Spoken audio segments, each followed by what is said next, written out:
transmigrating as the fourth prince of the Star Luo Empire, awakening a love system. Family, this setup is incredible. Dai Yunhan immediately gave the author a 5-star review, directly transmigrating into the fourth prince of the Star Luo Empire, and even binding an outrageous system rewards for dating goddesses. The deeper the feelings, the greater the rewards. Isn't this the perfect cheat for us? On the day of the martial soul awakening, as the court scholar set up the magic circle, Dai Yunhan silently thought, system, open the beginner's gift package. The next second, beginner's gift package opened. Obtained divine level martial soul, chaos twin wing tiger. Received innate soul power level 20. Good heavens. A nearly 5-meter long black and white tiger appeared out of nowhere, with a pair of wings that spread 20 meters, instantly filling the entire hall. The tiger's roar shook the souls of everyone present, and the emperor slammed the table. A blessing for the nation. This is a mutated martial soul, and it's an extremely benign mutation. The soul power test was even more astonishing. The crystal ball shone like a small sun, and the court scholar screamed. Level 20. Innate soul power, level 20. Davis turned pale, and Dai Mubai was in complete despair. How could he compete for the throne now? The most shocking was the head of the Yuming family, whose gaze towards his granddaughter, Zhu Zhuqing, changed. Originally betrothed to Dai Mubai, now the fourth prince is so powerful. Should they quickly change their engagement? Dai Yunhan was overjoyed. Whether the martial soul is cool or not doesn't matter. The key is the love system. Goddesses of this continent, here I come. Family, do you think this chaos twin-winged tiger can defeat Dai Mubai's evil white tiger? Will Zhu Zhuqing be swapped to be engaged to the fourth prince? Your Highness the fourth prince, we will now test your soul power. Please place your hand on the crystal ball. The next chapter is directly high energy. Dai Yunhan opened the system panel, and the first task popped up. Pursue Zhu Zhuqing, reward. Yuming Spirit Cat Martial Soul Fusion Technique. Father, I have an opinion. Family, Dai Yunhan's move is too bold. The emperor just said he would betroth Zhu Zhuqing to Dai Mubai, and he jumped out directly. I want Zhu Zhuqing to be my wife. The entire hall fell silent, and Dai Mubai turned pale. He's about to lose his fiancée, too. Who doesn't know the rules of the Star Luo royal family? Zhu Zhuqing was originally promised to Dai Mubai, but now with Dai Yunhan's innate soul power at level 20, he has enough confidence. Zhu Tianfeng was overjoyed. Was just thinking of changing his in-laws, and now the fourth prince has come to his door. My opinion is simple. I want Zhu Zhuqing to be my wife. Zhu Zhuqing clenched her small fists nervously, but in her heart, she was shouting, agree to him. Agree to him. Who wants to follow Dai Mubai into the royal struggle? Isn't it better to follow the genius fourth prince? The emperor pretended to be difficult. Isn't this against the rules?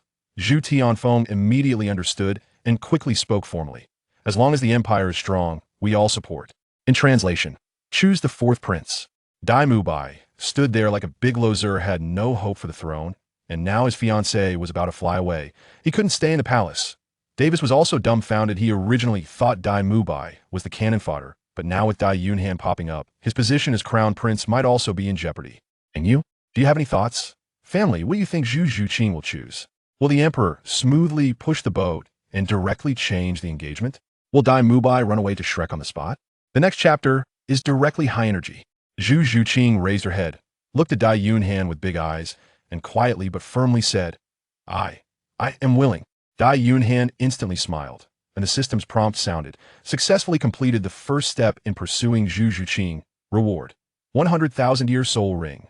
I have no thoughts. Everything according to his majesty and father's wishes. Family. Zhu Zhuqing's words are so impressive, saying she has no thoughts, but her little face is as red as an apple. Secretly glancing at Dai Yunhan, can't see that she is moved. The next second, Dai Yunhan heard a ding in his mind. Ding, detected that goddess Zhu Zhuqing has developed a good impression of the host. Reward. 100-year soul ring, soul skill chaos dual transformation. Good heavens. So there are rewards for this? Chaos dual transformation. Black form boosts attack power. White form enhances defense. Simply tailor-made for fighting. Dai Yunhan was overjoyed. This love system is too powerful. Dai Mubai was completely broken, shouting with a stiff neck. I disagree. Zhu Zhuqing is mine.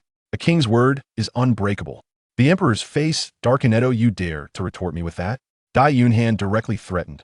Third brother, are you scared? Then let's follow the royal rules and duel. What? Third brother, are you scared? Scared? Dai Mubai sneered. What is there to be afraid of? It's just death. I agree to you. Dai Mubai set the duel for 3 months later. calculating in his heart. 3 months is enough for me to reach level 20.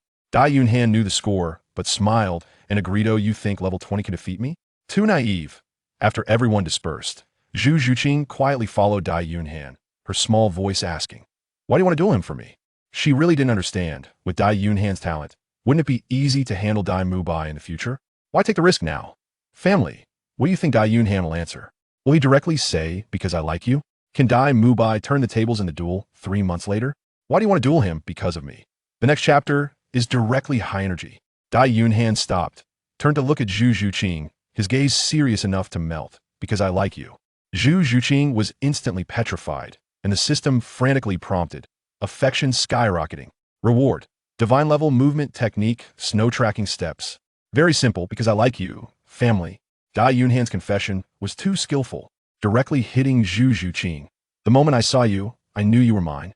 In our previous life, we were a couple in this life. We are here to continue our fate." Who can withstand that? Zhu Zhuqing's little face turned red instantly, her heart racing like it was holding a little deer. Tears couldn't help but fall. She had always thought of herself as a pawn in a marriage alliance. How could she have heard such touching words? She turned and ran, but in her heart, she was already sweetly blooming. "From the first moment I saw you, I fell deeply in love with you. Your appearance, your voice, are just like the figure of my dream lover. It's not love at first sight. I feel as if we have met before. Perhaps in our last life we were a couple. And this life is to continue our fate." Dai Yunhan heard a ding in his mind, and the system issued another reward. 200 years soul ring. Soul skill tiger shatters mountains and rivers. Group attack with stun effect. The stronger the power, the longer the stun. He was delighted. Leading in romantic techniques across realms, how can I lose? At the evening banquet in the palace, Dai Yunhan directly sat next to Zhu Zhuqing, completely disregarding the rules. The emperor and Zhu Tianfeng pretended not to see what genius prince pursuing their girl. They were more than happy. Dai Mubai was so angry beside him that his face turned green, silently thinking, "I will definitely beat you up in 3 months." Dai Yunhan completely ignored him, picking up a piece of soul beast meat for Zhu Zhuqing. "Eat more, grow stronger." Zhu Zhuqing flustered, her face redder than braised pork, stealthily pushed the meat aside, pretending not to see. Idiot, her heart was sweet, and she was not rejecting it at all. Family, do you think Zhu Zhuqing will end up eating that piece of meat? Can Dai Mubai turn the tables in 3 months? The next chapter is directly high energy. Dai Yunhan suddenly leaned close to Zhu Zhuqing's ear. "If you can't sleep tonight, they'll tell you a story, okay?" Zhu Zhuqing's face turned bright red in an instant. In the palace, it's not allowed to leave food behind. Family, Dai Yunhan's trick is too sneaky. Zhu Zhuqing originally felt embarrassed to eat the meat he picked for her, but after being startled like that, she quickly and carefully picked it up. The sneaky look on her face was just like a little cat trying to steal a treat. Dai Yunhan thought to himself, "Little Zhuqing is just too cute." As a result, he became more daring and, while Zhu Zhuqing wasn't paying attention, picked up another piece of meat. Just as she finished her bowl, another piece came. Zhu Zhuqing pouted at him, her eyes filled with both nervousness and pleading. Who could resist such a cute sight? On the side, Dai Mubai was directly triggered. To have his fiancée being fed so enthusiastically in front of him, wasn't that a heart-wrenching blow? Father in full. He slammed the door and left, probably so angry he wouldn't be able to sleep at night. The emperor and Zhu Tianfeng pretended not to see. Secretly delighted fourth prince's offensive is stable. Davis, however, rolled his eyes, thinking Dai Yunhan was being a sycophant, wasting his talent. Zhu Zhuqing really couldn't eat anymore and mumbled softly, "It's too much." Dai Yunhan smiled cheerfully, saying, "You're my wife. You need to eat more to replenish." Zhu Zhuqing's face turned beet red all the way to her neck. Almost burying her head under the table, calling her wife on their first meeting was just too shameless. "He's just my brother, but you are my wife." After the banquet, Dai Yunhan went back to absorb his soul rings, only to be dumbfounded after absorbing 200-year soul rings. His soul power was still at level 20. System, are you serious? Even third-rate transmigrators are better than this. Family, do you think there's something wrong with these soul rings? Will Dai Yunhan be able to defeat Dai Mubai in 3 months? The next chapter is directly high energy. After studying for a long time, Dai Yunhan discovered that soul rings could actually be upgraded. The system prompted, with a closeness level of 100 with Zhu Zhuqing, it can be upgraded to a 100,000-year soul ring. Dai Yunhan's eyes lit up, chasing after his wife could also make him stronger. This is a win-win. System, why hasn't my soul power increased even by 1 level?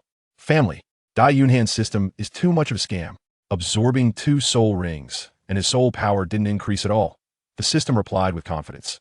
This system is a love system. Want to get stronger? Go fall in love. Wow, they won't even let him cultivate, forcing him to get a girlfriend.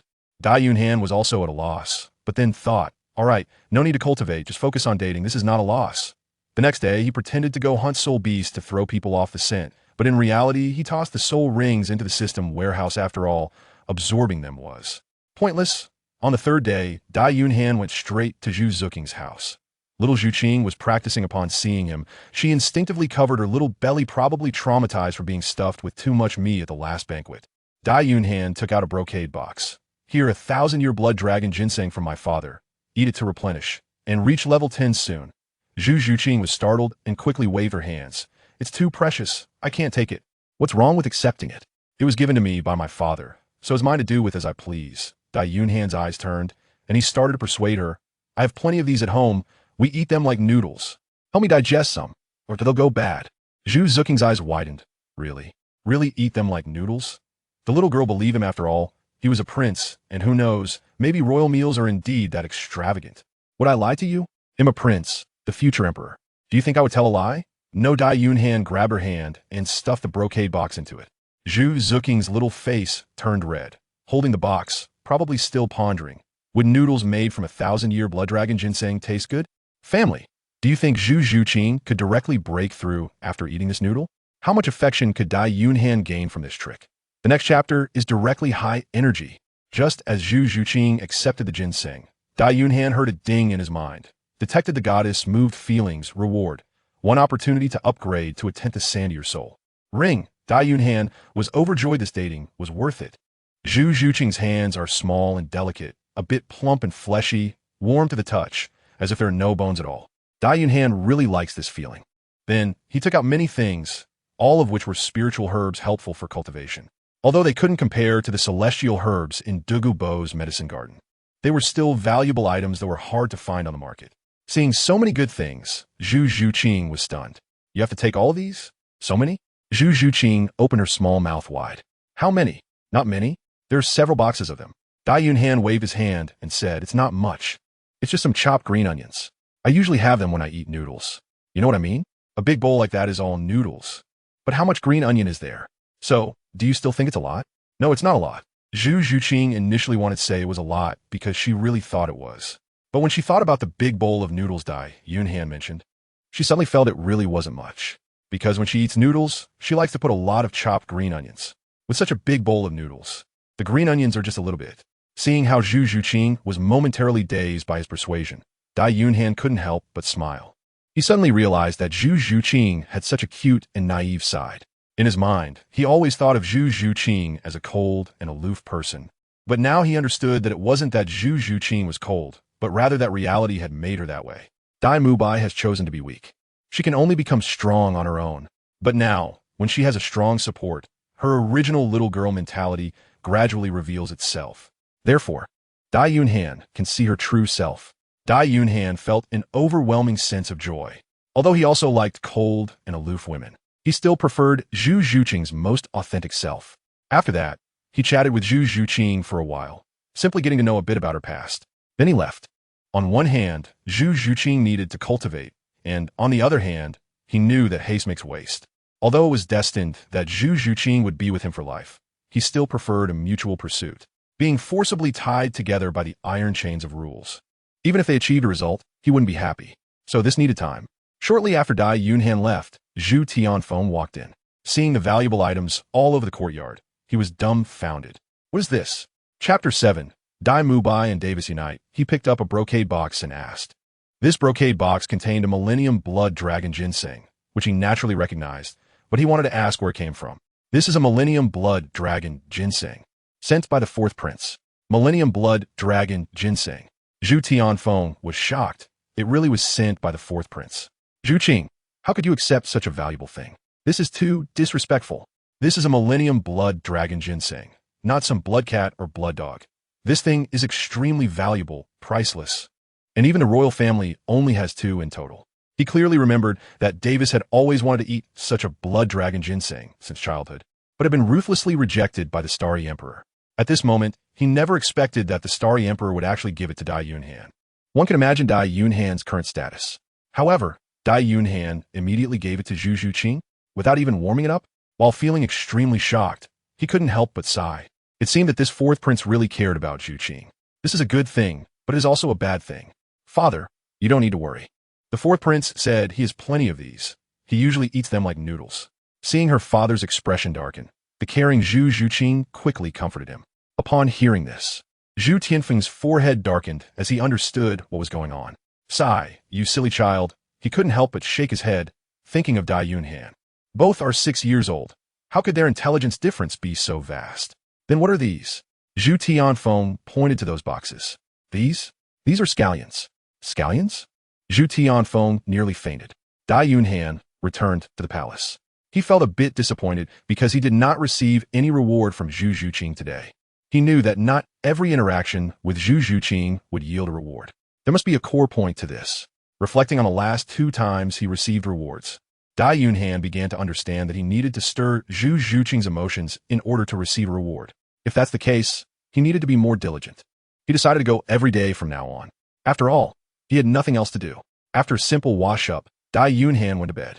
Meanwhile, in another palace within the royal palace, Davis knocked on the door of Dai Mubai. What brings you here? Dai Mubai's expression was not friendly. Before Dai Yunhan awakened his martial soul, the 2 brothers were the biggest competitors. What can I, as the older brother, come to see you? Saying this, he ignored Dai Mubai's attitude and directly walked in, finding a place to sit down. The royal family encouraged competition among the princes, but it had to be fair and open, without any underhanded tactics like assassination, poisoning, or conspiracies. A fair duel between princes was required. Therefore, Davis was not afraid of any traps that Dai Mubai might set for him. What do you want from me? Dai Mubai asked coldly. Now he was in the worst situation among the 3, so he didn't have the patience for pretentious performances. Do you think you could defeat Dai Yunhan in the duel 3 months from now? Davis straightforwardly stated his purpose. What does this have to do with you? How could it not?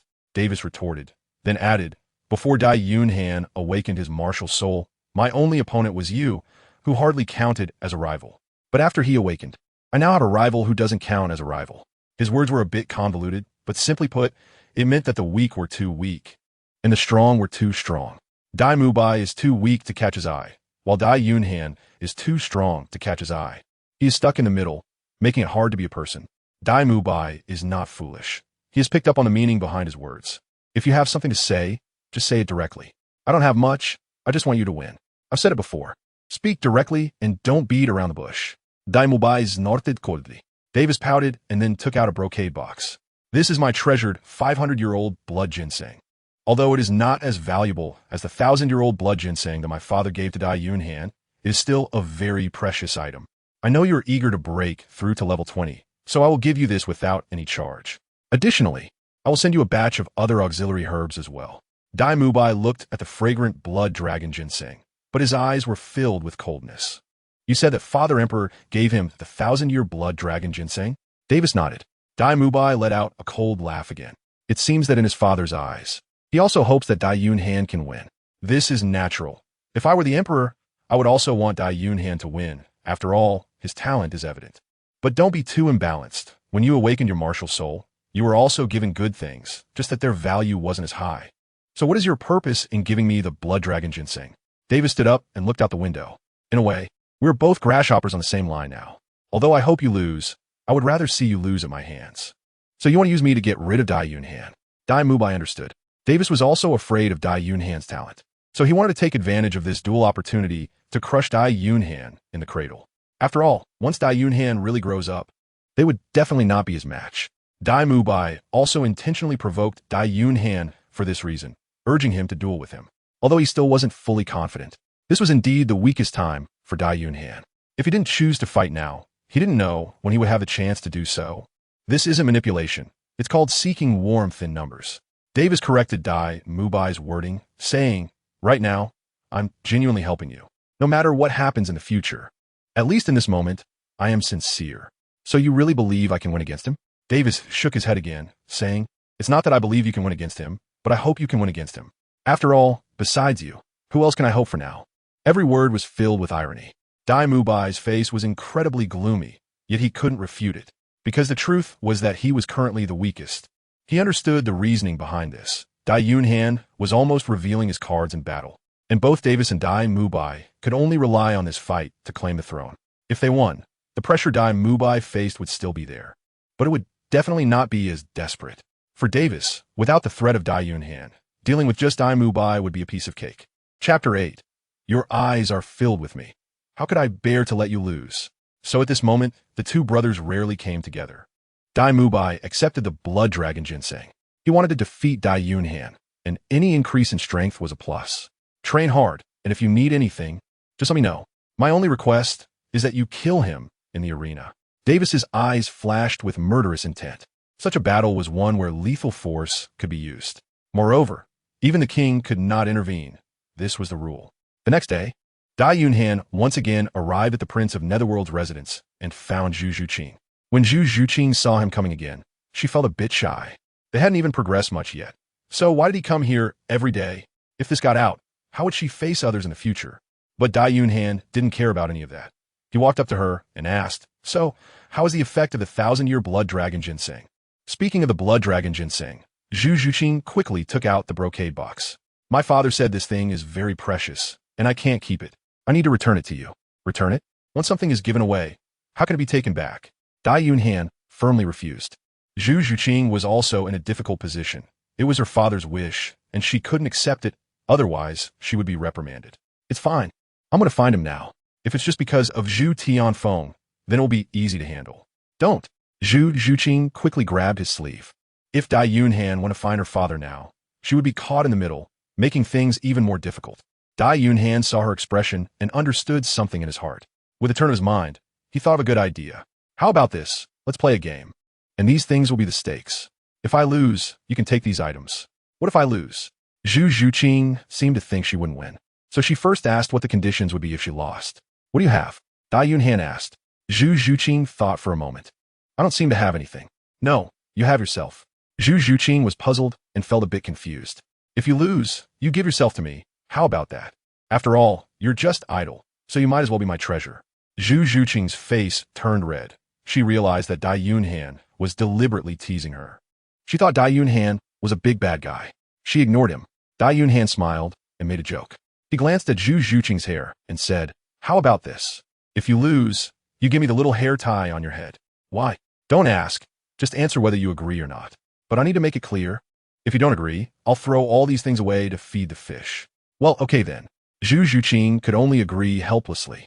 It would be a pity to feed such valuable items to fish. She took off the little hair tie from her head and placed it next to the brocade box. Looking at Dai Yunhan, "So what game are we playing?" Zhu Zhuqing's hair was long and black, just as described in the original work. At this moment, as she took off the hair tie, her hair fell down, parting to the sides, which added a touch of sexiness to her originally cute demeanor. The combination of two different vibes presented an alternative beauty that made Dai Yunhan glance at her again.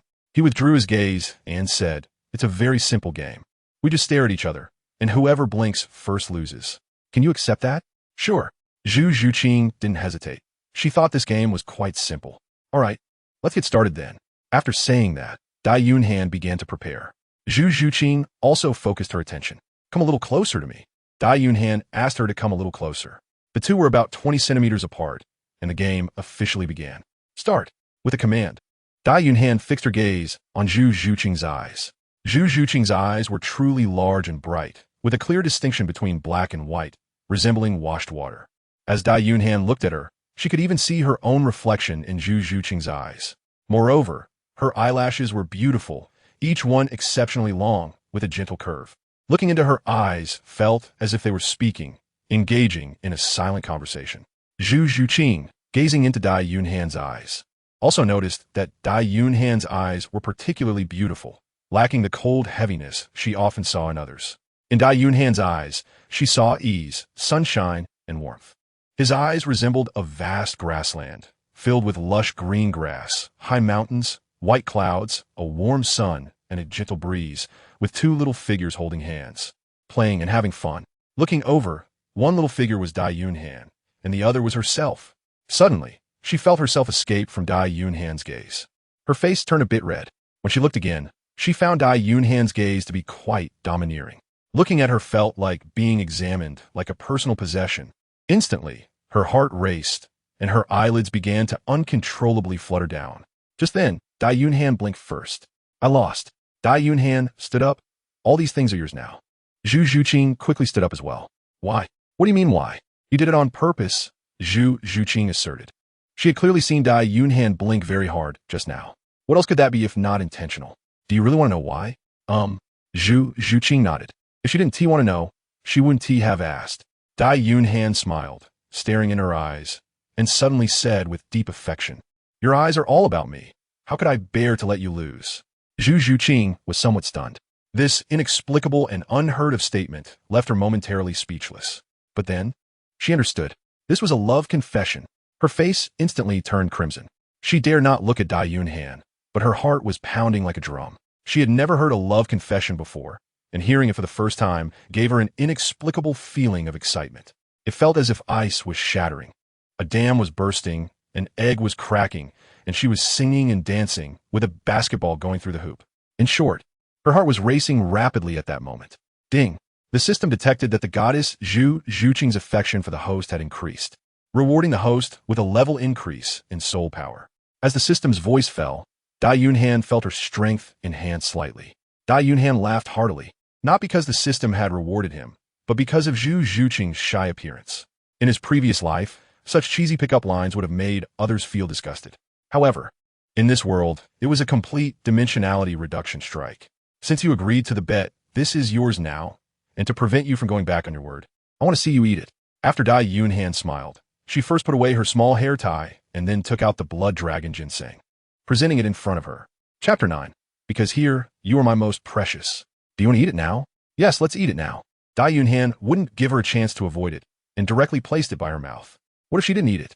What would happen if it was given to the prince? Although the prince wouldn't want it, there's no guarantee that others wouldn't be envious. You never know with these things. I'll do it myself. Zhu Zhuqing helplessly thought. She had started to get somewhat used to Dai Yunhan's domineering ways. She could only open her small mouth and swallow the blood dragon ginseng. Seeing her eat it, Dai Yunhan smiled. Douluo Continent, commonly known as the Love Continent. On this continent, when it comes to romance, Dai Yunhan, with her hands in her pockets, only needed to make a slight effort to know the limits of this continent. The blood dragon ginseng had extraordinary medicinal power and was also a rare spiritual herb. Once it entered her mouth, it immediately transformed into a rich energy that flowed into Zhu Zhuqing's body. After finishing one, her body began to emit strong fluctuations of soul power. Dai Yunhan released her and quickly protected her, focusing on her dantian to circulate her energy and concentrate her mind. Zhu Zhuqing also quickly sat cross-legged, beginning to digest the pure medicinal power brought by the blood dragon ginseng. At the same time, on the upper floor, Zhu Tianfeng continuously observed the situation. Upon seeing the fourth prince use this method to make Zhu Zhuqing consume the blood dragon ginseng, his eyes sparkled with a hint of interest. However, it was unclear what he was thinking. 2 hours later, Zhu Zhuqing completed the absorption of the blood dragon ginseng's medicinal effects. She opened her eyes and saw Dai Yunhan's slightly anxious expression. Instantly, she felt a bit moved. But the next moment, she felt a sticky sensation on her body and looked down to find some black stains that had appeared without her noticing. She gasped in surprise and, disregarding Dai Yunhan, hurried into the room to start cleaning up. Seeing this scene, Dai Yunhan felt relieved. However, when he noticed that she only had a thin layer of black mud on her, he felt somewhat disappointed. The effects of the blood dragon ginseng were good, but compared to celestial herbs, it was still far too lacking. He decided that once his strength stabilized a bit, he would find a way to get some celestial herbs from Goddessto. He might not need them himself, but Zhu Zhuqing definitely would. Moreover, the sooner celestial herbs were consumed, the better the effect. An hour later, Zhu Zhuqing walked out of the room. She had changed into a new outfit, and because she had just taken a bath, she exuded a hazy beauty. However, she was dressed conservatively, with only her rosy cheeks showing, revealing a charm reminiscent of the spring breeze. Dai Yunhan carefully examined her. In the Douluo Continent, people mature relatively early, and by the age of 12, they have already begun to grow up. However, Zhu Qing is only 6 years old now, with a baby face, but her big eyes are exceptionally beautiful. They seem almost to be able to speak, truly reaching deep into Dai Yunhan's heart. When Zhu Zhuqing noticed Dai Yunhan staring at her, she instinctively asked, "What are you looking at?" But as soon as the words left her mouth, she realized it was not a good idea. Sure enough, Dai Yunhan replied, I'm looking at how beautiful my wife is. Who is your wife? Zhu Zhuqing retorted. It doesn't matter. I've already decided on you. Aren't you afraid of losing to the third prince since you come here every day?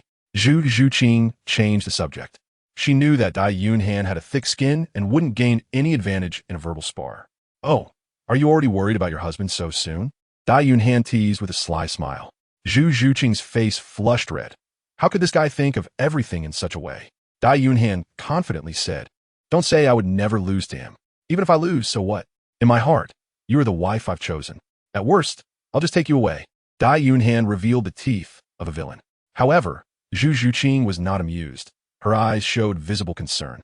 Her father said that the 1,000-year-old blood dragon ginseng was extremely precious and asked, What will you do if you give it to me to eat? I don't need it. Why? Because to me, you are the most precious. It was yet another display of deep affection. Dai Yunhan directly performed the Sichuan opera face-changing.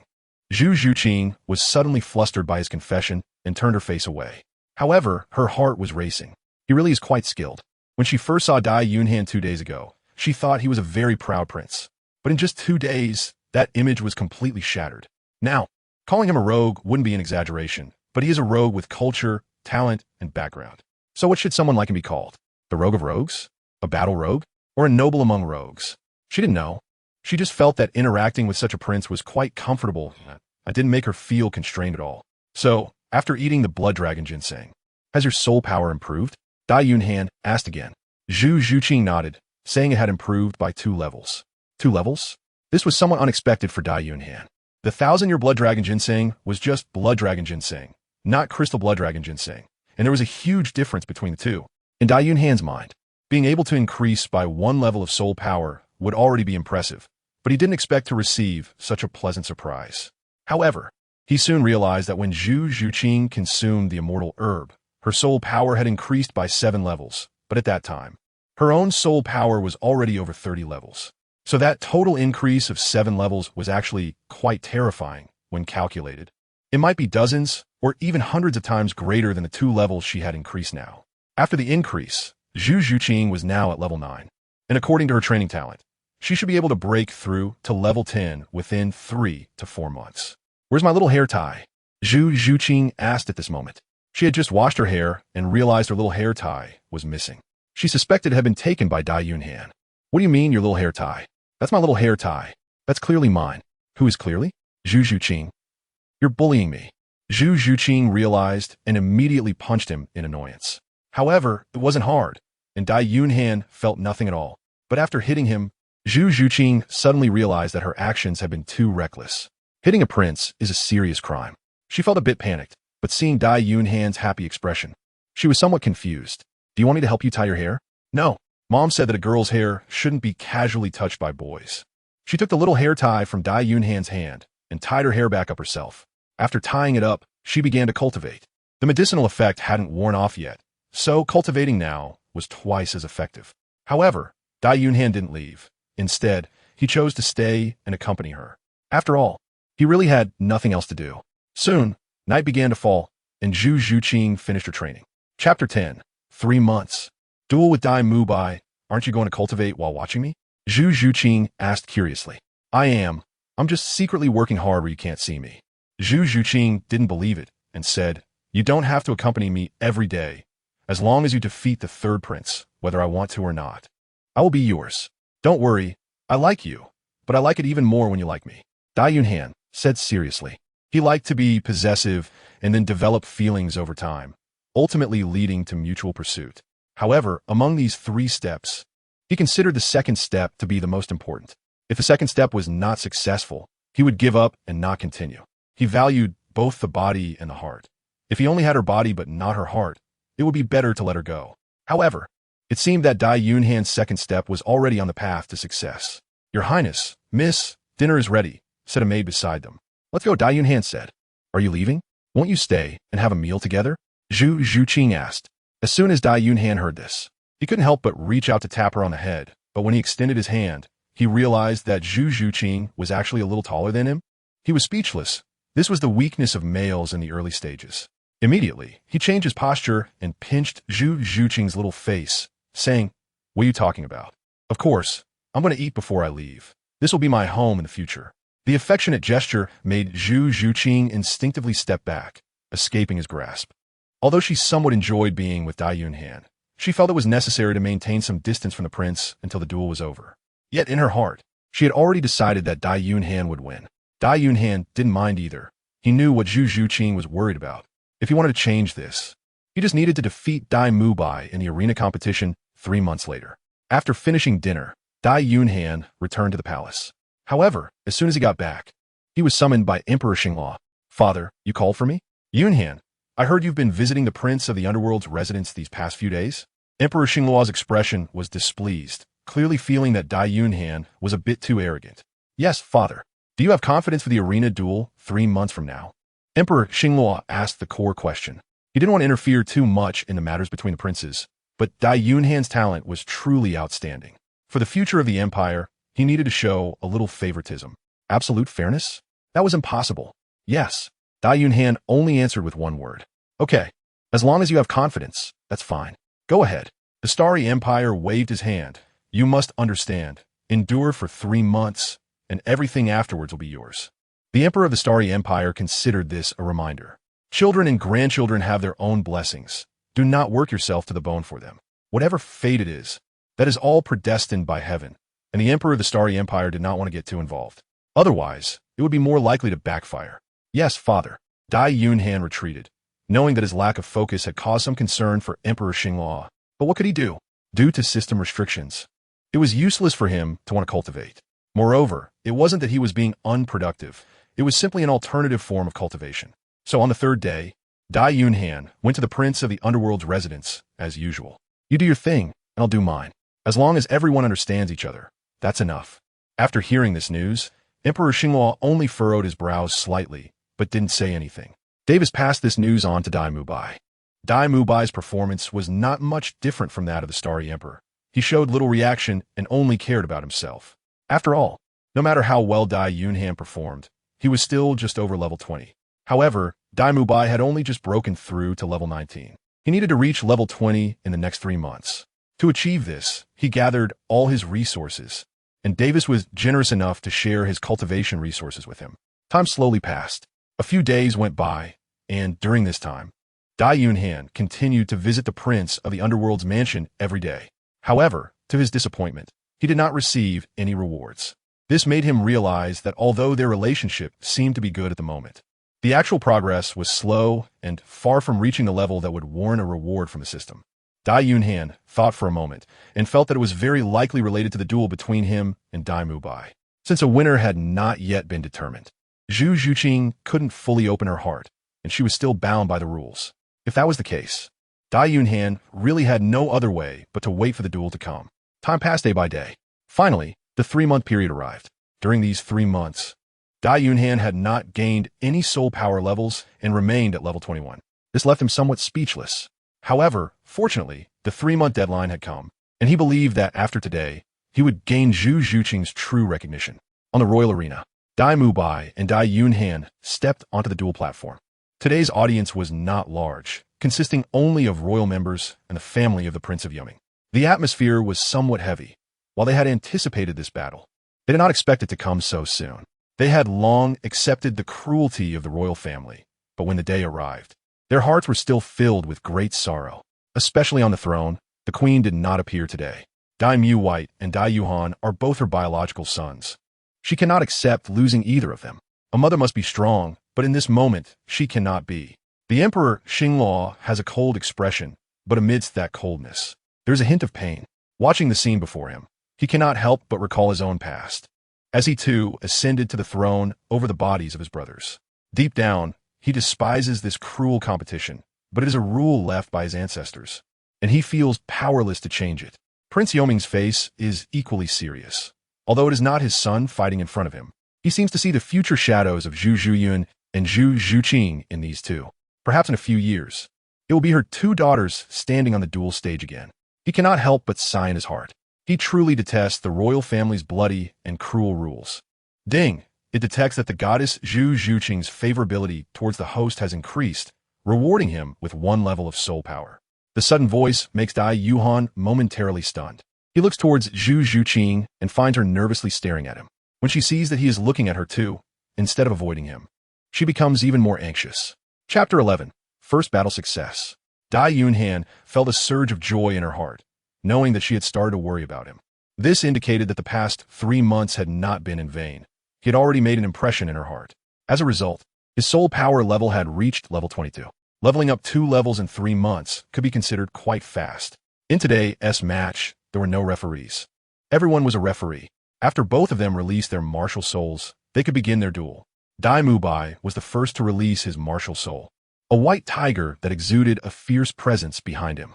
At the same time, his body underwent a transformation. His arms became robust, and his claws sharp, each claw seeming capable of tearing apart a human body. Dai Yunhan, today we will settle our scores and determine life and death.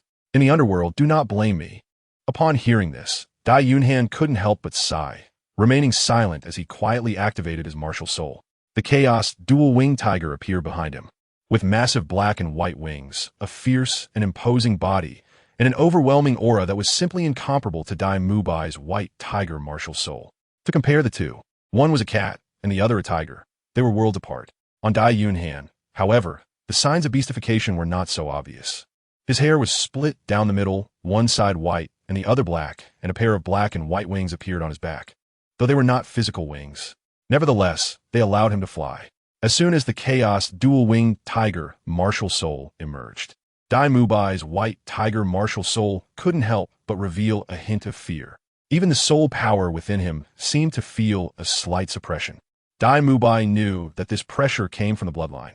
The power displayed by martial souls varies with their quality. Even with the same beast martial soul, if your soul power is higher than your opponent's, but their martial soul quality is superior, you can still be easily defeated. At this moment, feeling the suppression from the martial soul, Dai Mubai's heart sank. After 3 months of hard training, he seemed to have already seen his own outcome before the battle even began. He felt so unwilling. Clenching his fist, he took a fierce step forward, charging towards Dai Yunhan with a roar of anger. First soul skill, chaotic dual transformation. In response to his attack, Dai Yunhan also reacted immediately. This was not the first time Dai Yunhan used a soul skill. He had practiced with the palace guards before and needed to have a clear understanding of his own soul skill. As soon as the soul skill was activated, a yellow soul ring lit up beneath his feet. Then, half of his black hair turned completely white, and the wings behind him also became white, with the tiger's might reined in, emanating a heavy aura from his body. This was the white tiger mode, emphasizing strong defense. Dai Yunhan chose to defend, wanting to see what kind of skills Dai Mubai, one of the Shrek 7 monsters, truly possessed. Bang! Dai Mubai punched Dai Yunhan, but to his surprise, this punch did not cause any harm to Dai Yunhan. Moreover, it didn't even break through Dai Yunhan's protective soul power. He couldn't believe it, so he threw several more punches in succession. Yet the result remained the same. Dai Yunhan's protective soul power was too solid, and he felt as if he had struck an iron plate. He took a step back, a look of determination appearing in his eyes, while the second yellow soul ring on his body lit up. Second soul skill, White Tiger Blazing Light Wave. This was his only attack soul skill at the moment, and the only move he could use. He knew that relying solely on his fists and feet would not break Dai Yunhan's defense. At the same time, there was a hint of worry in his eyes, because if even this soul skill couldn't break Dai Yunhan's defense, then he really had no other options left. A white soul power energy condensed in front of him, and he input as much soul power as he could. At this moment, it was do or die. He had no other way out. The white energy condensed and compressed, then suddenly shot out like a destructive ray, akin to a ferocious tiger pouncing on its prey. Seeing this, Dai Yunhan did not dare to be careless. His soul rings also lit up, and soul power gathered on the white wings behind him. The wings spread out and crossed in front of Dai Yunhan, acting like a shield. His second soul skill was an offensive soul skill and could not be used for defense. However, in the White Tiger defense mode, the power contained in his soul rings could be utilized. The stronger the soul ring's power, the higher his defense. So even though the second soul skill was offensive, under the transformation of the White Tiger mode, it still provided a defense of equal power. Therefore, he was confident he could withstand Dai Mubai's soul skill. Perhaps his second soul ring's age was not as high as Dai Mubai's, but his martial soul's quality completely surpassed his. In comparison, Dai Yunhan believed he was superior. Indeed, As the white tiger blazing light wave struck the white wings, the wings remained completely still, while the white tiger blazing light wave dissipated after the impact. The outcome was clear. Dai Mubai's eyes widened, his gaze vacant, clearly unable to accept such a result. His full-force attack had not even broken through the opponent's defense. He couldn't believe it. He knew he would lose, but he had never imagined he would lose so miserably. He glared at Dai Yunhan and shouted, "What good is it to only defend? Attack me." After saying that, he activated his first soul skill, White Tiger Barrier. Dai Yunhan can block his attacks. Then he can also block Dai Yunhan's attacks. Come on, Dai Mubai roared again. Seeing his struggle, Dai Yunhan did not hold back. He switched modes, and black energy climbed up his body. In an instant, he transformed into a terrifying figure akin to a demon god. The second soul skill, Tiger shatters mountains and rivers.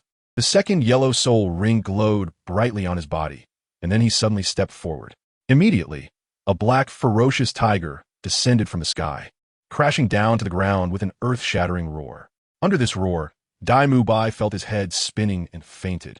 The white tiger barrier in his hand shattered after holding on for less than a second. With the barrier broken, Dai Mubai lost his defense. His head grew even more dizzy, and the next moment, he let out a painful scream before directly fainting. The power of Tiger Shatters mountains and rivers was astonishing. Seeing this, Dai Yunhan withdrew his martial soul. He glanced at Dai Mubai, but did not take any further action. Dai Mubai had only been stunned and would be fine after resting for a few days. On this arena, Dai Yunhan could have easily killed Dai Mubai. However, Dai Yunhan was not a product of a 9-year compulsory education system. He had only crossed over 6 years ago, and those 6 years had not changed his mindset. Chapter 12. Zhu Zhuqing's Belonging. The first soul ring upgraded to 500 years. Dai Mubai, when he read the original work, he indeed hated him, because he was weak, lacked responsibility, and was despicable. But now, after all, they are born of the same mother, both flesh that fell from her body. They are biological brothers. No matter how much Dai Yunhan hated him, he couldn't bring himself to kill him. Of course, maybe one day he could, but for now he couldn't. He didn't want to see his mother sad. Someone, take him down for treatment. Dai Yunhan ordered the healing soul master to come up, and then he walked off the stage to stand before the Star Luo Emperor. "Father, I won this match."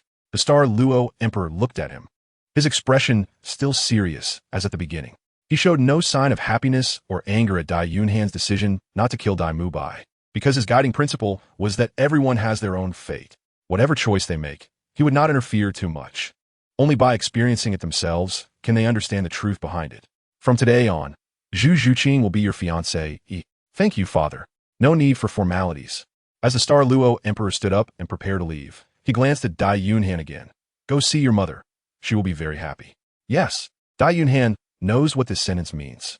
His mother could not bear to see her brothers kill each other, so she was unwilling to come out of the palace. And at this moment, she was probably crying. After Emperor Xingluo left, Davis also followed him out. He only said a word of congratulations and then said nothing more. However, in his eyes, there was some disappointment, but this disappointment was not directed at Dai Yunhan, but at Dai Mubai. He was disappointed that Dai Mubai did not kill Dai Yunhan. As for Dai Yunhan's action of not killing Dai Mubai, it had little impact on him. After all, he had never regarded Dai Mubai highly. As for his attitude, Dai Yunhan didn't want to pay attention to it. He knew Davis's character among the 3 brothers. He was the one who most wanted to obtain the throne, and also the one who adhered to the rules the most. If it had been Davis and Dai Mubai fighting just now, Davis would have certainly killed Dai Mubai without hesitation. "Your Highness the 4th Prince, congratulations on your victory. From now on, I will trouble you to take care of Zhuqing." Prince Yuming stepped forward to congratulate him. He smiled happily and loudly, and for some reason, Dai Yunhan felt that at this moment, he was laughing sincerely, as if his mood was completely integrated with his own, without any falsehood mixed in. At this moment, he was truly laughing. "Rest assured, Your Highness, I will take good care of Zhuqing." That's good, that's good. I have high expectations for your future." Prince Yuming patted Dai Yunhan's shoulder and then left as well. Dai Yunhan was exactly what he had hoped for, and now that he had succeeded, he felt an immense satisfaction in his heart. However, as he looked at his back, Dai Yunhan sensed that there was more to his words. But none of that mattered now, because there was something more important at hand, and that was Zhu Zhuqing.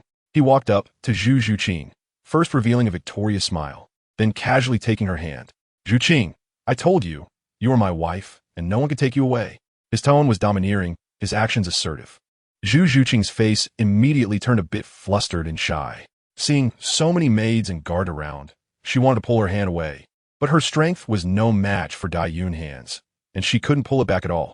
Zhuqing, you are now my fiancé, as decreed by my father. What's wrong with me holding your hand? Dai Yunhan was a bit unhappy. He was now a person of status, no longer the illegal resident he once was. Holding his wife's hand was only natural.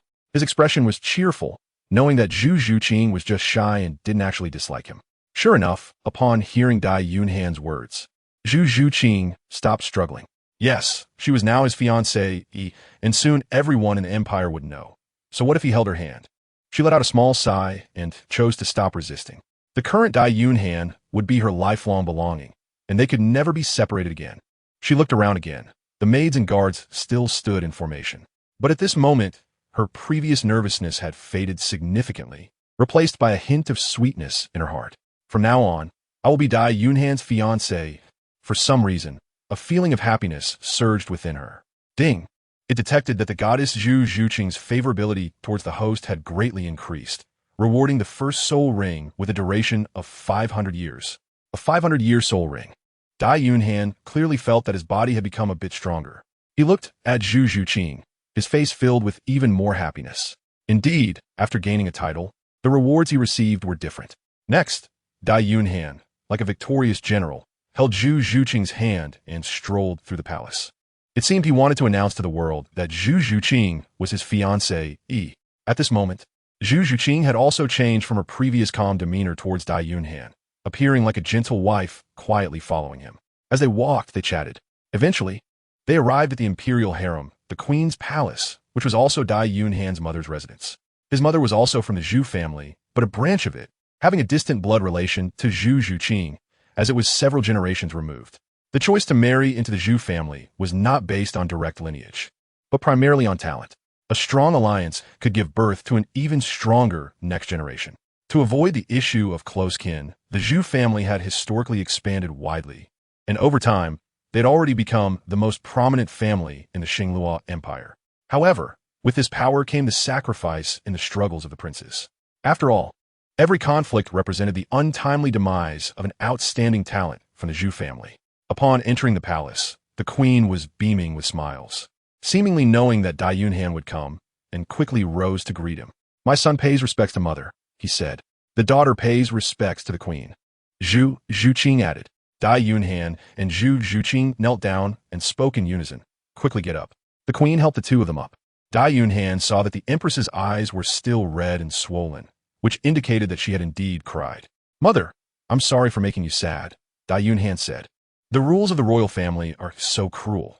He could only try his best to maintain a balance between rules and emotions. No, my son, you did very well. The empress was indeed very sad because today she would lose one of her sons. However, when she heard that Dai Yunhan had won and did not kill Dai Mubai, her sadness suddenly disappeared. Chapter 13. Do you believe I'm only attracted to looks? She didn't know why Dai Yunhan hadn't killed him, but at least she liked the outcome. Although pain would eventually come, she hoped it would be delayed a little longer. Mother, after all, Dai Mubai is my biological brother. Just like I am your child. I can't bring myself to kill him, and I don't want to see you sad. Dai Yunhan's mother is actually quite indifferent towards her 3 sons on a daily basis. Apart from occasional visits, they're mostly cared for by a wet nurse. Of course, this is not because she is emotionally detached. Rather, she knows the fate of these 3 children.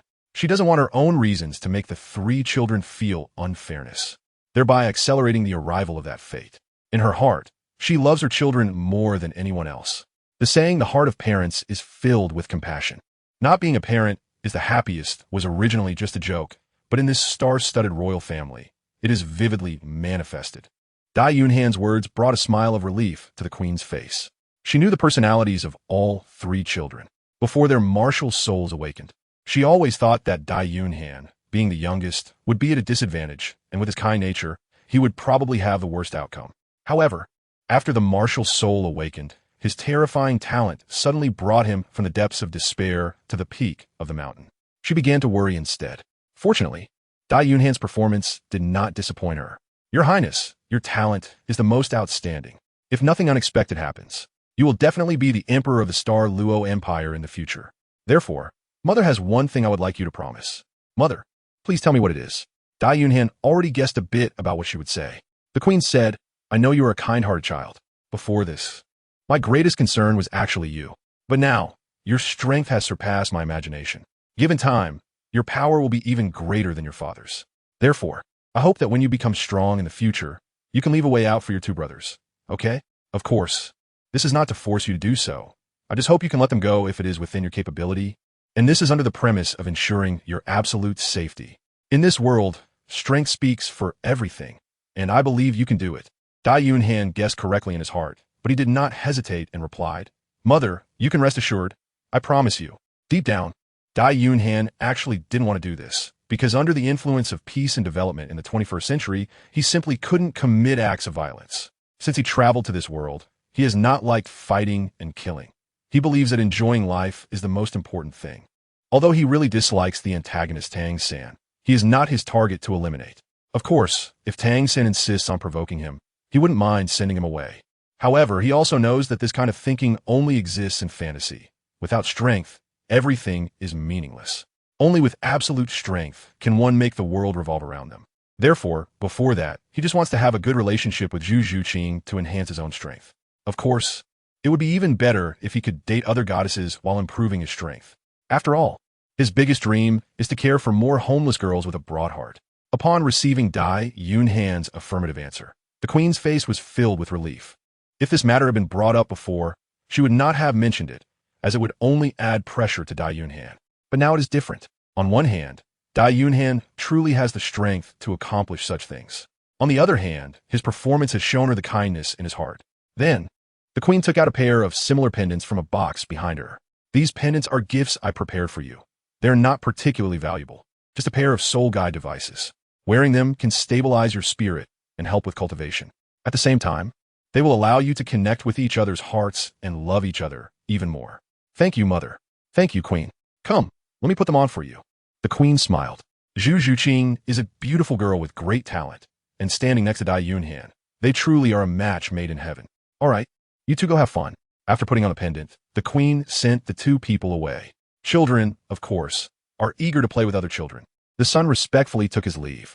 The daughter respectfully took her leave. The two of them left the queen's sleeping chamber. Dai Yunhan touched the pendant around his neck and sighed a bit. This system guy not only limited his soul power and soul rings, but also restricted his soul guide devices. This pendant is nice, but wearing it around his neck felt no different from an ordinary pendant. It seemed that if he wanted to obtain something good, he could only be nice to Zhu Zhuqing. With this thought in mind, he took Zhu Zhuqing's hand again. Zhu Zhuqing glanced at him and didn't struggle, allowing him to hold her hand. This guy, for some reason, particularly liked holding her hand, wanted to do so no matter what. Before their duel, he would always go for her hand, though he was a bit more restrained back then. Now that the duel was over, it seemed he was completely unrestrained. Do you really like me this much? Zhu Zhuqing couldn't help but ask, looking at Dai Yunhan as if he were a victorious general, which reminded her of their first meeting. At that time, Dai Yunhan had claimed to have fallen in love with her at first sight. As a victim of the struggles among princes, her current situation had surpassed all her previous fantasies. A bright future was in sight, along with a fiancé who liked her. The key was that she liked this fiancé very much as well. Mutual affection was a rare and precious thing for someone of her status. Hearing this question, Dai Yunhan looked at Zhu Zhuqing, pinched his chin, and then examined her from head to toe. Zhu Zhuqing felt a bit uneasy under his naked gaze, but still straightened her back. Dai Yunhan followed her movements and saw that she really hadn't developed at all.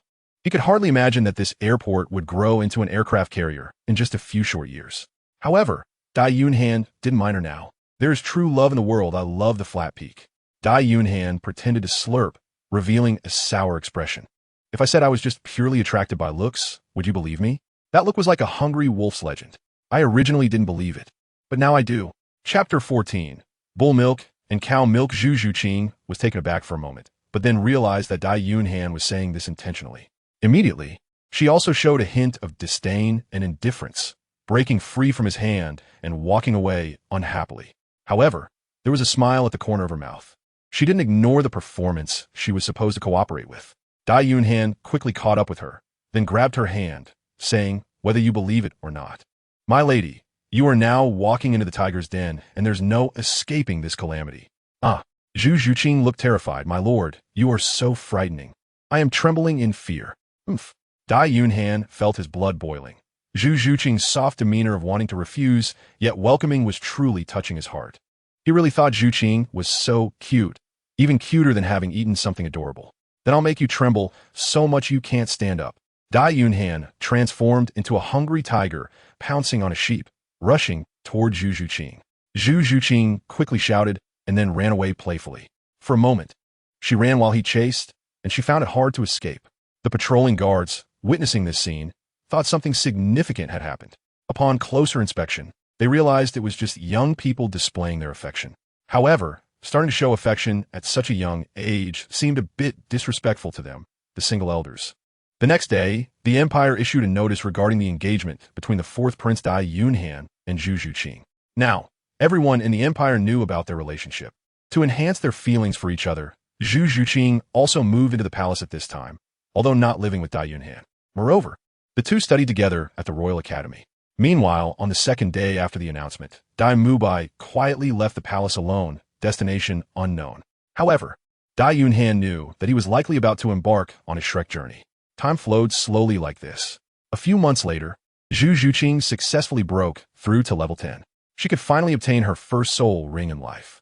During these few months, Dai Yunhan also increased his soul power by 1 level. One must say, being in a relationship is indeed a tiring job, especially at such a young age. Many ways to enhance feelings cannot be utilized. Dai Yunhan only hopes to grow up quickly, while also looking forward to growing up fast. After breaking through level 10, she will begin hunting for spirit rings. For large families like the Zhu family, they're actually quite strict with their descendants. So even for the first spirit ring, they did not send someone to directly deliver a spirit beast to Zhu Zhuqing, but instead let her go hunt it herself. Of course, safety is guaranteed. The hunting takes place in the royal forest. The spirit beasts here are essentially raised within the Star Luo Empire, and the oldest spirit beasts are only a few thousand years old. Generally, they are sufficient for the royal family and noble families to absorb their second and third spirits. Accompanied by a spirit emperor, Dai Yunhan and Zhu Zhuqing arrived at the royal forest together. The main purpose today is for Zhu Zhuqing to hunt for spirit rings, but it is also to increase the practical combat experience of both, improve their compatibility, and enable them to quickly unleash their martial soul fusion technique. Your Highnesses, today's actions will be decided by you, while I will be responsible for ensuring your safety and providing some advice, said the Spirit Emperor. In this royal forest, the presence of the Spirit Emperor is completely overwhelming. Sending him to protect them is beyond the usual standards. However, Dai Yunhan has this qualification. All right, Dai Yunhan greeted and then led Zhu Zhuqing into the forest. Zhu Zhuqing's martial soul is the Nether Cat, which belongs to the agility attack category. So it is best to choose a soul beast from the same category for absorbing the soul ring. According to Yu Xiaojiang's theory, the maximum age for the first soul ring is 423 years. Tang San absorbed a nearly 400-year-old soul ring at that time, and his talent and physique were better than Zhu Zhuqing's. However, Zhu Zhuqing also consumed a 1,000-year-old blood dragon ginseng, which slightly improved her physique. Based on this estimate, Dai Yunhan felt that it would be no problem for her to absorb a 300-year-old soul beast. Of course, a slightly older age might also be feasible, but that could be quite risky. Dai Yunhan felt that it was unnecessary. The age of the spirit ring was indeed important, but it was just the first spirit ring, nothing significant. Anyway, he would protect Zhu Zhuqing in the future. The two of them walked for 2 or 3 hours, and they didn't find a suitable spirit beast. Perhaps because of the presence of a soul emperor, or just their bad luck. As noon was approaching, they decided to take a break before continuing their search. After all, Zhu Zhuqing's spirit power was still weak, and she was young. Walking for nearly 3 hours was still exhausting. They found a large tree and sat down on the ground. Zhu Zhuqing thoughtfully took out some food, including milk, bread, and cookies. Dai Yunhan was a bit surprised, not expecting that you had prepared food. He didn't prepare anything because the royal forest was not far from the palace, and he thought that hunting a low-level soul ring wouldn't take long. So he brought nothing. But unexpectedly, his luck was so bad. Well, I thought it might not go so smoothly, so I brought a little. Zhu Zhuqing divided most of the food and gave it to Dai Yunhan, then picked up a bottle of milk, tore it open, and handed it to Dai Yunhan. In the weather of June and July, it was still quite hot. Although there was shade from the trees, people still sweat while walking. Dai Yunhan was indeed a bit hungry. He took the milk and drank it in big gulps. while saying, "My wife is so considerate. Otherwise, I'd be starving today." Zhu Zhuqing blushed and retorted, "You can't shut up even while eating." After more than half a year of being together, Zhu Zhuqing had a good understanding of Dai Yunhan's temperament. He was talkative, liked to take advantage of her, but he was also warm-hearted, kind, and treated her well. Such a person, aside from that mouth, fit the image of the husband she had in mind. However, she didn't completely dislike that annoying mouth, because those sweet words that made her heart race and her face flush also came from it. "Hey wife, the milk you brought is actually cow's milk." At that moment, Dai Yunhan suddenly exclaimed in surprise. Zhu Zhuqing looked at him in confusion, not understanding what he meant. Dai Yunhan turned her head and took the milk from Zhu Zhuqing's hand, saying, "Let me taste your milk." After taking a sip, her eyebrows jumped in surprise.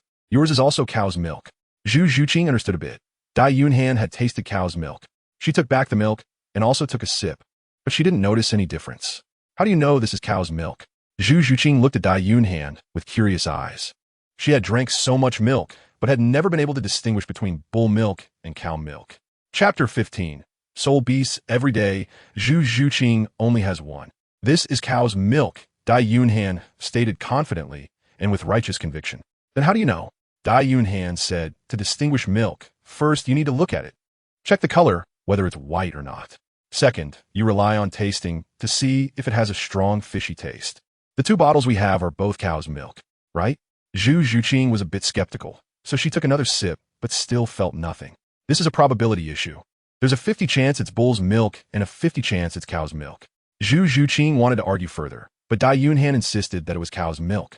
Seeing his confident demeanor, Zhu Zhuqing began to doubt herself for a moment. "Then why do you say that?" Dai Yunhan smiled and said nothing. This silly girl has completely been led astray by him. Dai Yunhan didn't answer, so Zhu Zhuqing could only think about the question herself, sipping her drink while blinking her silly big eyes and asking why. Why? She kept murmuring. After resting for an hour, the two continued their search.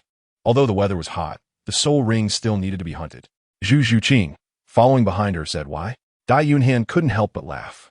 This silly girl had been asking the same question for an entire afternoon and still hadn't figured out what the problem was. Even the Soul Emperor, who was following behind to protect them, couldn't help but be amused by Zhu Zhuqing. She was just so adorably silly. Along the way, all they heard was, "Why is that?" Dai Yunhan no longer wanted to tease her. He was ready to tell her why. But just then, they finally discovered a soul beast. Its entire body was pitch black with purple patterns, resembling a cat, and its sharp gaze revealed that it was a nether spirit cat. With an age of about 310 years, the two quickly quieted down and decided to hunt this soul beast, as this type of soul beast, which was very similar to a martial soul, was almost the most compatible with soul masters. However, at that moment, the nether spirit cat was busy hunting a snake over 3 meters long. The snake's body was covered in bright, colorful patterns, and its triangular head indicated it was a venomous snake. But this snake was far too weak, with an age of less than 100 years, and was no match for the nether spirit cat. Within a few rounds, it lay on the ground, motionless. Seeing this, Dai Yunhan knew the opportunity had come. Zhu Qing, I'll attack it head-on to draw its attention, and you can launch a surprise attack from the side. Remember, safety is the most important thing. Don't be reckless. Dai Yunhan has formulated a battle plan. His soul power is currently at level 23, which corresponds to the strength of a soul beast around 300 years old. However, his martial soul quality is very high, so Dai Yunhan is confident that he can defeat it. It's just that Zhu Zhuqing still doesn't have soul ring, so they need to be cautious. Zhu Zhuqing's expression also became serious as she nodded, her gaze becoming sharp. Martial soul possession. First soul skill, chaotic dual transformation. Dai Yunhan unleashed his martial soul, and with the activation of his first soul skill, his hair and wings turned completely black. Black signifies a high explosive power, making it perfect for quickly striking enemies. He flew close to the ground, simultaneously releasing the aura of his martial soul, which imposed a bloodline suppression on his opponent, while his claws reached out toward the nether spirit cat. The nether spirit cat, preparing to enjoy its prey, suddenly felt the surrounding aura grow cold, and a heavy pressure surged toward it. It bared its teeth in a fierce warning, its gaze locking onto Dai Yunhan. However, the pressure emanating from Dai Yunhan's martial soul was too terrifying. Just a glance was enough to instill fear in the nether spirit cat. The fear pressure coming from the soul was not something a soulless spirit beast could easily resist. Dai Yunhan's claw struck, hitting the side of the phantom spirit cat's body. Defense was not the phantom spirit cat's strong suit, and this sneak attack easily tore through its flesh, causing blood and meat to roll out, with blood gushing forth. However, the phantom spirit cat was known for its speed. In a moment of crisis, its roll ensured that the claw did not injure its vital organs. Only its muscles and bones were harmed. Blood dripped from its body onto the ground as it bent its limbs to gather strength, its sharp fangs bared. And the hair on its back and neck stood on end, its eyes filled with ferocity. But what Dai Yunhan did not expect was that this creature merely bared its teeth and then turned to flee. Clearly, the feline's keen alertness made it aware that this human was not easy to deal with. It chose to escape. A shadow, identical to its own, split from its main body, fleeing in two different directions. It was unexpected that this 300-year-old soul beast had even mastered soul skills. Dai Yunhan looked at the two figures and found it hard to distinguish between them, as both were almost identical in size and aura. However, time was of the essence, and he randomly chose one of them. Just as he was about to pursue, he suddenly noticed that one of the nether spirit cats was actually heading towards Zhu Zhuqing. Dai Yunhan's heart skipped a beat.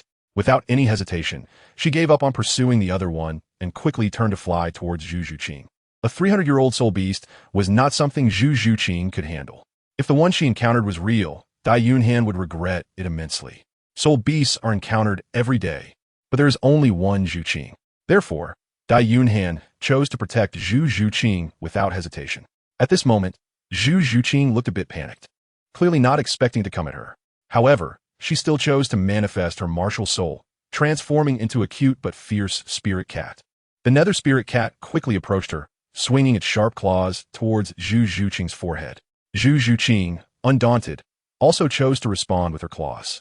But just as the two were about to collide, a sudden scream echoed, and the body of the nether spirit cat in front of Zhu Zhuqing twisted in a strange arc. Then a claw pierced through its body. It was Dai Yunhan. Dai Yunguan landed a hit, and with another surge of soul power, he kept attacking until the ghostly spirit cat was on the verge of collapse. And only then did he feel relieved. Walking up to Zhu Zhuqing, he couldn't help but feel a mix of amusement and relief, thinking, "You're just a little kitty. Why are you so fierce? It's a soul beast that's 300 years old, and you actually thought about going head-to-head with her." Dai Yunhan pinched her chubby little face with a bit of annoyance, as a small punishment for her. Zhu Zhuqing enjoyed this intimacy between couples, but her big eyes looked a bit silly. At that moment, I didn't think too much, just wanted to stop her. "You can't do that next time. Luckily, I arrived just in time." "How did you know this one is real?" Zhu Zhuqing asked curiously. Chapter 16, 12 years old. As for the other shadowy, ghostly spirit cat, Dai Yunhan didn't pay any attention to it and directly came over to her. Dai Yunhan gently patted her little head again and said, "I don't know if it's real. I only know that you are real, and I can't let you get hurt." Upon hearing this, Zhu Zhuqing immediately understood Dai Yunhan's intentions and couldn't help but show a sweet smile. "All right, go ahead and give it the final blow. Then you can absorb the soul ring, and I'll protect you." Zhu Zhuqing approached the nether spirit cat, which was already on the verge of death, barely hanging on by a thread, so she easily killed it. Then, a yellow soul ring condensed above it. Zhu Zhuqing sat cross-legged and began to absorb the soul ring. About 2 minutes later, she successfully absorbed the soul ring, and her soul power increased by 1 level. Now her soul power was level 11. "Zhuqing, what is your first soul skill?" Dai Yunhan asked. The first soul skill is called Nether Strike. It uses claws to attack, and when attacking, the speed will instantly double. It's a close-range, single-target attack skill. Hearing this soul skill surprised Dai Yunhan a bit, although it was also somewhat expected. She thought that her presence would change her soul skill to some extent, but it turned out to still be Nether Strike. However, after thinking about it, Dai Yunhan understood a bit. Because of the existence of the royal forest, even if she hadn't appeared, the soul rings Zhu Zhuqing hunted would definitely have been arranged by someone. And for a martial spirit, the most suitable development path is its own martial spirit. This means that it's very likely she also absorbed the nether spirit cat's soul ring in the original work. Therefore, the soul skills are the same. The only difference might be the age of the soul rings. All right, the soul ring absorption is complete. Let's go back. Dai Yunhan didn't dwell on this issue.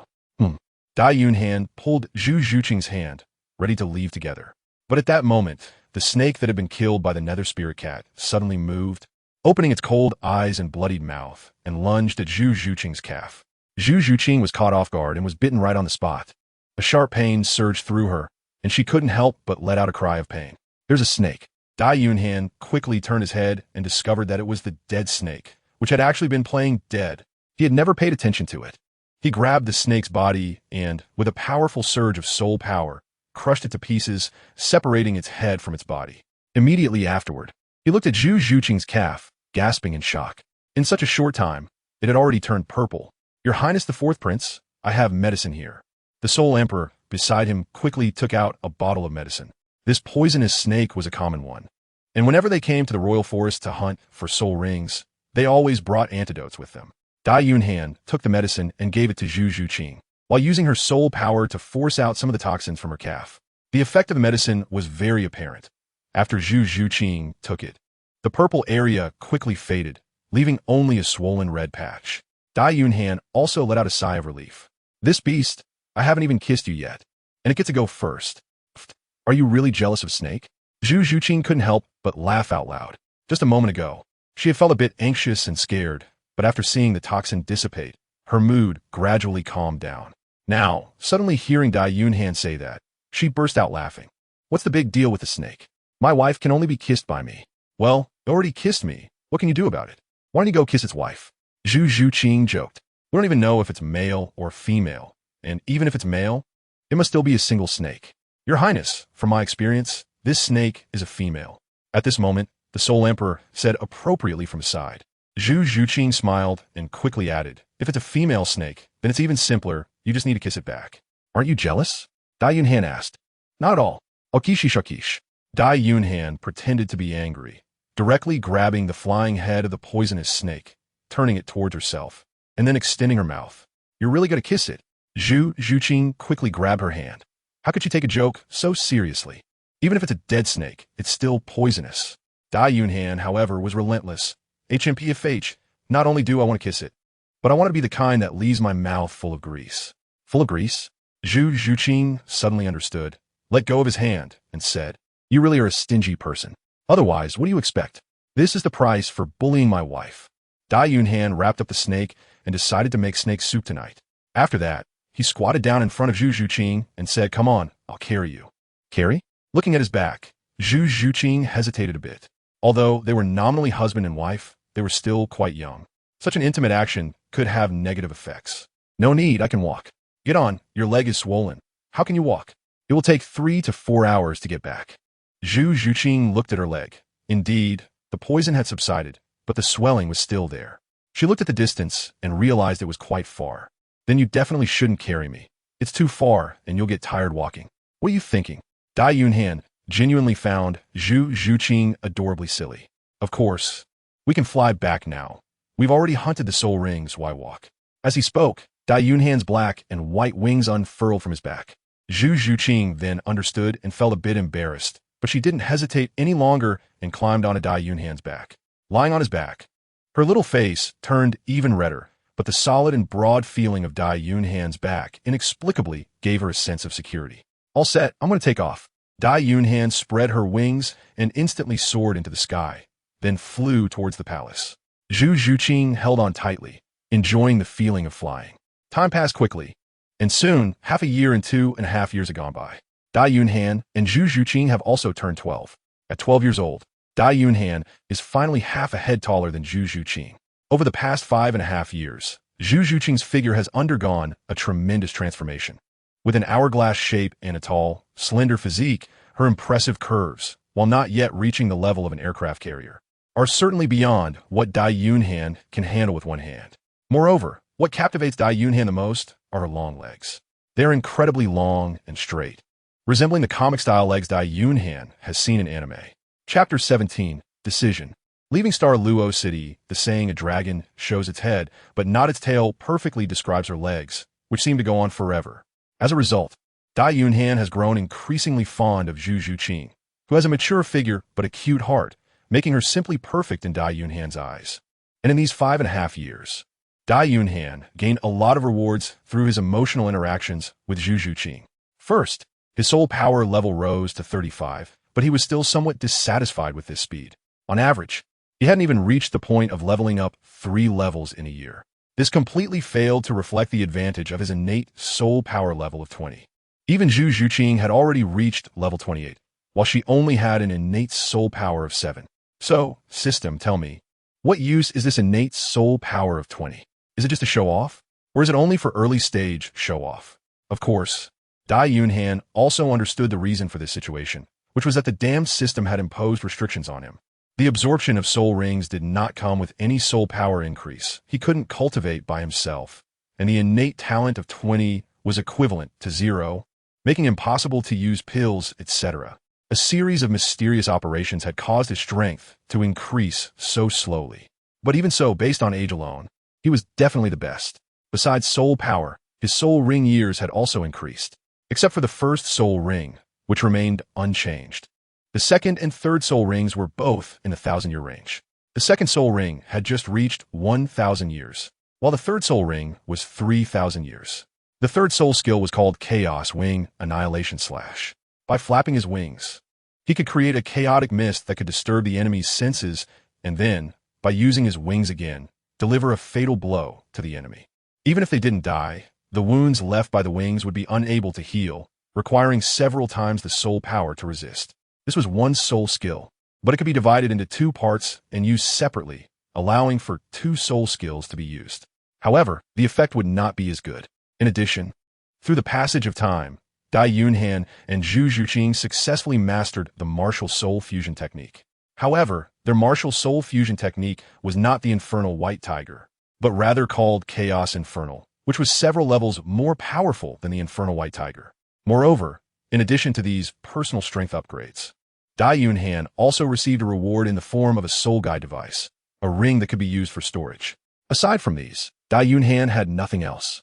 To be honest, he was somewhat disappointed, as he had originally thought he could reap enough benefits from Zhu Zhuqing to directly ascend to divinity. But now, he and Zhu Zhuqing had developed a deep relationship, and aside from not breaking through that final defense, they had accomplished nearly everything else. Yet, despite this, his strength remained so lacking. This made him deeply understand that the road to becoming a god was long and arduous. In the palace hall, Dai Yunhan and Zhu Zhuqing met with the Star Luo Emperor, and present were also Prince Yuming and others. "My children, have you too confirmed your decision?" the emperor asked. "Father, Zhuqing and I have already made our decision." Dai Yunhan and Zhu Zhuqing displayed determined expressions. Today marked the graduation of their junior academy, and soon they would enter the Star Luo Royal Intermediate Academy. However, Dai Yunhan did not want to stay in Star Luo City, because according to the information he had received, it was also the time when Tang San began to enter Shrek, the time when the plot truly began to unfold. This period marked the beginning of Tang San obtaining all his opportunities. If Dai Yunhan remained in Star Luo City, it would be equivalent to closing himself off and stagnating. At that point, whether he could surpass Tang San would still be an unknown, let alone being able to enjoy his dream life comfortably. Therefore, on this day, Dai Yunhan submitted his resignation to the Star Luo Emperor. He intended to go to the Douluo Empire. He wanted to seize Tang San's opportunities ahead of time. Of course, there was also a crucial issue. The time span for him to receive rewards from Zhu Zhuqing had been increasingly prolonged. In previous weeks, he could sometimes receive a reward in just a few days, but now it took months. This made him realize that their relationship had reached a bottleneck, making it difficult to break through further. The longer he stayed in the Star Luo Empire, the slower his strength would improve. Thus, for himself and for Zhu Zhuqing, Dai Yunhan had to leave the Star Luo Empire. "All right, since you have made your decision, I want to say more. I will grant you entry to the Douluo Royal Academy as exchange students. You will study there for the time being," said the Star Luo Emperor. In fact, every year, the Star Luo Empire and the Douluo Empire exchange students, both to strengthen communication and learning, as well as to conduct information gathering. However, it was rare for princes to participate in such exchanges. "Thank you, Father, Your Majesty. Should we send someone to secretly protect them?" At this point, Prince Yuming suggested from the side. Dai Yunhan's talent is indeed too dazzling. If she goes out in public and is discovered by someone with ulterior motives, it could be very dangerous. Emperor Xingluo also thought about this issue. Sending someone is necessary, but who should he send? There are very few Soul Duloa experts in the Xingluo Empire, and even fewer in the royal family. Only he and Prince Yuming are left, so there's really no one to use. As for Soul Saints, they're neither weak nor strong, and anyone who dares to act against the Xingluo royal family must be exceptional. Relying solely on Soul Saints might not be enough to fend them off. Therefore, The emperor was somewhat troubled. However, at that moment, Dai Yunhan shook her head and rejected the suggestion, saying, "Father, I believe it's fine to send guards for protection on the journey, but once we enter the Heaven-Do Royal Academy, it's unnecessary. After all, I am a prince of the empire. If something happens to me, even if it's not the work of the Heaven-Do Empire, they will have a hard time explaining themselves. Compared to my safety, they're actually more concerned. Moreover, there are 3 sole Duo experts in the Heaven-Do Royal Academy, so the safety issue can be fully guaranteed." Dai Yunhan is not too worried about safety issues, as the plot has just begun and all the conflicts have yet to erupt. This is the safest time. Major sects and the Spirit Hall will not take any action, especially in Heaven-Do City. The safety level is absolutely unquestionable. Even the most concerning Douluo, knowing his identity as a prince, would not act recklessly.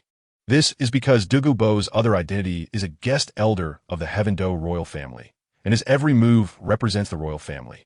His identity is sensitive, unlike Tang San, who hides his identity and can act freely. Chapter 18. Entering the Heaven-Do Royal Academy, living in a detached villa. Moreover, his and Zhu Zhuqing's martial soul fusion skill, Chaotic Nether, is as powerful as a soul king of around level 50, providing them with a certain level of self-defense capability. Emperor Xingluo agrees with Dai Yunhan's analysis, stating that you are right, but one should always be cautious. He will still send a soul sage and a soul emperor to secretly protect you. A soul sage and a soul emperor are already considered the highest cards to play. There are indeed 2 soul sages available, but if they are all used to protect Dai Yunhan and the others, it will affect the operations of the royal family. Thank you, Father Emperor, for your concern. Dai Yunhan did not refuse either. Since Emperor Xingluo wanted to send someone, let him send someone. It's always better to be safe. A month later, Dai Yunhan and Zhu Zhuqing finally arrived at the Tiando Royal Academy. Looking at the bustling students, Dai Yunhan knew that he was about to embark on his true journey in this world. Finding the Academic Affairs Office was the next step to complete the enrollment process. The director of the Academic Affairs Office was a middle-aged man. Upon seeing their arrival, he did not show any impatience. It was the start of the school year, and most students were going through the normal enrollment channels, with only a small number approaching him directly. Generally, such individuals were either very wealthy or of noble status. Therefore, he was very polite. He took the information from the 2 and opened it. It wasn't long before a look of shock appeared on his face. Dai Yunhan, 12 years old, martial soul, chaotic double-winged tiger, level 35 assault system battle soul sovereign, 4th prince of the Luo Empire. Zhu Zhuqing, 12 years old, martial soul, nether spirit cat, level 28 agility system battle soul master, daughter of the nether prince of the Luo Empire. The director of the Academic Affairs Office gasped, his eyes widening in astonishment. On one hand, it was because of their identities. Such noble status should not be in the Luo Empire, but at the Tiando Royal Academy, which made him suspicious. However, this information form had royal certification, meaning their arrival was approved by His Majesty. So he had no objections. On the other hand, seeing their ages and soul power levels, he truly could not sit still. He stood up directly, displaying immense surprise. At 12 years old, a level 28 talent was something he had seen before, rare but not unheard of. However, a level 35 at 12 years old was a genius he had never even heard of. A terrifying talent, far surpassing the soul power levels of peers. This had already exceeded the bounds of common understanding. Such a person should not be called a genius, but a monster. His hands trembled slightly. To be honest, he really wanted to check Dai Yunhan's soul power level to see if it truly matched the information on the form. However, the royal certification above made him dare not act impolitely. To doubt him was to doubt the royal family. He forced himself to calm his excited heart and then proceeded to handle Dai Yunhan's enrollment procedures. There were collective dormitories, single rooms, and independent luxury dormitories, all with different prices. What are your preferences? He asked, his tone trembling slightly. Generally, in such cases, independent luxury dormitories were arranged. However, he was still unclear about their requirements, so he asked, "Just the independent dormitory, please." Dai Yunhan naturally chose a standalone house. Now that he and Zhu Zhuqing have come out, the 2 of them are free from the constraints of royal rules and naturally want to live together. Upon hearing this, Zhu Zhuqing next to him couldn't help but blush, clearly thinking about what would happen if she lived with Dai Yunhan. The head of the teaching department nodded and didn't ask further, directly processing their request. Generally, male and female students in the academy are not allowed to live together. But it was also mentioned that this is only the general case.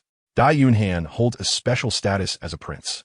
And he is also aware of the experiences the royal family of the Luo Empire must go through.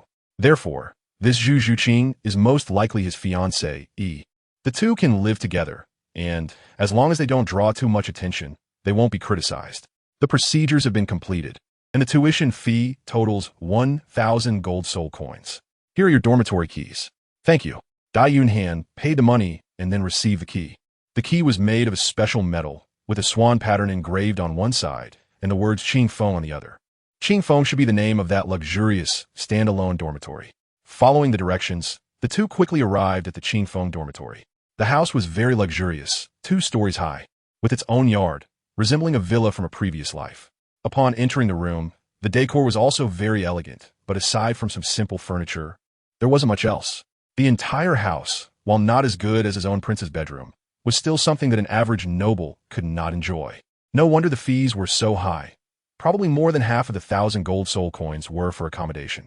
After putting down their things, he comfortably lay on the sofa, finally able to rest after a month of traveling. Zhu Zhuqing thoughtfully poured him a glass of water. Dai Yunhan took the water, but then pulled her in and hugged her tightly.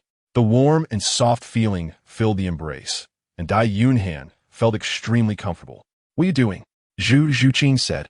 A bit shy, Dai Yunhan directly kissed her on the cheek and said, "Why are you shy? This house is ours now, and there are no outsiders.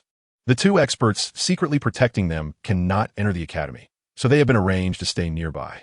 Dai Yunhan was not worried about being secretly watched, but it was still broad daylight, and it wouldn't be good for passers-by to see them. Although the luxury villas were standalone, they were not isolated. They were built closely together like a community, just with a bit more space in between. During the day, passers-by could indeed see part of the situation inside the villa through the windows. However, upon hearing her words, Dai Yunhan not only didn't let go, but instead held her tighter, leaning in closer with a charming smile. "Are you saying it's okay at night?" "Where? I didn't say that." Zhu Zhuqing's face turned even redder, and her shy gaze couldn't bear to look at him. Dai Yunhan's heart raced as he saw Zhu Zhuqing's shy demeanor, resembling a flower ready to be picked, making him unable to suppress a swallow. "I've been holding back for a month watching this. Come on, let me kiss you first." Without waiting for Zhu Zhuqing's response, he leaned in and kissed her deeply. Caught off guard by the sudden attack, Zhu Zhuqing clenched her small fists and pressed them against Dai Yunhan's chest. Initially thinking of resisting, she soon lost her strength under Dai Yunhan's dominance. Chapter 19. Fighting in a skirt is quite convenient. Softly surrendering, she found herself completely immersed in Dai Yunhan's passionate kiss within just a few seconds. 3 minutes later, the kiss ended. "You're such a bad guy." She swung her small fist and lightly hit Dai Yunhan's chest, then broke free from his embrace, stepping aside to adjust her slightly disheveled clothes. While her gaze fixed on Dai Yunhan with a hint of annoyance, Dai Yunhan was smiling cheerfully, completely unconcerned about Zhu Zhuqing's anger. On the contrary, in his eyes, this was no different from being coy. Hitting is affection, scolding is love, and if there's no hitting, there's no love. This is also a way to strengthen feelings. "Since it's still early, let's go out and buy some things. This house has nothing but the house itself, and there's no warm feeling at all." Dai Yunhan savored the delicious food and felt satisfied. He then began to get down to business. It was still morning, and the house was empty with nothing in it. He needed to buy some supplies and food. All right, the two then left the villa and headed to the nearby commercial street. Meanwhile, at the Heaven-Do Royal Academy, in the Education Committee office, 4 men sat together, each with a copy of the Academy information sheet in front of them. 3 of the men were older, 1 tall and thin, 1 fat, and 1 of medium height. The other man was slightly younger, but still middle-aged. If Dai Yunhan were present, he would recognize this person as the head of the teaching department. The other 3 men were the 3 members of the Education Committee of the Heaven-Do Royal Academy, Meng Xinji, Zhilin, and Bai Baoshan. Unsurprisingly, the information sheet in front of them was the one for Dai Yunhan and Zhu Zhuqing. His Majesty had informed me earlier that the Prince of the Star Luo Empire would come for exchange and study. I thought he was just an ordinary prince, but I didn't expect such a surprise. At 12 years old, with a soul power of 35, does his arrival have a specific purpose? Meng Xinji stroked his beard, pondering the question. Did His Majesty give you any instructions? Zhilin asked. None at all. Then that's good. Zhilin picked up a cup of tea and said, His Majesty must know about his information, but since he didn't give you any instructions, what does that imply? It implies that everything is under His Majesty's control, so we shouldn't worry unnecessarily. Bai Baoshan nodded in agreement, saying Jilin was right. Even if he has some purpose, it's not something we should concern ourselves with. Our task is to teach the students well, instead of contemplating his motives for coming here. It would be better to think about why he has reached 35 levels of soul power at such a young age. According to the records, even those with innate full soul power have not broken through to 35 by the age of 12, not even 30 levels. Meng Xinji was brought back to the main point by their discussion. He stared at the information sheet in front of him and said after some thought, it might be related to his martial soul. The white tiger martial soul is inherently powerful, and his martial soul seems to have undergone a mutation. Although I haven't seen it in person, based on the current data, it should be a benign mutation, a very positive one at that. In any case, this person must be closely observed. Regardless of whether he has any purpose towards our empire, his existence holds significant value. We must keep a close watch. If Dai Yunhan truly grows up, he will undoubtedly become a titled Douluo in the future. Jilin agreed. If that's the case, doesn't that mean the Star Luo Empire poses a significant threat to us in the future? Bai Baoshan, while saying not to worry, couldn't he help but feel anxious. In response, Meng Xinji shook his head. A titled Douluo is indeed powerful, but not strong enough to confront an entire empire. In the face of the military machine of slaughter, even a titled Douluo must avoid its sharp edge. Moreover, even if Dai Yunhan is exceptionally talented, how can you guarantee that he will truly grow? There are many geniuses in this world, and many talented individuals have died young. What true powerhouse hasn't stepped on countless prodigies to rise? Besides, we can't simply stifle him just because of his talent. The Star Luo Empire dares to send someone over. Do you think they're unprepared? If something happens to Dai Yunhan, who will bear the brunt? Isn't the Heaven Do Empire? Therefore, instead of worrying about his threat, we should be more concerned about his safety, so he can return alive. The teaching seat speaks wisely. Jilin and Bai Baoshan nodded in agreement. They hadn't realized this underlying relationship. No wonder they dared to let such a prodigy out. On the other side, Dai Yunhan and Zhu Zhuqing arrived at the shopping street. The nature of girls shopping is indeed the same in any world. As soon as they got here, Zhu Zhuqing instantly transformed into a lively little kitten, bouncing around with endless energy. Yunhan, do you think this looks good? In a clothing store, Zhu Zhuqing picked up a pair of black leather pants and asked. Dai Yunhan shook her head and said, I think this one looks better. Dai Yunhan picked up a white jumpsuit from the side. Although he really liked seeing Zhu Zhuqing in leather pants, showcasing her curvy figure, he preferred her in a dress. Girls should dress beautifully. What's the point of wearing a tight combat suit every day? But it wasn't very convenient for fighting. Sure enough, Zhu Zhuqing felt a bit tempted as well. No girl dislikes looking good. However, the ideas instilled in her by her family since childhood made her understand that beauty belonged to other girls, and only fighting belonged to her. Convenient? I think it's the most convenient. But Dai Yunhan's voice was incredibly firm. Zhu Zhuqing was puzzled, not understanding how it could be convenient. Wearing a dress to fight could easily lead to wardrobe malfunctions, right? But then, seeing Dai Yunhan's lecherous gaze, she immediately understood what he meant by convenient. She also realized what kind of fighting he was talking about. You hentai. The term hentai was taught to her by Dai Yunhan, but now she was using it on him. How am I hentai? What are you thinking, you little milk bag? Dai Yunhan lightly tapped her, then took out a pair of leggings and a pair of white stockings from the side, meaning that it would be more convenient for her to wear them. Dai Yunhan loved girls who fought in skirts the most. They were both beautiful and cool. Zhu Zhuqing looked at the items in his hand, first stunned for a moment. Then her cheeks turned red, and her toes were so embarrassed they could almost dig out a soul ring. Chapter 20. Unless choosing black. She felt extremely ashamed. Her hand went to Dai Yunhan's waist, pinching the soft flesh and giving it a twist, you naughty boy. Dai Yunhan instantly felt pain. No matter how strong the man was, the soft flesh around his waist was no match for his wife's fingers. Only he knew the sour and refreshing sensation of that pain. He was puzzled as to how such a move could be unified nationwide. Dai Yunhan had a pained expression, and Zhu Zhuqing felt a bit sorry for him, loosening her grip and giving him a rub. Let's see if you dare to do it again next time.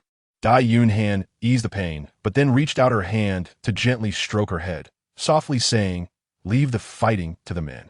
You should just dress up beautifully and cheer for me. The affectionate gesture and sincere tone instantly warmed Zhu Zhuqing's heart. Don't think I don't know. You just want to see me wear it. Zhu Zhuqing was clear about this.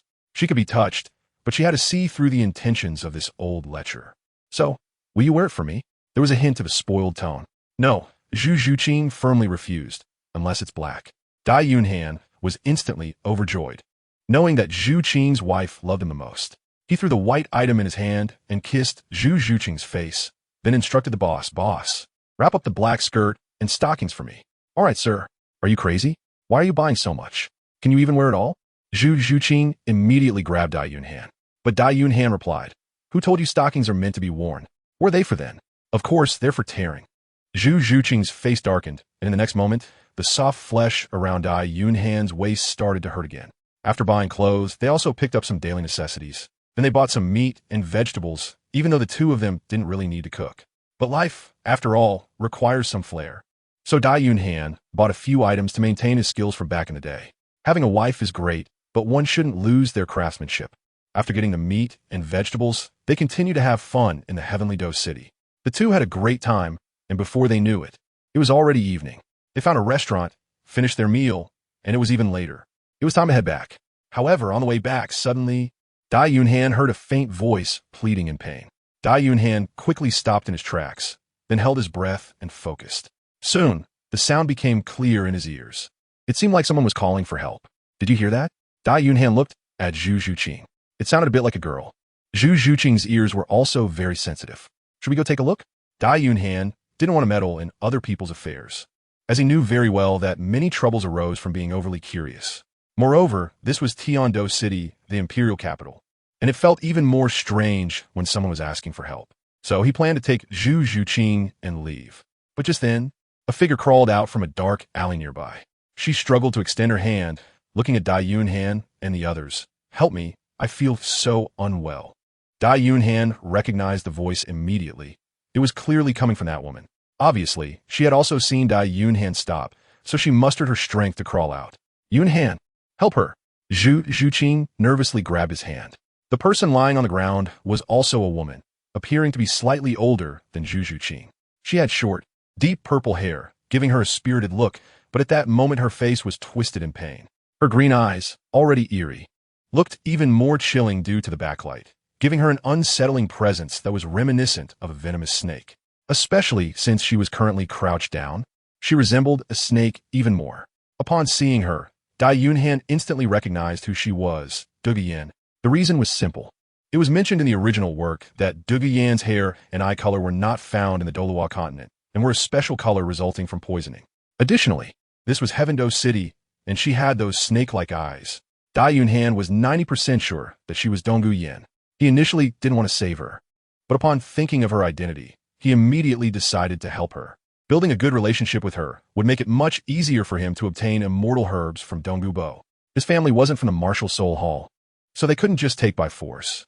He approached Dongguyan, but just 5 meters away, he suddenly felt a chilling coldness, accompanied by a pungent smell. He took 2 steps back and looked closely, only to discover that there was a faint blue mist in the air. Dai Yunhan realized that this was very likely the poison gas from Dongguyan. He quickly shouted, "You need to collect the poison gas, otherwise how can I help you?" He was not immune to all poisons yet. Dongguyan's poison was extremely potent, and a slight misstep could lead to festering and death. "I can't control it. Please help me. It hurts so much. I want to help you, but I need to be able to help. You're full of poison, and I'm not Tang San. How can I assist you?" "Who is Tang San? A scumbag." Suddenly, Dai Yunhan thought of a solution. He remembered how Tang San had used Xionghuang wine to counter Dongguyan's snake poison when leading the Shrek's 7 monsters against the Imperial fighting team. Perhaps he could use this method as well. Immediately, he took out a few bottles of Xionghuang wine from his ring. Fortunately, he had bought a few bottles while grocery shopping. He threw the Xionghuang wine above Dongguyan's head, then circulated his soul power and smashed it with the palm, causing the wine to rain down like droplets. Dai Yunhan observed the poisonous fog and found that it had indeed decreased. Damn, what a magical world. He quickly smashed the remaining Xionghuang wine and took a few sips himself, just in case. Once the poisonous fog had mostly dissipated, Dai Yunhan successfully reached Dongguyan's side. "What's wrong? What do you feel unwell?" Dai Yunhan asked. "I hurt all over, it really hurts." "You're not having a snake venom attack, are you?" Dongguyan, like Donggubo, could control various potent poisons, but she was also affected by the backlash of the poison. Whenever it flared up, she had to endure pain that ordinary people could hardly tolerate. Dongguyan nodded. "Do you have any medicine on you?" "This snake venom attack is just like asthma. You never know when it will strike."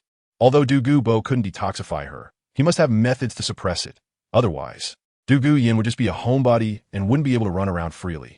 I forgot to bring it. Then what should we do? Chapter 21. You have to sleep in bed with me. Dai Yunhan really knew nothing about poison issues. He wasn't Tang San, and the system only told him to fall in love, not to teach him how to detoxify. He was truly at a loss. Just when he was feeling helpless, Du Guyan's hand suddenly grabbed him, but it wasn't a soft touch like that of a girl. Instead, it was an icy coldness like the chill of winter. Hiss! So cold, truly worthy of being a venomous snake. Dai Yunhan looked at her and noticed that she was already pale from the pain, cold sweat dripping down. Her brows tightly knitted, and her lips pressed together, almost unable to speak. Treating a dead horse as if it were alive? Let's give it a try. Dai Yunhan helped her up, and then moved to her back, pressing his hands against her to transfer the soul power from within him to her. He didn't know if this method would work, but he knew it would have some effect. At the very least, it could reduce her pain. Now, it was no longer a matter of whether he should help Du Guyan, but rather that he had to help, because passers-by were already watching him. If Du Guyan were to die in front of him at this moment, he would definitely be implicated. With Du Guobo's behavior, he would really be facing a life-and-death crisis. However, similarly, if he helped Du Guyan now, it would make things much easier for him later. The chances of obtaining the celestial herb from Du Guobo would also increase. He might not need the celestial herb, but Zhu Zhuqing definitely did. As the soul power was infused, the pain on Du Guyan's face did indeed lessen somewhat. But the cold sweat did not disappear. Instead, it increased. Moreover, with Dai Yunhan's assistance, he felt a chilling aura beginning to invade his own body. He was alarmed. This was Du Guyan's poison attacking him. It truly had no gaps to exploit. Dai Yunhan was about to stop. He could go save someone, but he couldn't sacrifice his own life to save her. Just then, Dai Yunhan's martial soul manifested, and in an instant his hair turned black and white, with black and white wings spreading out behind him.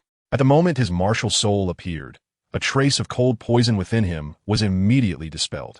At the same time, on his left and right hands, a white energy and a black energy followed his soul power and entered Du Guyan's body. Dai Yunhan was a bit surprised.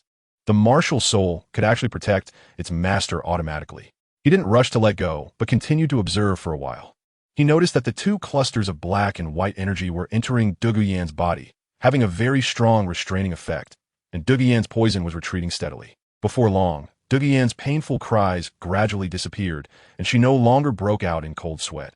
Her pale face began to regain some color. About a minute later, realizing that Du Guyan was safe and sound, Dai Yunhan also withdrew his soul power. At the same time, he let out a deep sigh. Feeling a bit scared, he also discovered a useful aspect of the martial soul. He still didn't quite understand what the black and white energy was, but it was clear that the effectiveness of those two clusters of energy was very powerful, capable of suppressing even the potent poison of Du Guyan. It was easy to imagine. He looked at Du Guyan and found that she had fallen asleep in his arms due to the pain she had just endured. She looked exhausted but was sleeping soundly. At this moment, Zhu Zhuqing also walked over. Seeing this scene, she felt a bit jealous and asked, "She should be fine now, right? She's fine now, but what should we do next?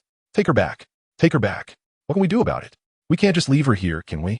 Zhu Zhuqing felt helpless too. If you're going to save someone, you should see it through. You can't just leave a girl on the street. All right, then we can only do it this way. Dai Yunhan has the same idea. He helped Du Guyan with a purpose. Now that he has saved her, he just leaves her here without caring. Not to mention whether she might encounter danger later and the trouble it could bring him. Just think about it. What if Du Guyan wakes up and forgets about him?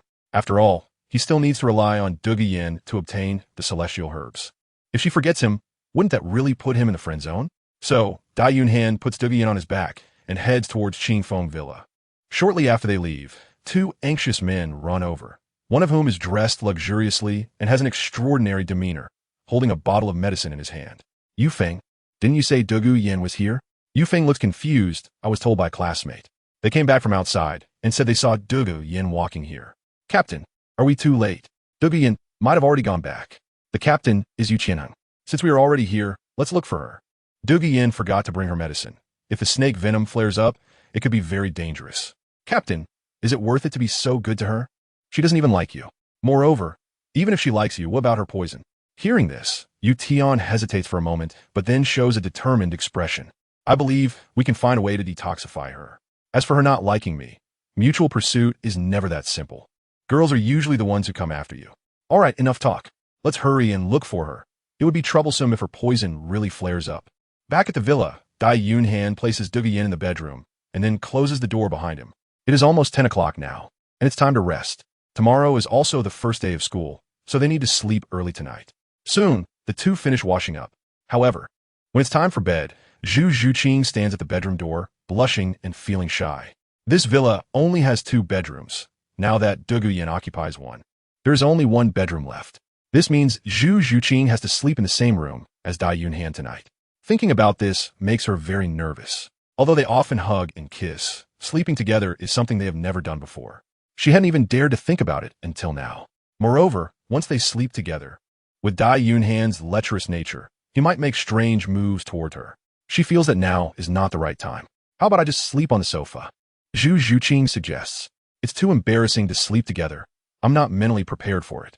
What are you talking about? There's no way I'm letting you sleep on the sofa. Dai Yunhan replies firmly.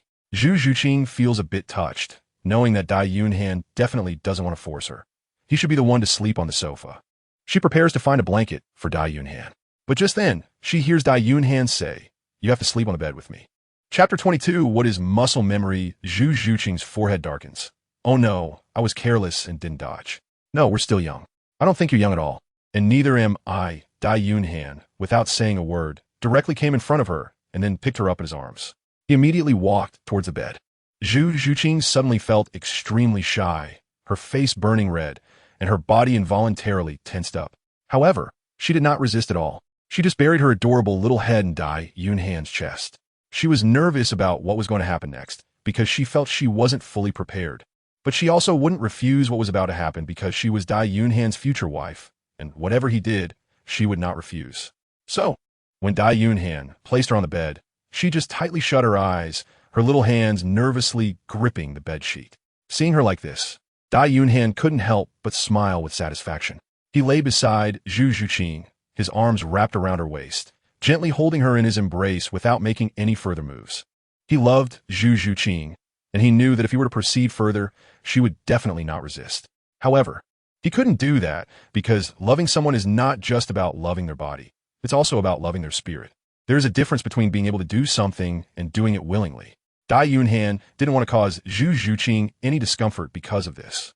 When Zhu Zhuqing noticed that Dai Yunhan wasn't making a move, her tense body gradually calmed down. She opened her beautiful eyes, resembling a starry sky, and looked at Dai Yunhan. She found that Dai Yunhan was also staring at her, lost in a kind of affectionate reverie. "What's wrong?" Zhu Zhuqing asked with concern, her tone tinged with a hint of tension. It wasn't the same shy tension from before, but rather a nervousness about Dai Yunhan not taking the next step. Was it because of her own performance that Dai Yunhan was feeling a bit upset? "Zhuqing, you are truly beautiful." Dai Yunhan answered the question off topic. However, this answer also relieved Zhu Zhuqing's tension, and a smile appeared in her eyes. She then kissed him lightly on the lips. Just as she pulled away, Dai Yunhan suddenly kissed her again. She wanted to just peck like a dragonfly touching water, but she forgot that Dai Yunhan was not water, but a ball of glue, one that you couldn't escape once you got stuck. Their passionate breaths intertwined. When they finally separated, Zhu Zhuqing was obviously a bit breathless. Dai Yunhan smiled satisfyingly and then embraced her body. Zhu Zhuqing also curled up in Dai Yunhan's arms like a little kitten. "In fact, if you want, I can do that." Zhu Zhuqing's barely audible voice sounded from within the embrace. Dai Yunhan looked down at Zhu Zhuqing and found her incredibly shy, her ears flushed red. He couldn't help but feel a surge of emotion in his heart. However, he still suppressed this strong impulse. As always, he didn't want to force Zhu Zhuqing into doing something against her will, not even a little. No, it wouldn't do. He held Zhu Zhuqing tighter and leaned closer to her ear, gently saying, "Zhuqing, I love you, and I will wait until the day you fully accept me." Zhu Zhuqing didn't say anything. She just leaned closer into his embrace. Ding! The system detected that the goddess Zhu Zhuqing's affection for the host had deepened, granting a reward, a 10,000-year soul bone, the right arm soul bone of the Chaos Twin-Winged Tiger, and a soul skill, Kingdom of Light. The Kingdom of Light, when used, creates a defensive space that can withstand all types of attacks, with the strength varying according to the soul power level. Hearing the system's voice, Dai Yunhan smiled internally, knowing that his recent actions were correct. Only by respecting others would he receive emotional reciprocation. The night passed without a word. The next morning, Zhu Zhuqing woke up early. It wasn't that she didn't like sleeping in. It was because Dai Yunhan was too restless in his sleep. His hands were constantly moving, hardly leaving her side all night. If she hadn't felt that he was truly asleep, she would have suspected he was pretending, as he was remarkably good at locating her. Every time she tried to move his hand away, it wouldn't be long before he found it again. She seriously wondered if he wouldn't sleep unless his hand was on her body. But if that were the case, how did he sleep before? With no choice. She got up, found a black lace top from the bedding, and put it on. Looking at Dai Yunhan's sleeping face, she felt speechless. This guy could even unfasten her lace top in his dreams. If she hadn't grown up with him, she might have doubted whether he had practiced on other women. After getting dressed, she went downstairs to start preparing breakfast. The breakfast was simple: bread, milk, eggs, and so on. Not too troublesome. Just as she was finishing up, Dai Yunhan came down from upstairs. Seeing Zhu Zhuqing busy in the kitchen, he smiled contentedly. This felt so much like home. He walked up behind Zhu Zhuqing and naturally wrapped his arms around her waist. Her waist was slim and firm, giving a slightly petite feeling, lacking that sense of fullness. However, her hips were quite ample, compensating for this minor flaw. You're getting cozy so early in the morning. Didn't you have enough cuddling last night? Zhu Zhuqing complained. Just thinking about last night's events made her feel a bit shy and annoyed. But Dai Yunhan didn't care about that. He kissed her cheek and said, "My wife has such a great figure. Even if I hug you every day, it wouldn't be enough. Stop joking, it's time to eat." "No, I want to eat you first." Saying this, he turned Zhu Zhuqing's body around and kissed her. They lingered for another 2 or 3 minutes before reluctantly parting. Zhu Zhuqing quickly adjusted her top, saying, "Kissing is one thing, but why do you always have to go further?" Dai Yunhan felt a bit awkward. Muscle memory, muscle memory. Upon hearing this, Zhu Zhuqing's expression darkened. She immediately understood why Dai Yunhan had been so precise last night. Goodness, muscle memory. After placing breakfast on the table, Zhu Zhuqing was about to check if Du Guyan had woken up. Just then, Du Guyan came down from upstairs. Seeing her, Zhu Zhuqing immediately greeted, "You're awake. Have something to eat." Du Guyan still had a look of confusion and vigilance on her face, clearly unsettled by the unfamiliar environment. But when she saw Dai Yunhan sitting at the table, her expression relaxed. "Thank you for saving me." The snake venom had caused her pain, but it hadn't made her lose her memory. So, upon careful reflection, she clearly remembered what had happened last night. Chapter 23. Du Guyan's Favor, Reward Detox Pill. "It's just a small effort. Are you hungry? Let's eat together." Dai Yunhan gestured for her to sit down and eat. Du Guyan didn't hold back. And seeing the clothes they wore, she realized they were also students of the Tiando Royal Academy. So, she let down her guard. "My name is Du Guyan. Are you new students? What do I call you?" Du Guyan asked while eating. "I'm Dai Yunhan, and this is Zhu Zhuqing. We are all new students who just enrolled this year." Dai Yunhan felt a bit happy when she introduced herself. Although she was already quite sure that she was Dong Guyan, confirming it still made her emotions different. "Thank you for what happened last night. I'm also a student of the Tiando Royal Academy. If you encounter any difficulties in the future, you can come to me. I noticed you seemed to be poisoned last night, and it looked pretty serious," Dai Yunhan said. If she wanted to obtain the immortal herb, she needed to build a good relationship with her. Now was the perfect time for deeper communication. Hearing this, Dong Guyan's expression dimmed. This had been an issue since she was young, and it was something she couldn't resolve. "However, I really appreciate you for last night. If it weren't for your appearance, I might have died." At this point, a hint of curiosity appeared on Dong Guyan's face. "What method did you use last night?" For so long, every time the poison flared up, there had been no other way to suppress it besides medication. "This might be related to my martial soul. When your poison invaded my body, I was quite startled. Later, when my martial soul manifested, its special energy helped suppress the toxicity." "Really? What is your martial soul?" Dong Guyan's eyes sparkled with excitement. Moreover, at that moment, there was a hint of strange exhilaration deep within her eyes. "The chaotic twin-winged tiger is a mutated martial soul." Dai Yunhan replied, "Can I see it?" Dai Yunhan showed a strange expression, asking why she wanted to see his martial soul. Du Guyan also realized that she might have been a bit reckless, and quickly said, "Actually, it doesn't matter if I don't see it. I was just curious. Because my poison is very severe, my grandfather can only rely on medicine to suppress it, but you can use soul power, which is quite surprising." "I just stumbled upon it by accident. My martial soul is special." Dai Yunhan's words are indeed the truth. He really just stumbled upon it at that time. If he had known there was a risk of being eroded by toxins, he definitely wouldn't have done it. As for Douluo, he couldn't suppress her poison with soul power, which he thought was very normal. Both were like poisonous snakes, and using soul power would only make her suffer more. Moreover, the toxicity of both was the same, leaving no opportunity for a counterattack with poison. As for others, they wouldn't dare to do so. If they dared to use soul power to suppress it, they would end up like Dai Yunhan, being eroded by toxins. No matter what, I really thank you. Can we be friends? Dugwian said, extending her hand to indicate a handshake. Dai Yunhan would certainly not refuse such a good opportunity. He was planning to use Dugu Yin anyway, and now that the other party came to him, how could he not take advantage of it? So he immediately reached out his hand, saying, of course, then we'll be friends. We will be friends from now on. Dugu Yin happily shook Dai Yunhan's hand, her eyes filled with joy. With his wife watching nearby, Dai Yunhan naturally kept it brief, shaking hands and then letting go. However, when he tried to pull back, he found it a bit difficult. It seemed like Dugu Yin was reluctant to let go, but Dugu Yin quickly realized this and hurriedly released her hand, feeling a bit embarrassed. At the same time, to cover up the awkwardness, she also reached out to shake hands with Zhu Zhuqing. Then she continued eating, but her gaze towards Dai Yunhan suddenly became strange. Ding! Detected that the goddess Dugu Yin has developed feelings for the host, receiving a reward. 1 antidote pill. The antidote pill can cure any poison in the world. If one doesn't work, then take another. At that moment, the sudden voice from the system surprised Dai Yunhan. Goddess Dugu Yin? Dai Yunhan's first reaction was surprise, because this was actually not a single female protagonist system. Wow, this is just too exciting. He had always thought that the dating system was a single female protagonist one, and he could only date Zhu Zhuqing.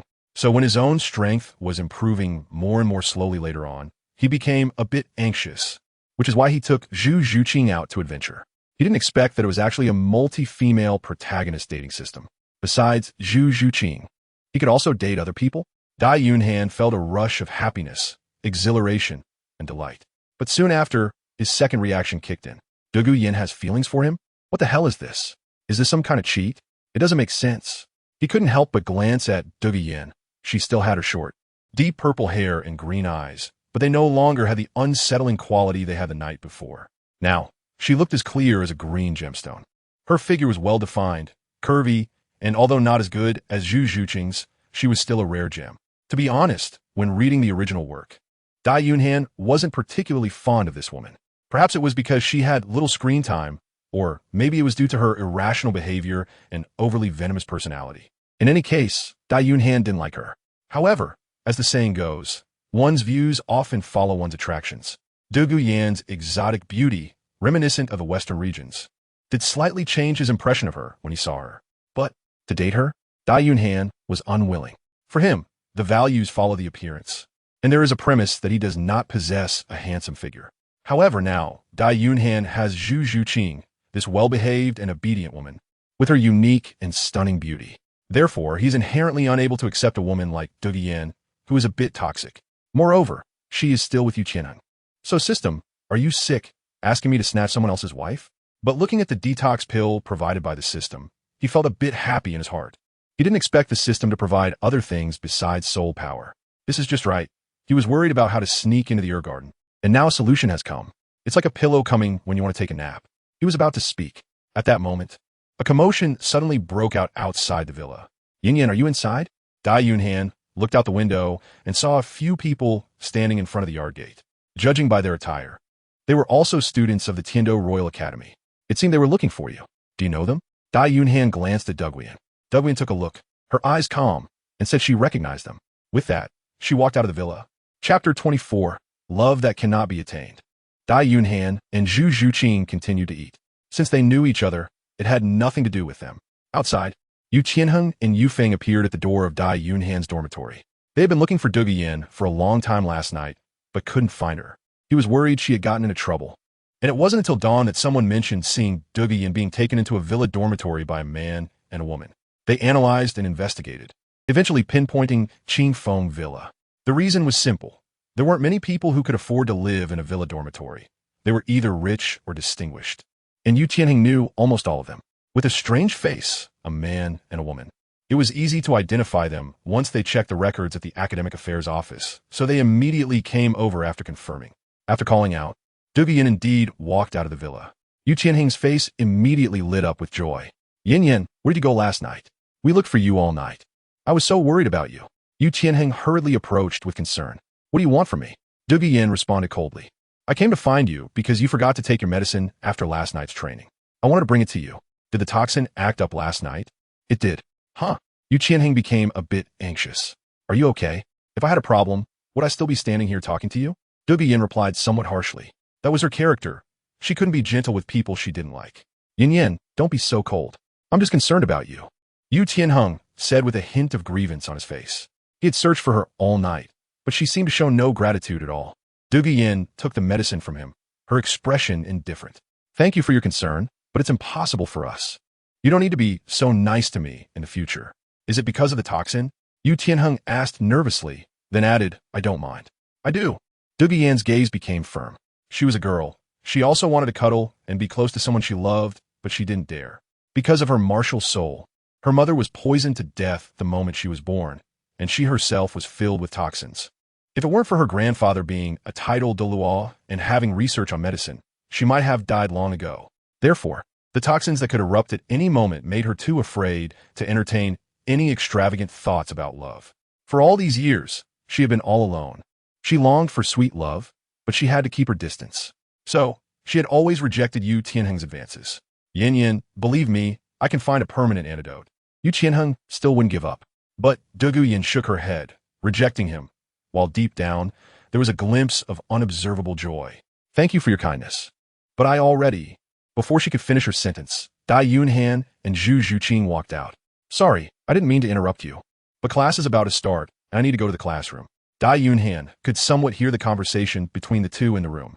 He hadn't expected that at this time, Yu Tianheng and Zhu Yin weren't together yet. Moreover, from the current situation, it seemed that Yu Tianheng was pursuing Zhu Yin, but Zhu Yin didn't like him. In that case, Dai Yunhan had to view the system in a new light.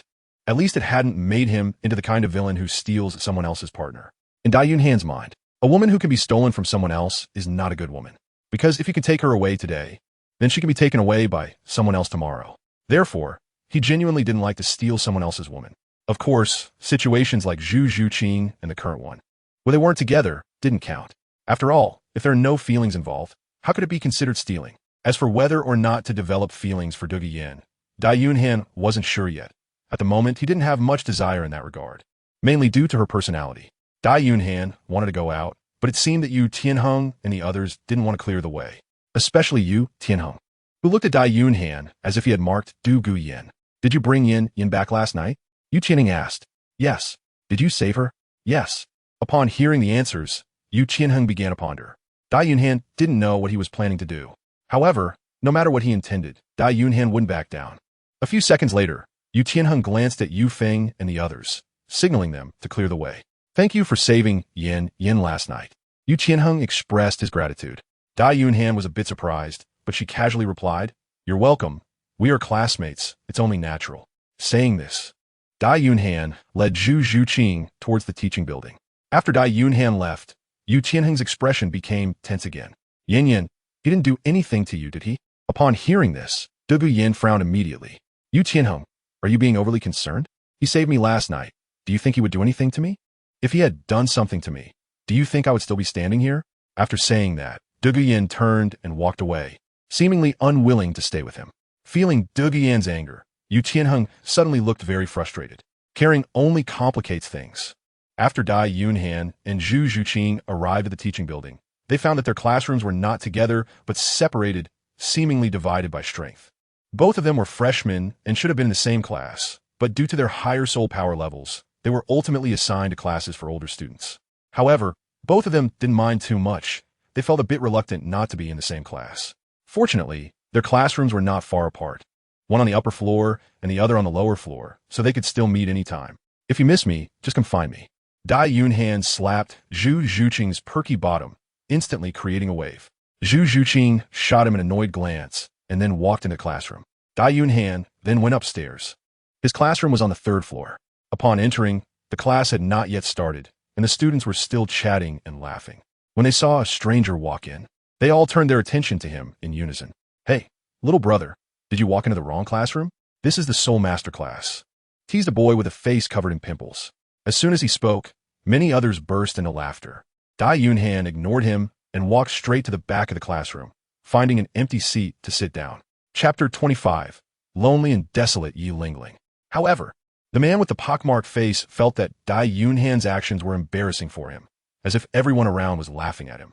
He immediately said, "Little friend, it's very impolite to walk in without saying a word like that." Now, Dai Yunhan was 12 years old, while this group of people was around 18 or 19, with some even in their mid-20s. Therefore, Dai Yunhan, who still looked somewhat immature, seemed like a child in their eyes. "I'm sorry, but if this is the Soul Master class, then I indeed belong to this class. Moreover, it is written on my identity card," Dai Yunhan said, not wanting to escalate the situation, and directly showed his identity card. The people around him were clearly skeptical. How could someone who looked much younger than them have the strength to enter the Soul Master class? Had he already become a Soul Master? They crowded around to check Dai Yunhan's identity card, and upon seeing it, they found it to be true. In an instant, their expressions toward Dai Yunhan changed. No longer were they teasing and mocking him. Instead, they looked surprised and somewhat respectful. After all, at such a young age, with such strong abilities, he would definitely achieve something in the future. It would be best not to make an enemy of someone like that. So, the man with the pockmarked face quickly apologized, saying he was just straightforward and meant no harm. The others also introduced themselves, offering to help him if he needed anything in the future. Only one girl sat silently in the corner, not speaking. When she heard Dai Yunhan claim to belong to this class, she glanced up at him, then fell silent again. Dai Yunhan also discovered her. She was dressed in black, with a slender figure, wearing a black veil that concealed her face. A waterfall of blue hair cascaded down her back, and her deep blue eyes were as clear as the lake waters of Changbai Mountain. Sitting quietly in a corner, she seemed to blend into it, making it easy to overlook her if one wasn't paying attention. From her, the only feelings Dai Yunhan could sense were loneliness and desolation. If he guessed correctly, this person should be Yi Lingling. Someone with such an aura and wearing a veil was indeed rare in the Douluo Continent. Of course, there were others like her, but in the case of the Tiando Royal Academy, it was most likely Yi Lingling without a doubt. Moreover, this was a Soul Zone class. Just as Dai Yunhan was observing Yi Lingling, she seemed to sense his gaze and raised her eyes to look at him. When their eyes met, in an instant, Dai Yunhan felt an overwhelming darkness approaching. That chill was like his girlfriend's icy little hand slipping into his back on a winter day, instantly penetrating to the bone. Dai Yunhan's heart trembled slightly. He could not imagine how a person could possess such a deep sense of loneliness. Just a single glance could evoke such empathy in him. So how profoundly lonely must she be in person? Dai Yunhan couldn't imagine. The original text describes Yi Lingling very little, only mentioning that she is a lonely and desolate person. But now it seems that if she really is Yi Lingling, then she is not just lonely and desolate. She is truly the embodiment of loneliness and desolation. Unavoidably, he felt a spark of curiosity about this girl. Just then, a few more people walked in at the door. Dai Yunhan was surprised to see that it was actually acquaintances, those same people he had just seen in the courtyard of his villa. He had begun to suspect their identities earlier, and now that they had entered, he could confirm who they were. Yu Qianheng and the others also spotted Dai Yunhan and were quite astonished. It seemed they couldn't understand how a new student could enter the Soul Master class. As for Duge Yan, her expression was similar to theirs, though there was also a hint of joy in her eyes. They each took their seats. Soon, the class bell rang, and a young teacher walked in, looking refined and scholarly. "Hello, everyone. My name is Qin Ming, and I will be your instructor." This was just a formality. Everyone knew he was Qin Ming, and his words were meant for Dai Yunhan. "I believe everyone is already aware that we have a new classmate in our class, Dai Yunhan. Please introduce yourself." Dai Yunhan stood up, exuding a calm demeanor. "Hello, everyone. My name is Dai Yunhan. I come from the Star Luo Empire, and I am this year's exchange student. I am 12 years old, with a martial soul of the chaotic twin-winged tiger, and I have a soul power of level 35. The crowd was already curious about Dai Yunhan's identity, so when he introduced himself, everyone listened attentively. However, after hearing this, their expressions became incredibly strange. There were looks of shock, confusion, doubt, and disappointment. Many expressions in total, but hardly any joy. 12 years old, level 35. How is that possible? How did he cultivate? Damn, I'm 24 this year, and only at level 35. Compared to him, Haven T, I just wasted a round of meals? An unparalleled genius. No wonder he can enter the Soul Sect class. What a pity. He is actually from the Star Luo Empire. Did the Star Luo Empire send this genius here for some ulterior motive? Why isn't such a genius from our Tiando Empire? The crowd began to whisper among themselves. Qin Ming stood on the platform, listening to the discussions below, and couldn't help but feel a bit emotional. Yesterday, He had received Dai Yunhan's information from the teaching staff, and his first reaction was disbelief. A 12-year-old soul master. He had never heard of or seen anything like it before. He didn't believe such a person could exist on this continent, so he immediately questioned the authenticity of the information. However, after seeing the royal certification on it, he had to accept this fact with resignation. The royal certification could not be fake. Once he believed it, he became very curious about what this person looked like, and after seeing him today, it was indeed a person of extraordinary talent. But he also regretted that this person was not from the Douluo Empire. All right, everyone quiet down. Dai Yunhan is the exchange student from the Star Luo Empire. He has traveled thousands of miles to our country.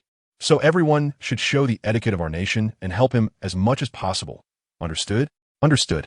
Everyone responded, but only they knew how ridiculous this statement was. Help.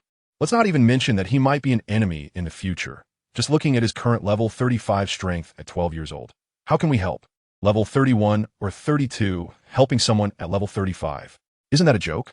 Qin Ming also understood everyone's thoughts, and he didn't expose them. He felt the current atmosphere was quite good. Chapter 26. Practice battles, teaming up with Yi Lingling.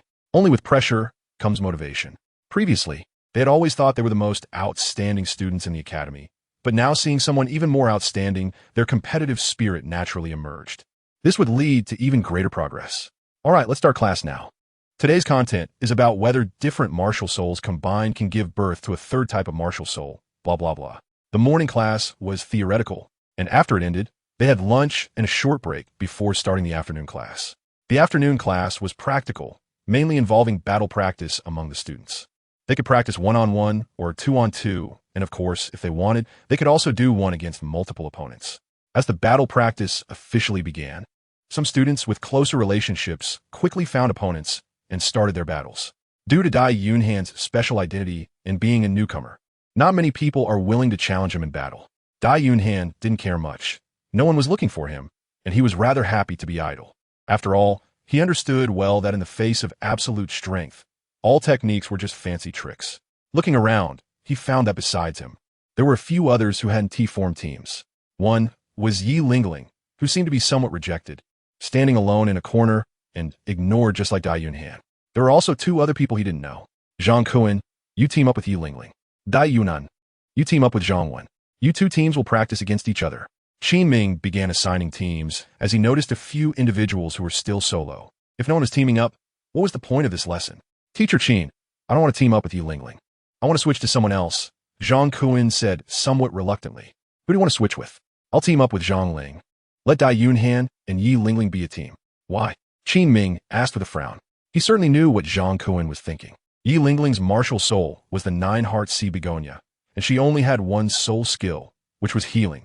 Such a soul skill, if it were in life and death battles, would be something everyone would fight to have. However, they were just students practicing against each other, emphasizing a controlled approach, and in almost 90% of cases, there wouldn't be any injuries. So at this time, Yi Lingling's value is actually less than that of other support soul masters. Other support soul masters could enhance abilities, while Yi Lingling could do nothing but heal.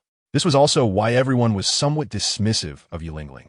Zhang Wen's soul power is at level 31. Mine is level 36. Dai Yunhan's soul power is level 35, and Yi Lingling's is level 32. I believe this combination is fair. The power disparity won't be too great. Diankun explaineth. He certainly wouldn't voice his real thoughts.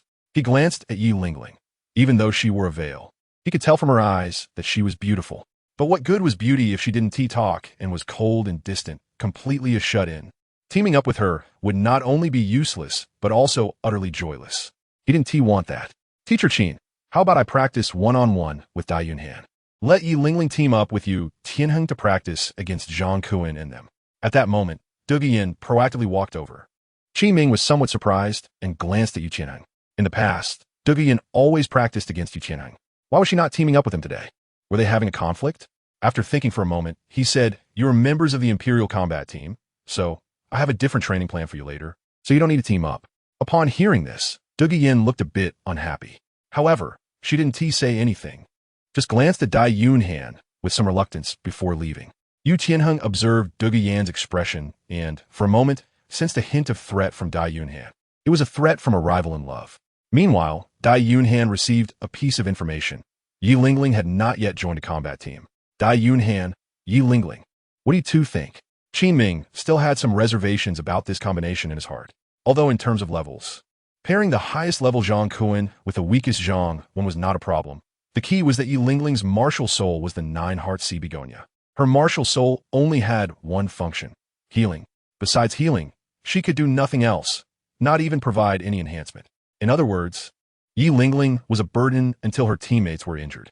However, they were currently just friendly sparring, emphasizing a controlled approach where Yi Lingling's healing ability was essentially useless.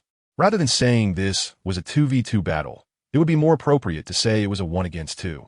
The level 36 Zhang Kuan, with Zhang Wen's assistance, would only become stronger. Meanwhile, the level 35 Dai Yunhan would still only be level 35 and might not be able to fully exert his strength due to issues with Yi Lingling. Therefore, in his view, this combination had no significance and Wu Ti served the purpose of practice. But to his surprise, Dai Yunhan agreed, "I don't mind. I can team up with anyone." "And you, Yi Lingling?" Qin Ming asked again. "I don't mind either," Yi Lingling replied. Being someone who was already looked down upon, she had no qualifications to choose. "All right then, you two teams will practice against each other. The practice mainly focuses on the technical training of soul power and soul skills. So when you attack, make sure to hold back and don't use excessive force. Keep it controlled. Understood?" "Understood. Then let us begin." With a command from Qin Ming, he then moved away from the four. The four then headed to the practice area. Zhang Kuan rubbed his fists, eager to try. "All right. Each of you has 30 seconds to release your martial souls. After 30 seconds, the battle will automatically begin." "How about that?" "Sounds good," Dai Yunhan agreed. "Then be careful. Martial soul, furious chicken, activate," Zhang Kuan shouted, and with his soul power swirling, a 3-meter-tall black chicken appeared behind him. The black chicken was entirely black, with only its comb on top being silver gray, and its claws were sharp, with 2 curved blades protruding from its wings. As his martial soul was revealed, changes also occurred to Zhang Kuan. A pair of black shadowy wings appeared on his back. His hair turned silver gray, black feathers appeared on his arms, and his hands became huge with sharp claws growing out. With a loud crow, his momentum indeed became fierce. It was a bit like a mad chicken. Behind him, Zhang Wen also released her martial soul. Her martial soul was a red umbrella, entirely red, with no impurities, as if carved from jade. Chapter 27, Furious Chicken, Zhang Kuan. Dawn Song, Jumping Slash. She was a support soul master, so the umbrella-esque characteristics naturally leaned towards defense. On the other side, Yi Lingling also symbolically released her martial soul. A pink begonia flower, composed of white and pink petals, slid down from both sides of Yi Lingling's palms, with soft vines swaying in the wind. Although this practice battle might not allow her to be of any use, it was still a battle, so some ceremonial aspects were necessary. "Just stand behind me and don't move." Dai Yunhan instructed her with a word, and then released her martial spirit. Chaos Double-Winged Tiger. Accompanied by a roar, a black and white tiger, nearly 5 meters long, leaped behind Dai Yunhan. Its eyes were like amber, its fangs like crescent moons, and its wide-open bloody mouth seemed ready to swallow the mountains and rivers. Its claws were like pillars, strong and sturdy, slightly curved, maintaining a posture ready to attack at any moment. Its back was adorned with black and white wings that spread out nearly 20 meters in length, exaggerated and majestic, evoking both admiration and an involuntary sense of fear. As Dai Yunhan's martial soul emerged, a strong pressure was released, affecting all the students present, especially those with beast martial souls. One by one their auras wilted, as if they were frostbitten eggplants, unable to lift their heads. Yu Qianheng and the others looked shocked. It was the first time they had seen such a martial soul, and in an instant he felt his blue lightning tyrant dragon's energy within him roar. Dugu Yin felt the same. Her martial soul, the emerald phosphor snake, also stirred restlessly, feeling uneasy. Similarly, at this moment, Qin Ming took out a small notebook nearby, his shocked expression revealing he was writing something. Those who were slightly better off were the weapon martial souls and plant martial souls that weren't suppressed by bloodlines. But even they were still significantly affected. Yi Lingling looked at the begonia flower in her hand, its petals slightly closed and its stamens curled, seemingly afraid to bloom. She felt a secret shock in her heart.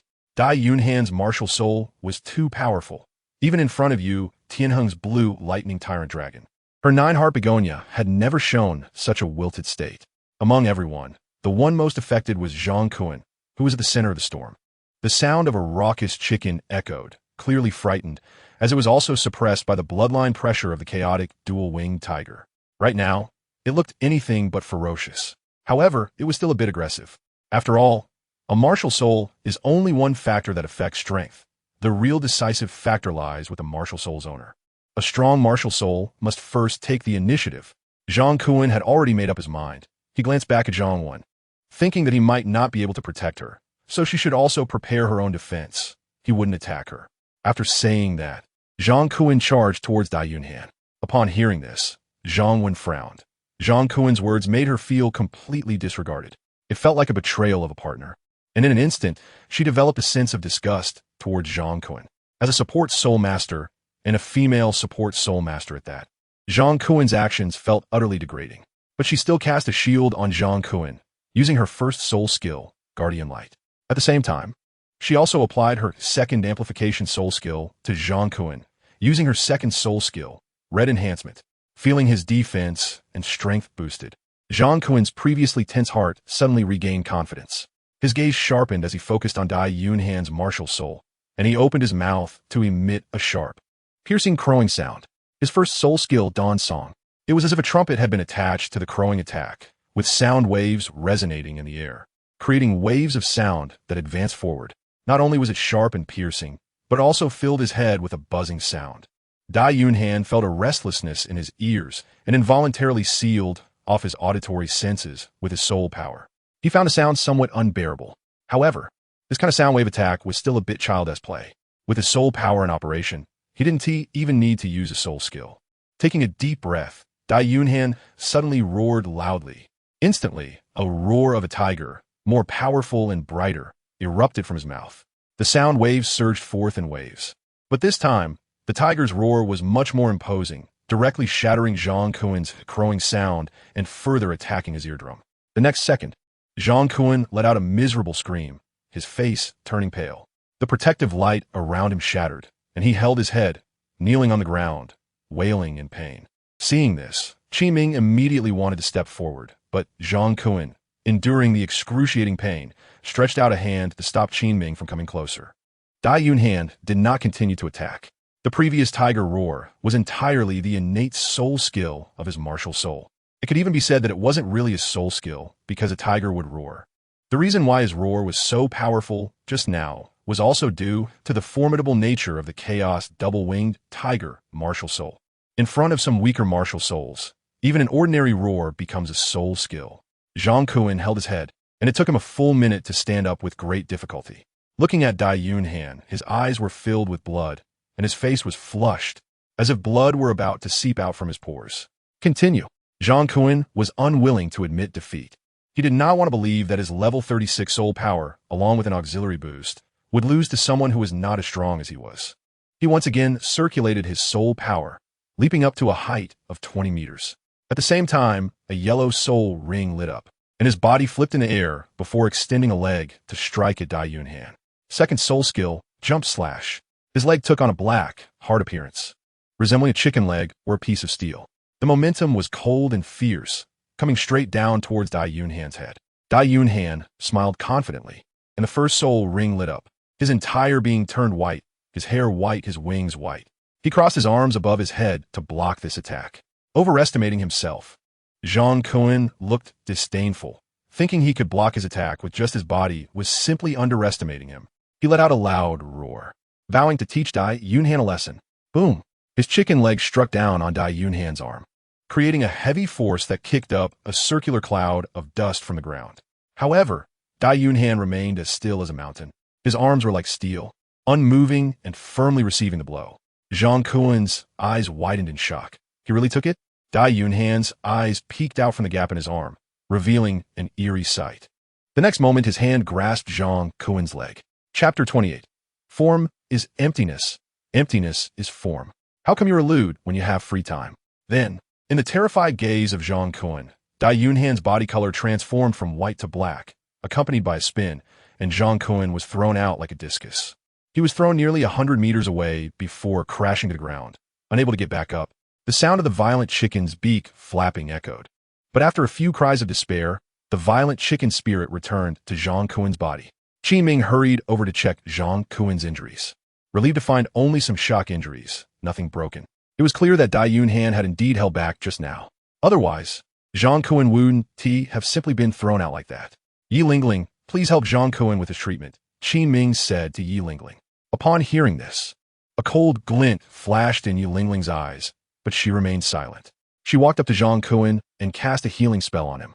Thank you, Zhang Kuen wanted to say, but found it difficult to express his gratitude. Just moments ago, he had considered her a burden, and now he needed her help to heal. He felt a bit ashamed. It seemed that only when injured did one realize the value of treatment. However, Yi Lingling seemed uninterested in his thanks. After casting the healing spell, she left without looking back. Zhang Kuen watched her back, feeling even more guilty. Meanwhile, Qi Ming said to Dai Yunhan, your strength surprised me. To be honest, if you weren't from the Star Luo Empire, I would want you to join the Imperial fighting team. I was also quite surprised by my own strength. Dai Yunhan smiled.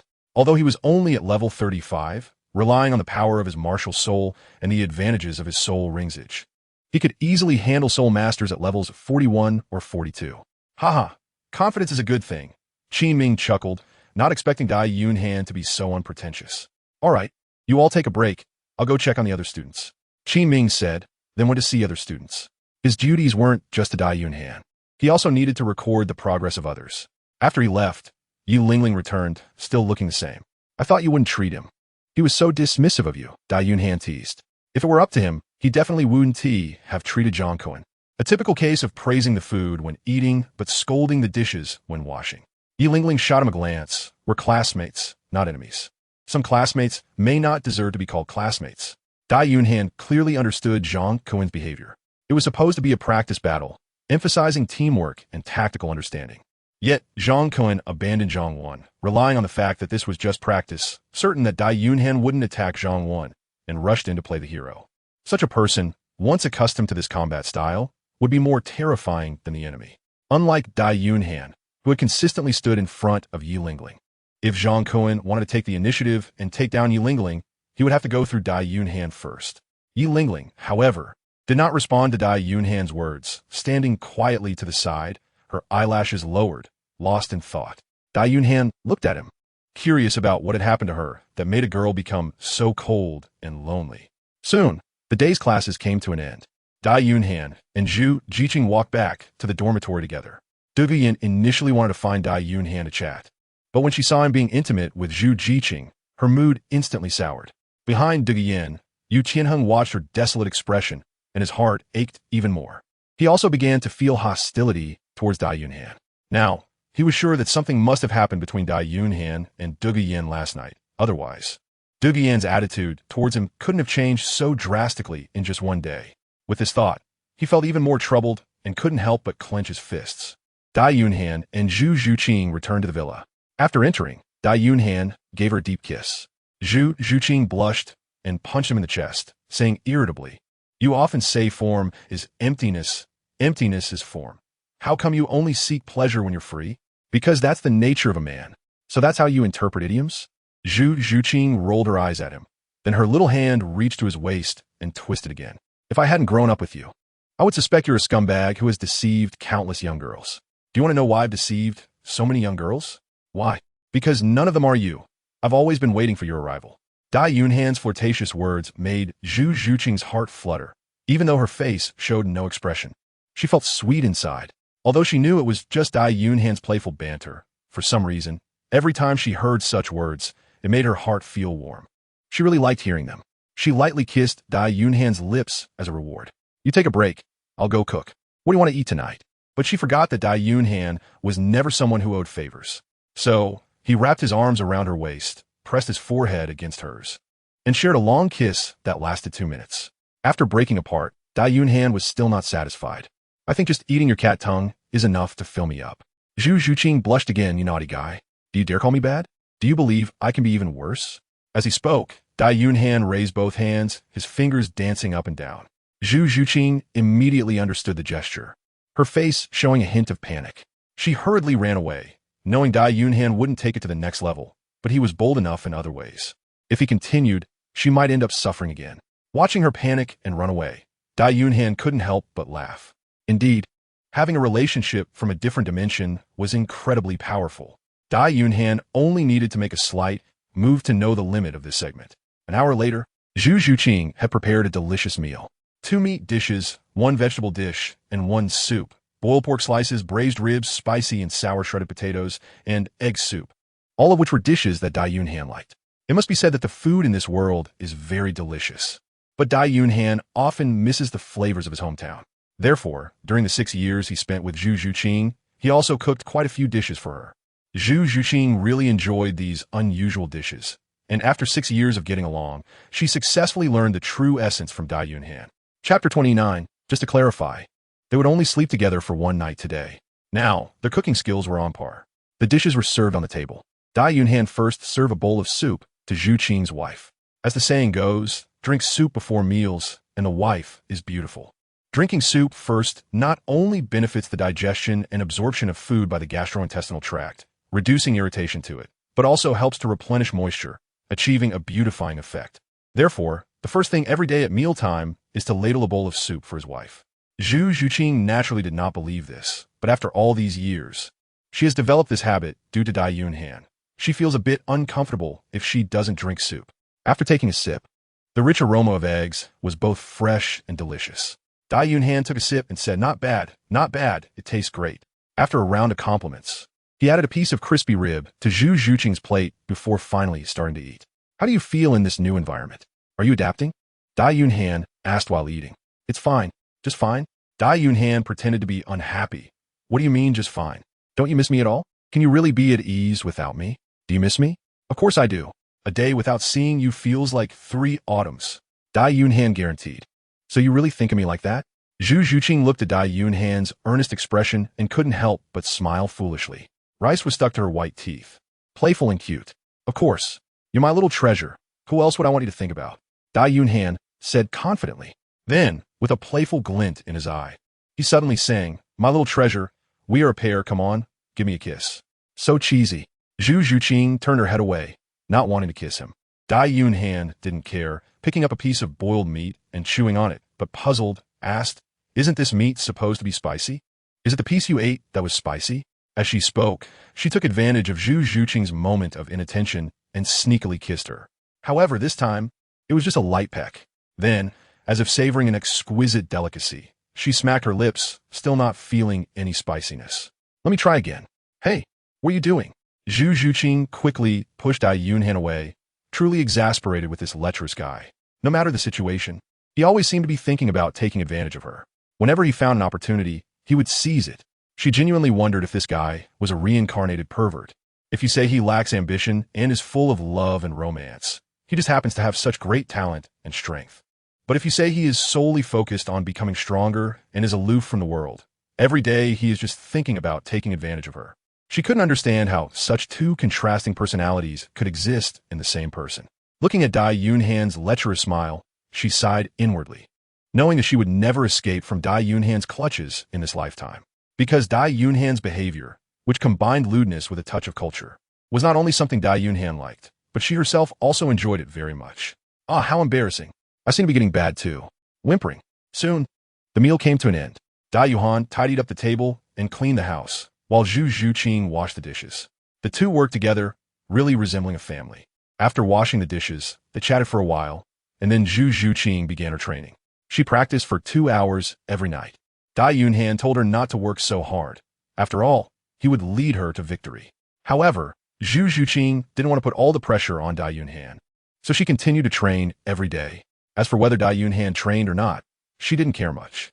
However, she was always curious as to why she had never seen Dai Yunhan train, yet his strength was still increasing so rapidly. But curiosity aside, she didn't ask. This was a secret belonging to her man. 2 hours later, Zhu Zhuqing finished her training and had some fruit. Dai Yunhan handed the cut fruit to her. She picked up a piece, ate it, and then went into the bathroom to wash up. After washing up, the 2 of them went upstairs to sleep. But at this moment, Zhu Zhuqing walked towards another bedroom. What are you going to do in that room? Dai Yunhan asked in confusion. Zhu Zhuqing replied, Duguyan has already left. We should sleep separately. Zhu Zhuqing felt that since they were not officially married yet, it was better to maintain some distance. When she left the Starry Empire, Her mother had told her to keep a certain distance from men and not to get too clingy. Otherwise, men would lose their freshness. But how could Dai Yunhan agree to sleep separately? Sleep separately? You slept with me all night last night, and now you want to run away? Is there such a good thing in the world? His first reaction was to pull her back in, but thinking about such behavior would definitely go against her will. He gave up on that idea. If he forcibly pulled her, she would definitely agree, but that was not the result he wanted. Still, he wanted to give Zhu Zhuqing full respect. So, Dai Yunhan is about to start acting. He showed a tearful expression and said, "But I've already gotten used to having you in my life. If you're not by my side, I'm definitely going to lose sleep." As he spoke, he started to sing, "Without your company, I really feel so lonely." Zhu Zhuqing was speechless at his exaggerated acting and said, "It's not that serious." She prepared to leave directly. But at that moment, Dai Yunhan put in even more effort to act tragically. "Zhuqing, are you really that heartless to leave me all alone? If you leave, I'll have to sleep in the middle of the bed tonight." The middle? Zhu Zhuqing didn't understand what that meant. Dai Yunhan replied, "Because I was in the middle of sleep, I could think about you from all angles. So can you stay?" Dai Yunhan blinked with pleading eyes, looking extremely wronged, almost on the verge of tears. Zhu Zhuqing wanted to laugh but held it back. It was once again that damn flirty confession. What on earth was in his head? How could he be so good at this? She really wanted to refuse Dai Yunhan's request, but that sweet confession and his pleading gaze made it impossible for her to do so. Sigh. As expected, she had already been completely captured by him. All right then. Zhu Zhuqing helplessly agreed. Dai Yunhan was instantly delighted. But Zhu Zhuqing quickly raised a finger and warned, "Let's agree first. It's just for tonight." "All right, just for tonight." "You swear?" "I swear." After saying that, Dai Yunhan picked up Zhu Zhuqing and then entered the room. There was no conversation throughout the night. When Zhu Zhuqing woke up the next day, she searched silently in the blanket and finally found her underwear at the foot of the bed. Chapter 30. His martial soul is just a tiger, nothing special. She looked at Dai Yunhan, sleeping soundly. She still felt a faint pain. This guy was still so untrustworthy. To be honest, she didn't believe that Dai Yunhan would have trouble sleeping if he left her last night. But now, she was starting to believe it. Without her magnificent support, he would probably wake up startled in his dreams. Getting out of bed, she took a quick shower. Looking at her perfectly curvy figure in the mirror, she couldn't help but think of Dai Yunhan. Her mom said that half of her good figure development was thanks to this guy. He really is a bad guy. After washing up, it was time to make breakfast. The class schedule at the academy wasn't very tight, unlike high school in her past life, where it was dark when you got up and dark when you got back. This schedule was somewhat similar to the relaxed atmosphere of college. The teachers mainly focused on teaching, and most of the time, students practiced on their own, only seeking help from teachers when they encountered difficulties. Some exceptionally talented students wouldn't even attend classes and would just practice all day. So, she had plenty of time to cook. By the time breakfast was almost ready, Dai Yunhan came downstairs. The first thing he did was, of course, give his dear Zhuqing a loving kiss. A visible blush spread across Zhu Zhuqing's face. Zhu Zhuqing shyly said, "You kiss me every day. Don't you get tired of it? This is a loving kiss. My love for you is as eternal as 100,000 years of soul rings, always so intense," Dai Yunhan said with a mischievous smile. Zhu Zhuqing immediately responded with annoyance. This guy always puts such shy things in such elegant terms. But I like it. After finishing breakfast, they went to the teaching building for class. Today's lessons were not very different from yesterday's. The morning was still theory classes, and the afternoon was for self-practice in the training room, mainly focusing on mastering their soul skills and applying some techniques. Qin Ming watched from the sidelines, ready to help with any questions and share his good ideas with the students. Dai Yunhan had no interest in such classes since his strength was restricted by the system. No matter how hard he worked, he wouldn't get rewards like a busy bee. So, he simply lay down and went to sleep. Seeing him alone, Douluo immediately ran up to him, bent down, and asked, "Hey, what are you doing?" Dai Yunhan was lying on the ground, sleeping when he heard a sound and opened his eyes. The first thing he saw were two peaks naturally drooping under the force of gravity. He was slightly surprised. He didn't expect that from this angle. Her strength was not to be underestimated. Douluo also noticed Dai Yunhan's focused gaze, but she didn't sit up straight.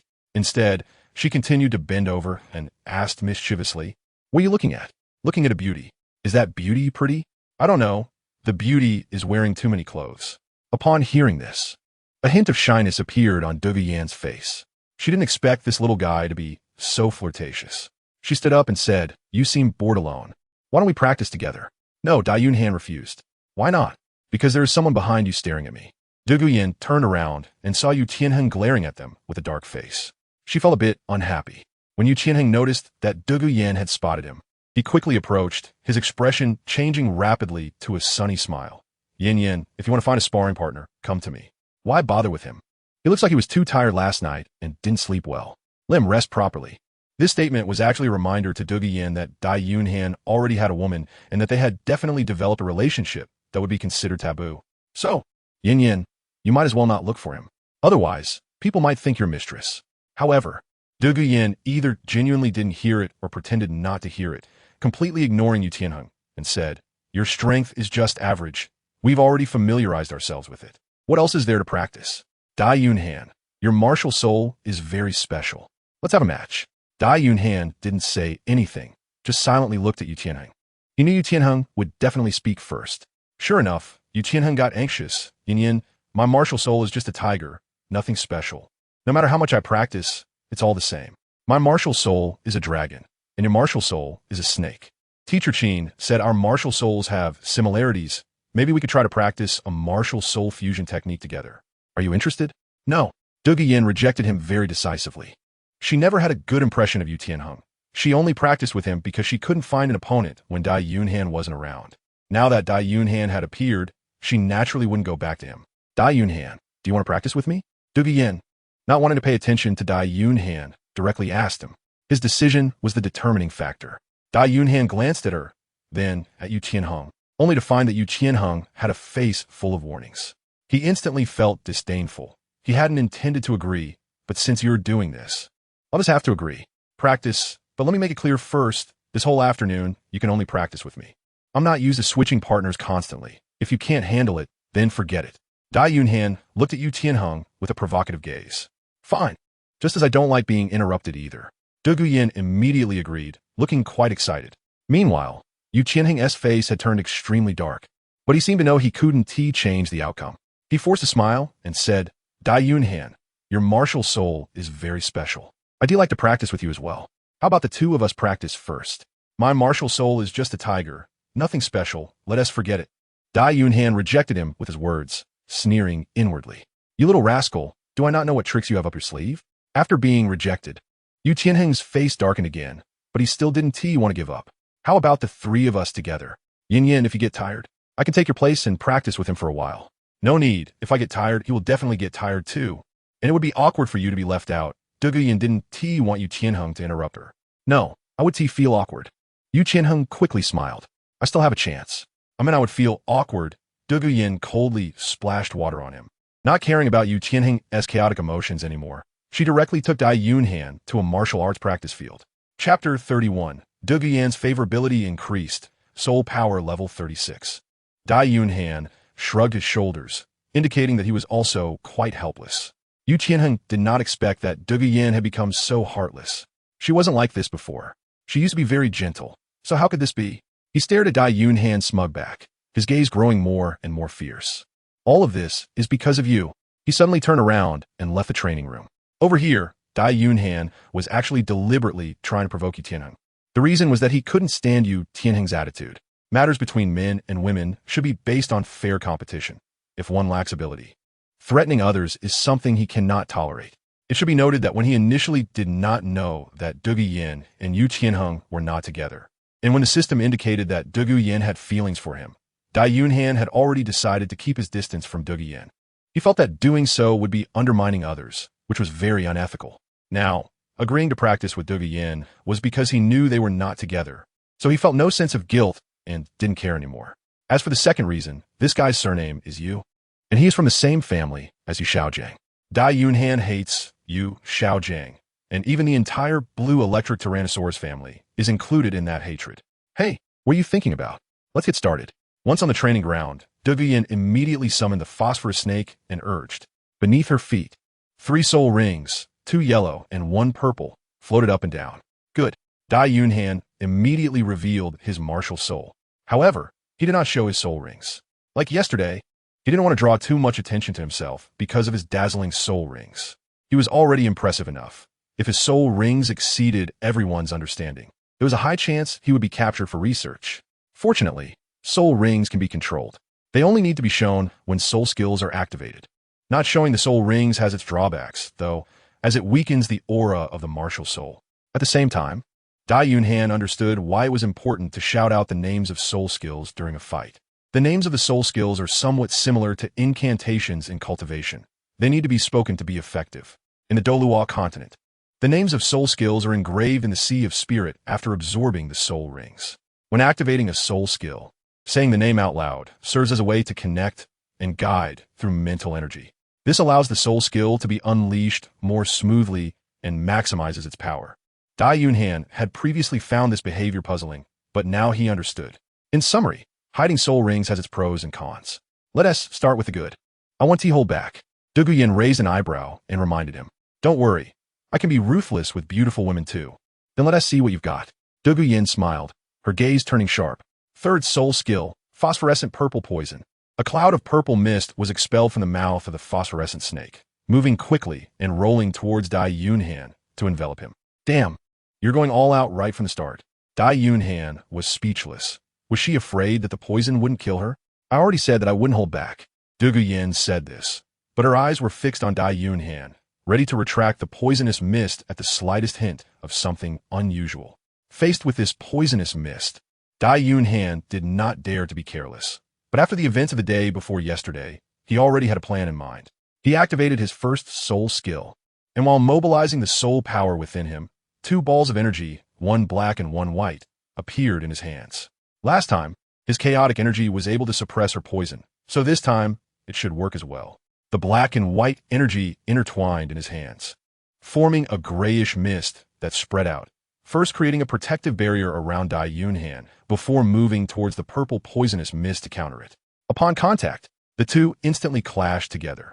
It seemed chaotic at first, but after a short while, the purple poisonous mist visibly disappeared. Dai Yunhan's face lit up with joy. It seemed that she was fated to be a match for Zhu Zhuqing. Zhu Zhuqing, upon seeing this scene, was somewhat shocked, but also revealed a hint of joy on her face. It appeared that this little guy was truly unafraid of her poison. A smile crept onto Zhu Zhuqing's lips, and her gaze towards Dai Yunhan grew increasingly fond. Ding! The system detected that the goddess Zhu Zhuqing's affection for the host has deepened, rewarding an increase in soul power level by 1. The sudden voice from the system left Dai Yunhan a bit bewildered. How did this increase affection? Am I already at level 36? Can I really gain levels just from fighting? He looked at Zhu Zhuqing, somewhat confused about what this woman was really thinking. It was inexplicable how she had developed feelings for him. Could it be that she was shaken by the kingly aura he inadvertently exuded? After the practice ended, the class was over as well. Today had come to an end. Dai Yunhan and Zhu Zhuqing returned to the dormitory together. As usual, they exchanged a kiss as a greeting. After that, Dai Yunhan went to the kitchen. He was going to cook dinner today. Zhu Zhuqing naturally was unwilling, as she believed that women should handle these chores while men should support the family. However, Dai Yunhan was not the type of man who held such traditional views. Besides, in this world, they didn't need to rush around for the trivialities of life. So, cooking a meal was no big deal. Of course, the two of them actually didn't need to go through the trouble of cooking every day. The cafeteria served delicious food that required no effort at all. However, since Dai Yunhan wanted to eat food from his hometown, he had to make it himself. Zhu Zhuqing couldn't argue with Dai Yunhan, and since he was cooking, she felt awkward just watching, so she helped out beside him. Their affectionate and warm demeanor was the most beautiful expectation Dai Yunhan had for life in his past life. Just as they were halfway through cooking, there was a sudden knock on the door. Zhu Zhuqing went to open it and found a woman with purple hair and green eyes standing at the entrance. It was Zhu Zhuqing. "What brings you here?" Zhu Zhuqing asked. Like them, Zhu Zhuqing also lived in the villa area, but she lived on the other side. "Is Dai Yunhan here?" Zhu Zhuqing asked. She was not surprised at all to see Zhu Zhuqing in this room. Hearing the voice, Dai Yunhan came out of the kitchen and, upon seeing Zhu Zhuqing, asked, "What do you need?" Zhu Zhuqing smiled slightly and said, "I want to thank you for saving me and would like to invite you to dinner at the Tiando Run Jin Hotel outside the campus." "Dinner?" Dai Yunhan shook his head. "No need to be so polite. It was just a small favor. Besides, I'm already cooking and it's almost done." Chapter 32. Showing affection in front of a light bulb you're cooking? Upon hearing this, Zhu Zhuqing walked in without asking for permission. Zhu Zhuqing frowned instantly, feeling a bit displeased with her impolite behavior. Zhu Zhuqing entered the kitchen and saw various utensils and condiments arranged. along with dishes that smelled delicious. She was surprised and said, "I didn't expect you really could cook. It's nothing much. Do you want to stay and eat with us?" "Sure, then I won't be polite." Dai Yunhan was taken aback. He had only asked casually, but he didn't expect this guy to actually agree. This is how Earthlings greet each other. When they meet, they ask if you've eaten. If not, they invite you to stay and eat together. If you have eaten, they suggest you eat a little more. Generally, when someone hears such a question, they know it's a polite way of encouraging you to leave. A person with a sense of propriety would take the hint and leave. Only a small number of people would stay for a meal. To his surprise, Zhu Zhuqing was one of those few. "All right, you sit first. I'll add a couple of dishes." Dai Yunhan could only agree. Since the other person had already accepted, he couldn't just ask them to leave. "Zhu Zhuqing, you chat with her for a bit. You don't need to come over here. I'll be done soon." "Okay." Zhu Zhuqing sensed something unusual about Zhu Zhuqing. A woman's intuition is incredibly sharp. From Zhu Zhuqing's tone and her gaze, she could tell that she knew her husband Yunhan was being targeted. She initially didn't want to acknowledge this woman, wanting to leave her alone to let her know it was difficult, but she couldn't ignore Dai Yunhan's words. Moreover, at such a time, not giving the man face would also mean not giving herself face, and it would give others an opportunity. So she agreed, and she wanted to act like a hostess, making Zhu Zhuqing retreat. Thus, she poured a glass of water for Zhu Zhuqing and took out some fruit. Zhu Zhuqing politely said thank you and then asked, "What is your relationship with him?" She naturally knew their relationship, but knowing and saying it out loud were two different things. Zhu Zhuqing sneered inwardly. This was a collision with the muzzle of a gun. With a happy smile on her face, she replied, "I am his fiancé." "He fiancé?" Zhu Zhuqing pretended to be shocked. "How old are you? And you're already a fiancé?" There was a hint of gloom in her eyes. Although she already knew the answer, hearing it again brought a different feeling. Someone had gotten ahead of her. Indeed, good men are reserved from a young age. We are indeed not very old, only 12 years old. But we made a marriage contract when we were 6, Zhu Zhuqing said with a hint of pride. This statement carried a bit of a warning. On one hand, it implied to Zhu Zhuqing that at her age, she shouldn't try to steal her man. On the other hand, it indicated that she and Dai Yunhan had grown up together, their bond deep, and even if she tried to steal him, she wouldn't succeed. However, Zhu Zhuqing seemed not to understand. "That's great. Where are you two getting married?" "Soon, once we finish something." Zhu Zhuqing couldn't specify a time. She and Dai Yunhan had a rival, Davis. They needed to defeat Davis before they could get married. They were confident they could beat him, but it would take some time. However, she believed it would only be 2 or 3 years at most. "So it's still uncertain when you'll get married?" Zhu Zhuqing suddenly smiled. Not married yet, which meant she could still compete. Of course, even if they were married, she could still compete. In this world, monogamy is prevalent, but that doesn't mean there aren't polygamous relationships. Zhu Zhuqing's gaze made Zhu Zhuqing very uncomfortable. "Would you like to attend our wedding?" "Don't worry. We will definitely notify you then." Zhu Zhuqing retaliated strongly. She regretted saving her that night. Now she had saved a thankless wolf who was starting to compete for her man. "I will definitely come," Zhu Zhuqing said with a smile.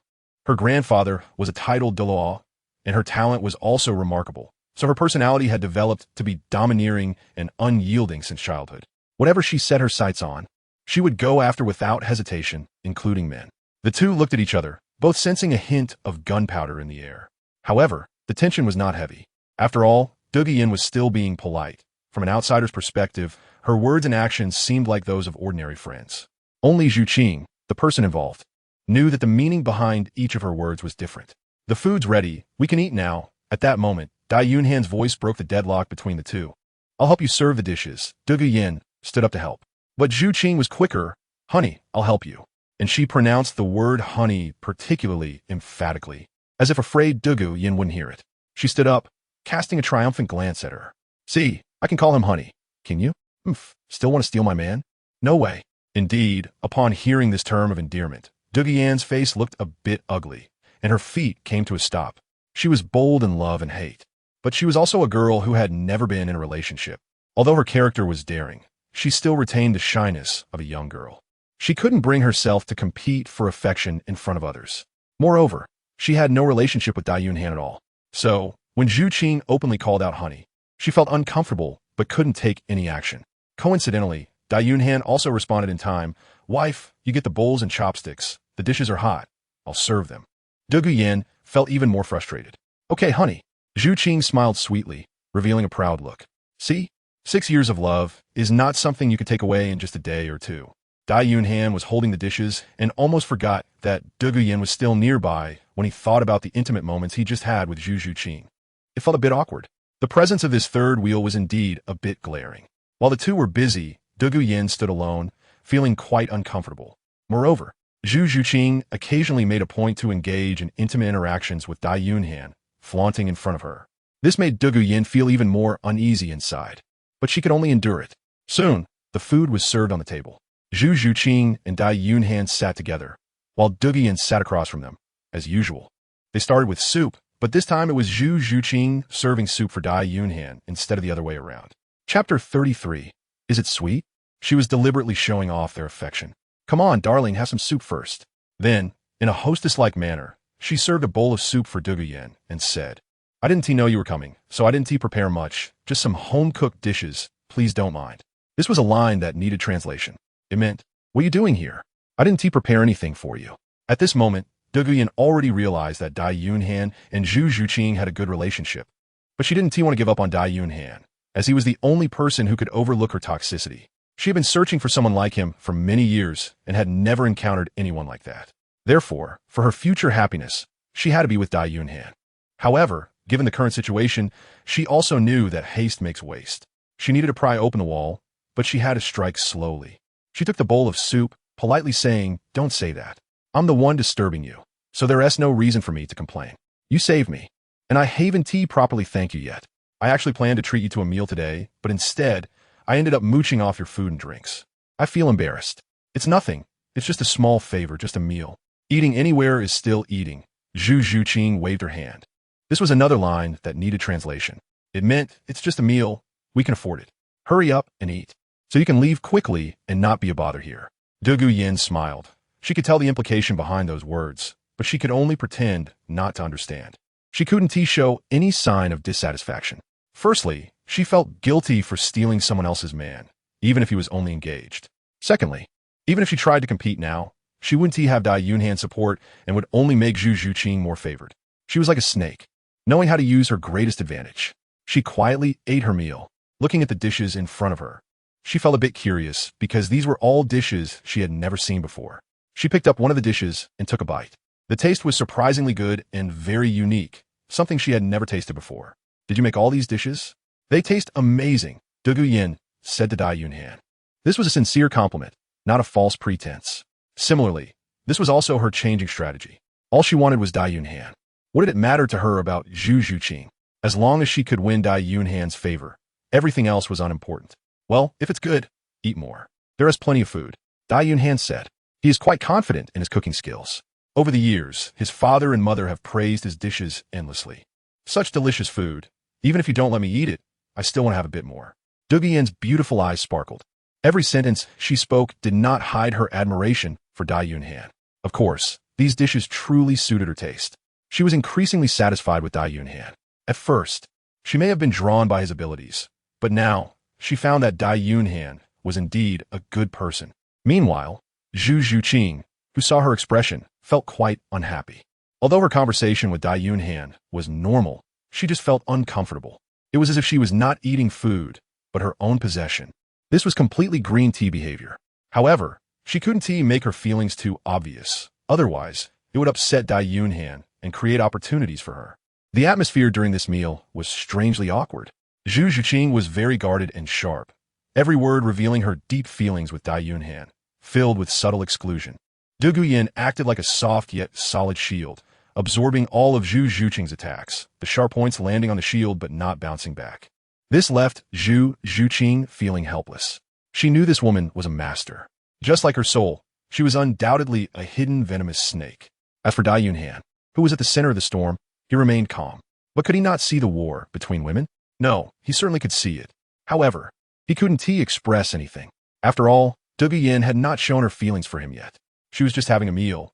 He couldn't just stand up and say, I don't like you, go away. Wouldn't others think he was crazy? Moreover, Dai Yunhan needed Zhu Zhuqing's help. If he wanted the immortal herb, he had to rely on her. So, he could only pretend not to know. Of course, there was another point. That was his broad-mindedness. May I ask, what is the purpose of traversing the Douluo Continent? To defeat Tang San? That is not the goal. It is merely a side task. The real purpose, of course, is to date beautiful women. Broad-mindedness. Without broadness, where does love come from? Half an hour later, Zhu Zhuqing left the villa. The meal today was great, and she was very full. She felt that she might not be able to eat other food in the future, as just one meal had spoiled her palate. Therefore, in order to be able to eat such meals every day in the future, she officially decided to take Dai Yunhan as her man. However, she also knew that this matter could not be rushed, because she could see that Zhu Zhuqing and Dai Yunhan had a good relationship. So, she had to proceed step by step. Otherwise, if she couldn't even get close, it would only cause their relationship to develop more rapidly, and that would be a loss. In the room, Zhu Zhuqing was washing the dishes, while Dai Yunhan was helping beside her. You may ask why Dai Yunhan never washes the dishes. The reason is simple. He can cook, but not washing dishes is his final bottom line. Go throw this bowl away. Zhu Zhuqing suddenly handed a bowl to him. It was the bowl that Zhu Zhuqing had just used. Why? Dai Yunhan looked at the bowl and said it was fine, not broken. It's dirty, Zhu Zhuqing replied. If you wash it, it won't be dirty anymore. Dai Yunhan doesn't understand. A bowl is meant to be washed only when it's dirty. So I think she's ugly. Is that okay? Zhu Zhuqing said again and glanced at Dai Yunhan. Ugly? Not ugly. If this is considered ugly, then what is beauty? I am beautiful.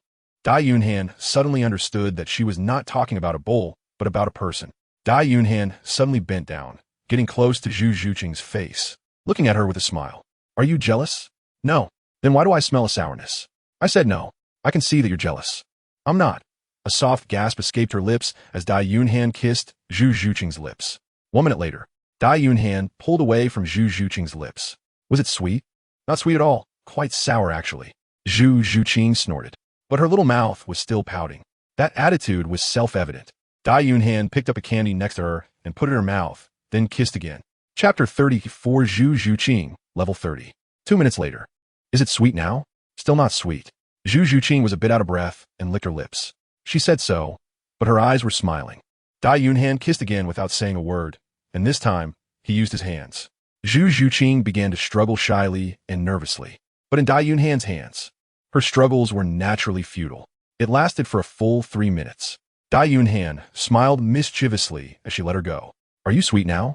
You're being unreasonable. You naughty guy. Zhu Zhuqing's face turned red. While speaking, she tidied her messy clothes. This guy, if his mouth skills are lacking, he uses his hands. A total rogue. A big pervert. Being unreasonable is a man's nature. I just want to know, are you sweet now? Saying this, Dai Yunhan revealed a wicked look in her eyes, along with a pair of lively and mischievous hands. Zhu Zhuqing panicked and quickly said in fear, it's sweet. Really sweet? Dai Yunhan didn't believe her. Really sweet. Zhu Zhuqing nodded firmly. Then let me have a taste. Saying this, Dai Yunhan kissed her again. Here we go again. Another 2 minutes. Dai Yunhan separated from Zhu Zhuqing's lips, satisfied as he wiped his mouth. It really is sweet. Zhu Zhuqing was panting, her full figure rising and falling like waves. She didn't expect that in such a short time, she had almost suffocated 3 times. She was really a bit scared. She no longer dared to joke with Dai Yunhan because she always ended up at a disadvantage. With this kind of kiss, my lips are going to be bruised. No way. My wife is young and beautiful, and she'll always be like this. But I will eventually grow old. Zhu Zhuqing felt a slight sadness. Just thinking about how people eventually age made her a bit melancholic. But Dai Yunhan held her in his arms and vowed, don't worry with me around. You will never grow old. I believe you. Zhu Zhuqing nodded firmly. Is that all it takes for you to believe? Dai Yunhan was a bit confused. Zhu Zhuqing looked at him with loving eyes, saying, I don't believe you. Do you really trust other men? That makes sense. Dai Yunhan smiled and said. In fact, the two of them were not on the same wavelength at that moment. Dai Yunhan's statement about not letting her grow old is in the true sense of the phrase. He wants to take her to become a god. On the other hand, Zhu Zhuqing's understanding of not growing old is based on the belief that Dai Yunhan's passionate heart will never age. Clearly, both have misunderstood. But so what? Even if they misunderstood, the outcome still aligns. This is destiny. The time that followed passed quickly. Dai Yunhan and Zhu Zhuqing studied diligently every day. With Zhu Zhuqing responsible for studying and Dai Yunhan responsible for gaga, interacting and having fun. Since he doesn't need to focus on cultivation, all he needs to do is interact with Zhu Zhuqing daily to strengthen their bond. Since that day, Zhu Zhuqing has become more diligent, occasionally coming over to their house for meals. As time goes on, the frequency of her visits increases, until eventually, she comes over every night. Dai Yunhan is indifferent to this, as he actually needs Zhu Yan's help to enter the Eye of Ice and Fire to obtain the immortal herbs. Therefore, her coming over for meals can actually enhance their relationship. After all, if you're to actively go to her, others might think he has ulterior motives. However, if she comes over on her own, it will be much easier for him to ask her to take him inside later. Of course, another reason he doesn't refuse her is that he wants to fulfill his great ideal of universal love. Although he previously didn't like Zhu Yan much, it was because he thought she was dating Yu Tianheng. Now that they aren't together, he naturally feels indifferent. Moreover, his dislike for Zhu Yan was merely a stereotype from the original story. Once the real Zhu Yan came into his life and treated him well, his perspective changed. After all, who would refuse a beautiful woman from a foreign land who revolves around them every day? Although she was initially annoying, when she treats him well, she becomes much more likable. In contrast to Dai Yunhan's happiness, Zhu Zhuqing is quite averse to Zhu Yan's presence. She knows Zhu Yan's intentions are to steal her man, but this venomous woman is very skilled, knowing how to slowly infiltrate and subtly manipulate Dai Yunhan. Therefore, she is constantly on guard against Zhu Yan's approach. However, she feels helpless because Zhu Yan is very tactful. She comes to their house for meals, always polite, bringing ingredients and small gifts for both of them. During meals, she behaves normally, and after eating, she leaves without lingering. She never does anything out of line or says anything inappropriate. It feels just like a normal friend visiting. Of course, this is just on the surface. She has no idea what Zhu Yan might be doing to Dai Yunhan when she's not around. This feeling makes Zhu Zhuqing feel worse than if she had eaten feces. Another person feeling even worse than Zhu Zhuqing is Yu Tianheng. He watches as Zhu Yan increasingly ignores him, while she acts like a lovesick puppy, going to Dai Yunhan's house every day, and he feels powerless to act. He has privately asked Zhu Yan not to go to Dai Yunhan, but Zhu Yan advised him to mind his own business and take care of himself. In a fit of anger, he scolded her, saying, "He's already someone with a fiancé. How is your behavior any different from that of a mistress?" After saying this, he regretted it. As expected, Zhu Yan's extreme coldness felt like a slap to his heart, plunging him into despair. After that, she never spoke to him again. Consequently, Yu Tianheng, feeling deeply hurt, has his anger building up more and more. 2 months later, Zhu Zhuqing broke through to level 30 and needed to hunt for a soul ring. For such a talented student, the school has a special team to assist in hunting soul rings, and since she is an exchange student, the hunting is free. However, she doesn't need it because she has a powerful protector from the Star Luo Empire who can help her hunt for a soul ring. Moreover, she always hunts for soul rings with Dai Yunhan, as it adds practical experience and enhances their combat abilities. The hunting location is naturally chosen to be the nearby Sunset Forest. When Zhu Yan finds out, she insists on joining the soul ring hunting team. Zhu Zhuqing and Dai Yunhan do not want her to follow, but she is very persistent, leaving them with no choice. Chapter 35, 1300 Years, the Nether Silver Serpent. After all, her legs are her own. They can't just break her legs because they don't want her to come along. Why don't you let the Academy help with the hunting? It's troublesome and dangerous to hunt by yourselves, Zhu Yan asks. Although her soul ring wasn't hunted with the Academy's help, it was caught by her grandfather, making it convenient and quick. She doesn't quite understand why they would choose to suffer when there are good resources available. Dai Yunhan replied that hunting for soul rings is a simple matter. Whether you hunt them yourself or someone gives them to you, the ultimate goal is the same, but the gains from hunting yourself are significantly less. Moreover, the experience of fighting for life and death against soul beasts cannot be matched by practice battles in the Academy. Then why did you sneak out? It's good to have the Academy teachers following you for protection. Don't worry, safety is guaranteed. We wouldn't be foolish enough to gamble our lives, Dai Yunhan said confidently. Regarding this, he was naturally very confident. Not to mention their own strength, they had the power to contend with soul sections. Moreover, there was secretly a soul sage and a soul emperor protecting them, so there was definitely no risk. However, the presence of Zhu Yan made it difficult for Dai Yunhan to act freely. If anything happened to them, it wouldn't matter, but if something happened to Zhu Yan, that would be troublesome. After all, with Zhu Bo's temperament, once he learned that his granddaughter was in trouble, he would definitely not ask for the reason. This could be seen from how Tang Sen openly defeated Tang San in the duel arena. This was also the reason why Dai Yunhan didn't want Zhu Yan to follow them.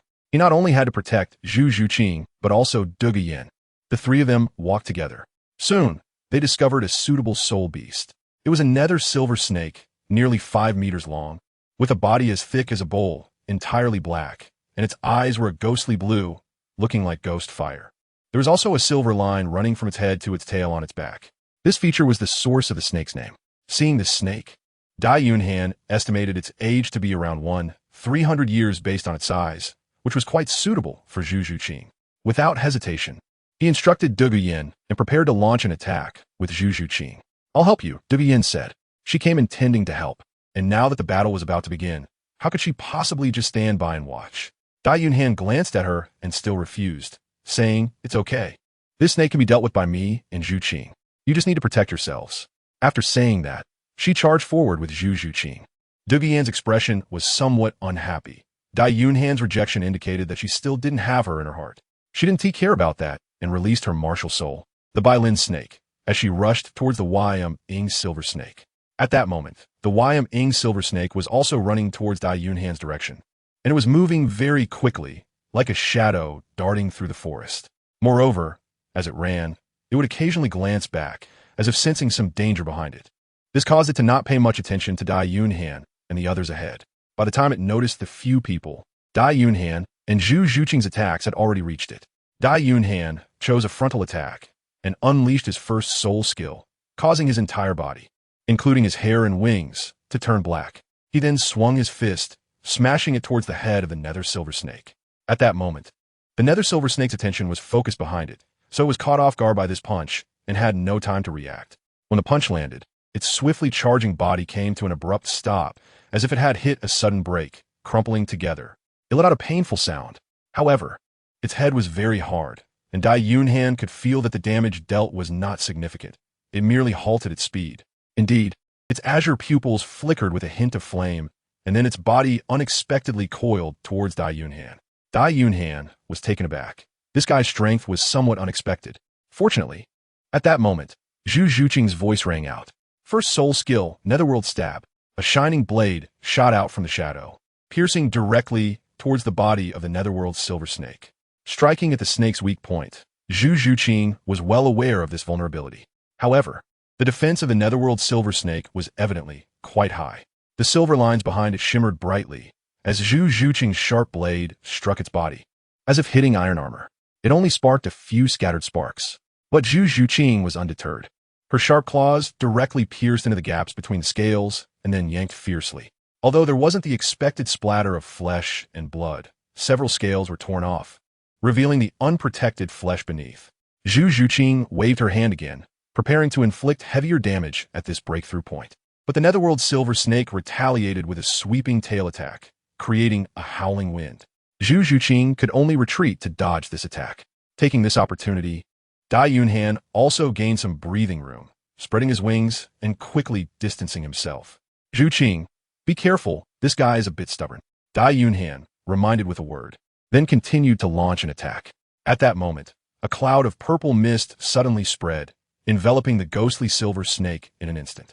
Like a mouth that could devour, the ghostly silver snake let out an extremely painful sound. Dai Yunhan looked down. It was Douluo Yin, who had unleashed her third soul skill. Her poison was highly lethal, and the silver snake was tormented painfully by this move. However, her poison also had limitations against Dai Yunhan and Zhu Zhuqing, which meant he could not attack up close. Thinking of this, he directly used his second soul skill, Tiger Shattering Mountains and Rivers. But just in case, he did not call out the name of the soul skill, and only one soul ring on his body lit up. The purple soul ring shimmered, and a roar of a tiger seemed to come from the heavens, suppressing the painful cries of the silver snake. Then, a black and white tiger extended its strong forelimbs and suddenly stomped down onto the ground. In an instant, the ground shook, and a powerful soul force swept towards the silver snake in the purple mist. Roar! A cry of pain. The fierce soul power acted like an invisible wave, splitting the toxic purple mist in two, and the residual waves further divided the separated purple mist, ultimately dissipating it. This revealed the silver snake, which had been eroded by the poisonous mist, its body dim and dull, with its azure eyes devoid of light, its massive mouth dripping with blood, and its scales no longer having the previous metallic luster. It looked as dry as tree bark, easily torn apart with a claw. At that moment, another light shout rang out. Second soul skill, 100 Claws of the Underworld. Chapter 36. The acting is very realistic, clearly pretending. Zhu Zhuqing's figure arrived in an instant. Her shark-cat claws aimed at the spot where she had just torn off the scales. That area, under Douluo Yan's poisonous mist, had lost its scale protection and had become a patch of purple, with flesh rotting and a yellowish-white hue. Her speed was incredibly fast. She launched her attack almost the moment the toxic mist began to dissipate. At this moment, the head of the silver snake was still disoriented from Dai Yunhan's second soul skill, Tiger shattering mountains and rivers. By the time Zhu Zhuqing's attack had reached it, it was still unaware until it felt immense pain in its body, at which point it saw Zhu Zhuqing already tearing at its flesh. However, it was clearly too late. The wound had already been torn open by her. She was swift, her hands creating afterimages as each claw struck deep to the bone, and with every pull, chunks of flesh flew out. After a set of soul skills, the silver snake had been torn in half, held together only by its bones. Without the support of flesh and blood, it let out a furious roar to the sky before collapsing to the ground in defeat. Dai Yunhan remained vigilant until he sensed the breath of the nether silver snake gradually fading away, and only then did he feel relieved. Looking at the nearly dying nether silver snake, he didn't expect that the first collaboration of the three would be so harmonious. There was no excessive struggle. Just a series of combos perfectly resolved the battle. He then looked at Zhu Zhuqing and said, "You can give it the final blow. We'll protect you shortly." Zhu Zhuqing nodded and extended her sharp claws. But at that moment, an unexpected change occurred. The soon-to-die nether silver snake suddenly erupted with a fierce glare, its eerie blue pupils igniting in flames, and then it opened its mouth to spit out an energy ball aimed at Zhu Zhuqing. "Be careful." Dai Yunhan acted quickly to protect Zhu Zhuqing, not expecting that the beast would pretend to be dead. However, Zhu Zhuqing was too close to the nether silver snake. And even though Dai Yunhan noticed the anomaly immediately, he still couldn't make it in time. Just as Zhu Zhuqing was about to be injured, a striking figure suddenly rushed in, moving incredibly fast, and tackled Zhu Zhuqing to the side. It was Douluo Yan. Zhu Zhuqing was safe, but at the same time, Douluo Yan was not so lucky and was hit by the energy ball. Both of them fell to the ground. Douluo Yan furrowed her brow, enduring the pain. Dai Yunhan also rushed to the two of them at the fastest speed, kicking the silver serpent away, and then checking their conditions. "I'm fine. Let's see how Douluo Yan is doing," Zhu Zhuqing said anxiously.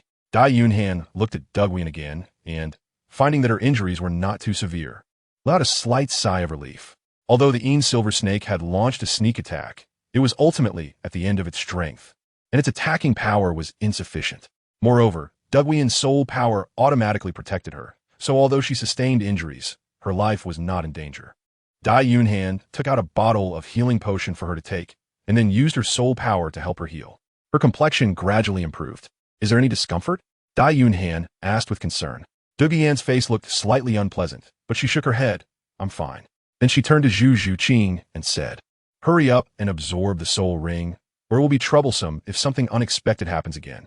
Zhu Zhuqing looked at the nether silver snake, which was completely motionless at this moment. If it had been any later, it might have really died. "Thank you." She expressed her gratitude and then approached the nether silver snake, completely severing its life force. Soon, a purple soul ring floated above the corpse of the nether silver snake. She sat cross-legged and began to absorb it. Dai Yunhan was taking care of Douluo Yan while also providing her protection. After about 10 minutes, Zhu Zhuqing completed the absorption of the soul ring. She obtained her third soul skill, Phantom Shadow, which is a movement-type soul skill that creates multiple shadows to confuse the enemy while launching sneak attacks. The number of shadows is unlimited, the higher the soul power level. The more shadows there are. This is better than the Phantom Clone. However, the drawback is also obvious. The shadows only possess Zhu Zhuqing's aura but lack her actual strength. To inflict damage on the enemy, she still relies on her own attacks. However, she can quickly and freely switch between her body and the shadows, making her very difficult to defend against.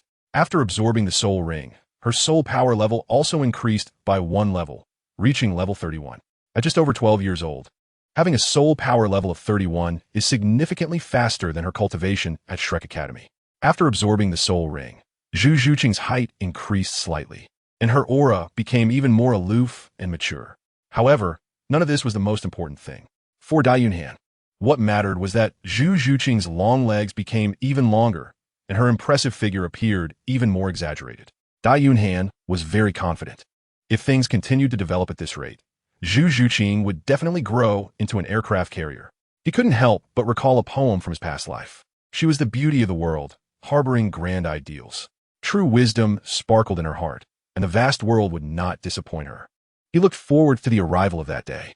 Zhu Zhuqing noticed Dai Yunhan's fiery gaze scanning her body, and a blush crept on her face.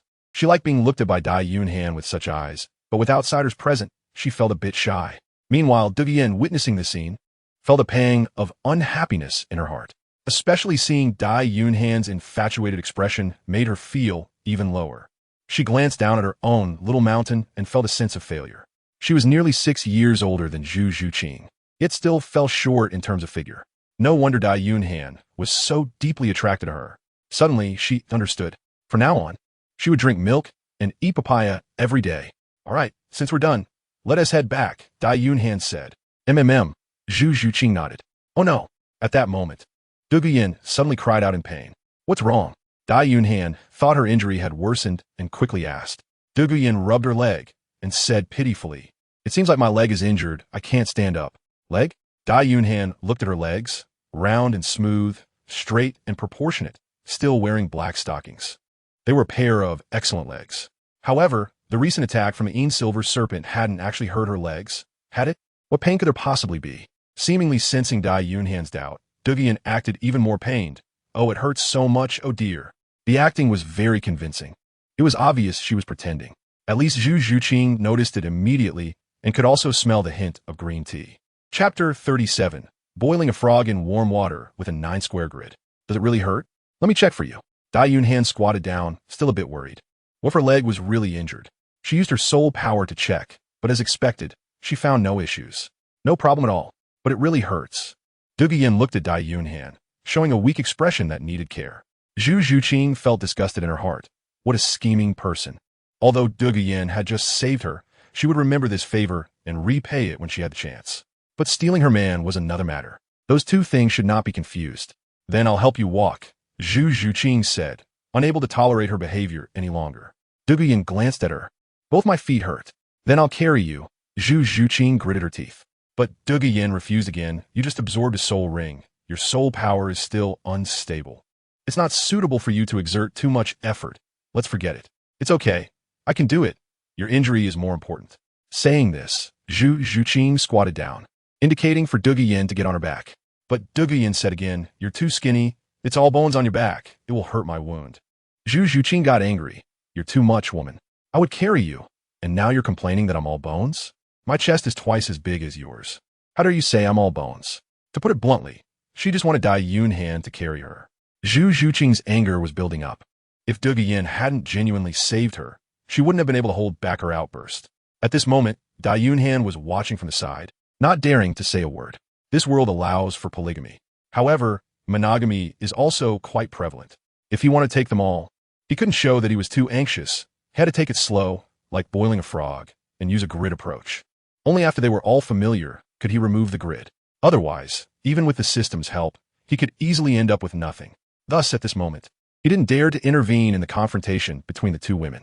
Zhuqing, it's not that I don't want to help you, but I need strength to protect you. Only with strength can I protect you. If you want to blame someone, blame the damn system. It restricts me so tightly. The two women were at a standstill.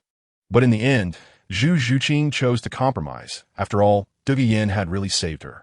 Although the injuries on her waist and legs were different, she was still injured. Yunhan, you carry her, Zhu Zhuqing said coldly. She was very reluctant. Duguyen was delighted. Her plan succeeded. Oh, okay, Dai Yunhan replied. He could only pretend that nothing had happened, feigning ignorance of the war between women. So, when it came to carrying someone, he had to act very naturally. Duguyen, having achieved her goal, was instantly happy, grinning as she climbed onto Dai Yunhan's back. Moreover, as she got on, she threw a triumphant glance at Zhu Zhuqing. Zhu Zhuqing was so angry she wished she could just grab her down. She really couldn't stand Duguyen's smugness. And Duguyen, not only unafraid of her warning gaze, wrapped her arms around Dai Yunhan's neck, leaning forward significantly, pressing closely against him. This scene made Zhu Zhuqing furious. Dai Yunhan maintained a calm expression, but secretly felt anxious. He didn't expect that although Duguyen appeared weak, the energy contained within was extremely exaggerated. It was like a spring, making him restless. Zhu Zhuqing couldn't do anything about Duguyen, so she could only observe Dai Yunhan's reactions. When she noticed his calm demeanor, she felt much better. Indeed, those seductive and cheap women are nothing but insignificant in front of my husband.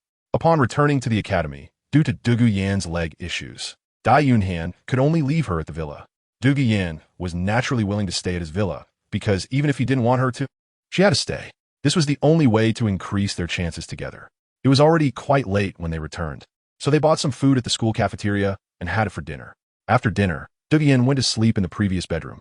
Dai Yunhan and Zhu Zhuqing naturally slept together. Seeing them walk into the house so naturally, Douluo Yan couldn't help but feel a heaviness in her heart. The first time she was brought here, she didn't know that the two were sleeping together. Later, when she often came over for meals, she learned that they lived together. But she thought they should be living separately since they weren't married yet. However, now, seeing them walk into a room together so casually, she felt a deep discomfort in her heart. It felt as if something that belonged to her was being taken away. She walked into the room in a daze, lay down on the bed, her expression blank and calm. She began to contemplate whether she should continue. Dai Yunhan and Zhu Zhuqing are truly in love. She speaks honestly and doesn't want to ruin their relationship. However, if she loses Dai Yunhan, how can she find another person who is immune to her snake venom? In another room, Zhu Zhuqing is fuming, showing all the grievances she experienced during the day on her face. "What's wrong with you?" Dai Yunhan asked. He pretended to be confused despite understanding. Zhu Zhuqing looked at him with her piercing gaze, calm and captivating, like a small wild cat ready to pounce. It made Dai Yunhan feel a hint of unease. Just as the atmosphere grew increasingly tense, Zhu Zhuqing suddenly kissed him forcefully on the lips without saying a word. Yes, this time it was her initiative, and it was very assertive. She held Dai Yunhan's head with both hands as if she wanted to kiss him into a state of breathlessness. It lasted for 3 to 4 minutes before she finally let go. Dai Yunhan was panting heavily as he looked at Zhu Zhuqing, noticing the glistening tear stains at the corners of her eyes. His heart ached. He hadn't expected that Douluo Yan's actions today would have such a profound impact on Zhu Zhuqing. Dai Yunhan wanted to apologize. He felt like he had done something wrong. Zhu Zhuqing was a very innocent girl, and his feelings for her were genuine, but now he had become a bit greedy, which would inevitably hurt this innocent girl. However, just as he was about to say a word, Zhu Zhuqing, she gently shook her head and asked, "Will you love me forever?" Dai Yunhan felt like there was in her throat upon hearing those words. Her voice was a bit hoarse, but incredibly firm. Zhu Zhuqing smiled gently, her eyes sparkling even more, then tilted her head and kissed Dai Yunhan's lips again. This time, her attitude had completely reversed, being extremely tender. Dai Yunhan savored it delicately, as if kissing a pool of spring water, feeling wrapped in happiness. "Yunhan, take me." Chapter 38. Zhu Zhuqing's unease. Zhu Zhuqing guided him, encouraging him to take. But upon hearing this, a sudden pain shot through Dai Yunhan's heart. From Zhu Zhuqing's words, he sensed humility and an underlying feeling of insecurity. He withdrew his hand, gently kissed her forehead, and embraced her, not saying a word, only using his hug to prove his feelings. He knew that, in such a situation, anything he said would feel off to Zhu Zhuqing. Rather than that, it was better to provide her with the most genuine sense of security. Indeed, nestled in Dai Yunhan's warm embrace, Zhu Zhuqing's worries and anxieties gradually began to dissolve. She inhaled his masculine scent, feeling an immense sense of safety, like a wounded bird being cared for by Dai Yunhan's warm hands. Her restless heart gradually calmed down. Unknowingly, she fell asleep. When she woke up the next morning, Zhu Zhuqing glanced at the sleeping Dai Yunhan and kissed him before getting out of bed. Habitually searching for her clothes and the blankets, she suddenly felt her face flush. More than ever before, she looked at Dai Yunhan, her hands stiffening, her throat involuntarily swallowing, her gaze becoming strange. At that moment, Dai Yunhan also woke up. Seeing Zhu Zhuqing's unusual gaze and actions, he rarely showed an embarrassed expression. He thought to himself that this was a normal physiological phenomenon, just like when girls have their period. Upon hearing this, Zhu Zhuqing said nothing, lowering her head, her gaze a bit shy, a bit evasive, and somewhat hesitant. Not knowing what to think, Dai Yunhan felt extremely embarrassed upon seeing himself like this. He never expected that such things could happen in this world. He remembered that in the cultivation novels he used to read, such situations never occurred. The essence of energy would never leak. But in the end, encountering such an embarrassing situation in front of a girl was truly overwhelming. Although she was his future wife, he still said, "You should go out first. I'll wash up by myself later." It was the first time Dai Yunhan's face turned red. He never imagined he would experience such a humiliating day. Zhu Zhuqing saw his flushed face and couldn't help but chuckle. After all these years, she had always been the one teased. She had never seen him shy before. For a moment, she felt less shy and teased Dai Yunhan with a smile, saying, "What's this? You're not shy when you look at me, but you're shy when I look at you? Isn't that different?" Dai Yunhan forced a smile. "What is different?" Zhu Zhuqing blurted out. But after saying that, her face turned red again, clearly realizing she had misspoken. Dai Yunhan was also speechless. When did Zhu Qing's wife become so bold? Seeing that she still wasn't leaving, he simply decided to go all out. After all, they were both in a situation of being young husbands and wives, and there would be plenty of opportunities to meet openly in the future. He just let her watch. However, just as he was about to get up, Zhu Zhuqing asked again, "Are you feeling very uncomfortable right now? Or is it still okay?" Dai Yunhan didn't know why she asked this question. Men, after all, it's always difficult every morning. Upon hearing this, Zhu Zhuqing's hesitation reappeared in her eyes, but in just a few seconds, it turned into determination. She lunged at Dai Yunhan and kissed her lips. Dai Yunhan didn't know what she was doing, but she didn't refuse, just quietly savoring it. However, suddenly, Dai Yunhan was startled. She quickly pushed Zhu Zhuqing away, asking, "What are you doing?" Zhu Zhuqing's eyes sparkled with a spring-like warmth. Her cheeks flushed, exuding a mature aura. "I want to help you." "No way." Dai Yunhan firmly refused. He was not a man of futile thoughts, but he was also not a man without principles. In his eyes, such matters must involve a merging of souls. In the current situation, where it was merely to satisfy physical desires, he saw it as irresponsible towards Zhu Zhuqing. Therefore, he firmly declined. However, upon hearing this, Zhu Zhuqing's expression darkened. "Do you not like me?" "Of course I like you. But precisely because I like you and love you, we cannot do such things right now. I want to wait until the day you truly let go." Dai Yunhan's sincere words deeply moved Zhu Zhuqing. Indeed, as Dai Yunhan said, although she can now be with Dai Yunhan and even take the initiative to do so, she knows there is a crack in her heart. This crack may be filled in the future, but for now, it undeniably exists. The appearance of Douluo Yin has made her feel threatened. To eliminate this threat, she chooses to accelerate her pace to stabilize her position in Dai Yunhan's heart. In simple terms, she no longer feels an absolute sense of security with Dai Yunhan. Therefore, she needs to take some actions to maintain this sense of security. Dai Yunhan is well aware of this, which is why he rejected Zhu Zhuqing, because once he agrees, it would only hurt Zhu Zhuqing more. Perhaps in the coming days, she would feel more at ease, but once there is any disturbance, she would become like a startled bird, falling into endless worry, restlessly anxious all day long. And the situation would become even more serious. Dai Yunhan's greed has already caused harm to Zhu Zhuqing, so how can he hurt her again for his momentary desire? Therefore, he must stick to his bottom line.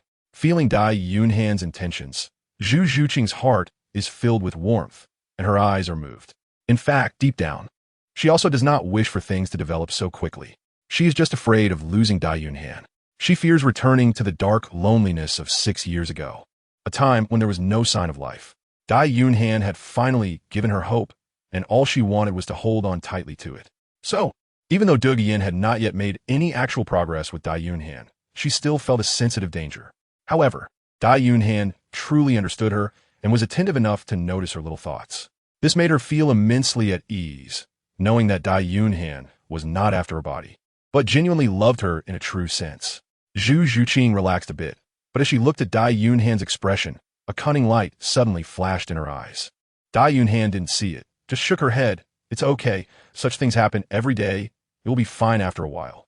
Seeing Zhu Zhuqing calm down, Dai Yunhan was also very happy because he really didn't want to let her innocence be harmed. Chapter 39. Zhu Zhuqing, the body of a 10,000-year-old ghostly spiritual cat. Sure enough, he was a scumbag. He patted Zhu Zhuqing, instantly stirring up a wave. Half an hour later, Zhu Zhuqing walked out of the room with a shy expression. Turning back and seeing Dai Yunhan's expression, she also smiled with satisfaction in her heart. Although her inner anxiety had dissipated, she still couldn't be careless. Dai Yunhan, as a prince and the future emperor, will certainly have multiple wives and concubines. Moreover, Dai Yunhan's talent is unique in the world, and such an outstanding person will undoubtedly attract many exceptional women.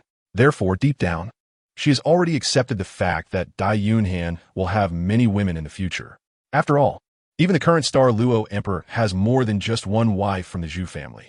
However, before becoming the crown prince and successfully competing, they usually only have one woman from the Zhu family. It is only after becoming emperor that the number of women increases. Zhu Zhuqing, being a member of the Zhu family, naturally understands this. Thus, her purpose in doing so much is not solely to monopolize Dai Yunhan. She merely wants to secure the primary position in his heart. She does not want to be just a tool for Dai Yunhan in his quest for the throne, only to be cast aside once he achieves it. Fortunately, she has found the answer in Dai Yunhan. However, she will not let her guard down because, although she has found the answer, the temptations from the outside world are deadly. There are many shameless women in her family. Therefore, if she wants to win Dai Yunhan's heart, she needs to employ some other small tactics.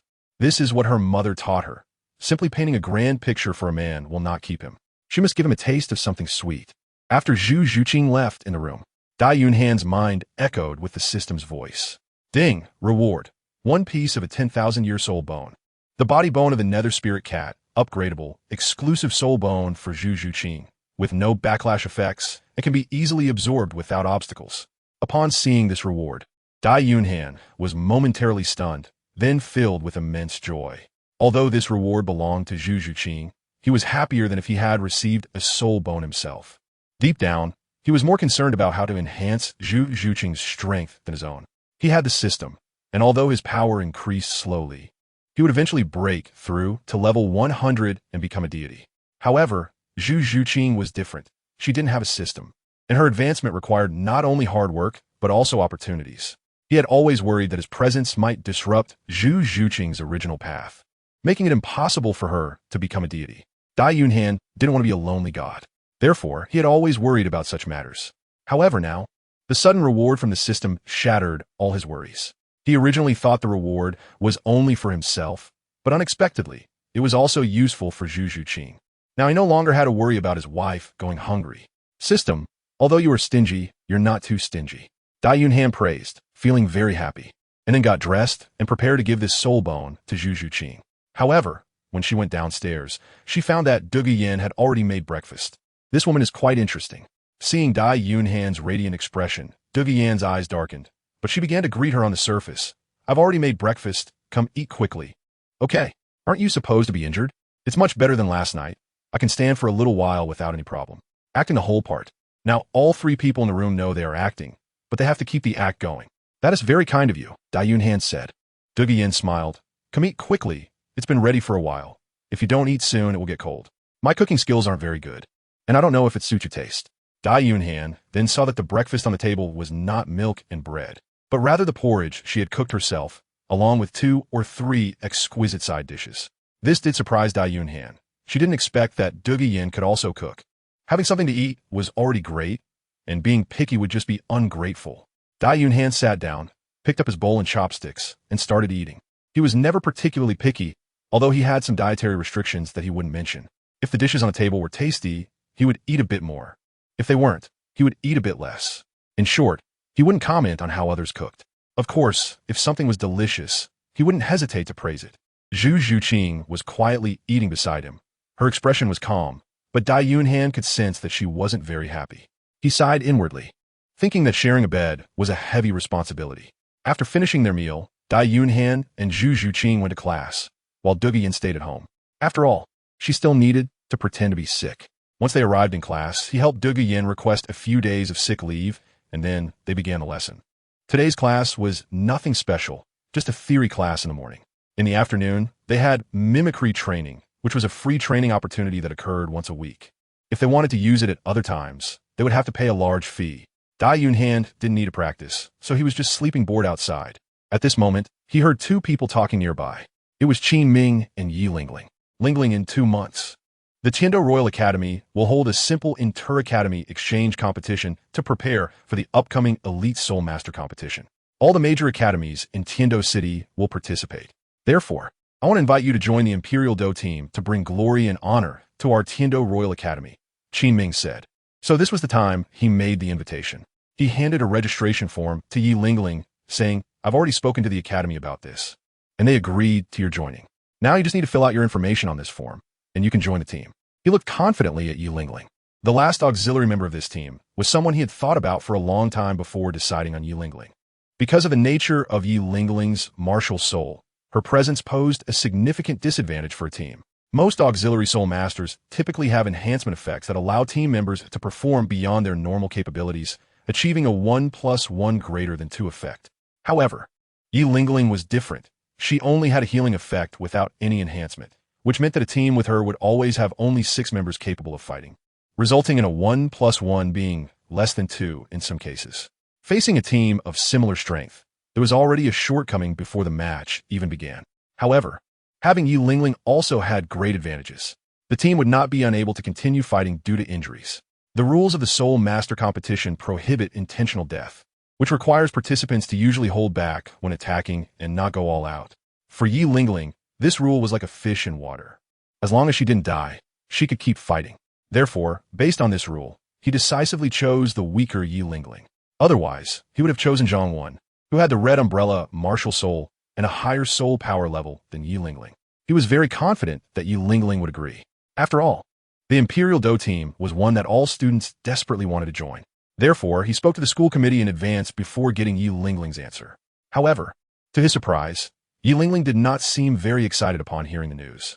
"I'm sorry, I don't want to join the team," she said. Qin Ming was taken aback and found it hard to believe. "Why?" Yi Lingling shook her head, seemingly unwilling to explain too much, and simply said sorry again before walking away. Qin Ming looked puzzled at Yi Lingling's departing figure. He felt that this female student must have some issues. There was no rush for the matter. He needed to investigate. As he turned to leave, he saw Dai Yunhan watching him from the side and asked, "Do you know what's going on with her?" "I don't know," Dai Yunhan replied. Dai Yunhan shook his head, saying that you should know this better than I do.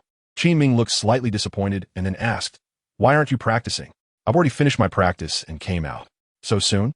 "The mimicry practice is about the number of times. There's only this one free opportunity in a week. Usually, students will stay inside for enough time, and it's rare for anyone to come out early. But Dai Yunhan is not an ordinary person." He nodded affirmatively. Qin Ming didn't ask more, as Dai Yunhan is from the Star Luo Empire, and he didn't want to get too involved, nor did he need to. What he needed to do was simply to fulfill his teaching duties. As for how Dai Yunhan learned and what he achieved, it was not much related to him. This is a conflict of ideologies. By the way, have you seen Yu Tianheng? He was here in the morning, but why is he missing in the afternoon? After taking a few steps, Qin Ming suddenly asked again. "No." Dai Yunhan shook his head again. "Whether Yu Tianheng comes to class or not has nothing to do with him. All right, since you have finished your training and have nothing else to do, you can go back." Qin Ming glanced at him one more time before leaving. Dai Yunhan was delighted to hear this. This meant an early liberation. Meanwhile, in the palace, an old man with green hair was leisurely watering the flowers and plants he had grown. Just then, a guard's voice came from outside. "Your Excellency, the poisoned law, Yu Tianheng, the grandson of the Blue Lightning Overlord sect's leader, wishes to see you." Goddessto paused his actions. "Yu Tianheng? What does he want with me? Could it be that the Blue Lightning Overlord sect has something to discuss?" He thought about it and concluded that it shouldn't be the case. If the Blue Lightning Overlord sect truly had matters to address, they definitely wouldn't send Yu Tianheng, as their identities were simply not on the same level. It must be something related to him. But wasn't he in class at the academy? How could he have time to come here? Goddessto had heard Du Yin mention Yu Tianheng before. He was a genius of the Blue Lightning Overlord sect, and, at a young age, not yet 20, he had already become a soul master. His talent and cultivation were even slightly higher than Du Yin's. Among young people, he was indeed a rare talent. The key point was that this guy seemed to be pursuing Yin. However, due to the issue with her snake poison, Yin had always kept her distance from anyone. Now that he came to find him, it couldn't be related to Yin, could it? Thinking of this, he felt a slight tension and immediately let him in. For Goddessto, as long as it was related to Du Yin, he was very attentive. Soon, Yu Tianheng walked in. "I am Yu Tianheng. I greet your Excellency, the poisoned Douluo." Goddessto sized up Yu Tianheng. This was his first time seeing him. He had only heard Yin mention him before, but now he looked impressive and extraordinary, indeed somewhat fitting with Yin. "What do you want to see me for?" Goddessto's voice was imposing, carrying a chilling intent. Yu Tianheng was about 10 meters away from him, but even so, he still had to exert his soul power to resist Goddessto's pressure. "Is this the strength of the poisoned Douluo? It really is completely different from my grandfather's aura." Yu Tianheng struggled against the pressure and said, "Your Excellency, The poisoned Luo, I am here to inform you about some recent happenings concerning Dugu Yin. At this moment, he didn't dare to call her Yin Yin. Dugu Bo was known for being protective of his own, and speaking carelessly before confirming his relationship with Dugu Yin could lead to misunderstandings. As soon as Dugu Bo heard it was about Dugu Yin, he immediately became tense. What do you mean? Yu Qianheng felt the pressure on his head increase, and quickly said, recently, a transfer student came to the academy, named Dai Yunhan, from the Star Luo Empire. He has been getting very close to Dugu Yin, and their relationship is quite intimate. Upon hearing this, Dugu Bo furrowed his brow. Someone from the Star Luo Empire? But then he felt a bit happy inside, because there were not many people in this world who could get close to Dugu Yin, especially someone she was willing to be near. It was known that her snake poison could erupt at any moment, causing her to be neglected and ostracized throughout her life. Now that someone could walk alongside her, he was naturally pleased, although this person was not Yu Qianheng. So, isn't that a normal thing?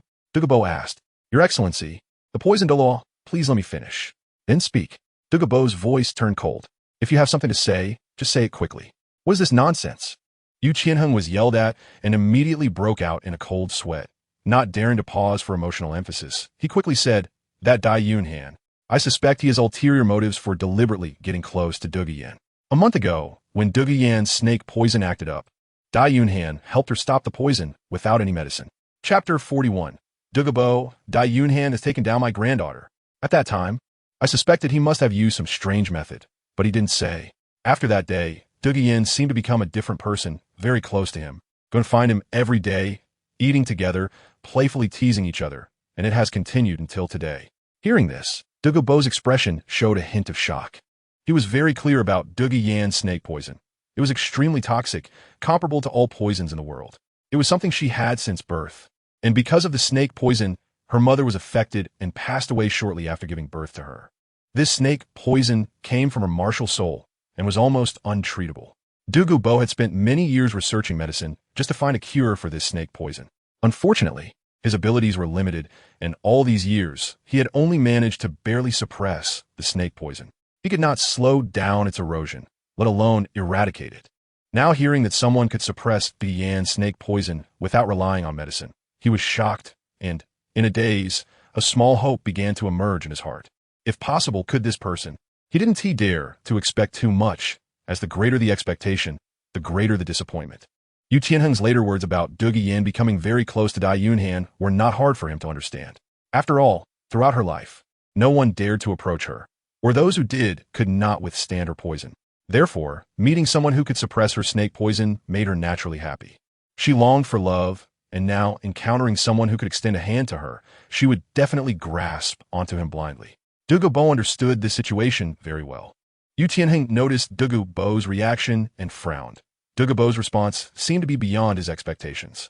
He immediately said, Your Excellency, the poisoned Luo, that Dai Yunhan is not a good person. He already has a fiancée, and is deceiving Dugu Yin. Moreover, just yesterday, he secretly took Dugu Yin to the Sunset Forest, claiming to help his fiancée, hunt soul rings. As a result, when they returned, Dugu Yin was limping, and she didn't come to class today. I went to check on Dugu Yin and found that she was living in Dai Yunhan's house, and her leg was not injured. Your Excellency, I'm not being petty. I'm just worried about Dugu Yin. After all, Dai Yunhan's methods are too strange. They went into the forest, and no one knows what happened. I have serious doubts. Enough. Dugu Bo suddenly interrupted Yu Qianheng. Yu Qianheng felt as if a giant poisonous snake was swallowing him whole, and beads of sweat on his forehead gathered together, flowing down like a small river. He struggled to raise his head to look at Dugu Bo, only to find that his face had turned extremely cold without him noticing. His green hair stood on end, and a chilling aura enveloped him, causing his complexion to turn green as well. But seeing him like this, Yu Qianheng felt pleased.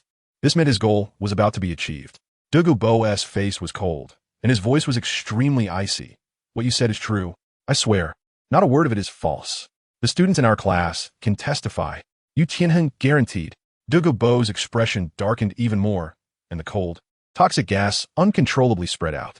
The carefully nurtured flowers and plants around him withered and rotted upon contact. Yu Qianheng was frightened and hurriedly tried to step back, only to find that he couldn't move at all. As he watched the toxic gas approaching him, he couldn't help but feel terrified.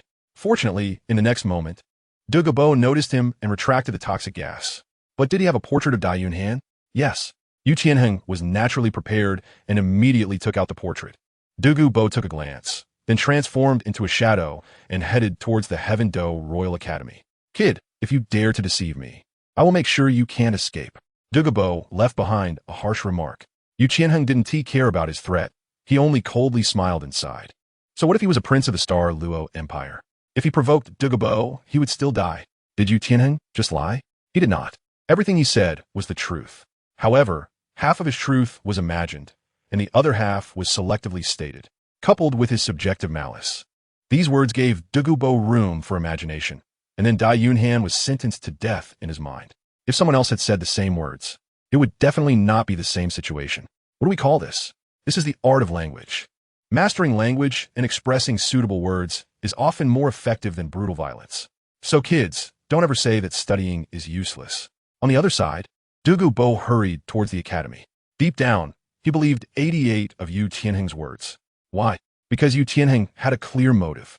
Douluo Bo could see at a glance that Yu Tianheng was obviously jealous of Dai Yunhan. However, Douluo Bo didn't care about that. He only cared about the truth of the matter. He chose to believe in part of it, because he understood Douluo Yan's character very well. Proud, arrogant since childhood, looking down on others. This was originally her disguise in childhood, but after a long time, it became her true character, which she could no longer shed. Therefore, his doubts arose. He could understand that someone as proud as Douluo Yan would actively pursue someone. However, when she knew that the other person had a fiancé and still pursued him, he couldn't understand that. In his view, pride often comes with a domineering possessiveness. If Douluo Yan, who was proud, domineering, and had a strong possessive desire, truly liked someone, would she share a man with others? She would not. But the reality was that she did just that. Then Douluo Bo had reason to suspect that Dai Yunhan must have used some underhanded means. Of course, he wouldn't be so angry just based on that. What truly infuriated him was that Dai Yunhan actually took Douluo Yan to hunt for soul rings. And for his fiancée, alright, it could be said that Douluo Yan was willing to go along with such a klitsch thing. But why didn't she take bodyguards? Why didn't she let the academy people go? Why did the three of them sneak off? Moreover, they got injured. When they came back, they limped. The key was that the leg was still fine? What the hell did Dai Yunhan do? One can only imagine the circumstances under which a girl would limp while her leg was perfectly fine and still wear a smile on her face. Thus, Douluo Bo was enraged. If everything was true, then it meant that this Dai Yunhan had taken down his granddaughter. Chapter 42. Douluo Yan washes Dai Yunhan's underwear using extremely dirty means. A gentleman can endure, but how can he endure this? He couldn't. The Heaven-Do Royal Academy is located on the outskirts of Heaven-Do City, while the Heaven-Do Palace is in the center of Heaven-Do City. So the relative distance is still a bit far. However, this distance is insignificant for the title Douluo Bo. A few minutes later, he arrived at the academy. Then, he skillfully made his way to the villa dormitory area. He had been here once because Douluo Yan also lived here, but this time, he went directly to Dai Yunhan's Qingfeng villa. Of course, the name was told to him by Yu Tianheng. After arriving here, through sensing the aura, he immediately confirmed that Douluo Yan was inside this Qingfeng villa. Suddenly, his heart tightened. He pushed open the door. Inside the room, Douluo Yan was leisurely dressed, with her beautiful long legs bare, sitting on a small stool. In front of her was a basin filled with washing water, and in her hands, she was rubbing a pair of underwear, a black pair of men's underwear. If Dai Yunhan were here at this moment, he would realize that this underwear was the very one he had worn that morning. He had intended to wash it, but forgot because of the soul bone incident. He just threw it in the room and didn't hide it. As a result, feeling bored at home, Douluo Yan wanted to know more about Dai Yunhan and privately entered his room. She had thought about it all night and finally confirmed her feelings.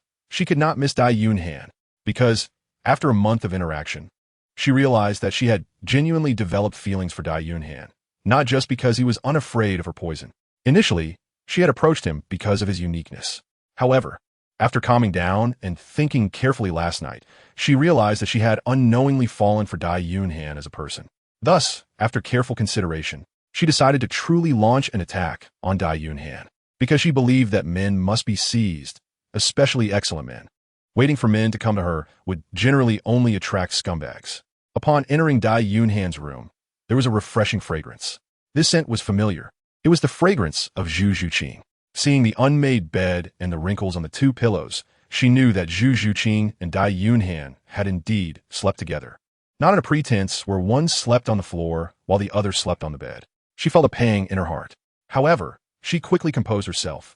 Then, she wandered around the room and discovered many things she had never seen before. They were quite interesting, but she didn't know how to play with them. Next, she found many books, which she had also never seen. Looking at the signatures, she found that they were actually by Dai Yunhan. Opening one, she was surprised to find various love words and poems. She was a bit taken aback, not expecting Dai Yunhan to be so talented. But then, seeing that every page was inscribed with "For my dearest Zhu Zhuqing wife," she immediately became unhappy and closed the book. She didn't expect him to have such deep feelings for Zhu Zhuqing. For a moment, Douluo lost a bit of confidence in herself. Excellent men are not easy to obtain, not only because they're often taken first, but also because excellent men possess extremely outstanding qualities. These qualities often include loyalty. Therefore, when seeing these deeply emotional items belonging to Dai Yunhan, Douluo couldn't help but doubt whether she could really take Dai Yunhan away from Zhu Zhuqing. She sighed and was about to leave the room when she suddenly discovered a piece of black cloth under the pillow. Curiously, she went to check it out, only to find it was a pair of panties. Instantly embarrassed, she was relieved that no one was around to see. Otherwise, it would have been quite awkward. She hurriedly tried to put the panties back, but then she noticed something unusual about them. A look of surprise and confusion appeared on her face. How could this be? Could it be? Douluo's heart raced with excitement as she thought of a possibility. And this possibility was quite high. Zhu Zhuqing and Dai Yunhan had not really taken the final step. Yes, it must be so. These panties were the best proof. She was overjoyed, feeling this was a rare opportunity. After thinking for a moment, she immediately decided to wash the panties. Since she had already decided to win over Dai Yunhan, she needed to take action. It couldn't be too direct, but it also couldn't be too subtle, otherwise Dai Yunhan wouldn't notice. If she washed his panties, he would definitely know who did it when he came back. And if she was willing to wash such a private item for a man, he would surely understand her feelings. Thus, the scene that Douluo saw when he opened the door unfolded. Douluo was washing with great care. She didn't use her soul power but washed them purely by hand, a smile on her face as if she could see her future happiness. But just then, Douluo barged in. "Grandpa, what are you doing here?" Douluo was both surprised and happy. However, Douluo had a cold expression. He walked up to her and discovered she was doing such rough work as washing clothes. And in her hands, she was holding a pair of men's panties. Damn, has she been brainwashed like this? Anger surged up in his heart. What are you doing? Whose underwear is this? Douluo's face turned red, and she quickly hid the panties in the water. In no one's. Seeing this scene, Douluo became even angrier. This shy demeanor clearly indicated that she had a man in her life. He looked at Douluo's legs, smooth and white without a single scar, and she was happily wiggling her toes. This didn't look like someone who had been injured. "I heard you were hurt. How did you know?" "Goodness. This is solid evidence now. Dai Yunhan, this little beast, has indeed taken down his own granddaughter." "Where is he?" "Who?" "Dai Yunhan." Douluo was surprised for a moment, but then her face flushed. "Grandpa, how do you know him? What? Do you still want to hide it from me? Are you going to wait until the child is born to tell me? Try to play the baby warning game with me?" "Child? Grandpa, what nonsense are you talking about? There is no child." Douluo was both shy and angry. When did Grandpa start speaking so absurdly? Douluo, seeing her expression, felt heartbroken. "I ask you, did he force you? Or did he use some special soul technique on you?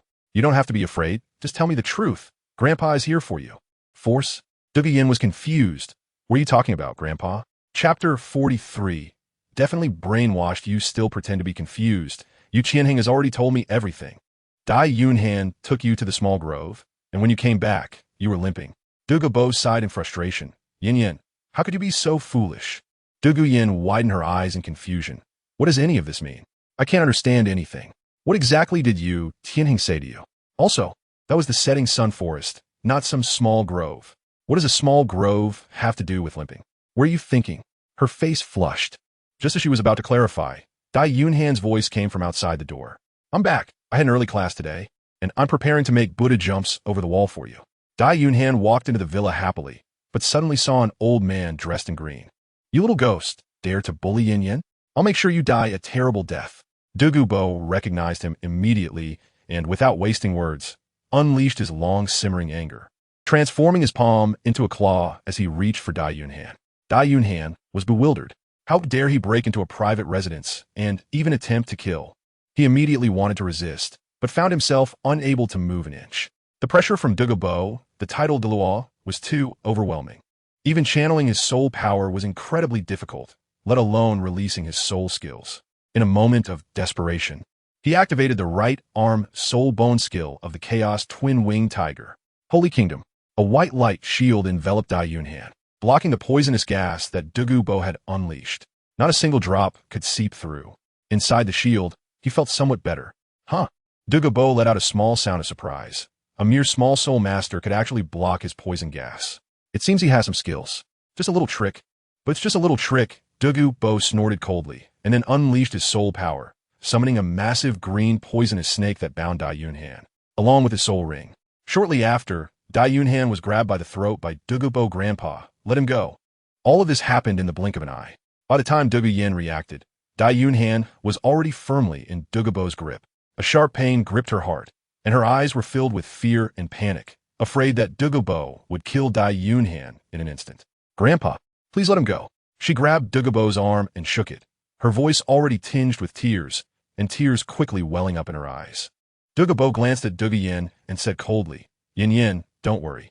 I won't let him die so easily. I want him to be unable to live or die.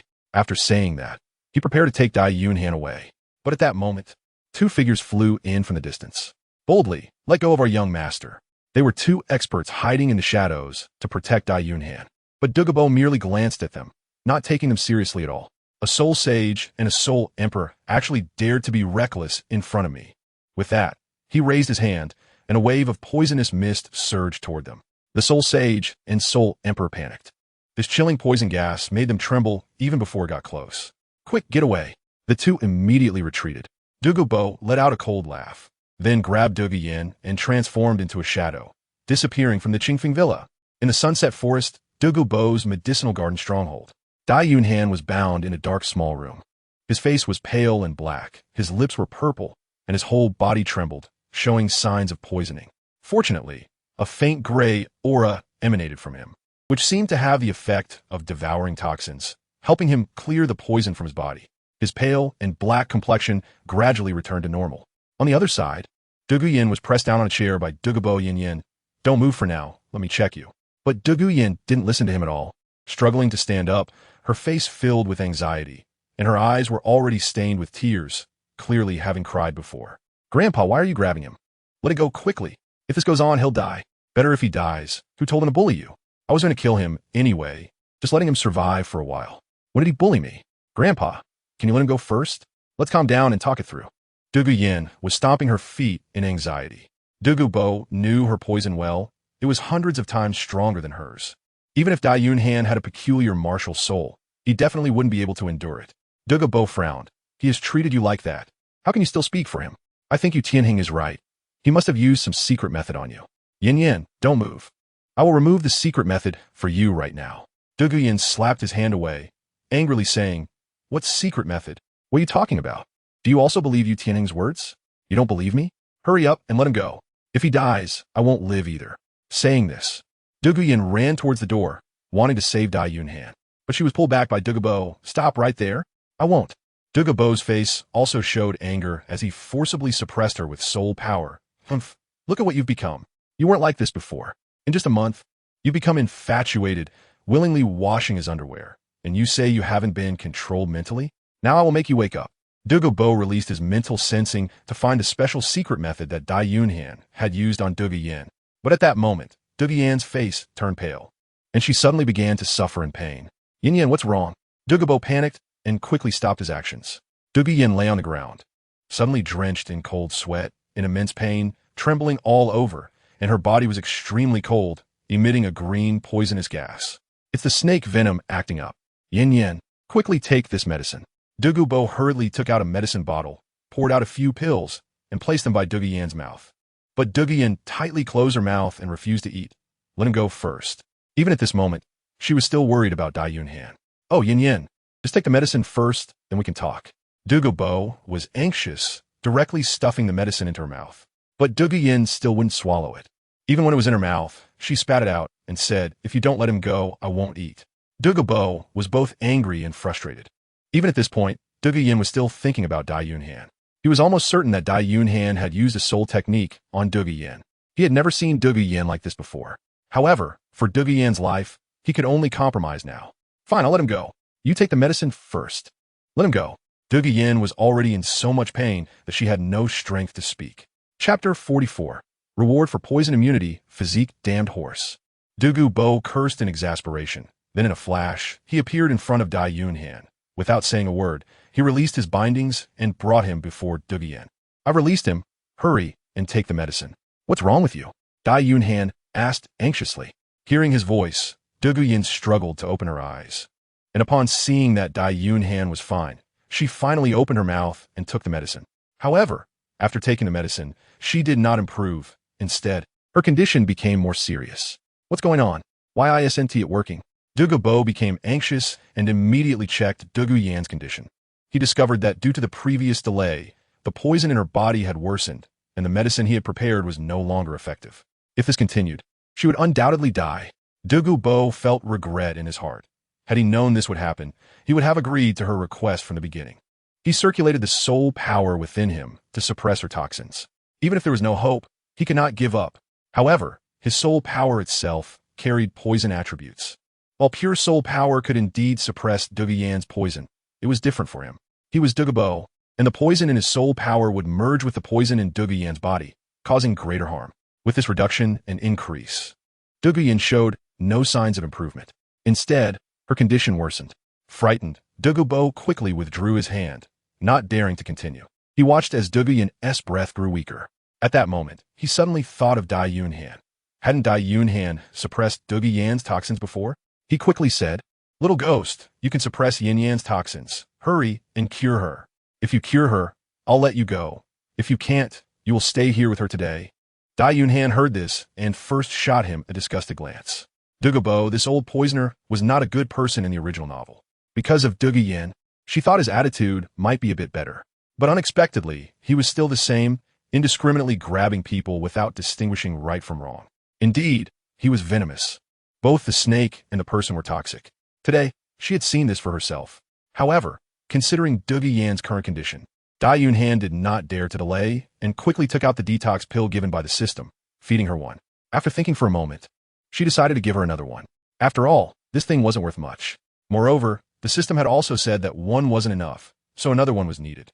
Since she was here now, she might as well clear all of Du Guiyan's poison.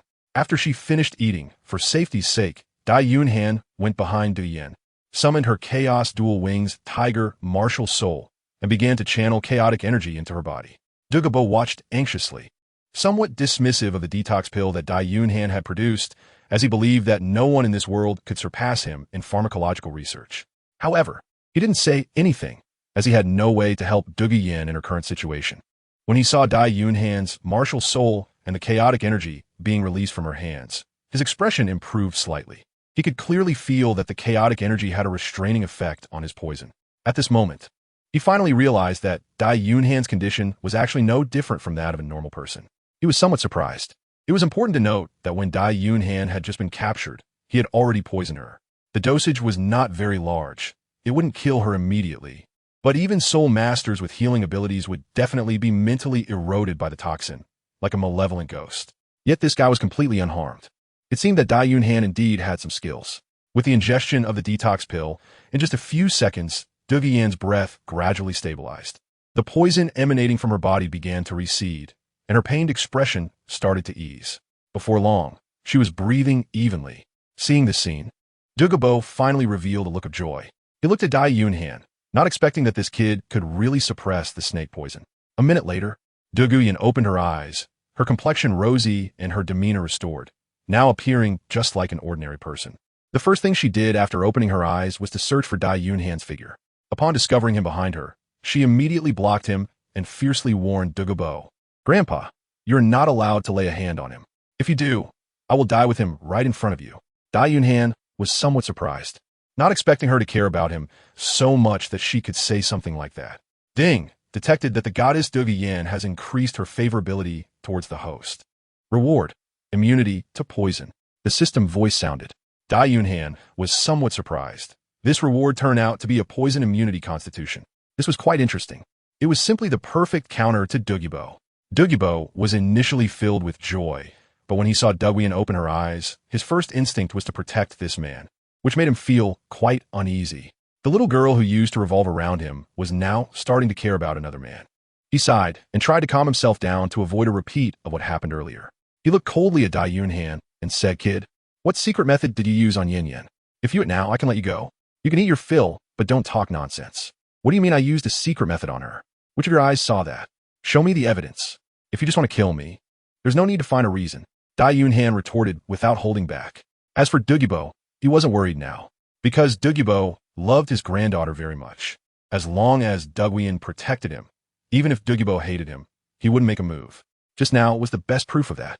Sure enough, when Douluo heard Dai Yunhan's not-so-good attitude, a cold light flickered in his eyes. But he just endured it and said nothing. At this moment, Douluo also spoke. "Grandpa, you keep talking about some secret method. Where did you hear that from? He has never used a secret method on me. If you don't believe it, you can check." "Really?" Douluo was actually a bit skeptical. To be honest, looking at Douluo's current expression and state, she indeed didn't seem like someone who had been subjected to a secret method. Because although secret methods are powerful, not everyone can master them. Moreover, secret methods that can control the mind usually have significant flaws. With a little attention, one can see the differences. Chapter 45. Misunderstanding resolved. Douluo's current actions were somewhat different from before, but her mental state and condition were not abnormal. However, thinking about the fact that his granddaughter had been deceived by him, he decided to check Douluo just to be safe. A strand of soul power with spiritual sensing entered Douluo's body. 1 minute later, the soul power retreated. Douluo frowned because he indeed did not sense any other person's soul power aura on Douluo. Could it be that this was really a misunderstanding? His granddaughter was voluntary? But that was too exaggerated. They had only known each other for a month and were already open with each other. Of course, being open can be understood. After all, love is unpredictable. But a small grove with 1 man and 2 women was a bit unbelievable, right?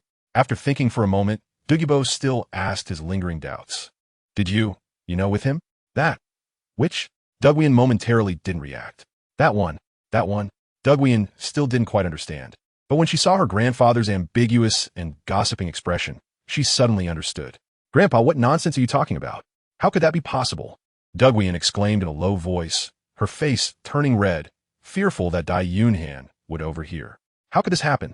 I might be willing, but he might not even be. Zhu Zhuqing had such a good figure. He would definitely be captivated." Douluo was taken aback. "You didn't do that? Then why are you limping?" "When did I limp?" Douluo stomped her long legs, walking back and forth 2 steps. "Do I look like I'm limping now? Yushinheng told me, and he saw you limping. That was me pretending." "Pretending? Why were you pretending?" Because of this, Douluo's face turned red again, and she dared not say it out loud. But thinking about Dai Yunhan's safety, she still said it despite her shyness, "Because I wanted to attract his attention, to make him care about me." "Who?" "Grandpa, you're going too far." Douluo's face was filled with anger. If she had to say the name, she would truly be embarrassed.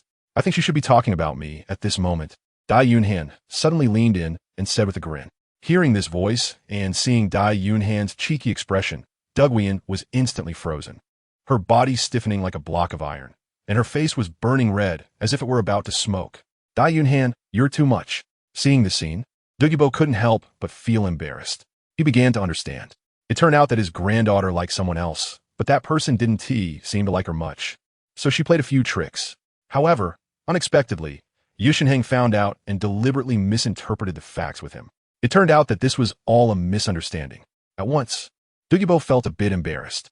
He almost harmed the life-saving benefactor of his granddaughter and the person she liked.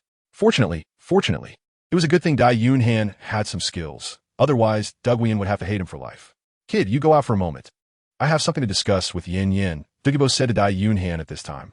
This could be seen as helping Douluo ease the awkwardness. Dai Yunhan turned and walked outside. At present, it seemed that Douluo wouldn't take action against him.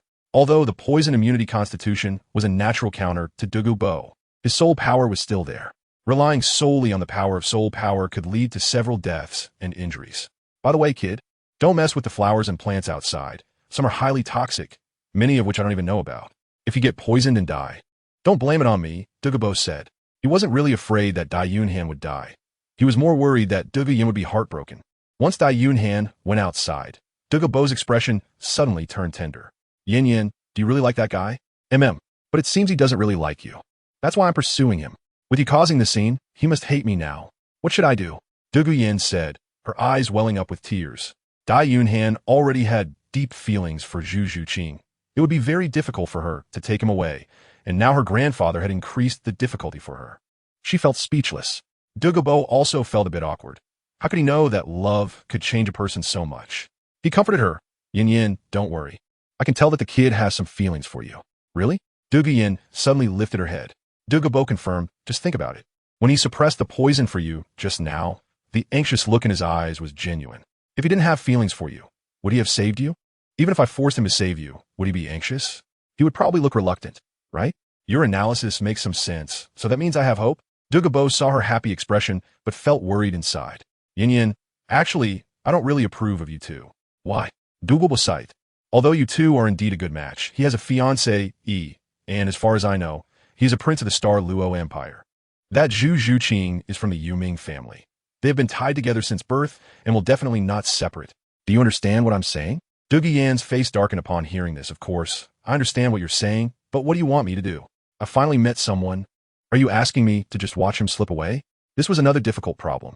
For so many years, Douluo's poison had only encountered Dai Yunhan, who was unafraid. If the two couldn't be together, what would happen to Douluo in the latter half of her life? Maybe that kid has a way to help you completely resolve the snake poison, Douluo said. Really? Just ask him and you'll know. If he really has a way, then Yin, you won't have to be so troubled about it. With that, Douluo walked out of the room. After the moment of joy on Douluo's face faded, she felt a wave of melancholy. Was it true that she liked him because of the poison? She felt like it was, but also not entirely. She followed Douluo outside. At this moment, Dai Yunhan had already arrived at the Eye of Ice and Fire. Looking at the colorful immortal herbs emitting strange light, Dai Yunhan was extremely excited. Such good things. How could he let Tangsen have them? Of course, he had to accept them all for himself. He was thinking about how to divide these immortal herbs. Just then, Douluo came over with Douluo. Kid, do you have a way to completely eliminate Yin-Yan's poison? Douluo asked Dai Yunhan. Dai Yunhan was taken aback and turned to look at Douluo, saying, isn't her poison already completely cured? The antidote I just gave her can completely eliminate snake venom. She is now just like a normal person and will no longer be affected by the snake venom. Dai Yunhan had just used chaotic energy to suppress her, only to find that the system's product was indeed of high quality. The chaotic energy was practically useless. The detoxification pill had completely cleared her poison. Now there was still a large bottle of detoxification pills, and he didn't know whom to give them to. What did you say? Upon hearing this, Douluo's mouth dropped open in disbelief. If you don't believe it, you can check. Douluo turned and approached Douluo, using a bit of soul power to examine her body. He was startled by what he found. After the inspection, Douluo's expression changed to one of immense shock. It had truly all been eliminated. Not a drop remained. This is too unbelievable. Seeing this, Douluo was equally astonished. The poison that had entangled her for nearly 20 years was resolved, just like that. She couldn't help but investigate herself. Upon checking, she discovered that the previously cold meridians now felt completely normal. They were warm and very comfortable. Moreover, to her surprise, her soul power had actually increased by 3 levels. From the original level 35, it jumped straight to level 38. Grandpa, my soul power level has increased. What is going on? Douluo replied. As expected, this is very normal. Although our martial soul is powerful and our poison skills are formidable, we have always suffered from the backlash of the toxins, which suppressed our strength. Now that the toxic backlash has been lifted, the suppressed cultivation will naturally be released. Upon hearing this, Douluo understood. She couldn't help but feel extremely happy. Now her cultivation level is also among the top in the Heavenly Do Royal Academy. Oh, except for the 2 freaks, Dai Yunhan and Zhu Zhuqing. However, amid her joy, Douluo's gaze unintentionally lowered. Because he recalled what he had just said, Dai Yunhan cannot be separated from Zhu Zhuqing, because this concerns his succession to the throne. In other words, if she insists on being with him, she must accept that he has Zhu Zhuqing. In other words, she can only be one of his women and cannot receive all of his selfish love. This is something she finds hard to accept. In her eyes, the man that Douluo likes can only belong to her alone. So, she starts to contemplate her future again. Previously, due to the poison issue, she only had Dai Yunhan to choose from. Therefore, the thought of being with Dai Yunhan became even stronger. But now, she is no longer bound, which means she can restart her life. She will also not be limited by Dai Yunhan's special existence. She feels that she should be happier. But why can't she feel happy? In her moment of contemplation, Bo suddenly flashed in front of Dai Yunhan and excitedly grabbed his shoulders. Kid, can you solve the poison in me? Damn it, can you let go? I don't like being touched by a big man. Dai Yunhan distanced herself in disdain. Bo forced a smile and said, I'm sorry, I was being abrupt. I apologize to you. Could you help me solve the poison as well? Do you still have that pill you just gave to Yin Yin? Dai Yunhan sneered. Now you know to ask me for help? Weren't you just so powerful? He said. Your poison is much stronger than Yan's, but in front of me, they are all the same. Just now, you treated me like that, and now you want me to save you. Do you think I will do that? Hearing this, Bo's expression darkened. Yes, he had to try to kill him, and now he wanted him to save him. Anyone would hesitate. Kid, I apologize. It was my fault. As long as you help me eliminate my poison, I can agree to any request you have. Bo said sincerely. His situation was actually quite dire. The poison had already eroded his bones and blood. And if it wasn't cleared, he would die within 3 to 5 years. And if he died, no one would take care of Yin. He was worried.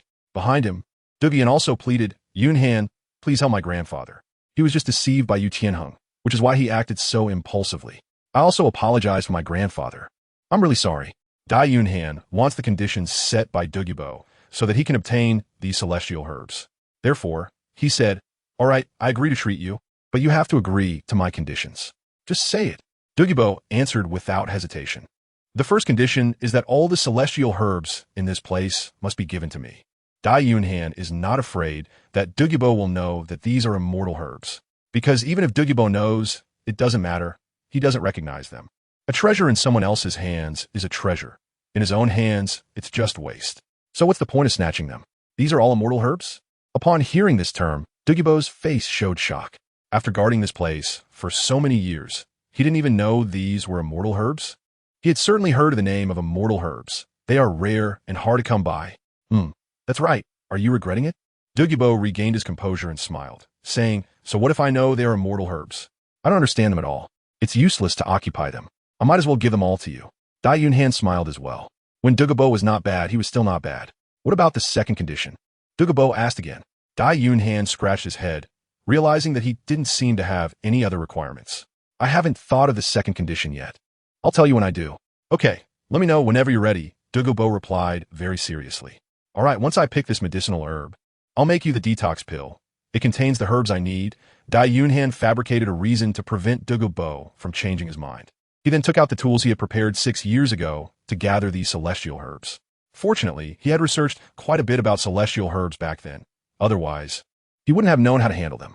Seeing this, Bo didn't dare to interrupt and stepped aside, quietly watching Dai Yunhan's actions. Dai Yunhan is well-versed in these herbs he doesn't even recognize. No wonder he can create an antidote. It seems this guy has quite a skill. Coupled with his terrifying talent, Bo suddenly feels that his granddaughter following him might not be a bad idea. Chapter 47, Dugwian, 8-Petal Immortal Orchid. Moreover, with his help, Dai Yunhan would definitely be able to ascend to the throne. It's just a matter of whether Yin Yin is willing to do so. After all, being with Dai Yunhan means there will be many women around. But upon reflection, he also thinks Dugwian probably won't continue to be foolish, since after all, their relationship has only lasted a month at most. At the beginning, it was still somewhat purposeful. How deep could it be? Time flies quickly, and after a day of busy work, Dai Yunhan finally packed all the immortal herbs into her storage ring, including the 2 highly toxic flame apricot blossoms and the 8-dimensional ice grass. These 2 toxic herbs, although likely useless to her, were better off fed to pigs than left for Tang San. After picking all the immortal herbs, Dai Yunhan gave 2 detoxification pills to Bo. Bo received them with great joy, examining the mysterious pills with an excited expression, though he seemed a bit reluctant to consume them. However, he quickly overcame his hesitation and swallowed them, knowing that his life was more important. The effects of the medicine took hold quickly. A few minutes later, he checked his body and found that all the toxins had indeed disappeared. Naturally, his appearance had also changed. His hair returned from green to black. The sinister aura on his face vanished, and his skin improved, making him look like an ordinary old man. Most importantly, his soul power level had broken through from level 91 to level 92. This thrilled him immensely, as he had been stuck at level 91 for many years. After years of hard training, he believed he would never break through another level in his lifetime. Now, the surging soul power of level 92 filled his body, making him feel ecstatic. This pain-free and completely transparent soul power was truly what what he had always dreamed of. His eyes sparkled with intensity. Kid, even though I Douluo am ruthless, I have never been ungrateful. You cured my poison today, which is equivalent to giving me a chance at rebirth. If you encounter any trouble in the future, as long as it's not crossing the line, feel free to come to me. This was Douluo making a promise to him. Dai Yunhan had guessed that he would act this way, but he didn't expect him to be so straightforward. This revealed all his bottom lines. Naturally, Dai Yunhan was pleased with his statement. In this day and age, it's a good deal to take advantage of a titled Douluo powerhouse without paying anything. He nodded, accepting his promise. Well, the poison has been resolved for you, and I should head back. I've stayed here long enough. Zhu Zhuqing must be getting anxious. Douluo glanced at the sky and said, I'll send you back tomorrow. It's too late today. Just stay here for the night. I also want to ask you some questions about pharmacology, if you don't mind. Dai Yunhan found it a bit awkward. He only had the medicine and didn't understand the principles behind it. Asking him would just expose the secret. I'm sorry, but these are family secrets. And I can't tell you, Dai Yunhan stated directly. It's better not to pretend when one shouldn't, as it could get ridiculous if he couldn't keep it up. It was just a simple discussion and wouldn't involve your secrets. Douluo still didn't want to give up. He believed that someone who could develop an antidote must be a very skilled physician. But he was really misunderstanding. Dai Yunhan had nothing but a powerful system. Seeing his persistence, Dai Yunhan knew that unless he gave him a little incentive, he wouldn't leave. It wasn't about forcibly preventing him from leaving, but more about being clingy and not letting him go. As the saying goes, one shouldn't strike a smiling face. Dai Yunhan immediately took out a detox pill and said, Family rules, I really can't tell you too much. If you really want to know, I'll give you this detox pill, and you can take it for research. Douluo looked at the detox pill, thought for a moment, and agreed. He knew that Dai Yunhan was a member of the royal family, and there were many things that could not be disclosed. Revealing them would mean leaking royal secrets. The fact that he could take out the detox pill for him to study was already the greatest extent of his willingness. Then I won't be polite. However, it's already late, so you should go back after tonight. Tomorrow morning, I'll send you back. No, I've already stayed here long enough, and not a word has been sent back. They must be very worried. If it reaches my father, it might even cause some misunderstandings. All right then. Douluo thought for a moment. Since Dai Yunhan was a prince and had 2 guards protecting him before, they must have already sent the news back. If he didn't let Dai Yunhan return early, it could lead to significant issues between the 2 countries. So he said, then I'll send you back. The poison barrier is severe at night, and soul beasts are also frequently active. Okay, Yin, do you want to return to the academy with us? Douluo looked at the nearby Yin. He didn't know what was wrong. After she detoxified, she seemed distracted. No, I want to stay a few more days. It's been a long time since I returned here, Yin said with a smile. In fact, she hadn't figured out how to continue interacting with Dai Yunhan. Rationally, she knew that her poison was now cured, and she could freely pursue love, looking for the man she thought was best. But emotionally, she felt that she seemed to have developed feelings for Dai Yunhan. She didn't know whether this feeling was imposed by her subconscious or arose from her own heart, so she was very confused. She needed time to calm down and see her feelings clearly. Hearing her words, Douluo and Dai Yunhan didn't notice anything unusual. Since she didn't want to go back, Dai Yunhan thought for a moment and took out a celestial herb. 8-petal xianlan. Dai Yunhan is not someone who takes everything for himself, having benefited from Douluo but not leaving anything for him. What difference is there between himself and Tang San? Of course, giving to Douluo is also because she is one of his harem. Now that he has become a god, they must also follow suit and become gods. Speaking of which, this immortal herb is called the 8-petal immortal orchid, which has excellent effects. After taking it, it will enhance your physical qualities and help you break through future bottlenecks.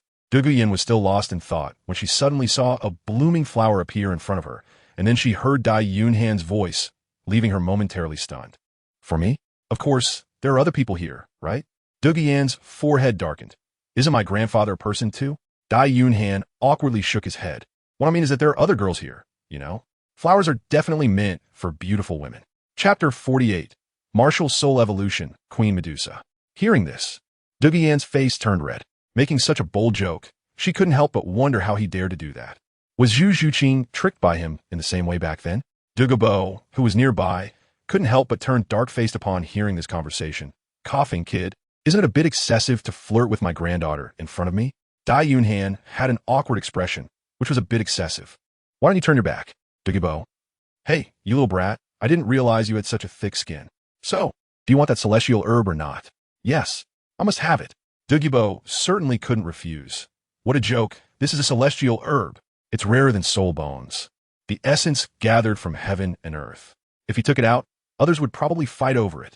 If it weren't for him not knowing what these things were used for, he couldn't help but think about getting rid of Dai Yunhan. Douluo looked at the celestial herb given to her, still somewhat in disbelief. She knew the value of the celestial herb, but she didn't expect Dai Yunhan to give her such a precious item. Shouldn't he have given it to Zhu Zhuqing first? Could it be that he has feelings for me too? She couldn't help but feel a little flustered. Thank you. Douluo accepted the celestial herb. Dai Yunhan smiled and said, "You can eat it now, just in time for us to be here to protect you." Zhu Zhuqing, with a grateful expression, then put the celestial herb into her mouth. The herb melted instantly, and it all entered Zhu Zhuqing's mouth at once. Meanwhile, Douluo, who was watching this scene, felt both nervous and envious, wishing he could also have a celestial herb to eat. At the same time, he was very curious about what kind of earth-shattering changes would happen after Zhu Zhuqing consumed the herb. After all, this was the first time he had seen someone eat a celestial herb. Kid, Yunhan won't have any problems, right? Douluo asked worriedly. Although he said it was worry, it was actually anxiety. Do you want to eat too? Douluo's old face turned red, and he awkwardly smiled. If there's something to eat, of course that's good. Dai Yunhan shook her head and said, "You're too old. The effect of the fairy herb on you is far less than that on Zhu Zhuqing. She can unleash her full potential, but you can't." Douluo felt somewhat disappointed, but he also took it lightly. "I'm just thinking about it. I'm already very content that I can cure the poison in my lifetime and spend more time with Yunhan." Dai Yunhan glanced at him, but didn't say anything. Although Douluo was a bit toxic, he was still a good person because you helped him. If possible, Dai Yunhan certainly wouldn't mind helping him. It's just that giving him the celestial herb would truly be a waste. It all depended on whether there would be an opportunity to help him improve later. The two then assisted Zhu Zhuqing in protecting the law. After absorbing the effects of the medicine, it was evident that her soul power was changing, her momentum rising, and her level continuously breaking through. Seeing this, Douluo was overjoyed, but Dai Yunhan found it to be within expectations. He was more curious to see if Zhu Zhuqing would have any breakthroughs or evolutions in her martial soul. Although the chance brought by the 8-petal celestial orchid was slim, it wasn't impossible. After all, it was a celestial herb, and the effects varied for everyone after consumption. Time ticked away, and just as Dai Yunhan was becoming a bit anxious, suddenly, a strong fluctuation occurred around Zhu Zhuqing. Then, a green snake appeared behind her. What is this? Dai Yunhan was shocked. Could it be that the martial soul really had changed? Just as his thoughts settled, the green phosphorus snake martial soul suddenly opened its mouth wide and let out a roar. Then he saw its body undergoing a tremendous transformation. First, its body, which was originally the size of an ordinary snake, began to swell wildly until it became as thick as her human form. The green scales on its body also changed color, with green receding and black emerging, merging together to form a dark green hue. The most significant change was in its upper body.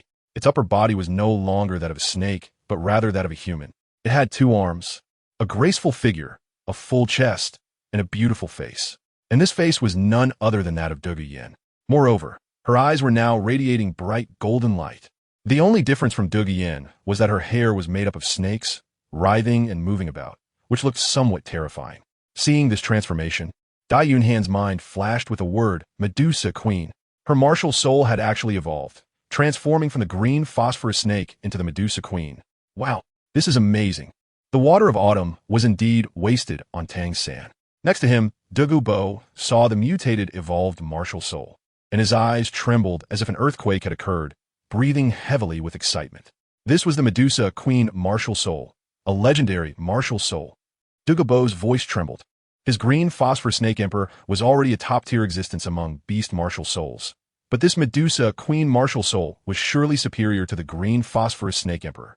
He looked at his granddaughter Zhu Zhuqing, and with this martial soul, she would undoubtedly achieve the title Douluo in the future, and she would even surpass him.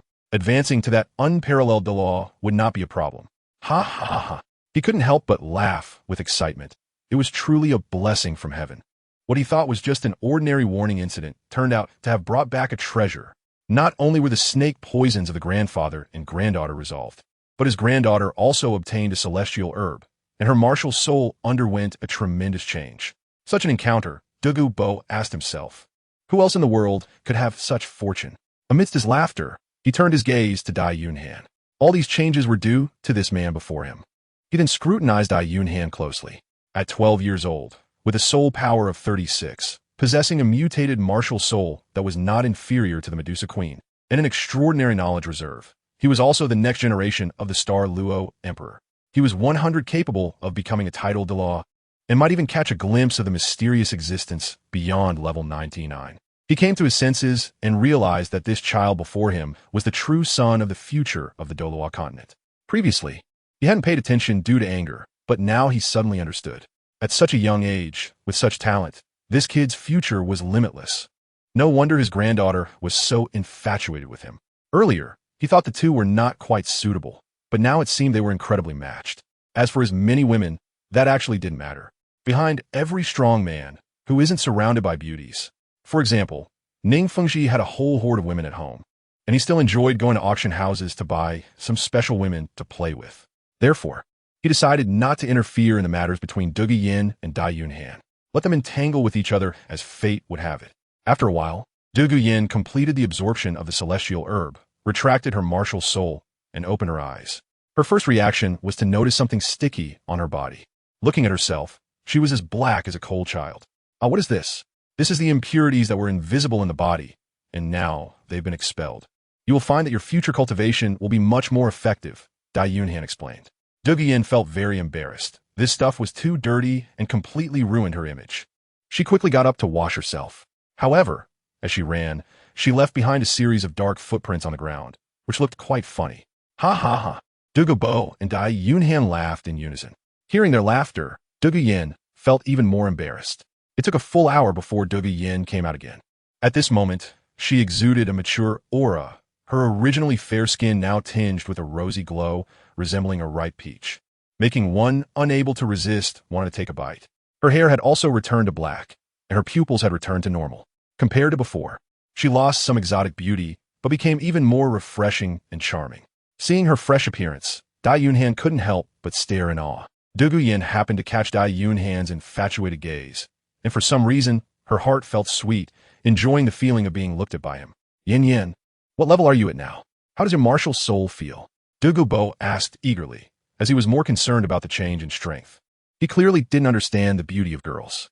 Zhu Zhuqing calmed down and said, my soul power was level 35 before, but after detoxification, it increased by 3 levels to 38.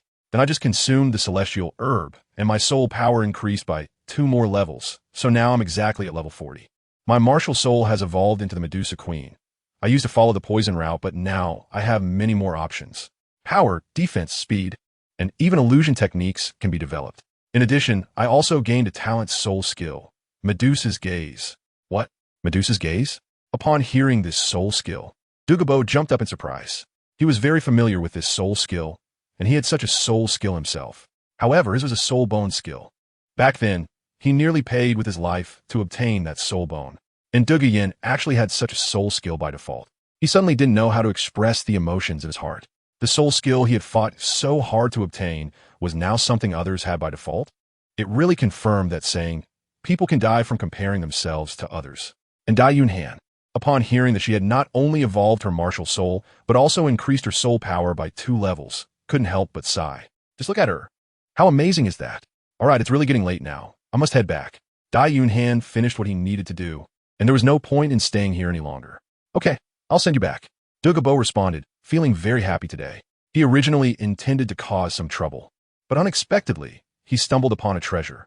Thus, Zhu Zhuqing took Dai Yunhan back with him. About 10 minutes later, the two appeared at the Qingfeng villa. At this moment, besides Zhu Zhuqing and the 2 soul saints and soul emperors who were secretly protecting them, there was also Dream Shinji from the Tiando Royal Academy's Education Committee present, along with some royal guards.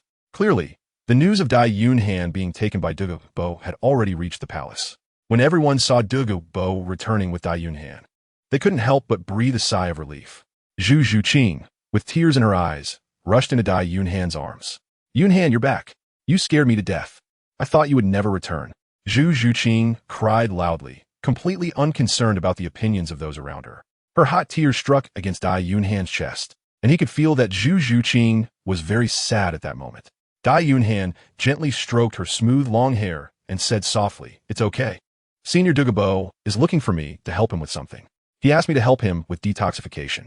Upon hearing this, Zhu Zhuqing felt even sadder, tightly hugging Dai Yunhan's waist, afraid that she would disappear again. However, the two powerful figures from the Star Luo Empire nearby would not believe Dai Yunhan's words. They had witnessed Dai Yunhan being captured and had nearly died there themselves. Douluo was a guest elder of the Douluo Empire, and they had already reported this matter to the Star Luo Emperor, so the Douluo Empire had to give them an explanation.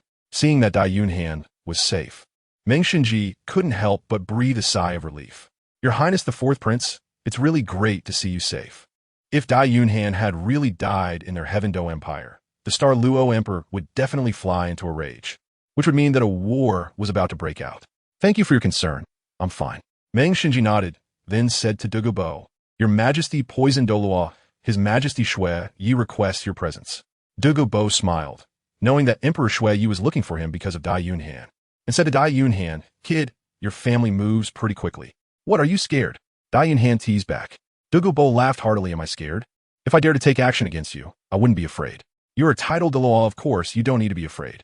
But you are now a guest elder of the Douluo Empire, and your actions also represent the royal family to some extent.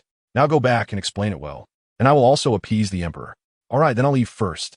If you encounter any trouble in the future, come directly to the palace to find me, where you can also find Yin Yan. After Douluo finished speaking, he followed Meng Xinji to the palace. He truly feared nothing, but Dai Yunhan was right. He needed to explain. The two soul saints and soul emperors, upon hearing their previous conversation, couldn't help but feel a hint of curiosity, realizing that their relationship was not as they had guessed. Your Highness the Fourth Prince, nothing happened to you, right? It's nothing. It's just a misunderstanding. You tell my father that everything is fine, so he doesn't need to worry. Yes, Your Highness the Fourth Prince. Well, thank you for your hard work. I'm tired now. You should also go back and rest. Yes. After the two left, Dai Yunhan also took Zhu Zhuqing's hand and entered the villa. I am hungry. Is there anything to eat? As soon as Dai Yunhan entered the house, her stomach started growling. I've been busy with the immortal herbs all day and forgot to eat. I should have eaten first before coming back. There's no food left. How about I give you something from below? Zhu Zhuqing wasn't in the mood to cook all day. She could hardly eat. From below? Dai Yunhan couldn't help but show a lecherous look in his eyes upon hearing that word, sizing up Zhu Zhuqing from head to toe. Zhu Zhuqing was still waiting for his return, but she noticed his gaze had inexplicably turned ambiguous, leaving her somewhat confused. Did she say something wrong? But then, she suddenly realized. What is this guy thinking? So bad. She didn't dare to look at Dai Yunhan. Sure enough, the next second, Dai Yunhan leaned in and kissed her. This time, it lasted longer than ever before. Zhu Zhuqing felt her mouth drying out. Blushing, she tidied her clothes and scolded. Are you still going to eat noodles? If not, then forget it. Of course I will eat. I was just whetting my appetite. I still have to wait for your main dish. Then I'll go make it for you now. Just wait a moment. Zhu Zhuqing then ran into the kitchen to cook noodles. Zhuqing, Dai Yunhan called from behind. What is it? In the future, when you're at home, don't wear such tight clothes. Zhu Zhuqing seemed particularly fond of tight leather outfits, wearing them almost every day. The dress Dai Yunhan bought her last time, she only wore once and never again. If it were for battle, wearing that outfit would be fine, but at home or in school, there was really no need for it. Dai Yunhan, although pleasant to the eyes, always felt a bit strange. Zhu Zhuqing blinked curiously, wondering why. Because Dai Yunhan suddenly smiled mischievously and said, because it's inconvenient. Inconvenient? Zhu Zhuqing didn't understand what that meant, but soon her face turned red. Hentai. She turned around and left, completely ignoring him. Dai Yunhan chuckled again. It was indeed inconvenient. He had just struggled several times to create a small gap before he could put his hand in. If it were a different outfit, he would have enjoyed it long ago. About 10 minutes later, Zhu Zhuqing prepared a bowl of fragrant beef noodles. It was full of beef and almost no noodles. Dai Yunhan was very fond of it and felt fortunate that this wasn't her past life. Otherwise, if she were to open a noodle shop, she would make a profit in the morning and have to close in the afternoon. By the way, I went out this time and made you worry. I didn't bring any gifts back, so I'll give you a soul bone instead. As she spoke, Dai Yunhan took out the ancient ghostly spirit cat's torso bone and placed it in front of Zhu Zhuqing. It was shining brightly, a completely black soul bone like jade. Zhu Zhuqing, listening to what she said, almost couldn't process it. No gifts. So you give me a soul bone to make me happy? Look, is this even a normal conversation? Are we treating a soul bone like food? She thought it was a joke and picked up the soul bone to examine it. Feeling the surging soul power contained within, Zhu Zhuqing was stunned. This was really a soul bone? Where did you get this? This is really a soul bone. Zhu Zhuqing couldn't believe it.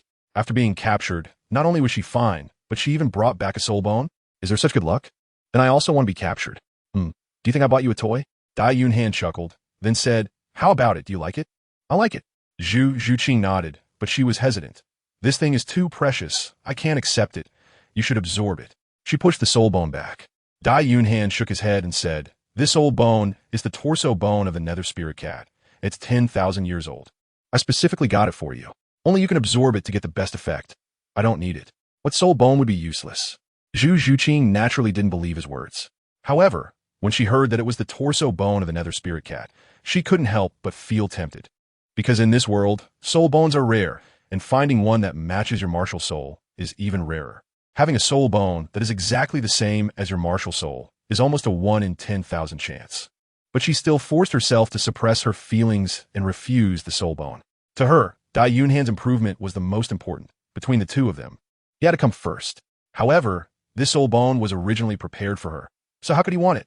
Even if he did, he wouldn't be able to absorb it. All right, my lovely wife, this soul bone was prepared for you and is the most suitable for you. You don't need to refuse me. What kind of relationship do we have that we need to be so clear about it? Dai Yunhan gently retorted. Zhu Zhuqing felt deeply moved. Indeed, following Dai Yunhan was the best choice of her life. However, at that moment, Dai Yunhan suddenly changed the subject. If you really care about me, why not tonight? With a teasing look, Dai Yunhan fixed his gaze on Zhu Zhuqing. Zhu Zhuqing felt touched one moment and flustered the next under his gaze. However, she still mustered up her courage and asked in a barely audible voice, what do you want tonight? Wear black stockings for me to see. Black stockings? Zhu Zhuqing was shocked by this request. Just black stockings? That's it? What about the rest? I'm ready to take off my pants, and you say you only want to see black stockings? Do you even have any sense? She looked at Dai Yunhan with a resentful gaze, only to find him secretly laughing. She suddenly understood that he was deliberately teasing her. This bad guy. I'm not going to wear black stockings for you. Zhu Zhuqing felt angry and decided to teach this bad guy a lesson. She couldn't let him have his way every time. Otherwise, he would think she was easy to bully. Dai Yunhan felt regretful. Then what will you wear? White silk. How about it? Are you scared now? Zhu Zhuqing had a proud little expression. Now you know my strength, right? Dai Yunhan, I lost. Afterwards, while Dai Yunhan was eating noodles, Zhu Zhuqing began to absorb the soul bone at his request. Since the soul bone was a reward from the system, it would not harm Zhu Zhuqing at all and would have a 100 compatibility, so Dai Yunhan didn't have to worry about any problems arising. By the time he finished his noodles, Zhu Zhuqing had successfully completed the absorption of the soul bone. Dai Yunhan could feel that her soul power had increased by a few levels again. How much has your strength improved? Zhu Zhuqing opened her eyes, filled with surprise, and said, absorbing this soul bone felt very smooth, as if it was tailor-made for me. After absorbing it, my soul power increased by 5 levels. Now I'm at level 36. Chapter 51, Water Fairy Jade Skin Bone. Zhu Zhuqing, black and white strands are the bottom line. In terms of soul bone skills, she gained an attack skill, the Nether Shadow Killing Formation. In a certain area, it seals the enemy's 6 senses and allows for execution. And it can be combined with other soul skills. Not bad. Dai Yunhan nodded in satisfaction. He wasn't too concerned about the soul skills. He just wanted to see how much soul power the system's soul bone could enhance Zhu Zhuqing. A 10,000-year soul ring absorbed by a soul master, especially a soul bone that perfectly matched her own, should provide a significant level of soul power. Hearing that it was 5 levels, this was within his expectations. Immediately afterwards, he took out the celestial herb, Water Fairy Jade Skin Bone. Since today was about increasing soul power, he decided to make it a substantial increase. This is a celestial herb called Water Fairy Jade Skin Bone, which I acquired on this trip. If you consume it, it can enhance your physical constitution, nourish your tendons and bones, and open up the 7 meridians and 8 vessels. What about you? Zhu Zhuqing was pleasantly surprised, having just finished absorbing the soul bone and now receiving a celestial herb. You don't need to worry about me. I will definitely take good care of myself. Dai Yunhan said that honestly, it feels a bit bitter right now. Why does the system have to limit me? Zhu Zhuqing is already level 36, and after consuming this immortal herb, she will probably directly break through to level 40. Meanwhile, I am still at level 36. Isn't this too unfair? Moreover, I have innate soul power at level 20. Whoa. But the system pays no attention to him. This time, Zhu Zhuqing didn't hold back because she has already realized that her life is destined to belong to Dai Yunhan. She is his in life and his ghost in death. Since Dai Yunhan gave it to her, she would accept it calmly. Improving her own strength and not holding back Dai Yunhan would be the best way to repay him. She immediately consumed the celestial herb, sat cross-legged, and began to refine its effects.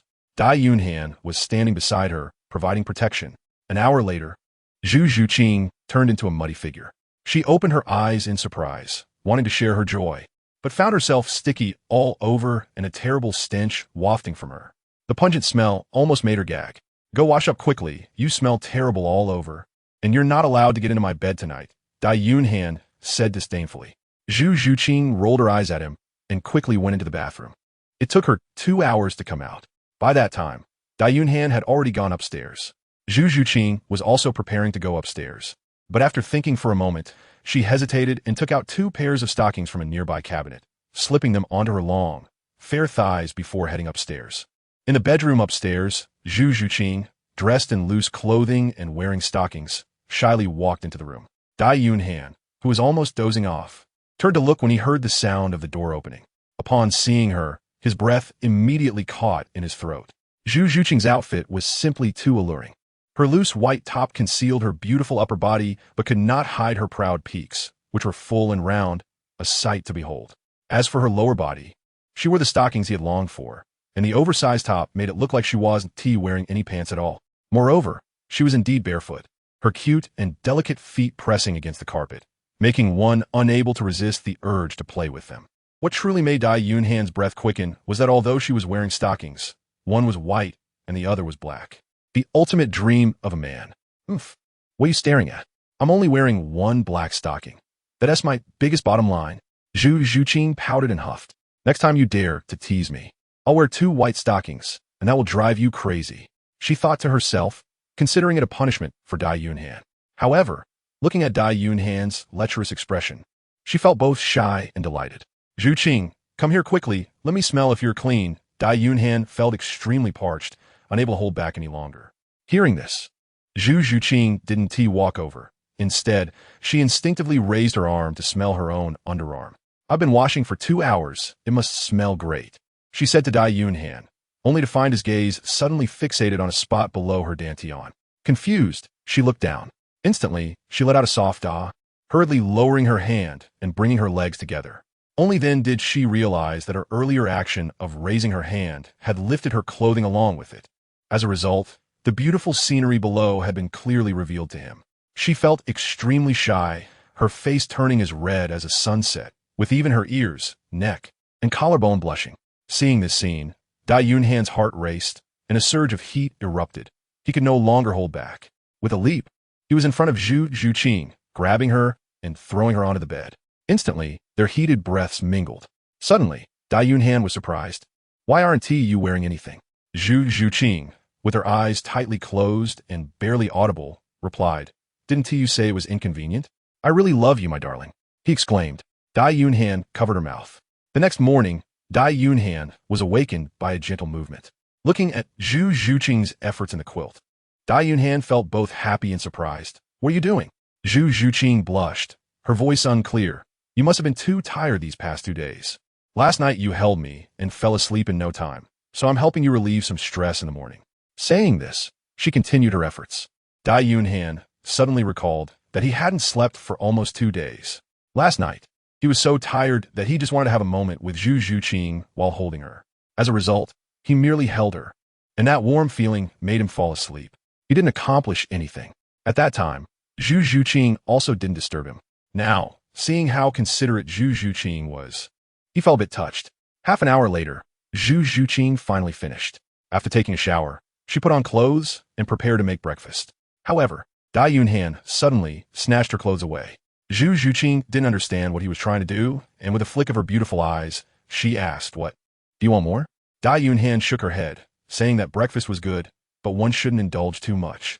Zhu Zhuqing blushed and retorted, What do you mean by that? Dai Yunhan smiled and took out a beautiful set of clothes from the ring, a luxurious and elegant dress. You forgot. You shouldn't wear those black combat suits anymore. Girls should look pretty and not think about fighting all the time. What about during battles? Zhu Zhuqing asked.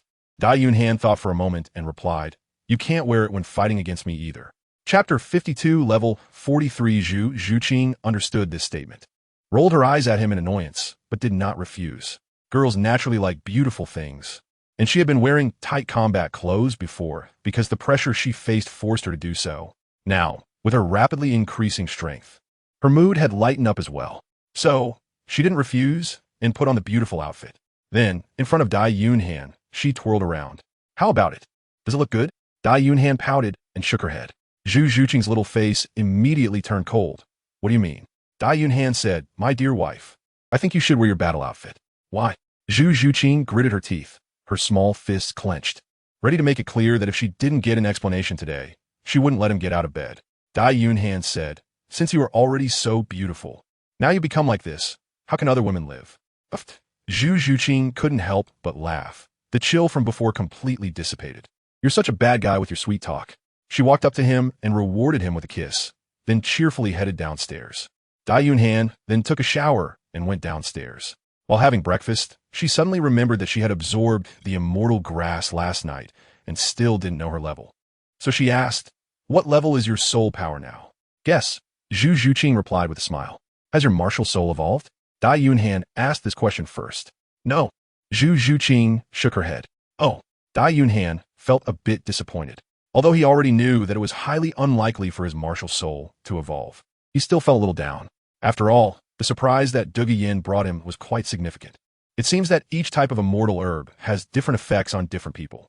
Some focus on martial souls, resulting in less increase in soul power, while others emphasize soul power, preventing the martial soul from evolving. Douluo's green phosphor snake can actually be considered a defective martial soul in a strict sense. Just like the fatty's evil fire phoenix, it can also cause backlash to the host. This helps to understand why Douluo's martial soul was able to evolve. Let me guess, your soul power should be around level 42. Dai Yunhan said. In the original work, Zhu Zhuqing absorbed the water fairy jade skin bone, which increased her soul power by 7 levels. But at that time, her own soul power level was not very high.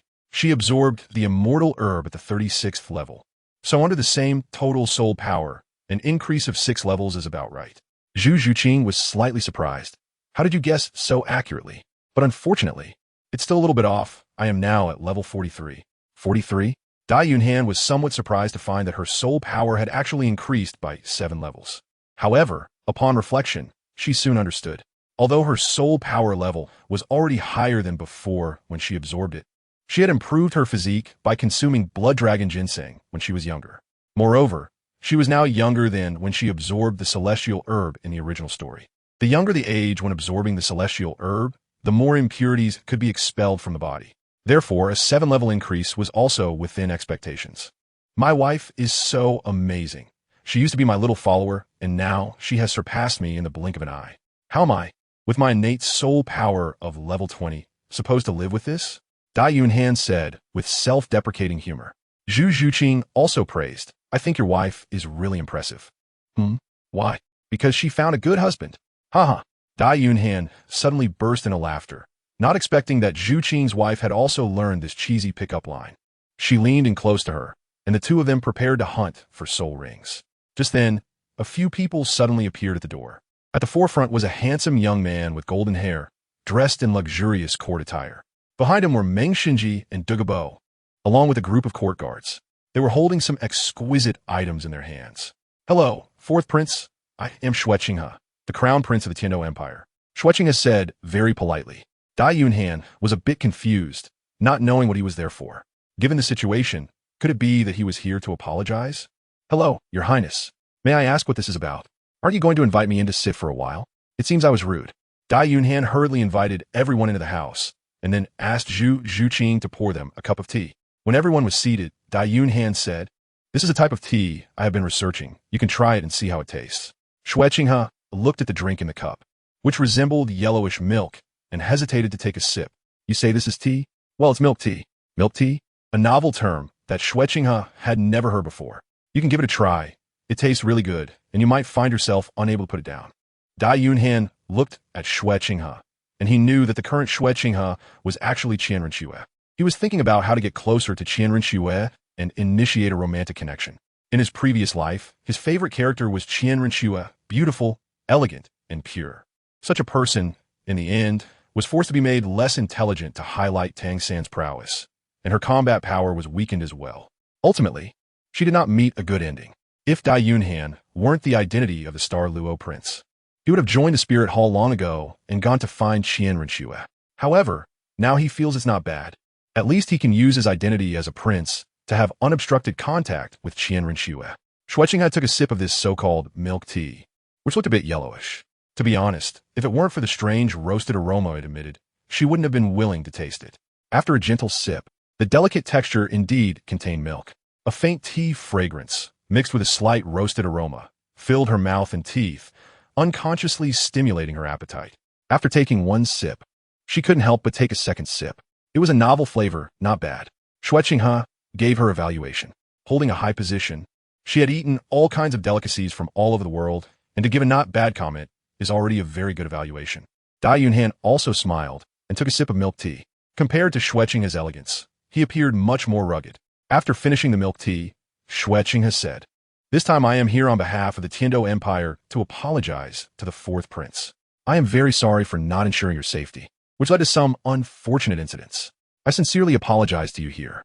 As he spoke, he signaled to the guards to bring up the items prepared for the apology. "These are gifts to express my apologies, specially chosen by my father for you. They may not be valuable items, but they represent the sincerest intentions of the Douluo Empire. I hope you, fourth prince, will not mind." Chapter 53. Hunting for Soul Rings. Unexpected encounter with Yi Lingling. Of course, the term not valuable here is just modesty. They are indeed not truly insignificant.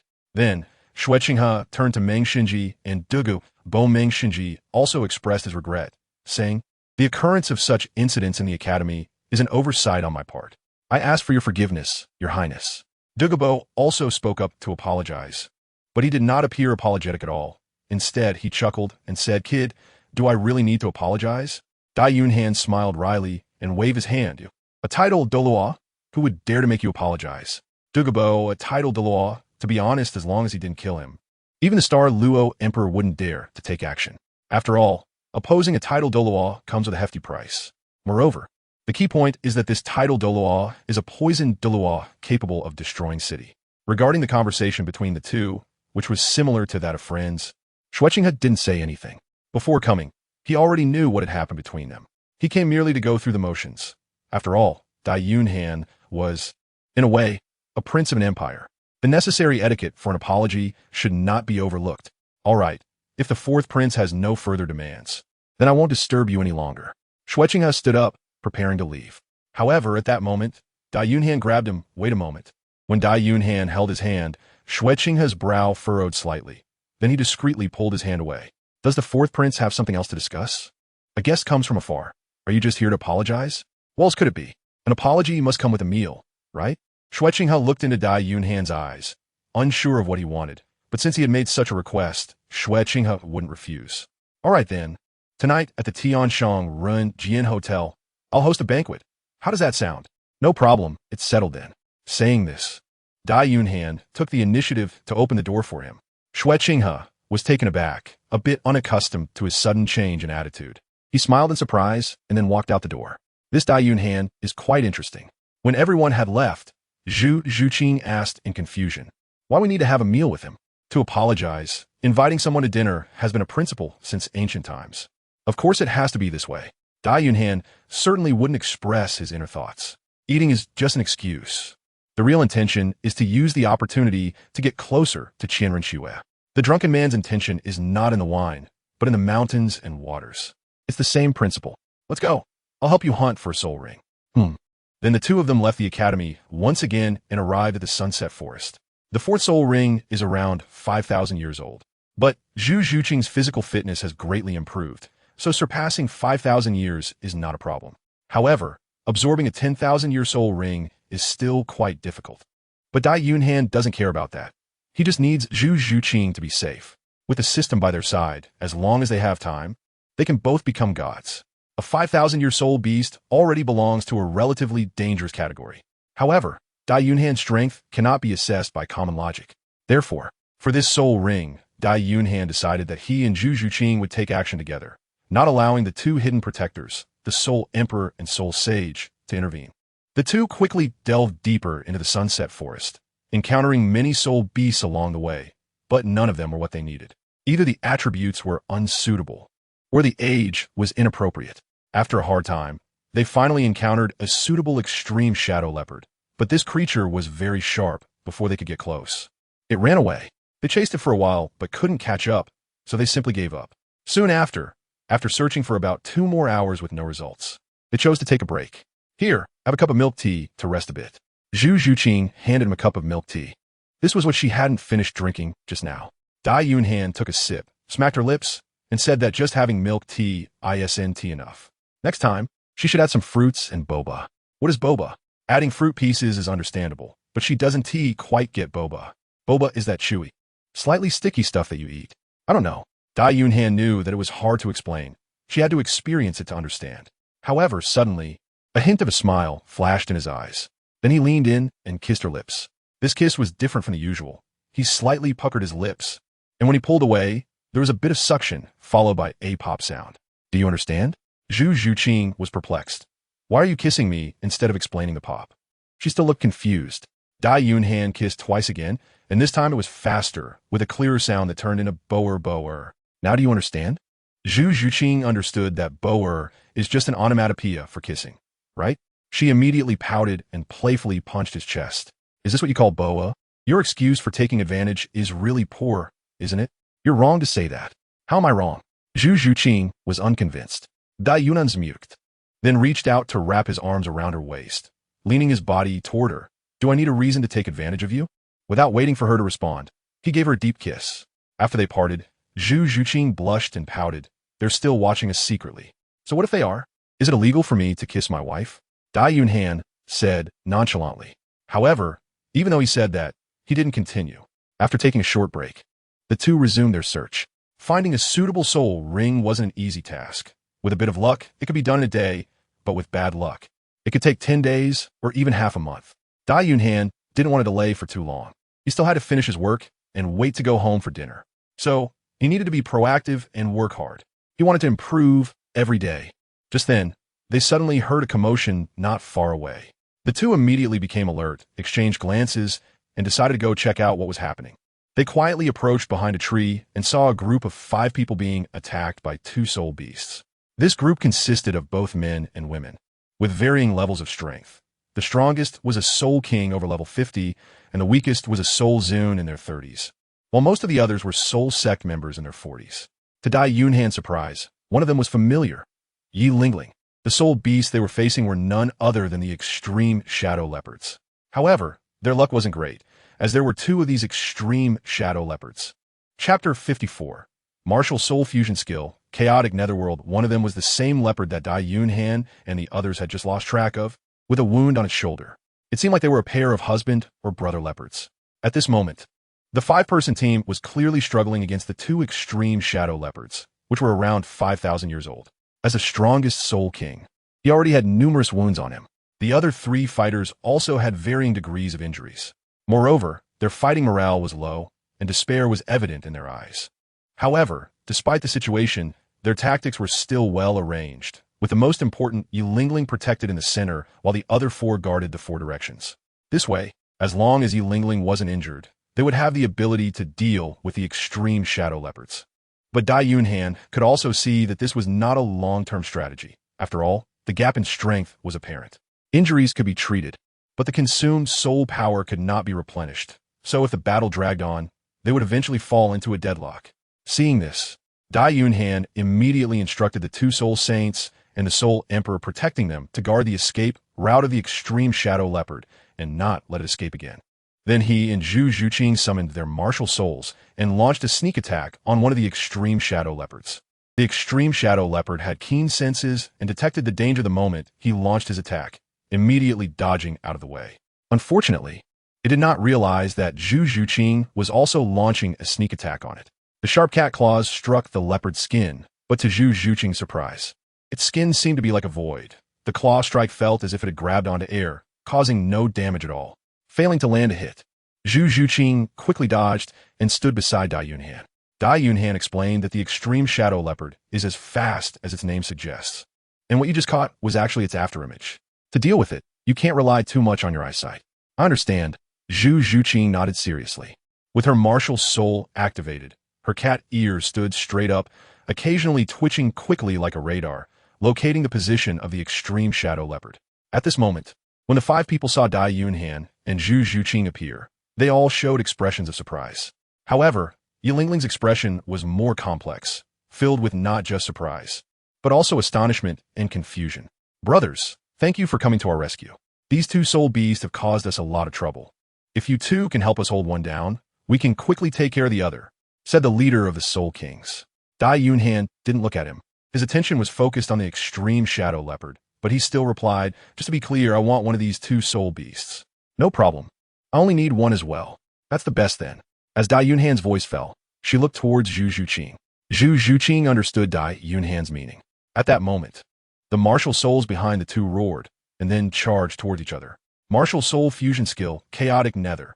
They immediately unleashed their strongest martial soul fusion technique. Because they had previously fought against this extreme shadow leopard, this guy's speed was incredibly fast, making it difficult to hit it. Of course, speed alone was not the issue. The key was that it was also very elusive, its speed like a phantom, making it hard to capture. Therefore, in order to quickly take it down, Dai Yunhan directly unleashed the martial soul fusion skill, Chaotic Nether.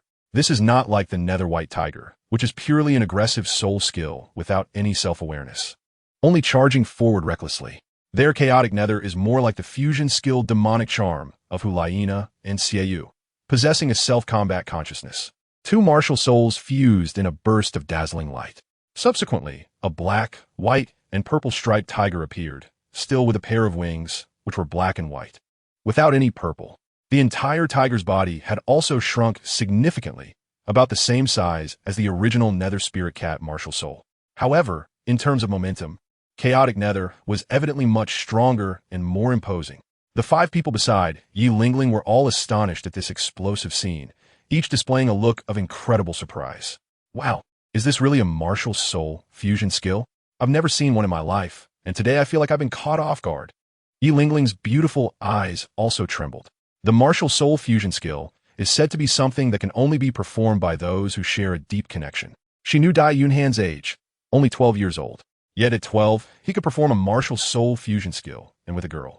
It must be that the girl shares a very deep bond with Dai Yunhan. Unconsciously, envy appeared in her eyes. All right, let us not just stare at him. We need to fight too. The calm Soul King at the forefront pulled everyone's thoughts back. The strength of Dai Yunhan and the other 2 is no longer a concern, so they can focus entirely on dealing with the other soul beast. 3rd soul skill, Blazing Fire. Over here, after the appearance of the Chaos Nether, it jumped to the center first to separate the battlefield, preventing the 2 soul beasts from gathering together. Then, it spread its wings, and a cloud of gray mist suddenly rose from all directions, wrapping around the extreme shadow leopard. The extreme shadow leopard was very fast, but facing this omnipresent gray mist, it clearly had no way to escape. The mist enveloped it, and fear inevitably appeared in its eyes. Looking around, it found that all objects had disappeared, greatly obstructing its line of sight. Within this gray mist, the senses of the Chaos Nether were extended, and any movement of the extreme shadow leopard wrapped inside would immediately be reflected in its mind. It could react at the fastest speed. With a tiger roar, the Chaos Nether appeared beside the extreme shadow leopard, and with a sharp claw howling, it slapped the extreme shadow leopard firmly. The sound of bones cracking was clearly audible. The extreme shadow leopard cried out in pain, opened its mouth, and shot out an energy attack at the Chaos Nether. But the Chaos Nether had already sensed it and dodged the attack. It wanted to escape, but before it could make its next move, its side was struck hard again. Accompanied by a low, painful growl, it let out a roar filled with a hint of despair and hope. However, the other extreme shadow leopard was also in a dire situation, so how could it come to its rescue? The Chaos Nether launched another attack, spitting out a mixed energy ball of black, white, and purple. The extreme shadow leopard wanted to dodge, but unfortunately crashed into a giant rock. Chapter 55, Yi Lingling's Favor. Reward of the Body of Life. Falling to the ground made its already serious injuries worse, and it let out a wail. It wanted to get up, but it was clearly too late now. It It had missed its chance and would have no more opportunities. The energy ball smashed down, erupting in a tremendous roar that drowned out the extreme shadow leopard's desperate scream before death. Dust flew, and the gray mist echoed as if trying to tear apart. But the gray mist was clearly more viscous, and the powerful impact sent shattered stones flying, yet the mist still did not create a vacuum. The chaos never landed on the ground. The extreme shadow leopard was already dead, with a purple soul ring condensing above its corpse. Looking over at Yi Lingling's side, the five of them dealing with one soul beast had seen the situation shift and was nearing its end. They removed the mist and then the fusion of their martial souls, revealing the two of them, because the soul beast was killed using a martial soul fusion skill. Both of them could absorb this soul ring. Of course, it would definitely be Zhu Zhuqing who absorbed it. However, for safety's sake, they waited for Yi Lingling and the others for a while. About 3 minutes later, they also resolved their battle, with a young man from the team stepping forward to kill that soul beast. "Brother, thank you so much today. If it weren't for your help, we might have been finished here," said the leading soul king with a grateful expression. Dai Yunhan said, "No need to be polite. I actually came here for the soul beast as well, just acting on impulse. What a coincidence. We are also here to hunt for soul rings. But you two dare to come hunt alone. I really admire that." The soul king just witnessed their strength. Young and powerful, they genuinely admired them. "Are you specifically helping people hunt for soul rings?" Dai Yunhan asked curiously. Among these 5 people, except for Yi Lingling, the others had varying ages and were dressed very simply, looking rather poor. "Yes, we are all hired to hunt for soul rings. Today we are here to help him hunt for a soul ring, but we were just unlucky to encounter 2 soul beasts at once." The soul king pointed to the young man who had just delivered the final blow to the soul beast. The young man was also looking towards Dai Yunhan, his eyes filled with some vigilance. Dai Yunhan, upon hearing this, glanced at Yi Lingling, not expecting that a noble like her would engage in such hard work. Could it be that she was in dire need of money? However, as far as Dai Yunhan knew, nobles generally weren't short on money, as they had territories, taxes, and plenty of property and grain. As long as they didn't act recklessly, they wouldn't lack for funds. Nevertheless, this was Yi Lingling's personal matter, and Dai Yunhan felt it inappropriate to pry too much, at least not for now. The crisis had been averted, but there were still many dangers in the forest.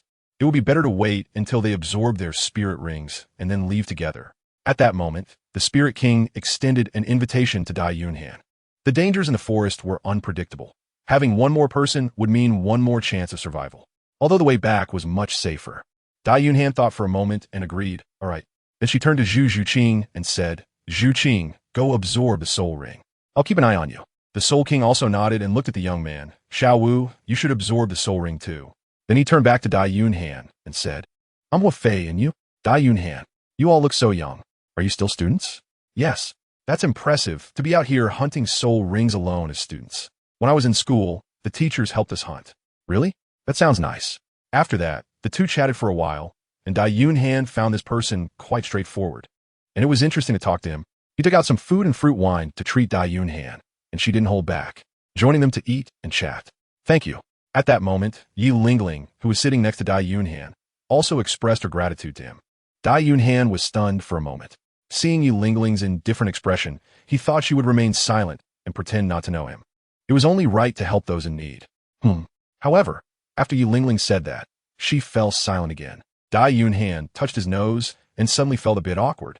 He had just prepared to have a good chat with Yi Lingling, but unexpectedly, she only started the conversation and then fell silent again. Ding! The system detected that the goddess Yi Lingling had developed a preliminary fondness for the host, rewarding him with the body of life.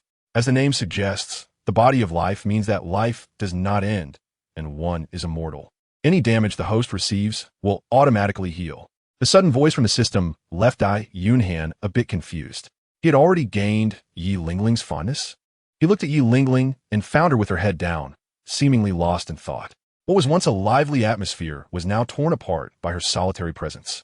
However, Dai Yunhan was extremely excited about this reward. The body of life. Immortality. Doesn't that mean he could indulge without holding back? He wouldn't have to worry about getting hurt since he would automatically heal. That meant he could fight without any hesitation. He never expected the system to be so generous this time, giving him such a great reward. It was truly marvelous. His excitement was evident, and he didn't realize there was anything wrong, but to others, it looked quite different, especially since his gaze was directed right at Yi Lingling. "Hua Fei, being a straightforward person, saw this scene and immediately made a joke, asking if Dai Yunhan also thought Yi Lingling was very beautiful. Dai Yunhan came back to his senses, looked at him, and then at Yi Lingling, not understanding what he meant. He was puzzled, but Huafei thought he was pretending. So he continued, although none of us have seen Miss Yi Lingling's face, just looking at her eyes, we know she must be a great beauty. Dai Yunhan still didn't understand his meaning. Yi Lingling is very beautiful. I need you to say it? I came for her, right? Huafei continued. Miss Yi Lingling currently doesn't have a partner, and we don't know who is so fortunate to be able to marry her. When he said this, Huafei raised an eyebrow at Dai Yunhan, meaning you know what I mean and I can only help you this far. Sarcastic. Dai Yunhan suddenly understood that Huafei was actually a good brother. Hey bro, I've been encountering some problems in my recent cultivation. Can you give me some pointers? You need me to give you pointers? Don't joke around, huh? You really do need my help. Your problem is quite serious. Huafei was too straightforward. So much so that he couldn't think outside the box. Chapter 56. The Straightforward Boy, Professionally Making Money. Fortunately, Dai Yunhan timely raised an eyebrow at him like a good brother. Only then did Huafei understand. Then, the two of them got up and went aside. Dai Yunhan was straightforward and got right to the point. Fire brother, can you tell me about Yi Lingling? What do you want to do? Want? Dai Yunhan felt embarrassed. Her mouth was too quick, and she accidentally said what was on her mind. Fire bro, don't get me wrong. I just want to watch the sunrise with her, walk hand in hand with her on beautiful tree-lined paths, travel the world with her, share breakfast with her every day, and have many children with her. You want to sleep with her? Fire Fei understood. Fire bro, are you pretending to be an honest person? I said it so tactfully, and you figured it out right away? What's your central idea as a liberal arts student? She's the beloved of our team. If you do this, I'll have to pay more, which is really awkward for me. Damn, it turns out you're the real dog. Dai Yunhan thought this guy was a straightforward boy, but didn't expect him to be so secretly flirtatious. It's all just an act, but he likes it. She took out 10 gold coins for him and then asked, can we talk now? Huafei took the money and became very pleased, immediately saying, Yi Lingling's family conditions are not good. Although she is a noble, her father is a useless man who drinks all day and neglects his responsibilities.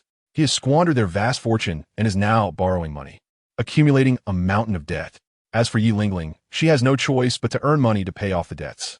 Fortunately, her martial soul is very powerful, and as long as she has a team for missions, they are willing to take her along. Plus, she is very beautiful, and many people want to have a taste of her charm, so she can earn quite a bit of reward. If Brother Dai wants to make a move, you better hurry. Otherwise, if those big shots in the mercenary guild get ahead of you, you will regret it. I can see that you are a noble. You are different from us. You have money and power, and as long as you make a slight move, those people in the mercenary guild will reach their limits. Saying this, Huafei stretched out his hand and rubbed his 2 fingers together. Dai Yunhan was getting into it when he saw the movement and his expression darkened. Good kid, so skilled. Are you a professional at selling information? Huafei was caught and looked embarrassed. Damn, it really is.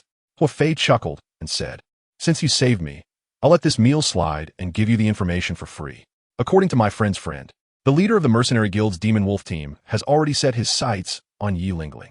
He teamed up with the casino to set a trap for Yi Lingling's father, then used a huge debt as an excuse to force Yi Lingling into marriage. And the time frame is in the next couple of days. If you really have feelings for Yi Lingling, you need to act quickly, as opportunities for a hero to save the beauty are few. After saying this, Huafei patted Dai Yunhan's shoulder and gave him a meaningful look. Brother Fei, I've absorbed it well. Let us head back. The young man who finished absorbing the soul ring suddenly shouted. All right, let us pack up and return. Dai Yunhan also looked towards Zhu Zhuqing and saw that she had completed her absorption and was walking towards him. Huafei glanced at Zhu Zhuqing, revealing a hint of envy. Dai, you're lucky. You nobles can have more than one wife. In this world, being a noble doesn't mean much. Strength is what matters. If you are strong enough, you can have the same. Upon hearing this, Huafei suddenly felt a bit melancholic. For me, that's not possible. I live on the edge every day. I don't deserve to have something as wonderful as a woman. Don't belittle yourself. Study hard and improve every day. There will come a day when you'll stand out. What are you all talking about? Zhu Zhuqing asked as she reached Dai Yunhan's side. Not much, just discussing some issues. Dai Yunhan replied. Since we've finished absorbing, let's head back. So, everyone left the Sunset Forest together. On the way, Dai Yunhan learned that after Zhu Zhuqing absorbed her soul ring, her soul power level had increased by 1, reaching level 44. She also gained her 4th soul skill, which was a movement type, soul skill, eerie and agile, making it hard for others to predict her position. After leaving the Sunset Forest, everyone naturally went their separate ways. Dai Yunhan took Zhu Zhuqing to Tianshang Renjian for their appointment, as they still had a meal to enjoy that night. Upon arriving at Tianshang Renjian, there were already people from Shui Qinghe waiting at the entrance, who led them to a private room. Inside the private room, there weren't many people. Besides Shui Qinghe, there were also Douluo and Douluo. Dai Yunhan was somewhat surprised that Douluo had come. After all, she didn't need to participate in such an occasion. But since she was here, it didn't matter. After sitting down, the dishes started to be served. The speed of serving was quite fast, within a few minutes. All the dishes were brought out, filling the large round table. Shui Qinghe immediately raised a glass and said, "Fourth Prince, on behalf of the Douluo Empire, I sincerely apologize to you once again." Dai Yunhan also raised his glass, saying, "Your Highness, there's no need to be so polite. We're just having a meal today, and there's no need to say apologies. I've already accepted them. After this toast, we'll turn the page." The fourth prince was a straightforward person, so he replied, "Then I won't be polite either. Cheers." The two drank all in one go. Afterwards, everyone began to eat, and the maid beside them continued to pour wine. But Dai Yunhan stopped her. Shui Qinghe frowned at this scene. They had just said to turn the page, so why was Dai Yunhan stopping the maid from pouring wine? It is considered very impolite to interrupt the host's wine, especially in such an apology setting. Stopping the wine implies that the apology is not accepted. Could it be that Dai Yunhan's words did not match his heart? But then Dai Yunhan's words dispelled his doubts. Dai Yunhan took out a bottle of white liquor and said, "I see that His Royal Highness has an extraordinary temperament and handsome appearance, which I find very appealing. I would like to be friends with you, Your Highness. I wonder if there's an opportunity for that. Of course, as long as the fourth prince doesn't mind my status, we can certainly be friends. Then in the future, Your Highness should not call me the fourth prince. Since you are older than me, you can call me younger brother, and I will call you older brother. How about that?" Shui Qinghe didn't quite understand what Dai Yunhan was playing at, but as the saying goes, one should not hit a smiling face, so he agreed. "All right. Then I will call you Yunhan younger brother from now on. Qinghe brother." Haha. The two exchanged smiles. Immediately after, Dai Yunhan approached Shui Qinghe with a bottle of white liquor and said, "Today, we become brothers. It's a good day. How can such a good day be celebrated with red wine? I have a bottle of homemade white liquor that I've been reluctant to drink, and today I will share it with you, my older brother." Chapter 57. Persuading Shui Qinghe to drink. Saying this, he took out a special white liquor cup and poured a full glass for Shui Qinghe. Then he poured himself a glass as well. This was specially prepared, and tonight he would definitely make it so that Shui Qinghe couldn't find his way back. Shui Qinghe smelled the strong aroma and hesitated, as he still didn't understand what Dai Yunhan was really up to. Dai Yunhan is after all a prince of the Star Luo Empire. Now that the two countries are at peace, the two can naturally enjoy food, drinks, and entertainment together. However, once war breaks out, it will be a matter of life and death for them. Dai Yunhan also knew what he was worried about. "You don't think I would poison you, do you?" Saying this, he raised his wine glass and drank it in one go, then looked at Shui Qinghe. Of course, Shui Qinghe was worried about him poisoning him. After all, he knew that Dai Yunhan had cured the bone-penetrating poison in Douluo. With such a skill, if he were to poison him, he might not be able to detect it. Even if there was a detoxification master behind him, the poisoned tortoise Douluo. After all, he was also poisoning the Emperor Shuye. At this moment, Douluo also noticed Shui Qinghe's distrust. He asked Dai Yunhan for a cup as well, and said, "Kid, give me a cup too. This wine smells really good. I can't resist." Dai Yunhan knew he was trying to ease the situation. So, of course, she wouldn't refuse, and poured him a glass as well. Douluo immediately took a sip, and with his ability, he could easily tell that this was brewed from pure grain. However, he was also very aware of Dai Yunhan's capabilities. Even if he believed the wine was harmless, he wouldn't dare to suggest it to Shui Qinghe. Seeing that Shui Qinghe was still hesitating, Dai Yunhan was surprised that he was so timid, even afraid to drink a glass of wine. Just as she was about to say something to provoke him, she saw Shui Qinghe pick up the glass and down in one go. "Brother, Qinghe has a good capacity for alcohol." Dai Yunhan's eyes brightened as she praised. However, Shui Qinghe clearly underestimated this liquor. He was obviously unable to adapt to it during his first sip, and his face turned red as he coughed uncontrollably. Dai Yunhan laughed heartily again and took the opportunity to pat his back. Shui Qinghe, now also known as Qianren Shui, felt a sudden tension in her body from Dai Yunhan's unexpected physical contact. She quickly moved to the side to avoid his hand, while her eyes grew alert. "Qinghe, Why are you so nervous? You don't think I'm going to harm you, do you? Dai Yunhan said with her mouth. But in her heart, she laughed wildly. Qianrenxue. Oh, Qianrenxue, you like to dress as a man, right? Today, I'll let you know the consequences of cross-dressing. You're simply giving me a legitimate opportunity to take advantage of you. No, I just choked on this wine. I'm not used to it, Shui Qinghe explained, and then sat down properly again. Dai Yunhan also stayed put and sat directly next to him. Qinghe, what do you think of this wine? It tastes pretty good. All right, if it tastes good, then let us drink a bit more. I toast to you. Dai Yunhan raised his wine glass again. Shui Qinghe had no choice. To be honest, he was a bit reluctant to drink this wine, but since others had already raised their glasses in a toast, he couldn't refuse and could only raise his glass. After taking a sip, he frowned slightly. Dai Yunhan noticed that his alcohol tolerance wasn't very good and immediately said, "Come on, eat some dishes. This fish is delicious. I really like it. You should try it." Shui Qinghe picked up his chopsticks and then picked up the most tender piece of meat from the fish's belly. Just as he took a bite, Dai Yunhan spoke. "Brother Qinghe, you picked a great piece of meat. This is the tenderest belly meat from the fish. In our empire, there's a saying at the dining table. The head is for the first, the tail for the fourth, the back for the fifth, and the belly for the sixth. Brother Qinghe, if you eat this piece of fish, you have to drink 6 cups of wine." Saying this, he directly poured wine for him. Shui Qinghe was a bit stunned. Is there such a saying in the Star Luo Empire?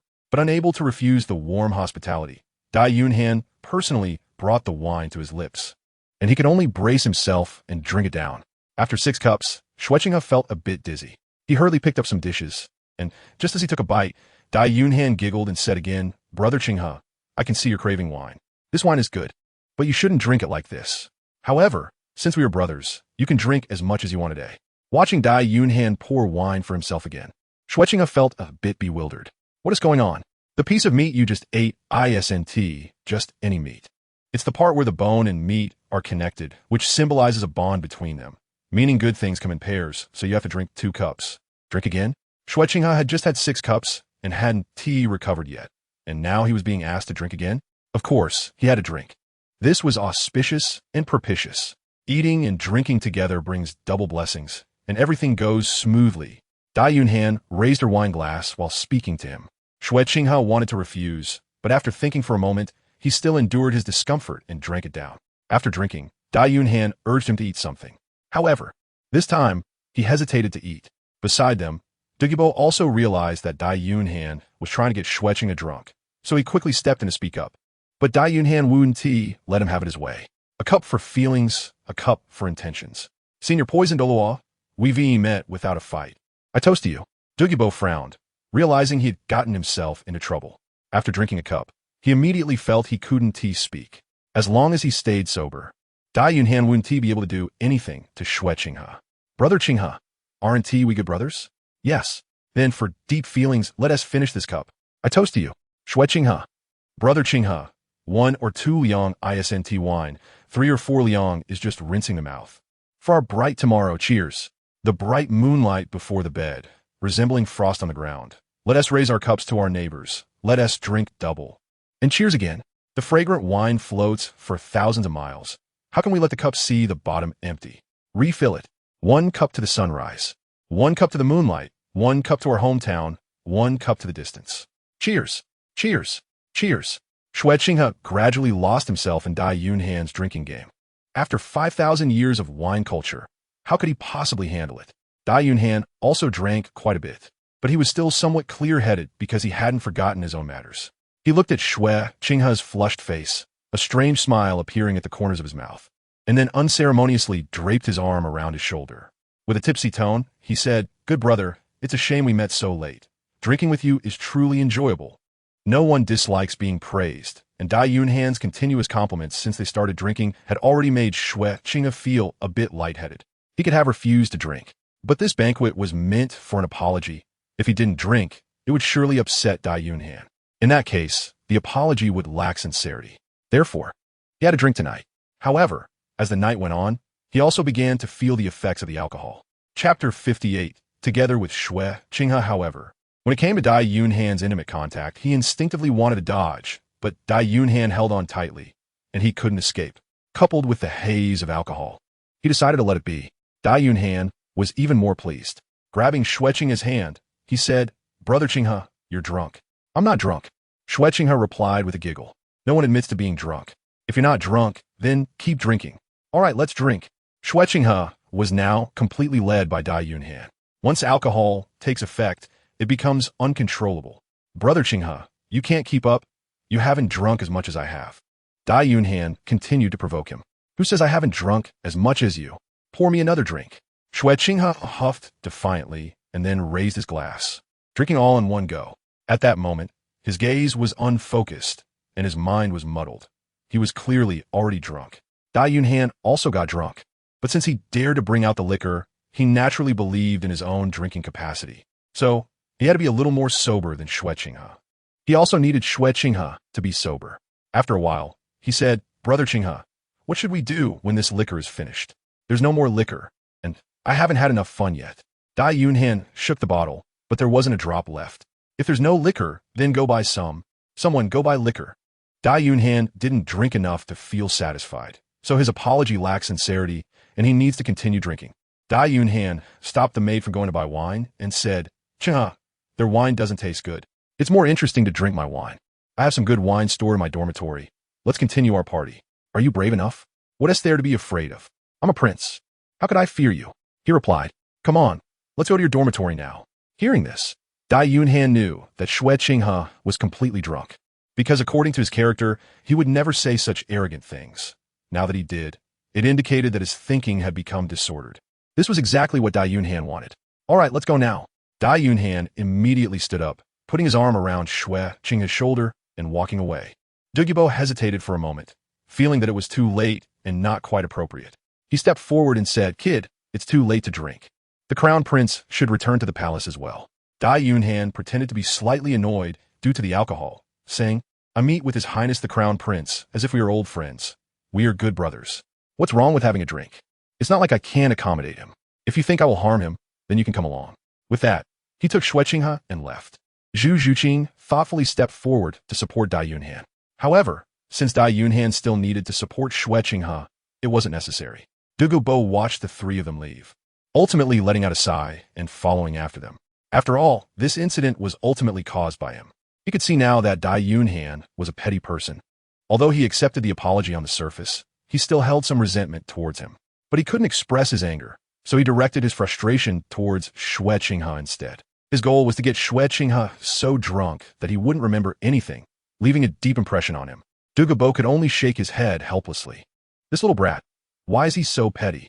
Once they exited the hotel, a breeze blew and everyone's spirits lifted a bit. Supported by Dai Yunhan, Shui Qinghe was already fighting to keep his eyes open, but he stubbornly tried to stay awake. However, looking at the road ahead, he questioned, why is the road slanted? Someone, help me straighten the road. You're drunk. The road is straight, Dai Yunhan replied with a smile. Nonsense. The road is clearly slanted. Shui Qinghe exclaimed in anger. Those damn corrupt officials even had the road built slanted. Just wait until tomorrow. I'll raid their homes. Dai Yunhan smiled. This guy was too drunk to get up. She quickly helped him onto the carriage and instructed the driver to head towards her dormitory. On the carriage, Dai Yunhan kept talking to Shui Qinghe, urging him not to fall asleep, otherwise her plan would be ruined. Finally, they arrived at the dormitory. Dai Yunhan took out some baijiu from the room and then asked Zhu Zhuqing to bring out some snacks to go with the drinks, continuing to drink with him. In order to better execute the plan, Dai Yunhan led him to the bedroom to drink. Douluo found it a bit strange. Why drink in the bedroom instead of the restaurant? However, he didn't say much. He didn't think Dai Yunhan would harm Shui Qinghe, at least not at this moment. In the bedroom, they toasted, pouring the liquor. The two clinked their glasses and drank heartily. However, after finishing this glass, Shui Qinghe suddenly collapsed, leaning on the table. He was completely drunk and passed out. Dai Yunhan grinned and then nudged him to see if he was deeply asleep. Obviously, he had lost consciousness, lying still like a dead pig. Dai Yunhan also staggered to his feet. At this moment, he was actually at the end of his strength. Maintaining the last bit of clarity, he placed Shui Qinghe on the bed, and then he himself fell down beside him with a thud. Just then, Zhu Zhuqing happened to come in with a dish. Dai Yunhan could only murmur, Wife, I can't sleep with you tonight. After saying that, he fell into a deep sleep. Zhu Zhuqing, feeling helpless, could only tidy up the things in the room. She really couldn't understand why her man had to be so close to this prince who might become an enemy in the future. Wasn't he afraid that being on good terms now would lead to life and death confrontations later? However, This was her man's decision, so she didn't question it too much. After tidying up, she casually closed the door. When she went downstairs, Douluo saw the things in her hands and asked, "Aren't they drinking anymore?" "They've already fallen asleep," Zhu Zhuqing replied. "They fell asleep that quickly? I thought they would drink all night." Douluo pouted. "Is their drinking capacity really that limited?" He then stood up. "Since they've fallen asleep, let's go back." "Grandfather, aren't we going to check on His Highness the Crown Prince?" Douluo asked. "Generally, the Crown Prince shouldn't stay out overnight to prevent assassination attempts." Douluo shook his head. "Don't worry, His Highness won't run into any trouble." Hahaha was currently in Dai Yunhan's dormitory, and its safety level was just like Dai Yunhan being in the Douluo Empire. Not only could no one attempt to assassinate him, but they also had to protect him. Otherwise, if either of them ran into trouble, the other would definitely be implicated. After walking out, Douluo instructed the guards to keep a close watch on the villa and not let anyone intrude before leaving. Douluo glanced at the room, feeling somewhat reluctant, but she could only follow him out. Once they left, Zhu Zhuqing quickly washed up and went to sleep in another room. Chapter 59. Lung capacity practice. Since age 6 in the morning, gentle sunlight shone on Shuqing's face as he groggily opened his eyes. The first thing he saw was an unfamiliar environment. He immediately became alert, but then felt something heavy pressing on his chest, making it hard to breathe. Looking down, he realized it was an arm, and turning his head to see the owner of the arm, he was met with a handsome face. It was a man's face. A man. Shuqing suddenly sat up, shocked to find a man in his bed. Anger flashed in his eyes, but as he recognized the face belonged to Dai Yunhan, memories of last night began to surface. Wasn't he hosting a banquet at the hotel? How did he end up here? Where was this place? At that moment, Dai Yunhan also woke up. Seeing him, a barely noticeable smile appeared in his eyes. "Brother Qinghe, you're awake." Shuqing glanced at himself. His clothes were intact, and he hadn't even taken off his pants, which made him breathe a sigh of relief. However, after that, deep frustration and anger swelled within him. How could he be sharing a bed with a man? This was unacceptable. He was a woman, a young lady in her 20s. Throughout her life, even her mother had never shared a bed with her. Yet here she was, sleeping with a man. How could this happen? She felt so wronged, her fists clenched tightly. Her teeth gritted together. She really wanted to slap this disgusting man in front of her. But she couldn't. Where's this? Shuqing suppressed his anger. He didn't want to see this man for even a moment. Otherwise, he really wouldn't be able to hold back. "This is my home. We were drinking together here last night, and you got drunk and fell asleep." Dai Yunhan sensed that Shuqing's mood was somewhat off. However, he felt quite pleased inside, enjoying the sight of Shuqing's frustration.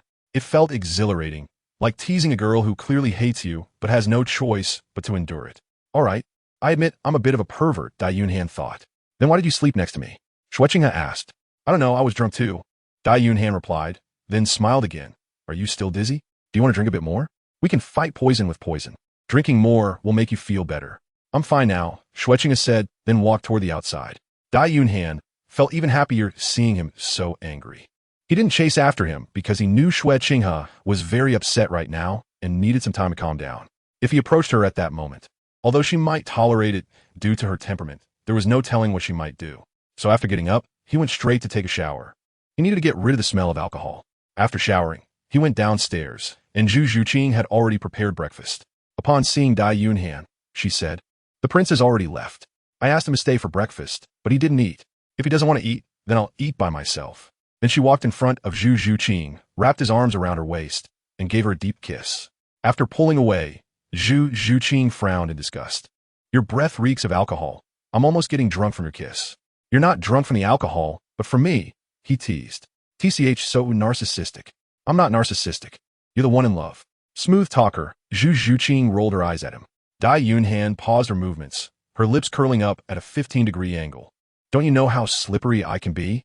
she said, and before Zhu Zhuqing could react, she blocked her mouth again. Their tongues intertwined. Moments later, Zhu Zhuqing was gasping. Her face flushed. "Are you trying to kiss me to death so you can inherit my soul bone?" "Impossible, absolutely impossible." "What do you mean impossible? Haven't you noticed your lung capacity increasing?" Dai Yunhan suddenly wore a sly smile. Zhu Zhuqing didn't understand what she meant, but seeing Dai Yunhan's mischievous gaze, she felt something was off. Sure enough, the next second, Dai Yunhan pressed down on her shoulders, forcing her to squat down. Zhu Zhuqing's pupils dilated. "Are you crazy? This is the kitchen." Gulping sounds interrupted her protest. Zhu Zhuqing now understood what lung capacity meant. Half an hour later, The two sat at the dining table, officially having breakfast. The breakfast had already gone cold, but Dai Yunhan found it exceptionally sweet. Zhu Zhuqing's face was flushed as she lowered her head, unable to look at Dai Yunhan. She suddenly realized that she seemed to have given this guy too much of a sweet deal. Ever since she took a significant step last time, it felt like she had unlocked a chain for him, and now he was wild and unruly. He was getting bolder, more reckless, and it was increasingly thrilling. Cough, cough. In short, it was no longer her giving him sweet deals, but him giving her a hard time.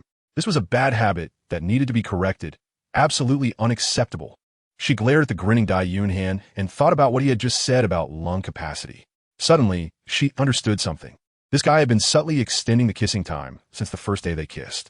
Before, she hadn't realized it, but after experiencing what just happened, she knew it was all part of a scheme. He was indeed a bad guy, plotting against her since 6 years ago. Zhu Zhuqing gritted her teeth. Suddenly, she stabbed a sausage from Dai Yunhan's plate with her fork and deliberately waved it in front of him. Finally, she shot him a warning glance, put it in her mouth, and with a crunch bit it into 2 pieces. Dai Yunhan's mischievous smile froze, and a chill swept over him. Zhu Zhuqing saw that he was scared and felt a sense of satisfaction in her heart, thinking, if you dare to be so rude next time, I'll make sure you can't be rude for the rest of your life. After having breakfast, the two went to class. Since Zhu Zhuqing absorbed her 3rd spirit ring last time, she and Dai Yunhan were in the same class now. Now that she had upgraded her spirit power, she should enter the spirit master class. However, Dai Yunhan didn't want her to reveal it, as it was too astonishing and could easily attract envy. So he let Zhu Zhuqing attend theoretical classes every day, and she could practice on her own during other times. As for participating in organized practical exercises, she would not take part. Due to her status, the teachers did not force her either. After the theoretical class in the morning, the afternoon was for collective spirit power training. Dai Yunhan didn't need to cultivate, so he just lay down and slept while Zhu Zhuqing quietly sat beside him in meditation. At that moment, Dai Yunhan saw Qi Ming walking towards Yi Lingling. Chapter 60, Envying the Nobility Every Day. Yi Lingling, how have you considered the matter I mentioned last time? Qi Ming asked. Teacher Qin, I've thought about it, and I don't want to join the Imperial battle team. Yi Lingling replied, the same as last time. However, this time Qi Ming was clearly prepared. He said, Yi Lingling, I know there might be some factors preventing you from making a better choice, but I want to tell you that you shouldn't be constrained. You have a brighter future ahead. Thank you, teacher. I understand, Yi Lingling said calmly. Qi Ming realized she wasn't taking it in, and his expression showed a bit of annoyance, but he still patiently said, if you just join the Imperial battle team, I can specially apply for training funds for you. The amount is considerable and can alleviate a large part of your problems. Upon hearing this, Yi Lingling was visibly taken aback. It was clear that Qi Ming had hit a nerve. Qi Ming also obviously knew about Yi Lingling's family situation. However, she still did not agree. I will consider it carefully. After saying this, Yi Lingling didn't want to stay and left. Dai Yunhan watched the scene without missing a moment. Considering what Hua Fei had said, he felt that Yi Lingling was very likely to agree to join the royal fighting team after this incident. If that were the case, his own chances would obviously be reduced. Remembering how Yi Lingling had shown interest in him last time, Dai Yunhan felt it was necessary to take the initiative. Otherwise, this girl would end up with someone else. So, during class, he told Zhu Zhuqing and then ran outside. After leaving the academy, Dai Yunhan's target direction was straight towards the Mercenary Guild. The Mercenary Guild is similar to the mercenary groups in Western fantasy worlds, where tasks are accepted in exchange for rewards, mostly composed of soul masters with lower strength or those who prefer to train alone. Of course, as time evolved, the forces within it became quite complex. Upon arriving at the Mercenary Guild, Dai Yunhan found the front desk, which was attended by a very beautiful busted sister. She had a sweet face and treated every customer with great seriousness. Hello, is there any business you need to handle? The busted sister asked Dai Yunhan with a smile. Dai Yunhan said, I want to find someone named Hua Fei. He is a mercenary. I'm sorry, customers cannot directly inquire about the identity of mercenaries through us, as it is a privacy protection regulation. Then how can I find him? Dai Yunhan asked. Dear customer, you can find him by posting a task. This is a good method. Dai Yunhan nodded and immediately asked her to publish the task. The big-breasted sister then performed a series of operations, and 1 minute later, she smiled and handed over a bill, looking for a mercenary for the Firefly mission, which was a simple level task costing 10 gold soul coins. 10 gold coins? Just to find someone, and it's so expensive? Dai Yunhan was taken aback. It seemed that this employment agency was quite profitable. No wonder Yi Lingling came here to make money. She took out 10 gold coins and handed them to the busted sister. Just as she was putting the money away, a voice rang out. "Oh dear, I said you can't just spend your money recklessly. If you want to find me, you could just give me the money directly. Why post a task? Look, now you've lost 3 gold coins in processing fees." Dai Yunhan turned around and saw that it was the person he was looking for. Poor Fei. He didn't expect the guild to be so efficient. It seems that spending 10 gold coins wasn't a waste. Hua Fei laughed and came in front of Dai Yunhan, then showed a look of disappointment. "I really don't understand you wealthy people," he sighed. Saying this, he took out something like a token and handed it to the busted sister. After a series of operations, the busted sister returned the token to Hua Fei. "After deducting a handling fee of 3 gold soul coins, you will receive 7 gold soul coins." Then she turned to Dai Yunhan and said, "Dear guest, your task has been completed. Is there any other business you would like to handle?" "No, thank you." Then he turned to Hua Fei. "So it was you who took the task. I didn't expect your speed in accepting tasks to be so fast. What can I do? My family is poor, and I have a younger sister to support. I have to be quick," Hua Fei said proudly. "This money today is the easiest money I've ever earned. I remember the last time it was this easy was, well, last time, indeed, 30 years of being single had honed his speed. Brother, what can I do for you?" Hua Fei then asked. Dai Yunhan came to find him, definitely not just to find him. "I want you to." Dai Yunhan hadn't finished speaking when Hua Fei took her out of the mercenary guild. Dai Yunhan was a bit confused, not knowing what he was going to do. After they came out and walked a distance away, they arrived at an old alley. Hua Fei then relaxed and said, "All right, now you can talk. Why come out to speak? Wasn't it nice inside? We could drink tea and coffee, and there were big-chested sisters to look at," Dai Yunhan asked. He wasn't here to do anything shady in this dirty and chaotic place. Upon hearing this, Hua Fei realized he was just a clueless rookie and said, "Are you here to ask me for a favor?" "Yes." "Then that's right. If you had said it directly in the guild, the task would be considered a guild task, and you'd have to pay a handling fee. But if we say it out here, the task is considered private, so there's no handling fee." "I see." Dai Yunhan understood. It was similar to how illegal taxis operated outside bus stations in his previous life. Seeing he understood, Hua Fei immediately asked, "Now you can tell me what you want from me? I want to gather some information." "What information?" "Information about Yi Lingling." As soon as he said this, Hua Fei was taken aback for a moment, then revealed a knowing look. "It's about the demon wolf gang trying to threaten Yi Lingling, right?" "Yes, I want to know the specific timing and their movements at all times," Dai Yunhan said. "You already have such a beautiful woman, and you're still thinking about Yi Lingling? What do you mean thinking? I'm trying to help her. No need to explain." Hua Fei interrupted Dai Yunhan, extending a hand and said, "I understand. I'm just purely envious, not envious of couples or immortals, but envious of nobles every day." He then extended his hand again and said, 100 golden soul coins. "Are you charging so much?" Dai Yunhan was astonished. 100 gold soul coins? That's enough to buy 1,000-year soul ring. Is it expensive? You have to understand, this is Yi Lingling, an unbeatable support and so beautiful. If I had the ability, I would want to help her myself. Moreover, this is already a discount considering you saved me. Fine, 100 it is. Chapter 61. Zhu Zhuqing and Dai Yin, the conflict begins. Dai Yunhan was too lazy to haggle with him.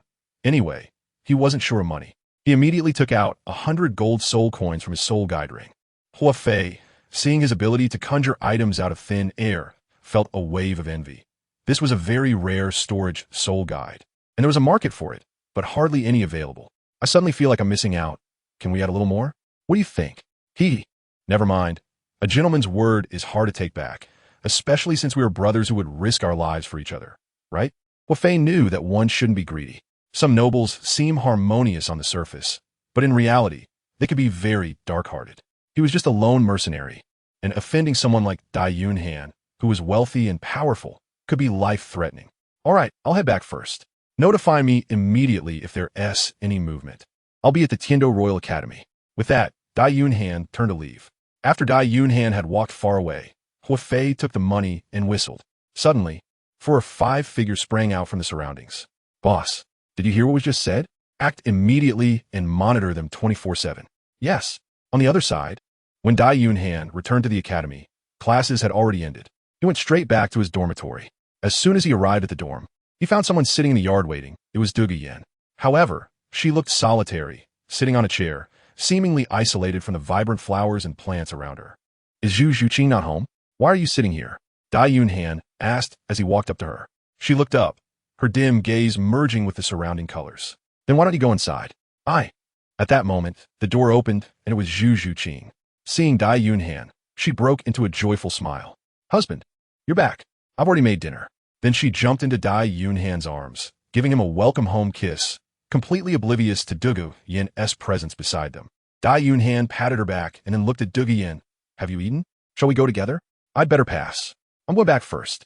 Douluo Yin glanced at Zhu Zhuqing, lowered her head and let the curtain fall, then walked outside.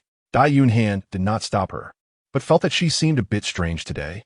Zhu Zhuqing also did not keep her, as she originally did not want her to come, and pulled Dai Yunhan's hand to go inside the house. Douluo Yin heard the sound of the door closing, paused, and looked back. Her eyes filled with a sense of desolation. Since returning from the Sunset Forest last time, Douluo Yin had deeply reflected on her feelings, but after 2 days, she still couldn't see clearly. Previously, she could give up many things because Dai Yunhan was her only salvation, as long as she could be with Dai Yunhan again. However, with the detoxification of the poison in her body, Douluo Yin had now become a free person. At this moment, her feelings for Dai Yunhan became rational, no longer driven by a purpose to be together. Now, she leaned more towards emotionality. However, after 2 days, not only did she not clarify her heart, but she became even more confused. On one hand, she was judging whether she truly liked Dai Yunhan, and on the other hand, she was considering if she did like him, could she accept Zhu Zhuqing's presence as the legitimate one? Because in her heart, since childhood, she believed that her man could only love her wholeheartedly and could not have anyone else. Therefore, the intertwining of emotions and various constraints of reality left her mind unclear and increasingly chaotic. So today, she came to find Dai Yunhan. To untie the bell, one must be the one who tied it. The body does not lie. She felt that if she could get along harmoniously with Dai Yunhan and Zhu Zhuqing, it would mean that she loved Dai Yunhan and could accept Zhu Zhuqing's existence. If the three of them could not coexist peacefully, or if it caused emotional turmoil in her heart, it would mean she could not accept it. In that case, she would choose to leave. However, what she did not know was that love is a selfish thing. It is not just about wanting to possess one person, but others also want to possess one person alone. She wanted to experiment, but it was not guaranteed that someone would welcome her. And that person was Zhu Zhuqing. Before Dai Yunhan returned, Zhu Zhuqing had already had a brief conversation with Douluo Yin at the door. Though Zhu Zhuqing's words were not very tactful, each sentence clearly expressed her attitude, which was a strong dislike for Douluo Yin. The first point was subjective. No woman would want to share her man with another woman. And Zhu Zhuqing was no exception. Although Dai Yunhan's identity was special and destined for him to have other women in the future, Zhu Zhuqing hoped that the fewer women there were, the better, ideally none at all. Her dislike for Douluo Yin became clear from the moment Douluo Yin showed affection for Dai Yunhan. The second point was objective. Zhu Zhuqing believed that it was because of Douluo Yin that Dai Yunhan was captured by the poison Douluo. Although Dai Yunhan was safe and sound, even bringing back immortal herbs, this could not erase the fact that Douluo Yin was the main cause of this incident. In fact, Zhu Zhuqing felt that if Dai Yunhan did not possess outstanding abilities, he might not have returned at all. His return was due to Dai Yunhan's own strength, not because of Douluo Yin's help. Therefore, even though Dai Yunhan reconciled with Douluo, her dislike for Douluo Yin remained unabated. Douluo Yin could naturally sense Zhu Zhuqing's cold attitude towards her. In the past, she could still shamelessly go in for a meal. But after Zhu Zhuqing made those words clear, she could no longer be so at ease. She also believed that Dai Yunhan being captured by his grandfather was partly her fault. If she had clarified things earlier, if she had seen the evil in Yu Qianheng, this might not have happened. It should be noted that after Dai Yunhan was captured by Douluo, he was not unharmed, but had genuinely suffered from his poison torture. If it weren't for Dai Yunhan's strong abilities, perhaps anyone else would have already died. This was also why Douluo Yin could not refute Zhu Zhuqing when she vented her dissatisfaction. She did not dare to enter the house and could only sit alone in the yard. When she had just seen Dai Yunhan and Zhu Zhuqing being so intimate, she felt inexplicably heartbroken. She suddenly realized a more serious issue. Even if she liked Dai Yunhan, whether Dai Yunhan liked her was still a question. Chapter 62, really, more real than steamed buns before. After pursuing for a month, her relationship with Dai Yunhan was indeed quite good, but it was far from the level of boyfriend and girlfriend. She had been considering her own issues, but forgot that love is mutual. If Dai Yunhan did not like her, then even if she accepted Zhu Zhuqing's existence, what would it matter? Moreover, busy this Dai Yunhan. Zhu Zhuqing also disliked her very much now. She realized that she had been too naive. Dai Yunhan was not an object that would like her just because she liked him. She felt a bit like a clown. She turned to leave, sighed, her eyes dim and unclear, and once again felt out of place with her surroundings. The next day, not long after Dai Yunhan got up, he received a message from the guard that someone named Hua Fei was looking for him. Dai Yunhan knew that there must be some action from Yi Lingling's side. After giving Zhu Zhuqing a reminder, he went out. At the door, Hua Fei was already waiting for him. As soon as he saw him come out, he immediately said, "Last night, the Demon Wolf team collaborated with the casino to set up Yi Tianqing, causing him to incur a huge debt. Now Yi Tianqing is being held in the casino, and Yi Lingling is on her way there. Yi Tianqing is Yi Lingling's father." "Then why didn't you tell me last night?" Dai Yunhan exclaimed anxiously. "If I told you last night, how would you be the hero saving the beauty today?" That was a valid point. Dai Yunhan suddenly forgot about that, feeling that the money spent last night was not worth it. "Where is it? Take me there now." "Are you going alone?" "Why not?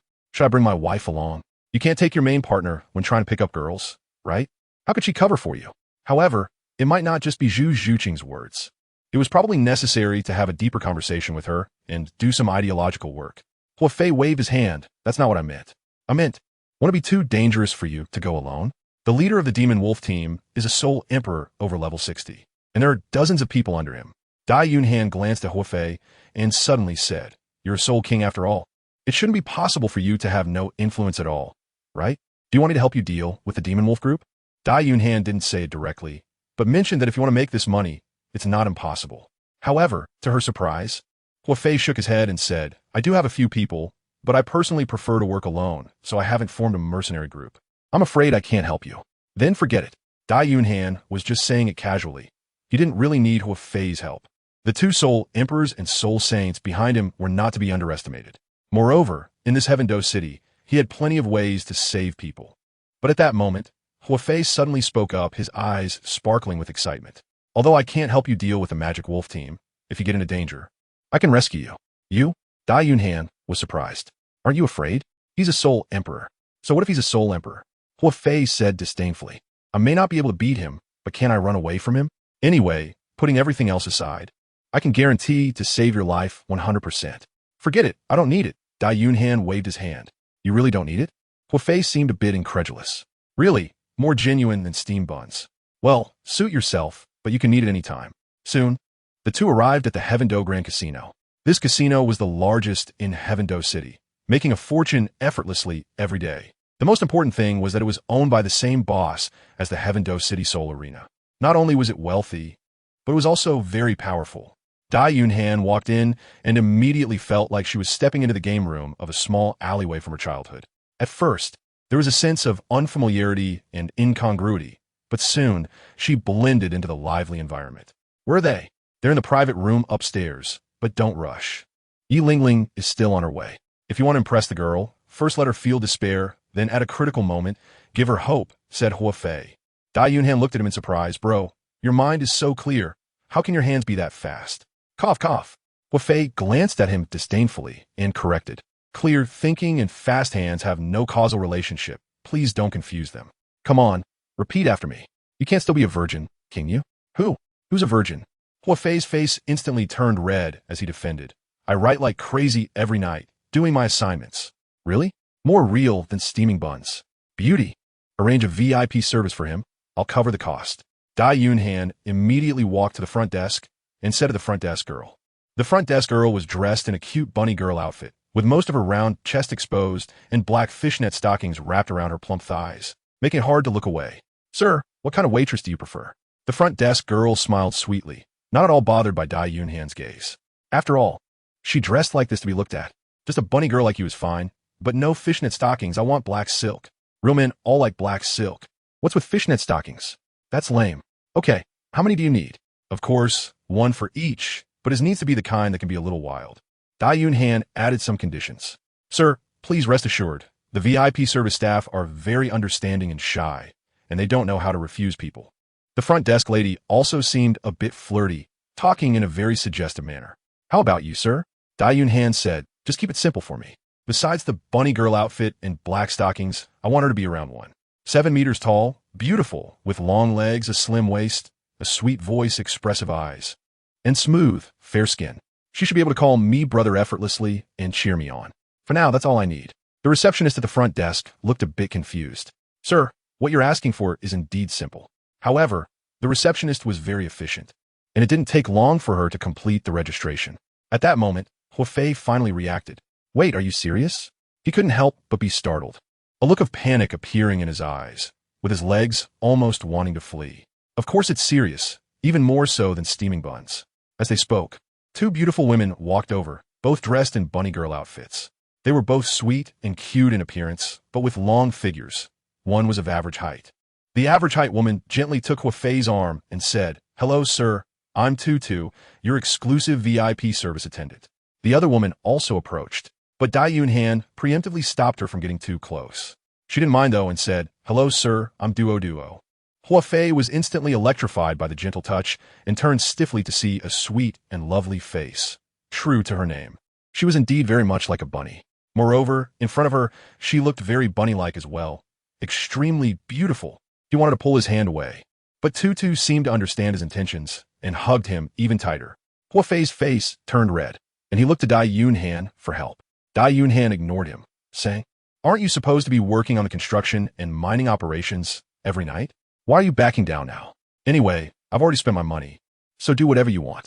Huafei immediately wanted to let Tutu leave. But at that moment, Dai Yunhan spoke again. Oh, right, the VIP service fee is quite high. 20 gold soul coins.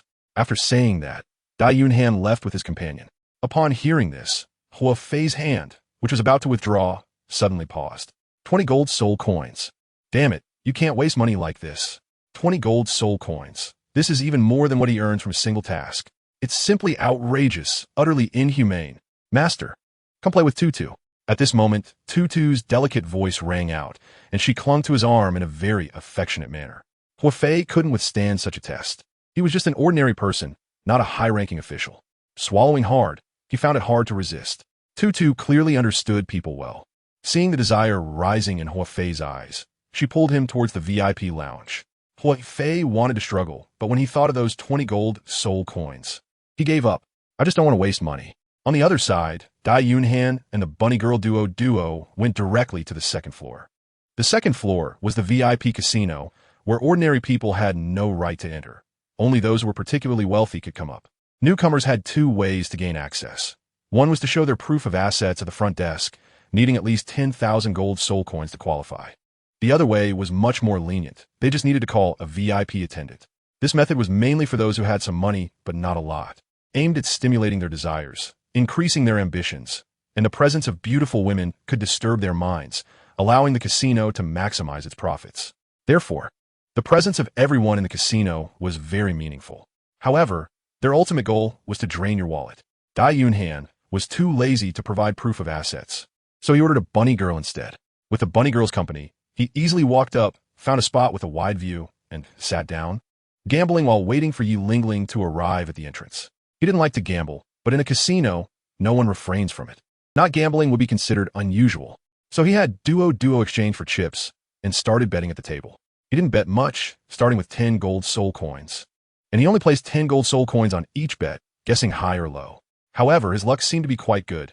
He won 7 out of 10 rounds, and before long, he had earned over 100 gold soul coins. This must be what they call the rookie's halo, but he didn't care about that. He was waiting for Yi Lingling. When he had won over 200 gold soul coins, Yi Lingling finally appeared. At the moment she showed up, a lackey approached her. They exchanged a few words, and Yi Lingling, with a cold expression, followed him upstairs. Dai Yunhan had been watching Yi Lingling. After seeing her enter a room, Dai Yunhan also got up and left. She then arrived at the room next door, where Yi Lingling had gone, and Duo followed her in. However, as soon as she entered, she started to take off her clothes. What are you doing? Dai Yunhan was still a bit taken aback. Duo smiled gently and said, My lord is joking. This is the VIP lounge. You came in to rest, so I naturally came to take care of you. No need. Just put your clothes on and bring me some food. Dai Yunhan directly refused. He liked women, but not just any woman. He could flirt with all the beautiful women, but his body would only passionately respond to the one he loved. Duo paused her movements, then obediently put on her clothes and went outside to get some food. Dai Yunhan is not someone she hasn't encountered before. There are all kinds of people in a casino, strange and varied. All she needs to do is to obediently listen. At this moment, Dai Yunhan concentrated and listened to the commotion next door. The soundproofing of the room was excellent, and she could hardly hear anything. However, when she used her soul power, she could hear very clearly. Let my father go. How much does he owe you? I'll pay it back. In a room, Yi Lingling said coldly. In front of her were 3 people. One of them was slumped on the ground, disheveled and disheartened. He reeked of alcohol and seemed completely unaware of what was happening outside. He was Yi Lingling's father, Yi Tianqing. The other 2 were one small and thin, dressed quite elegantly, but in a subdued color, steady and low-key. He was a chip dealer from the Tiando Casino, specializing in selecting potential gamblers for service. They made money through commissions and also lent money, repeatedly extracting from the gamblers. The last person looked fierce, with a scar on his face. His eyes were sharp, like a sword, constantly piercing. They were the leader of the Demon Wolf Gang, Lai Xiao. The chip dealer then stepped forward and said, "Your father owes us a total of 13,000 gold soul coins, principal and interest included. You can pay us back now and take him away." Upon hearing this amount, Yi Lingling's expression changed in shock, her brows trembling. 13,000 gold soul coins. How could it be so much money? Are you trying to scam me? Hey, don't say that. Our casino values credibility above all. The chip dealer quickly interrupted Yi Lingling, then took out a bill and said, "This is the record of your father's loan, black and white. It can't be fake, right?" Yi Lingling looked at the bill and found the interest unreasonably high. For every 1,000 gold soul coins, only 900 would be received, and the daily interest was calculated as 1,000. And the next day's interest would be added to the principal for recalculation. This is clearly a scam. Don't think the interest is high. Your father willingly borrowed it. The signature on it has soul power fluctuations. We can't fake it. Chapter 64. Dai Yunhan takes action. The chip dealer seemed to know what she wanted to say and preemptively voiced her doubts. Then he continued, "Our casino doesn't lend to just anyone. We know all about his situation. Lending him 1,000 gold soul coins was already because of his noble status. The rest of the money was borrowed from Lord Lai Xiao of the Demon Wolf Gang, so you only need to repay us 3,000 gold soul coins." Hearing this, Yi Lingling looked at Lai Xiao in disbelief. "My father doesn't even know you. How could he have borrowed money from you? The casino has its credibility. It might scam people, but it would leave you with at least something. But the Demon Wolf Gang is different." Yi Lingling knew their notorious reputation well. They not only scam, but also take lives. Many who sought them out in the mercenary guild ended up suffering greatly. For example, the hiring prices vary. They would start with one amount and then find reasons to forcibly increase it by the end of the task. If you disagree, they would cause you trouble. They would also forcibly buy good items at low prices. There were all sorts of inhumane acts. In short, they were a gang of bullies. If it weren't for their status as the top mercenary group with powerful strength, someone would have eliminated them long ago. Lai Xiao, however, smiled proudly and said, "Your father doesn't know me, but he knows my subordinates. I have a subordinate who also likes to gamble, and they ended up mixing together. The money your father borrowed was all from him, so it's no problem for me to collect the debt, right?" The money Yi Tianqing borrowed from Lai Xiao was actually not much, only 2,000 gold soul coins, but the remaining 8,000 was all interest. Of course, it wasn't all borrowed in one day. Lai Xiao had deliberately arranged for people to lend money bit by bit until today, accumulating a huge sum of principal and interest, and then he cast his net. In other words, he had his eyes on Yi Lingling for a long time. Yi Lingling's face was filled with embarrassment. She looked angrily and painfully at the drunken man on the ground. She really couldn't understand how a man could fall to such depths. Losing everything in the family was one thing, but borrowing from loan sharks to gamble was another. A compulsive gambler, addicted to alcohol. She truly didn't understand why she ended up with such a father. "I will pay the money back. Right now, I only have 1,000 gold soul coins. The rest I will gradually repay you." Yi Lingling felt a deep sense of helplessness. She didn't know when this life would come to an end. But Lai Xiao sneered, "Gradually repay?" As if I heard a huge joke. He stood up and walked toward Yi Lingling. "How do you plan to repay gradually? Once a month or once a day? How much do you think you can earn each day? Just relying on the money earned from tasks. You won't even have enough for the interest. How could you repay?" The mockery was evident. "Then what do you want? You all know he has no money to repay. Yet you still want such high interest. Aren't you doing this on purpose?" Yi Lingling questioned. Lai Xiao directly admitted, "So what if it was on purpose? It takes 2 to tango. If he didn't want to borrow money, could I have forced him to?" Yi Lingling gritted her teeth, her purple eyes cold as ice. "I don't want to argue with you. Just one question. What do you want?" "Haha, dealing with smart people is simple." Lai Xiao laughed heartily, then got closer to Yi Lingling, staring into her piercing and helpless eyes, and said word by word, "It's simple. Exchange yourself for him." "You're dreaming." Lai Shao stepped back triumphantly, spread his hands, and then sat back down. "Whether I'm dreaming or not depends on you. As long as you're willing." "I'm not dreaming. If you're unwilling, you will be." Lai Shao raised his eyebrows and continued, "Today is the last repayment deadline for your father's loan. According to the terms of the loan, if he can't pay back the money today, then one hand will be chopped off. If he can't pay back tomorrow, then one foot will be chopped off. Do you think you have the conditions to repay gradually?" As soon as these words came out, a look of pain immediately appeared on Yi Lingling's face. If the money wasn't repaid, Yi Tianqing would die here. If she repaid, she had no money and could only exchange her body. She really wanted to leave it all behind, because in her world growing up, Yi Tianqing had never fulfilled his responsibilities as a father. Since she could remember, Yi Tianqing had been muddled every day, reeking of alcohol. The family was the same with or without him. But she couldn't do that, because Yi Tianqing was the only person she had a blood connection with in this world. She didn't know when she calmed down.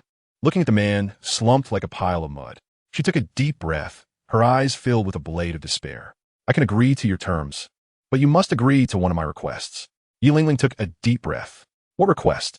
Lai Shao couldn't help but feel a surge of excitement on his face. He knew Yi Lingling would definitely agree, but when she actually did, he couldn't help but feel overwhelmed with emotion. "You're not allowed to lend him money anymore. And the entire Tiando Grand Casino cannot lend him money either." "No problem." Lai Shao readily agreed. Yi Tianqing was originally a tool for him to obtain Yi Lingling, and now that he had her, Yi Tianqing naturally lost his value. Lending money to a gambler who couldn't repay, it was something only a fool would do. As for the Grand Casino, they definitely wouldn't lend money to Yi Tianqing, being poorer than a beggar at home. Lending him money would be like throwing a meat bun to a dog. There would be no return. Lai Shao stood up excitedly and walked towards Yi Lingling, his face filled with a proud smile and intense lust. He reached out his rough hand to take off Yi Lingling's veil. Until now, he had never seen her true appearance and didn't know if she was as beautiful as the rumors said. Yi Lingling felt disgusted and wanted to retreat, but the muffled sounds coming from Yi Tianqing's sleep made her freeze in place. The greed in Lai Zhao's eyes was unmistakable, and seeing Yi Lingling's fearful and helpless expression greatly satisfied his perverse desires, making him restless.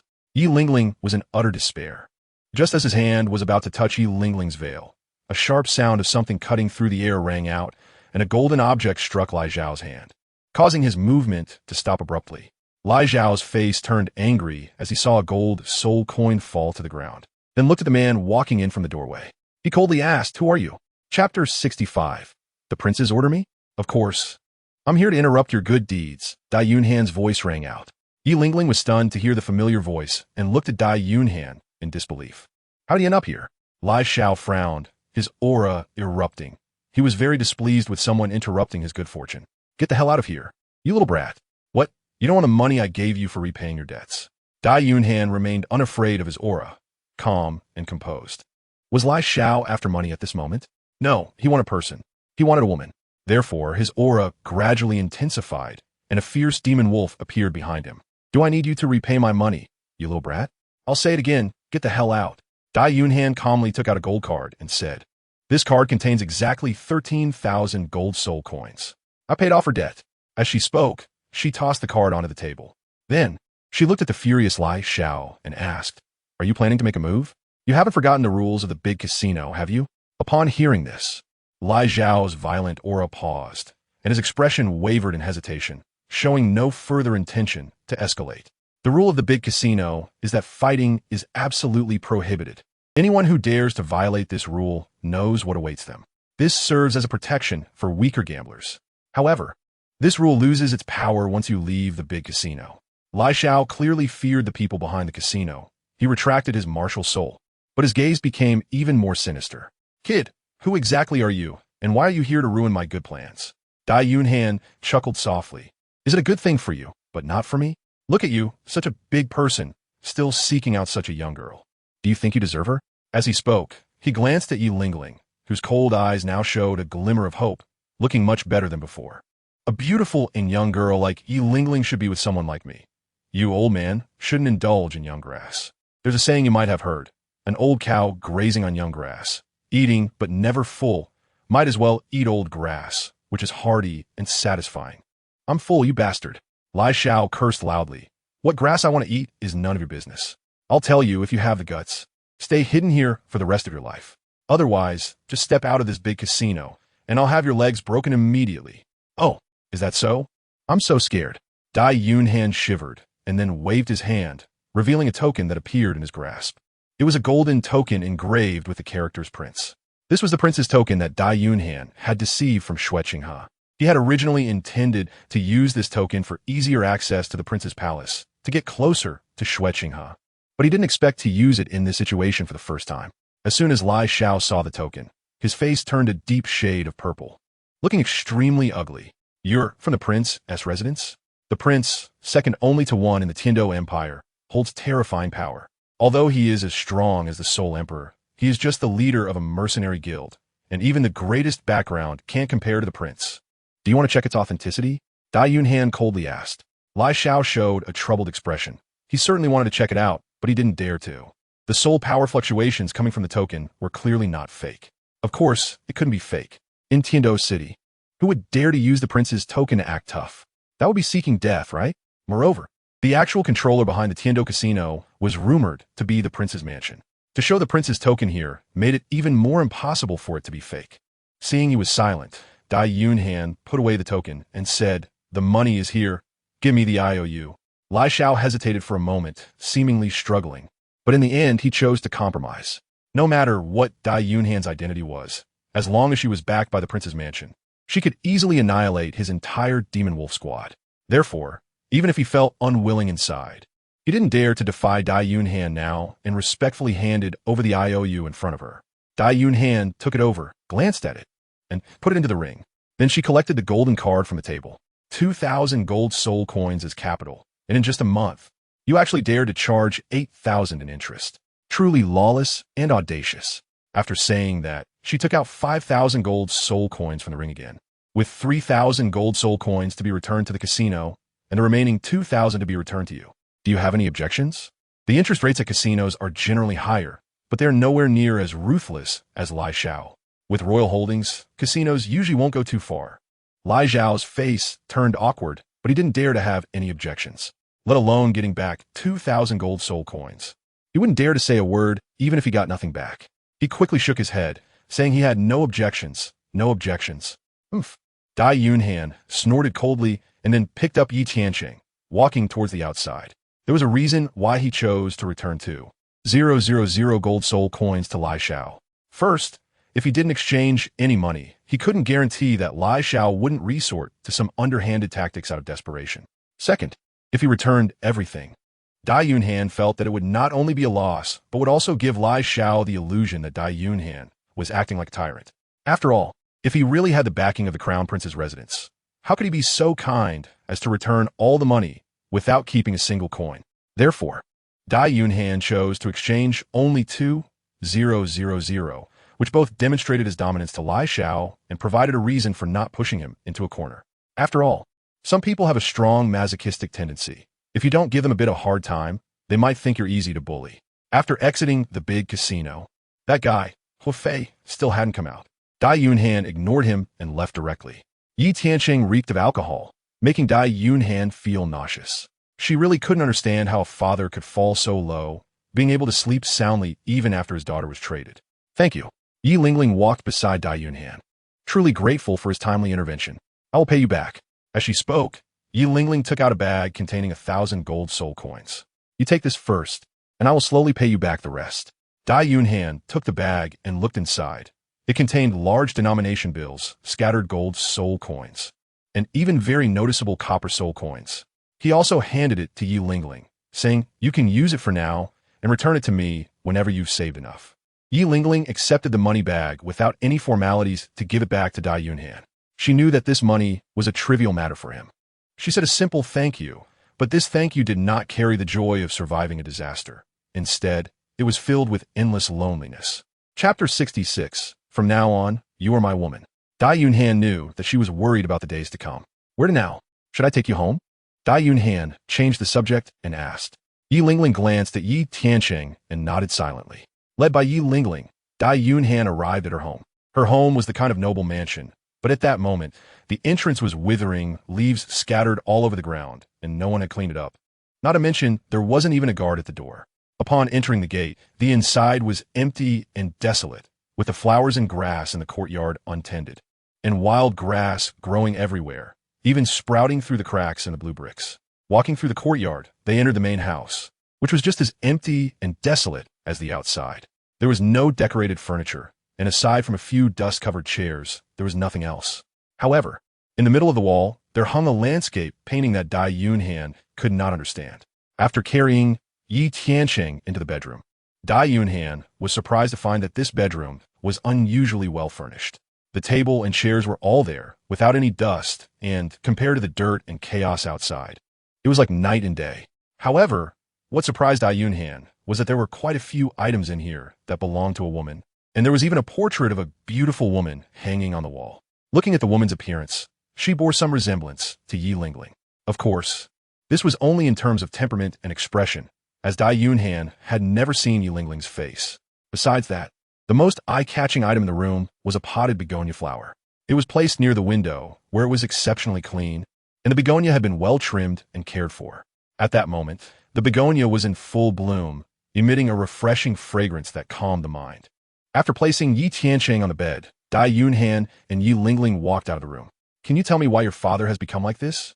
Dai Yunhan wanted to understand Yi Lingling's family to get closer to her. Unexpectedly, Yi Lingling shook her head as well. I don't know either. He's been like this since I can remember. This surprised Dai Yunhan a bit. He thought for a moment and suddenly said, Do you want to change him? Yi Lingling's eyes clearly brightened, but then dimmed again. He hardly talks to me. Even if I wanted to change him, I wouldn't know how. I have a plan. Maybe it could work, but it will require your cooperation. What plan? Dai Yunhan smiled, but suddenly her expression became strange. Yi Lingling felt a sense of unease, but she still steeled herself to look at her.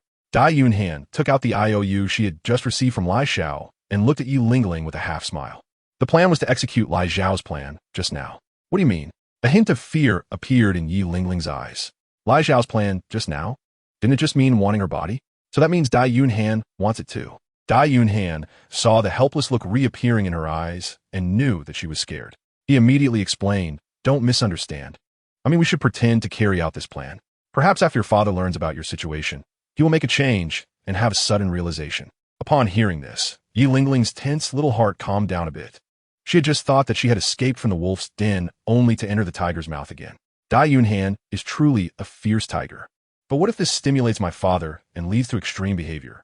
A serious illness requires strong medicine. In your father's current situation, ordinary methods are definitely not enough.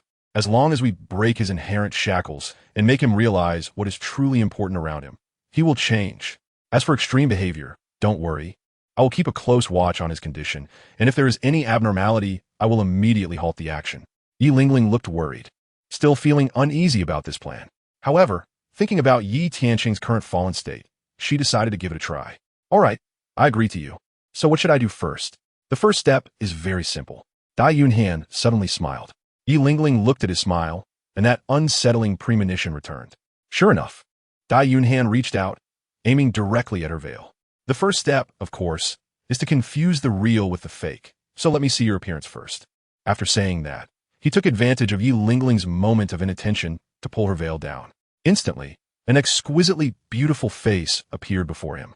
Thin lips, with a jade-like sheen, unadorned by any makeup. Slightly raised and adorably pouting, it seemed to invite kisses. A delicate nose, like bone and jade, perfectly matched with her lips. Her tender face, smooth and clear, even faintly showed a light layer of fine fluff. With light makeup, she exuded a cold elegance. Yet at this moment, there was also a hint of flustered panic, especially those purple eyes, which already captivated the heart, now paired with this stunning aura and fluff. Made Dai Yunhan fall into that hazy swamp. Beautiful, truly beautiful. The line of begonia does not spare the color of rouge. Standing alone in the misty rain perfectly embodies Yi Lingling's beauty at this moment. 1,000 peach blossoms in full bloom cannot compare to your beauty. What does that mean? Yi Lingling raised her arm to half cover her face. She felt her face flush and her heart race under Dai Yunhan's intense gaze. You are truly beautiful. This was actually a compliment. Yi Lingling's heart suddenly raced, feeling as if something was about to leap out. She hurriedly avoided Dai Yunhan's gaze, snatched the veil from his hand, and put it back on. It seemed she thought that by doing so, she could block Dai Yunhan's fiery gaze. Dai Yunhan has always been thick-skinned, and he feels very happy about Yi Lingling's shyness. Because for a girl, what you're most worried about is not her shyness, but her indifference and dislike. If she is not shy in this ambiguous situation, it means you have no chance at all. Now that she is shy, it proves that you have a chance. He continued, during this period, you should not appear in front of him. I will contact him.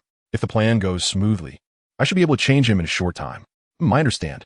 Dai Yunhan immediately took out a pen and wrote a sentence on the IOU. From now on, your daughter is mine, my dear father-in-law. Then he placed the IOU by Yi Tianqing's pillow. After thinking for a moment, he also left behind 10 gold soul coins.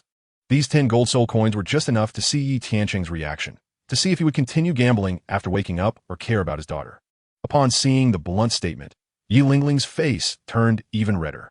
Was it really necessary to write it so directly? Chapter 67. You are a good person you don't understand.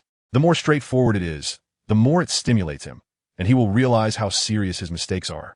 At the same time, once he changes, he will cherish you even more, Dai Yunhan explained. Yi Lingling listened, feeling somewhat confused, but thought that what Dai Yunhan said made a lot of sense. Dai Yunhan looked at her bewildered expression and suddenly felt that she was just like the next Zhu Zhuqing, looking very easy to fool. But in the next moment, Yi Lingling's words shattered his illusion. You appeared in the big casino today and just happened to help me. This must all be part of your plan, right? Dai Yunhan's face instantly stiffened. How did this happen? Just a moment ago, he thought she was easy to deceive. How could she be so clever? So, what is your purpose? Before Dai Yunhan could answer, Yi Lingling continued to ask. Dai Yunhan smiled lightly, and after being seen through, he quickly returned to his usual self and asked in response, what do you think my purpose is? Upon hearing this question, Yi Lingling couldn't help but start to think. Would she have that Dai Yunhan would covet? Wealth? Not needed. Status? Even less so. Then it could only be beauty. But Dai Yunhan already had a Zhu Zhuqing, whose beauty was not inferior to hers at all. Moreover, with his wealth, he could have any beauty he wanted, so why would he seek her out? She truly couldn't understand Dai Yunhan's motive for helping her. Could it be for her martial soul? Thinking about it, that seemed to be the only possibility after all. Her martial soul was unique in the world, and no one else possessed a second one. At this moment, Dai Yunhan spoke again, saying if you can't figure it out, then don't think about it. You'll understand later. After saying that, he walked towards the door. However, after stepping outside, he suddenly thought of something and asked, this place is very close to the school. I see you don't usually stay in the dorms. If you don't meet with your father, where do you stay? I find a hotel. No. Dai Yunhan directly refused. Lai Xiao might act out of desperation and plot against you. As a support soul master, you won't be able to resist. It's too dangerous outside. Then where do I stay?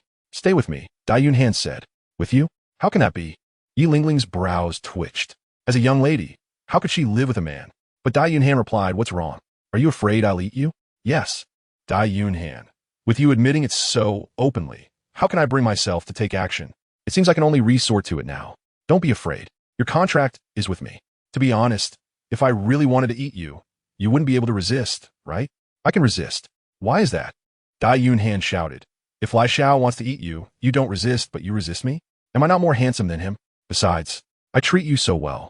Dai Yunhan felt a sense of being taken advantage of. Yi Lingling's calm gaze carried a hint of smile. It was precisely because you treat me well that I can naturally resist, because I know you won't harm me. At this point, Yi Lingling's eyebrows curved up. Dai Yunhan knew she was smiling. He couldn't help but rub his forehead. Well, Yi Lingling had guessed it right. He originally thought Yi Lingling was a cold, lonely ice beauty, but he didn't expect her to be so smart, possessing eyes that could see through people's hearts. She had him completely under her control. This girl was hard to woo. Ding! The system's voice rang out. Detected that Goddess Yi Lingling's affection for the host has deepened, increasing the duration of the first soul ring to 1,000 years. Dai Yunhan was taken aback for a moment, then suddenly felt happy. She thought that if he saw through her, she would lose his favor, but unexpectedly, it actually increased her fondness for him. It seemed that what she had done did not make him dislike her. Dai Yunhan felt a surge of joy in her heart and decided to seize the opportunity to continue. Don't worry, I'm not asking you to really live with me. I'll arrange a room for you next to the dormitory, and you can stay there. This way, no one will gossip about you. Don't be in a hurry to refuse. This is already the best option. If anything happens with your father, I can notify you immediately, and you can respond accordingly. Dai Yunhan's expression was very serious, and Yi Lingling also knew that he was not joking. After thinking for a while, she decided to follow Dai Yunhan's suggestion. After all, she really had nowhere else to go at the moment. She was also very worried about her safety outside. She nodded. Dai Yunhan felt a surge of joy in his heart. Little one, you followed me. Do I still need to worry about you? Then he took her back to the academy. His villa was the most luxurious in the academy, and it was rarely occupied because those who could afford it didn't need to stay. Who would want to live in school every day when they could go out to chase girls and book a room? Those who couldn't afford it, well, they naturally couldn't stay. So, Dai Yunhan easily arranged everything for her, and as for the items in the room, he had bought everything before entering the school. Spare clothes and all that were fully prepared. My dormitory is right next door. If you find cooking troublesome alone, just come over to my place for a meal. My cooking skills are very good, Dai Yunhan said. A woman captures a man's heart by first capturing his stomach. But this trick is equally effective for dealing with women. Yi Lingling raised her eyebrows slightly, as if she had seen through his thoughts, and said, Are you trying to get me to get close to your wife early on and build a relationship? No, you're being a bit narrow-minded there. Dai Yunhan was sweating a bit. How could this girl be so sharp and see through her thoughts so easily? Yi Lingling looked at her with cold, clear eyes, remaining silent, clearly not believing her nonsense.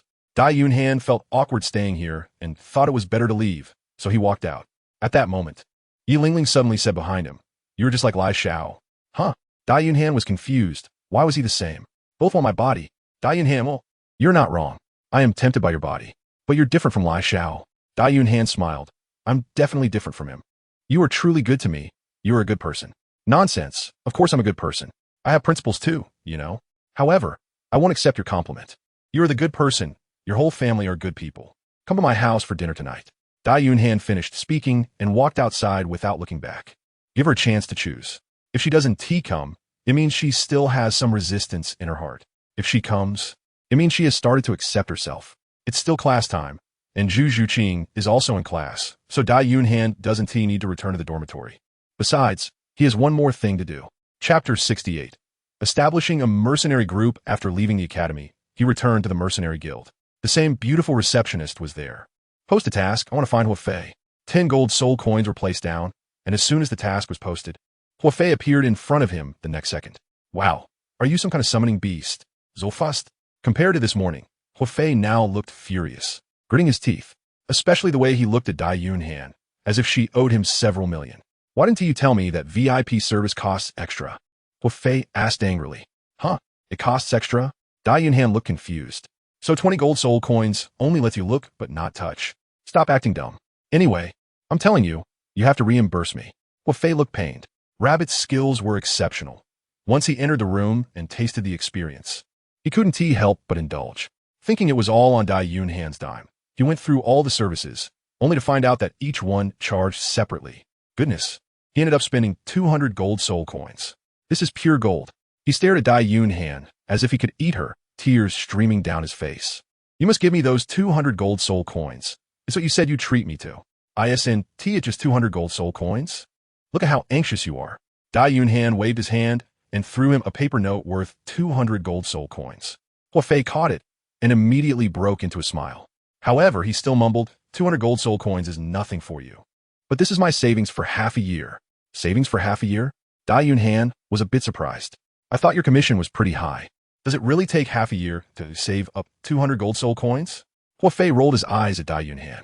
How could you nobles possibly understand the hardships of low-level soul masters? The commission for tasks may be high, but training, medicine, and living expenses, all of those require money. If you're not careful, you can end up with nothing and possibly lose your entire life as savings. Do you think it's easy to save up these 200 gold soul coins? Dai Yunhan was somewhat surprised by this.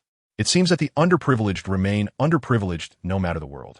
He curiously asked, then why don't you join a sect or a noble family? As a soul king, wouldn't it be quite simple for you? Moreover, with your strength, they would treat you with respect, and you wouldn't have to worry about food and clothing. Plus, there would be cultivation resources. Isn't that a good life? I don't like being someone else's dog. A life without restrictions is what I desire. Huafei replied with a hint of disdain, a light shining in his eyes. Dai Yunhan understood that everyone has their own aspirations. Some people are willing to endure a little hardship in life and face dangerous paths for the dreams in their hearts. So what is up? Did you save that girl? When Huafei came out of the casino, Dai Yunhan had already disappeared. He fought for several hours and guessed that Dai Yunhan must have left. Dai Yunhan smiled slightly at the corners of his mouth. What you're saying is nonsense. When I make a move, I can easily take down a girl. Isn't that a piece of cake? Look at your capabilities. I can't stand your nouveau riche attitude. Hua Fei's face was filled with envy, jealousy, and hatred. Dai Yunhan didn't take it seriously, knowing he was joking. Then I'll give you a chance to be a nouveau riche. Do you want it? Yes. Dai Yunhan laughed and said, Indeed, everyone dislikes nouveau riche, but everyone wants to be one. I will give you a task. You set the price. As long as you can complete it beautifully. What task? Dai Yunhan said, You will form a mercenary group, but I am the leader of this mercenary group. I will cover all the expenses during this period, and I will also pay you extra compensation separately. The mercenary group can take on tasks or not. Entirely up to you. I will only hold a title and won't interfere at all, while you only need to help me accomplish one thing. What is this task? This mission made Hua Fei very excited. In the mercenary guild, no matter how strong a person's abilities are, they are still limited. The best way to earn higher rewards is to establish a mercenary group. Hua Fei certainly wanted to establish one, but he lacked the experience and the funds to support the creation of a mercenary group. However, now that Dai Yunhan is covering all the expenses and also offering him separate compensation, this condition is all benefit with no harm. Of course, the only downside might be that he is not the leader anymore. But Dai Yunhan also said that he would only hold a title and that he would still manage the affairs of the group, so this downside is not too bad. Dai Yunhan knew that he was moved and continued. You just need to keep an eye on Yi Tianqing's movements. Is it really that simple? Fire Fei thought to himself. He knew there was no such thing as a free lunch. In addition to monitoring, you'll naturally have to handle some intimidation and threats. Intimidation and threats? Fire Fei was somewhat confused. Yi Tianqing is just a hopeless gambler and drunkard. What is there to intimidate or threaten him about? Dai Yunhan couldn't be bothered to explain. Anyway, this is not your concern. In short, are you interested? You can use the public account for personal use, and during your free time, you can take tasks with a hired team. All the money you earn is yours. I won't take a cent. However, any trouble you encounter, you have to solve it yourself. I won't intervene. In short, I'll be a hands-off manager, and how the hired team develops entirely depends on your abilities. After completing the Yi Tianqing task, I will also give you the position of team leader. Dai Yunhan's words made Hua Fei increasingly excited. Although this wasn't a stroke of luck falling from the sky, it was pretty close. Good opportunities are rare, and one must seize the moment. Hua Fei immediately agreed, saying, All right, I promise you. Dai Yunhan smiled and immediately handed him a gold card, which contained 5,000 gold soul coins. Take this and use it. If it's not enough, come find me. Hua Fei took the gold card and was somewhat moved by its shiny appearance. It should be noted that just selling the gold card alone would fetch dozens of gold soul coins. 5,000 gold soul coins was too much. It was more than enough to establish a mercenary group. Hua Fei quickly said, Although Dai Yunhan has a lot of money, I can't be that kind of unscrupulous person. However, Dai Yunhan replied, With extra money, you should recruit some skilled people, get good equipment, and rent a nice place. If we're going to do this, let's do it right. Do you really trust me that much? Aren't you afraid I might run away with the money? Hua Fei asked again, feeling a strange touch in his heart. After so many years, very few people had treated him this well. Chapter 69. The Liajijuan, I'm just chasing girls. Dai Yunhan looked at him in surprise, then said, I don't believe in you. I only believe in my money. I have too much money. These 5,000 gold soul coins are nothing to me. Hua Fei, damn, I'm so touched. All right, I don't understand the world of the rich. After collecting the money, Hua Fei took Dai Yunhan to register for the mercenary group. The mercenary group must be registered with the guild. Only after registration can they accept missions. With a mercenary group, the level of missions they can accept is naturally higher, and the rewards are also greater. Of course, correspondingly, the handling fees will also be higher. The registration fee is quite cheap. Only 1 gold soul coin will do. Sir, may I ask what the name of the mercenary group is? Hua Fei looked at Dai Yunhan. You are the leader, so you can name it. Name it? Dai Yunhan wasn't good at this. How about a name like the overwhelmingly cool explosion group? Or true iron fans? All black Kone AI group? Or maybe a cute name like Little Group? Dai Yunhan felt it wasn't working. After thinking for a moment, he said, let's call it Liaoj. This hired team was meant to help him pick up girls, so the name Liaoj couldn't be more fitting. Liaoj? Hua Fei muttered these 3 words. What kind of name was that? And what meaning did it hold? Dai Yunnan's Fachidarkanet. It's a wingman, isn't it? Definitely not a wingman. As expected, saying machine without mentioning bar is correct, no matter which world you are in. What's the difference? Fei felt there was no difference. After all, he couldn't understand it anyway. No difference, so you don't need to ask. After registering, they were given an employment badge and a certification certificate. The certification certificate can be used for recruitment, so others will know you are not a scammer. The badge symbolizes this and is also used to receive tasks. After registering, the two walked out of the guild. Now you can monitor Yi Tiancheng. Remember, no matter what happens, you must tell me immediately. Also, it's best to find 2 experts to protect him, in case he thinks of ending it all. Ending it all? Fei was surprised. What the hell did you do to Yi Lingling? You're simply a beast. I haven't even started being a beast yet. Dai Yunhan was speechless. Regardless of his stronger abilities, she angrily swung her hand and slapped at him. Fei jumped with a laugh just out of reach. Unable to hit him, Dai Yunhan snorted coldly and said, "Am I such a despicable person? I always go for the heart before the body. Who knows, anyway? I only know that someone's father is about to commit suicide. If you keep talking nonsense, I'll tear your mouth apart, believe it or not." Fei fell silent. Although he was much stronger than Dai Yunhan, he knew he was not her opponent at all. He was just one person, but Dai Yunhan was a group of people. Then, Dai Yunhan wrote another letter and asked him to pass it to Yi Tiancheng. When Yi Tiancheng sees this letter, he will probably come to trouble you. Still, I'll say it again, you should find a few more experts for yourself. If he comes looking for you, just drive him away and don't hurt him. Not hurting him, but worrying about him dying. Are you playing a very novel game? No, I'm just flirting with girls. After saying this, Dai Yunhan left. Time quickly reached night. Ye's residence. Yi Tiancheng woke up groggily, looked around, and was puzzled about how he got home. But when he thought about it, it must have been Yi Lingling who brought him back, so he didn't care much. His stomach rumbled. He was hungry and planned to go out for something to eat. He checked his pockets and realized he didn't have a single copper coin, which reminded him that he seemed to have lost all his money. He looked around the house to see if there was anything valuable to exchange for some money. As he casually glanced, he saw 10 gold soul coins next to his pillow, and he was overjoyed, picking up the money and preparing to leave. At that moment, he noticed a few pieces of paper beside it. He picked them up and found they were his IOUs. Why are the IOUs here? But after his confusion, he felt happy. If the creditor no longer had the IOUs, didn't that mean he didn't have to pay back the money? He laughed heartily. This was simply a windfall. However, he soon noticed that there seemed to be ink marks on the back of the IOU. He flipped it over and saw a phrase written on it. "Your daughter is now mine, my dear father-in-law." Daughter, father-in-law. Yi Tiancheng's happy expression changed in an instant as he suddenly realized something. He rushed out of the room, shouting in the house, "Yi Lingling, Yi Lingling, Yi Lingling." But there was no response. He couldn't believe it and frantically ran to Yi Lingling's room. The door was unlocked, and he pushed it open in one go. However, the room was empty, and there was no sign of Yi Lingling. He shook his head in terror, unable to believe that those words were true. He searched the entire house, room by room, not even sparing the bathroom. Even though he had already lost hope, he still couldn't believe it. But how could he find any trace of Yi Lingling? After searching for a full hour, his throat was almost hoarse, yet there was not a trace of Yi Lingling. He suddenly sat down on the steps, his eyes vacant, and fear formed a dark cloud on his face. Smack! He suddenly slapped himself. The force was so great that the sound was crisp, and the 5-finger mark was clearly visible on his rough face. What have I done? Smack! He slapped his face again. The intense pain could not conceal the deep pain inside him. He held his head and cried. However, not long after, his voice stopped, and then a fierce look shot out from his eyes. "Lai Xiao, you insult my daughter. I will kill you." His rage erupted, and he prepared to fight Lai Xiao to the death.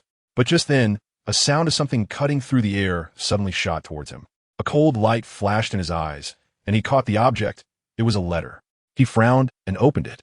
Upon reading it, his chest heaved violently. "Lai Jichuan, so it's you." Yi Tiancheng was somewhat surprised.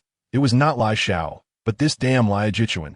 His anger surged again because the appearance of this Lai Jichuan made him feel like his daughter was nothing more than a commodity traded by others. But his daughter was not a commodity. He felt humiliated. This behavior was a blatant insult to his dignity. It made him feel less than human. Moreover, not only did they insult his daughter, but they also came to inform him openly. This was completely trampling him like the lowest of beasts in the mud. He tore the letter to shreds, his aura heavy and cold, like a fierce tiger entering a state of hunting. Chapter 70. Yi Lingling, offer up your panties, Lai Jichuan. If I don't kill you, I'm not worthy to be a father. On the other side, Dai Yunhan and Zhu Zhuqing were having dinner. Yi Lingling did not come to his house. She could take care of herself very well alone. Dai Yunhan felt a bit disappointed, but he didn't pay much attention to it. After all, Such things shouldn't be rushed. However, the sharp-eyed Zhu Zhuqing noticed his subtle expression. You seem a bit distracted. Is something going on? Nothing's happening. We've known each other for so long. Is there anything you could still hide from me? Dai Yunhan chuckled dryly, thinking that having a childhood sweetheart as a fiancé, he has its downsides. The moment you squat, she knows what color of poop you're about to drop. Just as he was about to speak, Zhu Zhuqing continued. Is it because of Duguyan? Duguyan? What does that have to do with her? Seeing his surprised expression, Zhu Zhuqing realized she had guessed correctly. Duguyan didn't attend class today. You two must have met, right? No, Dai Yunhan didn't know about this. However, Zhu Zhuqing's expression suddenly became somewhat heavy. After hesitating for a moment, she said, You don't have to lie to me. I'm not lying to you. Dai Yunhan felt a bit strange. What exactly happened between her and Duguyan? Zhu Zhuqing looked into Dai Yunhan's eyes and found that he showed no signs of backing down.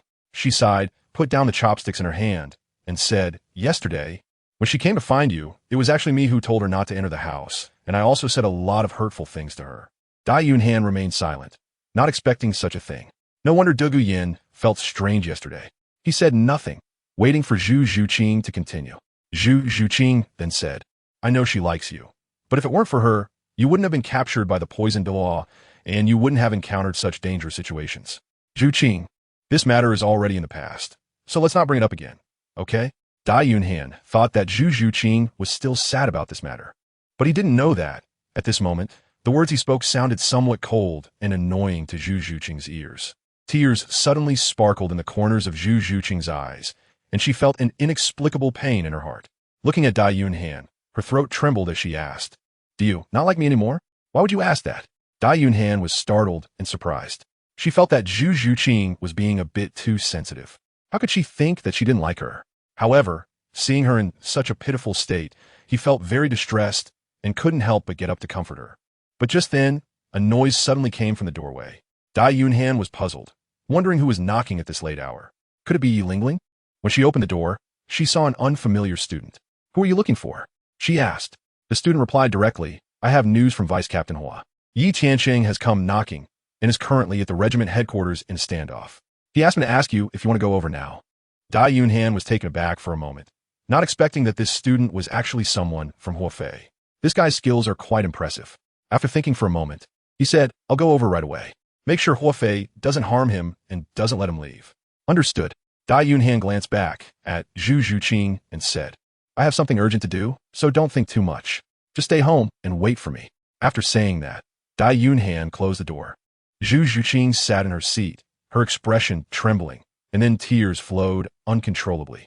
The table full of dishes no longer held any appeal. Dai Yunhan did not go directly to the regiment's main camp, but first arrived at Yi Lingling's villa because he needed something.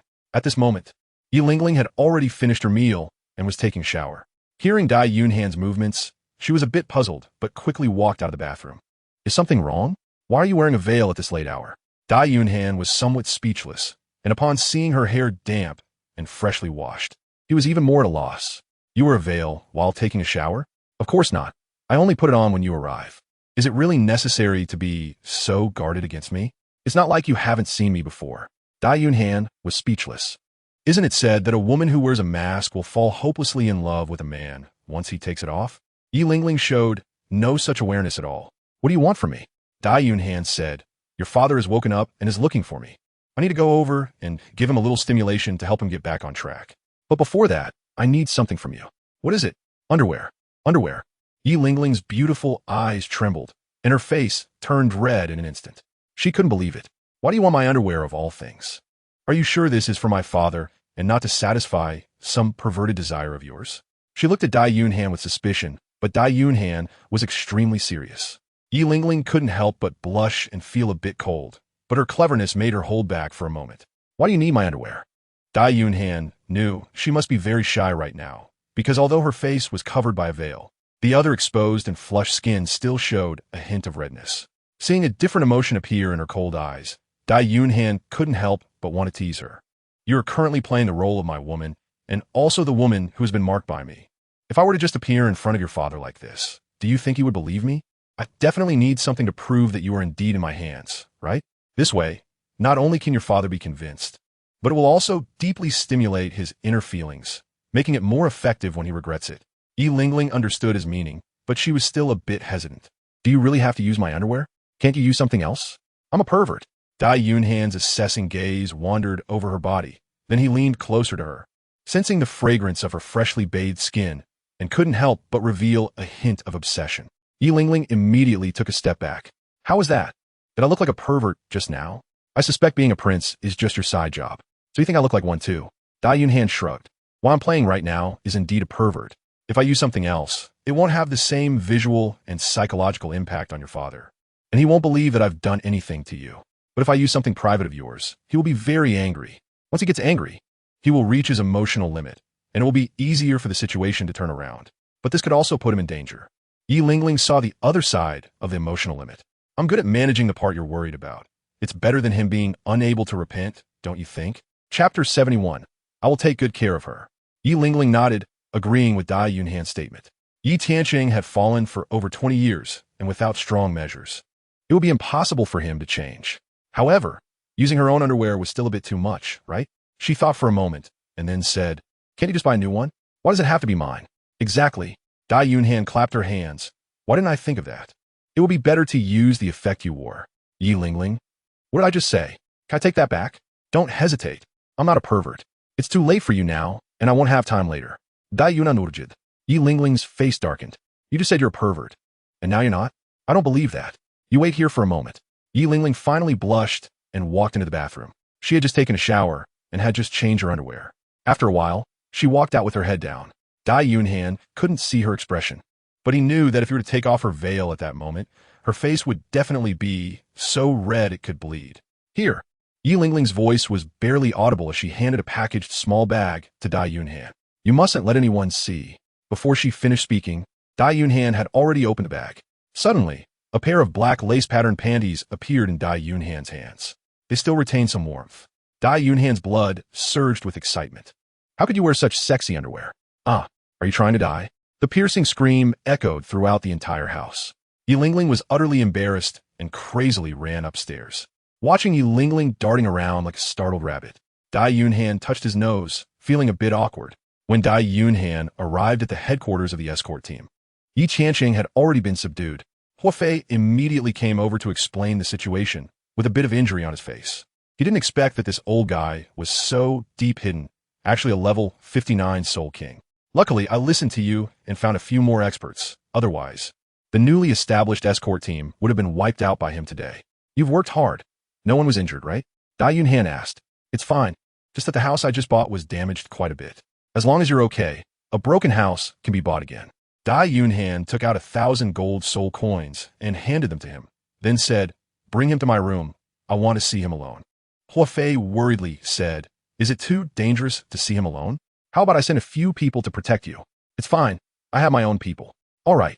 Hua Fei also knew that Dai Yunhan had an unusual background and must have someone secretly protecting her, so he immediately instructed someone to bring Yi Tianqing into her room. When Yi Tianqing entered the room and saw Dai Yunhan, he immediately asked, Who are you? Weren't you looking for me? Dai Yunhan turned her back to him, pretending to exude the aura of a big shot. You are the leader of the support team.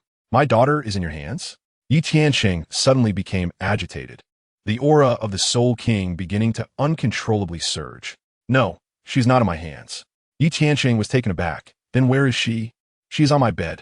Yi Tianqing's aging face instantly lost control. You beast, I will kill you. 5 soul rings shone beneath his feet, and a powerful aura shook the chair as he suddenly threw a punch at Dai Yunhan. But at that moment, a cold snort immediately halted his movement. Unaware of your own death, a figure stood in front of Dai Yunhan, the soul sage secretly protecting her. With just a wave of his hand, Yi Tianqing was sent flying backward, crashing heavily to the ground. Soul sage. He spat out a mouthful of blood, his eyes filled with disbelief. How could there be a soul sage in higher team? What exactly is the identity of this leader? Dai Yunhan signaled for the soul saint to retreat, then looked at Yi Tianqing with a mocking expression of pity. I heard you're a gambler. Yi Tianqing glared at Dai Yunhan, and this time he didn't say a word. Dai Yunhan continued. Look at you, disheveled and filthy. Haven't you showered in a month? You really stink. With such a slovenly and decadent appearance. I don't understand how Yi Lingling would willingly give her body to you. By the way, her body is really clean. As she said this, Dai Yunhan licked her lips. Lost in thought. Beast. Yi Tiancheng roared in anger, insulting his daughter right in front of him. He clenched his fists and struck at Dai Yunhan's face. But as soon as he raised his hand, he found himself unable to move. The pressure of a soul saint was something he could not withstand. Look at you. Such a useless waste. Yi Lingling even asked me not to hurt you. It broke my heart when she begged. Dai Yunhan continued with a look of disdain. Finally, he added, her begging voice was quite pleasing. Yi Tiancheng shouted in fury, veins bulging on his neck, bloodshot eyes bulging out, and saliva dripping from his clenched teeth due to anger. You scum, beast, I want to kill you. I swear, I will definitely butcher you. Or I am not worthy to be called a father. However, Dai Yunhan laughed loudly, filled with mockery. But then, her laughter abruptly stopped, and she looked at Yi Tiancheng with a cold gaze. Now you start pretending to be a loving father? Where were you before? If it weren't for your gambling addiction, if it weren't for your uselessness, do you think Yi Lingling would have been so easily taken by me? Her fate is all thanks to you. Speaking of which, I should thank you for giving me this opportunity. You're truly my good father-in-law. Shut up, Yi Tiancheng shouted, his red face seeming like it was about to burst. However, at this moment, besides the endless anger, there was also a hint of despair and regret on his face. Tears had even begun to gather in his eyes. Dai Yunhan knew this was his turning point, and he continued to mock, saying, I fought with your daughter for a whole day. Do you know what her most frequently said sentence was? It was to let you go, to never lend you money again, and to let you continue gambling. Even in her dazed state, she still cared about you, and despite her body being ravaged, she kept mentioning you. You were really lucky in your last life to have such a good daughter, but it's a pity you don't cherish her. However, it doesn't matter. Since you don't cherish her, I will take good care of her. At this point, Dai Yunhan took out the sexy lace and began to play with it in front of him. Then, he leaned closer to Yi Tiancheng and, in his stunned and disbelieving gaze, said word by word, I will take good care of her, teach her many positions, Hahaha. Chapter 72. Zhu Zhuqing crying hearing this. Yi Tiancheng looked at the underwear in his hand and could no longer hold back. He let out a desperate roar, and hot tears uncontrollably streamed down his face, like a flood breaching a dam, washing over his regretful face. He was like a tiger trapped in a cage, baring his teeth and clawing at Dai Yunhan. But unfortunately, the cage of the soul sage was not something he could struggle out of. Despite using all his strength, it was still futile. Unable to find an outlet for his struggles, he could only pound his fists fiercely on the ground. The loud sound echoed. It was as if he had found an outlet to vent, as he kept smashing, like a frenzied gorilla, not caring even if his hands bled. Shut up. Don't say any more. Please, I beg you, don't say any more. At this moment, Dai Yunhan has retreated behind the soul saint, and it is the most desperate and dangerous time for Yi Tiancheng. Dai Yunhan's success or failure depends on this moment. If his will is strong enough and he can retain a shred of rationality, then he will undergo a complete transformation. But if he lets anger cloud his judgment, everything Dai Yunhan has done will be in vain, and it could even lead to irreversible consequences. Yi Tiancheng continued to vent his frustrations, madly smashing the ground, like a powerless and furious waste. Only when he had exhausted all his strength did he finally stop. When he stopped, he knelt on the ground, burying his head in the dirt, crawling so low that he was reduced to dust, pitiful and humble. Dai Yunhan made no moves, continuing to wait for him. After about a quarter of an hour, Yi Tiancheng's hoarse voice finally rang out. Can you let my daughter go? I could trade my life for hers. Dai Yunhan breathed a sigh of relief upon hearing this. He knew that Yi Tiancheng had defeated him. But this was not the end. It was too easy for Yi Tiancheng, and he would not cherish it. Now, he felt more regret than any desire for change. Dai Yunhan needs Yi Tiancheng to change completely. So she said, how much is your life worth? Do I lack money? Looking at Yi Tiancheng's extremely serious expression, Dai Yunhan softened. I don't care about your life. If you want me to let her go, it's not impossible. 10,000 gold soul coins. As long as you bring out 10,000 gold soul coins, I'll let her go. Isn't it possible to trade my life instead? If you let her go, I'll give you my life. I can work like a horse or an ox. Yi Tiancheng clearly knew that compared to 10,000 gold soul coins, repaying with his life would be faster. Dai Yunhan would certainly not agree, and you have no right to negotiate terms with me. Just 1,000 gold soul coins. If you are unwilling, then forget it. After saying this, Dai Yunhan prepared to leave. Fine, I agree. Yi Tiancheng's firm voice came through, as he feared that if he didn't agree, Dai Yunhan would not give him this opportunity. I demand a contract to be signed. No problem. Dai Yunhan smiled. And then the two signed the contract. This contract was engraved with their own soul power. If one party did not fulfill it, the empire could be called upon for arbitration. After signing, Yi Tianqing did not stay here for a moment. Dai Yunhan stopped him and said playfully, "I heard you're very good at gambling. Here are 100 gold soul coins, giving you a chance to turn things around. After all, you're my father-in-law." Yi Tianqing's facial muscles twitched. This behavior was nothing short of an insult to him. He didn't even glance at the gold soul coins and strode out of the room. After he left, Dai Yunhan smiled. Yi Tianqing's performance today had a high probability of turning around. If nothing unexpected happened next, there wouldn't be any surprises. When Dai Yunhan returned to the villa, it was almost 12 o'clock. After a quick wash, he was ready to sleep. Zhu Zhuqing had already gone to bed, so he moved lightly as he got into bed. However, just as he lay down, a soft body pounced into his arms, curling up like a little kitten, pressing closely against him. Not asleep yet? Dai Yunhan gently caressed Zhu Zhuqing's smooth hair.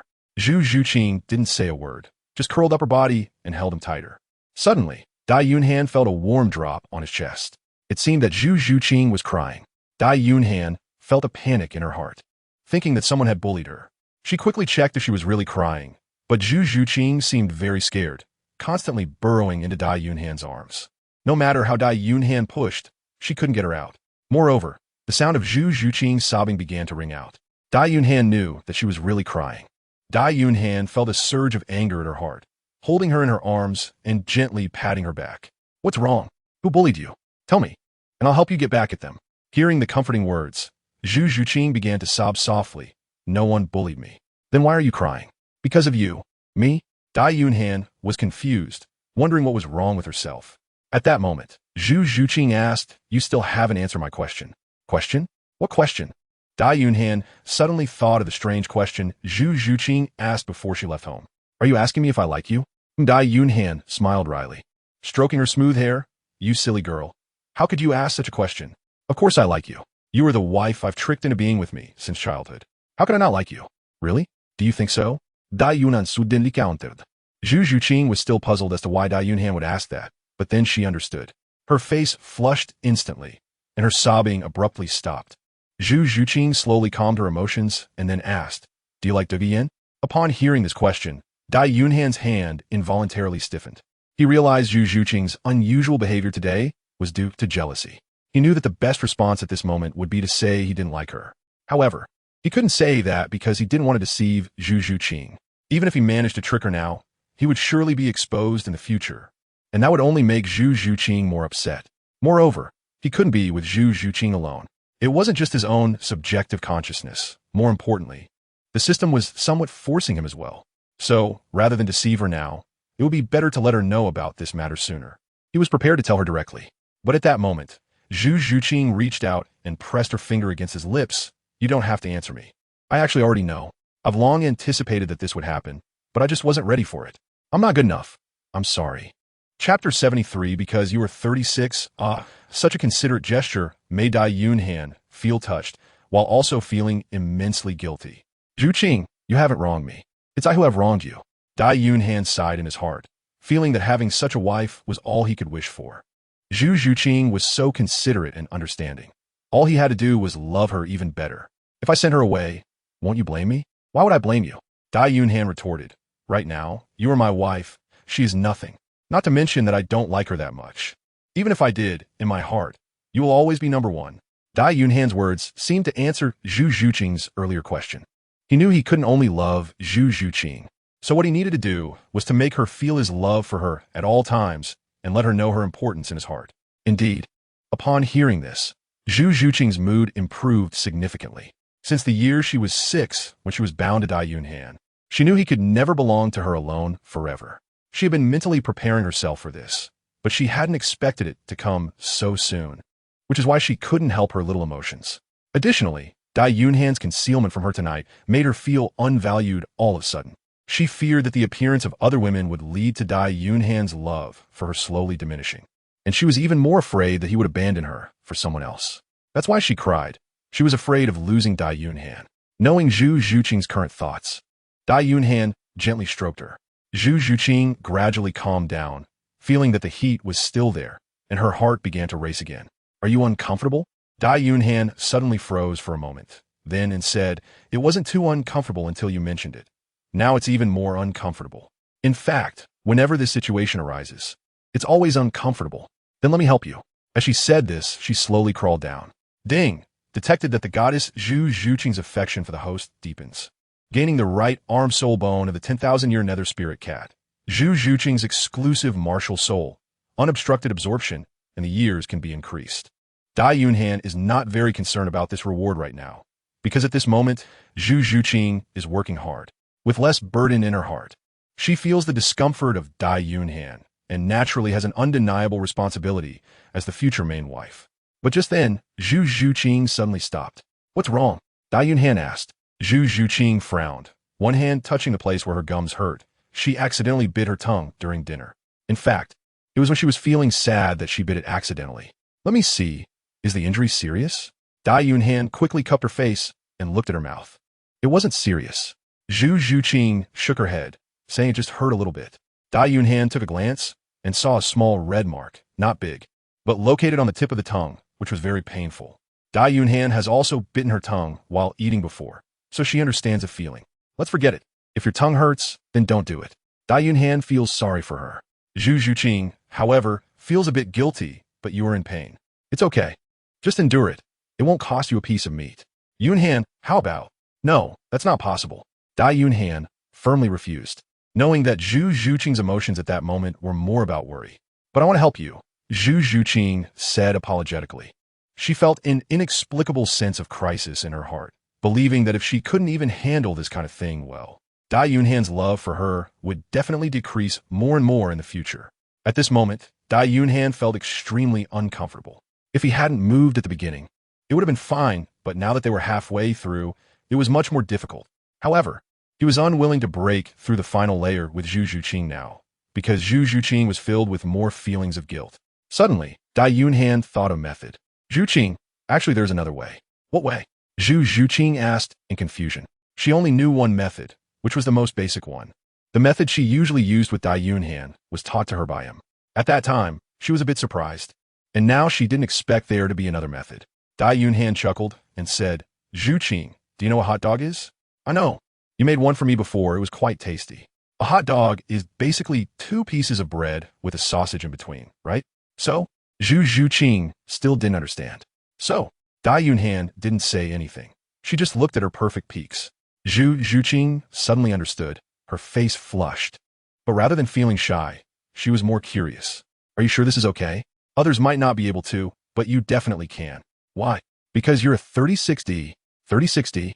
Zhu Zhuqing didn't understand what it meant, but she knew it was definitely a compliment. Dai Yunhan had never used this word before. Not because he didn't want to say it, but because he didn't have the opportunity to do so, as Zhu Zhuqing had not yet developed at that time. Now, she has already grown in scale.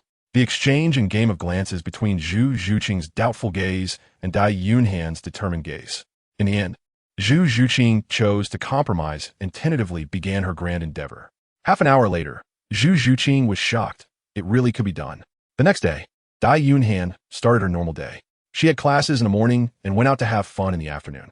Qingming once again invited Yi Lingling to join the imperial battle, but this time, Yi Lingling firmly refused. Previously, she had the pressure of debt from Yi Tianqing, but now, with no one forcing her, she could completely choose according to her own wishes. Qingming expressed disappointment, but felt helpless, and after failing to persuade her again, he had to give up on her. You seemed happy when you saw me refuse Teacher Qin, Yi Lingling said as she walked up to Dai Yunhan, her tone chilly. Dai Yunhan had been watching the scene just now. I wouldn't say I was very happy, just extremely happy, she replied. Why? Because you are my woman, and I am from the Star Luo Empire. I definitely don't want you to join the imperial battle team. When did I become your woman? Don't say such nonsense. Yi Lingling glanced around nervously, relieved that everyone was focused on their training and no one was paying attention to them. Dai Yunhan smiled and slowly approached Yi Lingling. Your father has already admitted that you are my woman, so why are you still shy? As he spoke, Dai Yunhan reached to remove her veil. Chapter 74. Keep it as a memento.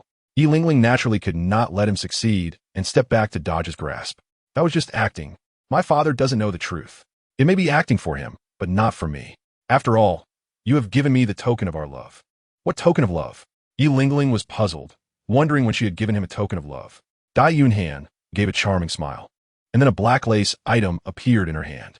Look, isn't this a token of love? Before she could finish her sentence, Yi Lingling suddenly reached out to snatch it away. Are you crazy? Taking this out in broad daylight during class. Are you a pervert for carrying this around with you?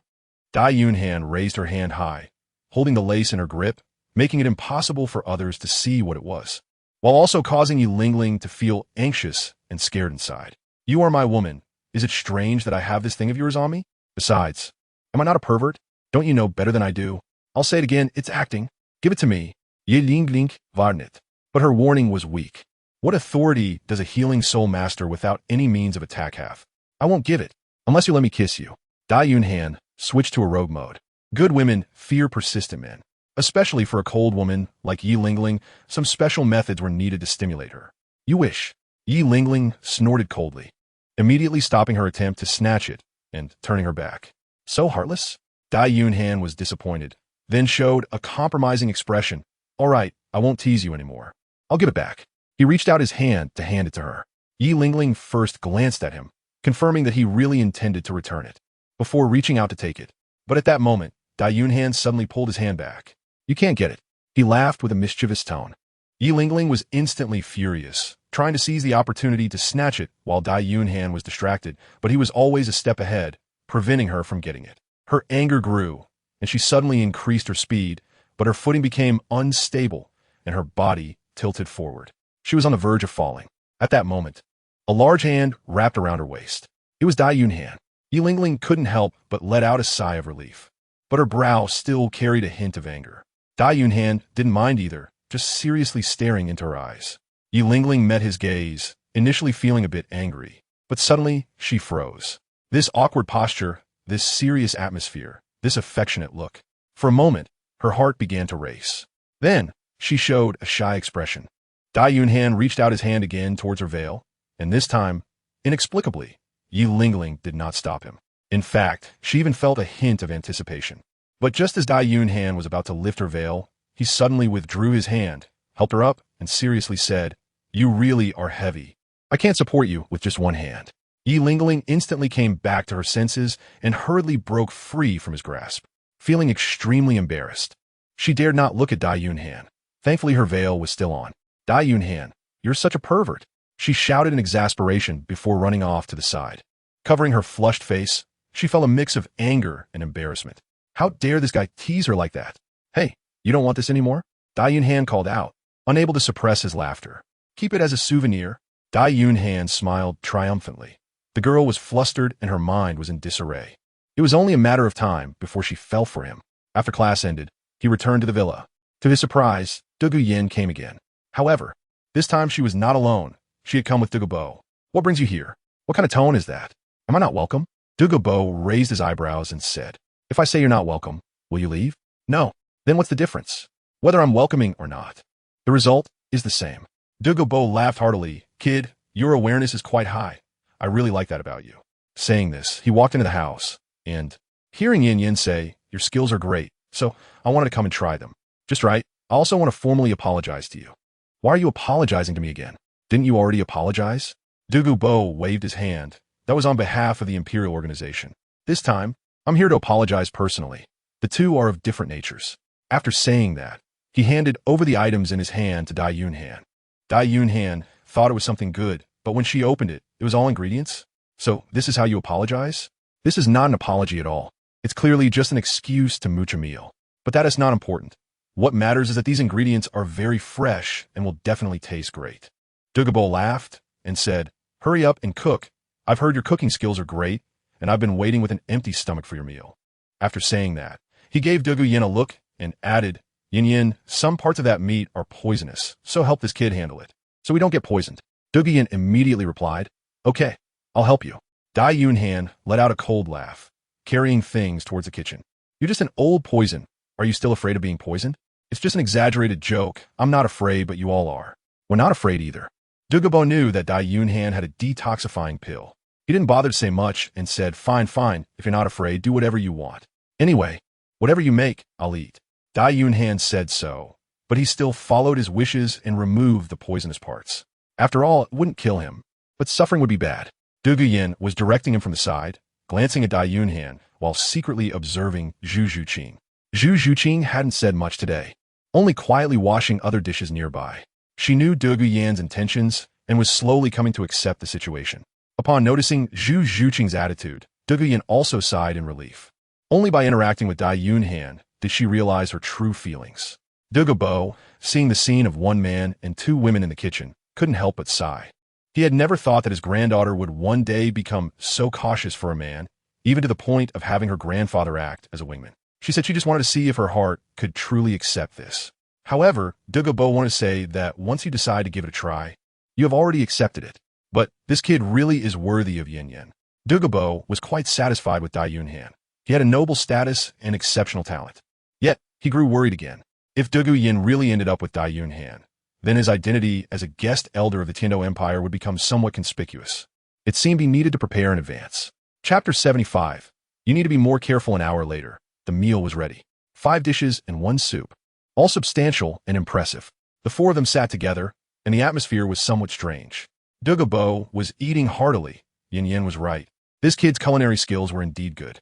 Although he had 2 hands, he didn't feel like he only had 2. Kid, I've been out for a while, and I'm worried about Yin Yin being alone at school. So can you help take care of her for a while? Douluo said while eating. Me take care of her? Dai Yunhan widened her eyes. Are you sure you didn't misspeak? What's wrong? Is it very difficult? You're a man. What's wrong with taking care of a girl? But she's 7 years older than me. Then let her take care of you. Anyway, Douluo, I'm entrusting Yin Yin to you. Dai Yunhan had a dark expression, and it was clear that this was completely sticking to him. Right? Dai Yunhan turned his gaze to Vivienne, who was lowering her head, eating rice 1 bite at a time, seemingly oblivious to their conversation. He then looked at Zhu Zhuqing, who also seemed not to have heard. Helpless, he could only say, just so you know, I'm only responsible for eating, not for accommodation. Dai Yunhan was aware that Zhu Zhuqing and Du Guyan's relationship wasn't great yet. Therefore, for now, it would be best if the 2 of them didn't have frequent contact and took things slowly, step by step. Of course, there was one more thing. Du Guyan's relationship with him was also just okay. If she lived in the villa, it would be quite inconvenient for him, especially when he was being intimate with Zhu Zhuqing. Once their relationship improved, they could move in together, and then it would be a case of 2 women serving 1 man. Wouldn't that be wonderful? You wish. Douluo snorted. My granddaughter must remain pure. If you want her to stay, I won't allow it. Hearing this, Du Guyan's face turned red, but she kicked Douluo under the table. Douluo was momentarily taken aback. His granddaughter had grown up, and even before getting married, she was already starting to rebel. After eating for a while longer, Douluo put down his chopsticks and said, all right, I'm full. I'm leaving Yin Yin in your care. If she loses even a single hair, I won't let you off the hook, understand? Hey, is that how you ask for a favor? Dai Yunhan replied, while thinking to himself, if losing a single hair is not acceptable, then can I at least give her a little more flesh? Douluo sneered, I've never asked anyone for anything. I don't know how to ask. Why don't you teach me? To ask, you first. I don't want to listen. I don't want to listen. Douluo stood up and walked outside. Dai Yunhan was confused, wondering what was going on. After reaching the door, Douluo smiled proudly and said, the food is good. Next time I come back, I'll cook you some dragon meat. After saying this, Douluo soared into the sky and disappeared without a trace. Dai Yunhan was speechless. How did this guy turn into such a playful old man? She shook her head and continued eating. The 3 of them also remained silent, and the atmosphere was somewhat awkward. Fortunately, everyone had almost finished eating, and it wasn't long before they started to clear the dishes. Let me help you. Du Guyan stood up, eager to assist. No need, I can do it myself. Guests shouldn't be cleaning up. It's fine, Du Guyan said, slightly uncomfortable with being called a guest. At that moment, Zhu Zhuqing also came over. She naturally put on an apron and began washing the dishes next to Dai Yunhan without saying a word. Dai Yunhan didn't ask her to leave either. The 2 worked together seamlessly like a married couple. Seeing this scene, Du Guyan felt a bit lonely, suddenly realizing she seemed like an outsider in this room. She felt both awkward and ashamed. Thank you for hosting me, but I should head back now. There's no need to worry. Du Guyan chose to leave. She couldn't bear to watch others show affection, especially when it was someone she liked. She slightly overestimated her ability to cope. Do you want me to walk you back? Dai Yunhan asked as she turned around. No need, it's not far, and we're both in school. All right then. Seeing that Dai Yunhan really didn't plan to see her off, Du Guyan felt a wave of disappointment. However, just as she took a couple of steps, Dai Yunhan called out from behind, if you don't mind. Feel free to come over for a meal sometime. Okay. This made Du Guyan feel a little better. After Du Guyan left, Dai Yunhan turned to Zhu Zhuqing and said, my dear wife, you seem a bit unhappy. Zhu Zhuqing looked at him with a hint of sorrow. How can I be happy when someone delivers their granddaughter to you for you to pamper?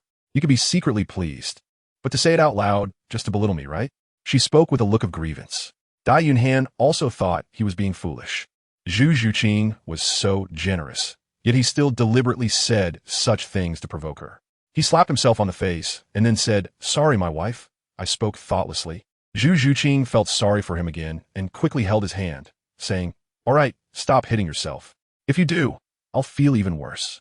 Dai Yunhan hugged Zhu Zhuqing and then took out the 10,000-year-old nethercat right arm soul bone. "Honey, I have a gift for you." Zhu Zhuqing was instantly surprised when she saw it. "Soul bone? Where did you get this?" Dai Yunhan smiled proudly. "Don't worry about where I got it from. Anyway, this is a gift for you. The soul bone of the ghostly spirit cat's right arm. It's from a 1,000-year-old level. How about it? Are you happy?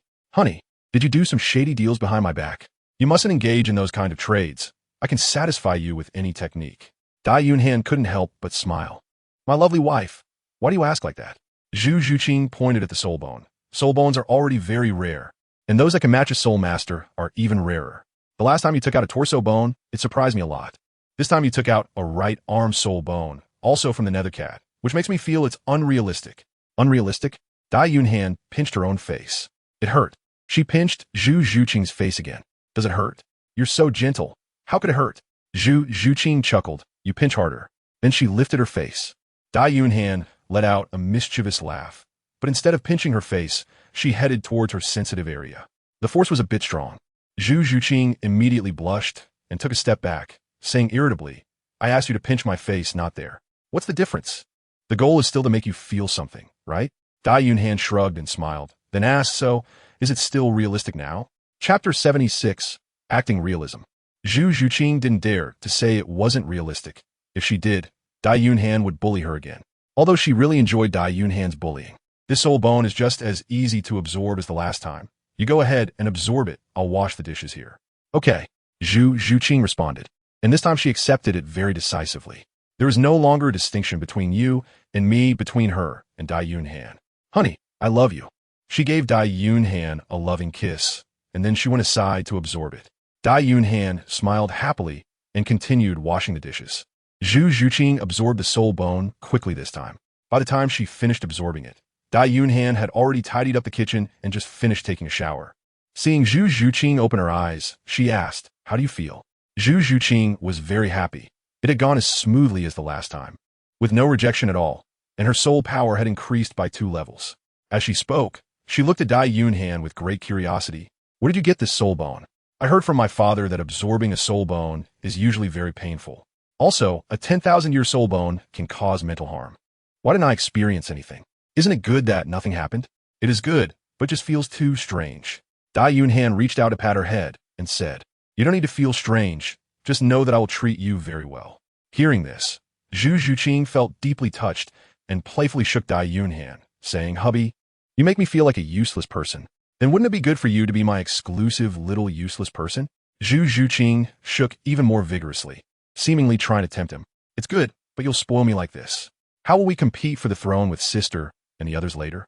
"Who said I wanted the throne?" Dai Yunhan replied dismissively. "You don't want a throne?" Zhu Zhuqing was surprised. The first Prince Davis had fought hard for it. Dai Yunhan nodded. "What good is the throne? In my heart, having 3 meals a day with my wife is the most important." Upon hearing these heartfelt words, tears of emotion welled up in Zhu Zhuqing's eyes. She never expected that her position in Dai Yunhan's heart was so high enough for him to give up the throne.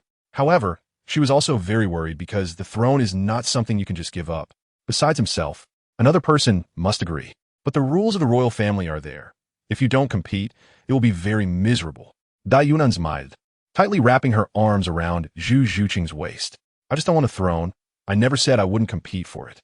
In this world, strength is the most important thing. Once I become a titled Douluo and ascend to godhood, what use is a throne then?" "God?" Zhu Zhuqing heard this word for the first time. "Are there really gods in this world?" "Of course there are. Can we become gods?" Zhu Zhuqing asked excitedly. "Yes. As long as I'm here, we can become gods." Hearing Dai Yunhan's determined voice, Zhu Zhuqing couldn't help but feel a hint of longing in her heart. She asked again, "What are the benefits of being a god?" "Powerful strength, eternal life, and once I become a god, I can be with you every day." Listening to every word he said filled with love for her, Zhu Zhuqing felt incredibly sweet in her heart. If you are with me forever, won't you get tired of it? Never. You're so sure? Zhu Zhuqing asked him with a smile that was almost teasing. Dai Yunhan smiled and said, of course. Beautiful things are always quick and fleeting.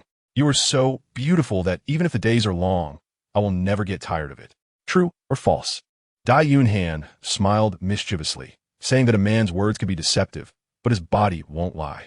As she spoke, Zhu Zhuqing's face turned red. Dai Yunhan chuckled and then carried her upstairs.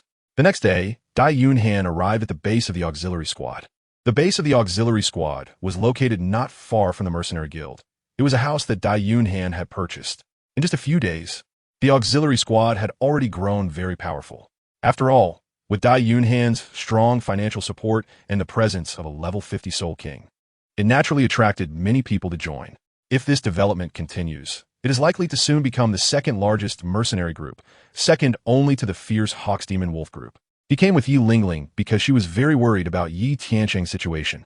Although she trusted Dai Yunhan to some extent, he was still her father. She wanted to see how Yi Tiancheng was doing now. Dai Yunhan's plan was to wait a few days before bringing her over. After all, this was the stage where Yi Tiancheng had just undergone a transformation, and it was also his most embarrassing moment. However, coincidentally, Yi Tiancheng wanted to see him today. After some thought, Dai Yunhan simply agreed. After arriving at the base, Hua Fei saw Yi Lingling quietly following behind Dai Yunhan and couldn't help but give him a thumbs up. Wealthy and handsome, it seemed that attracting girls was a piece of cake for him. He felt so envious. Dai Yunhan pretended not to see and asked him, what does Yi Tiancheng want from me? He came to pay back the money. Pay back the money?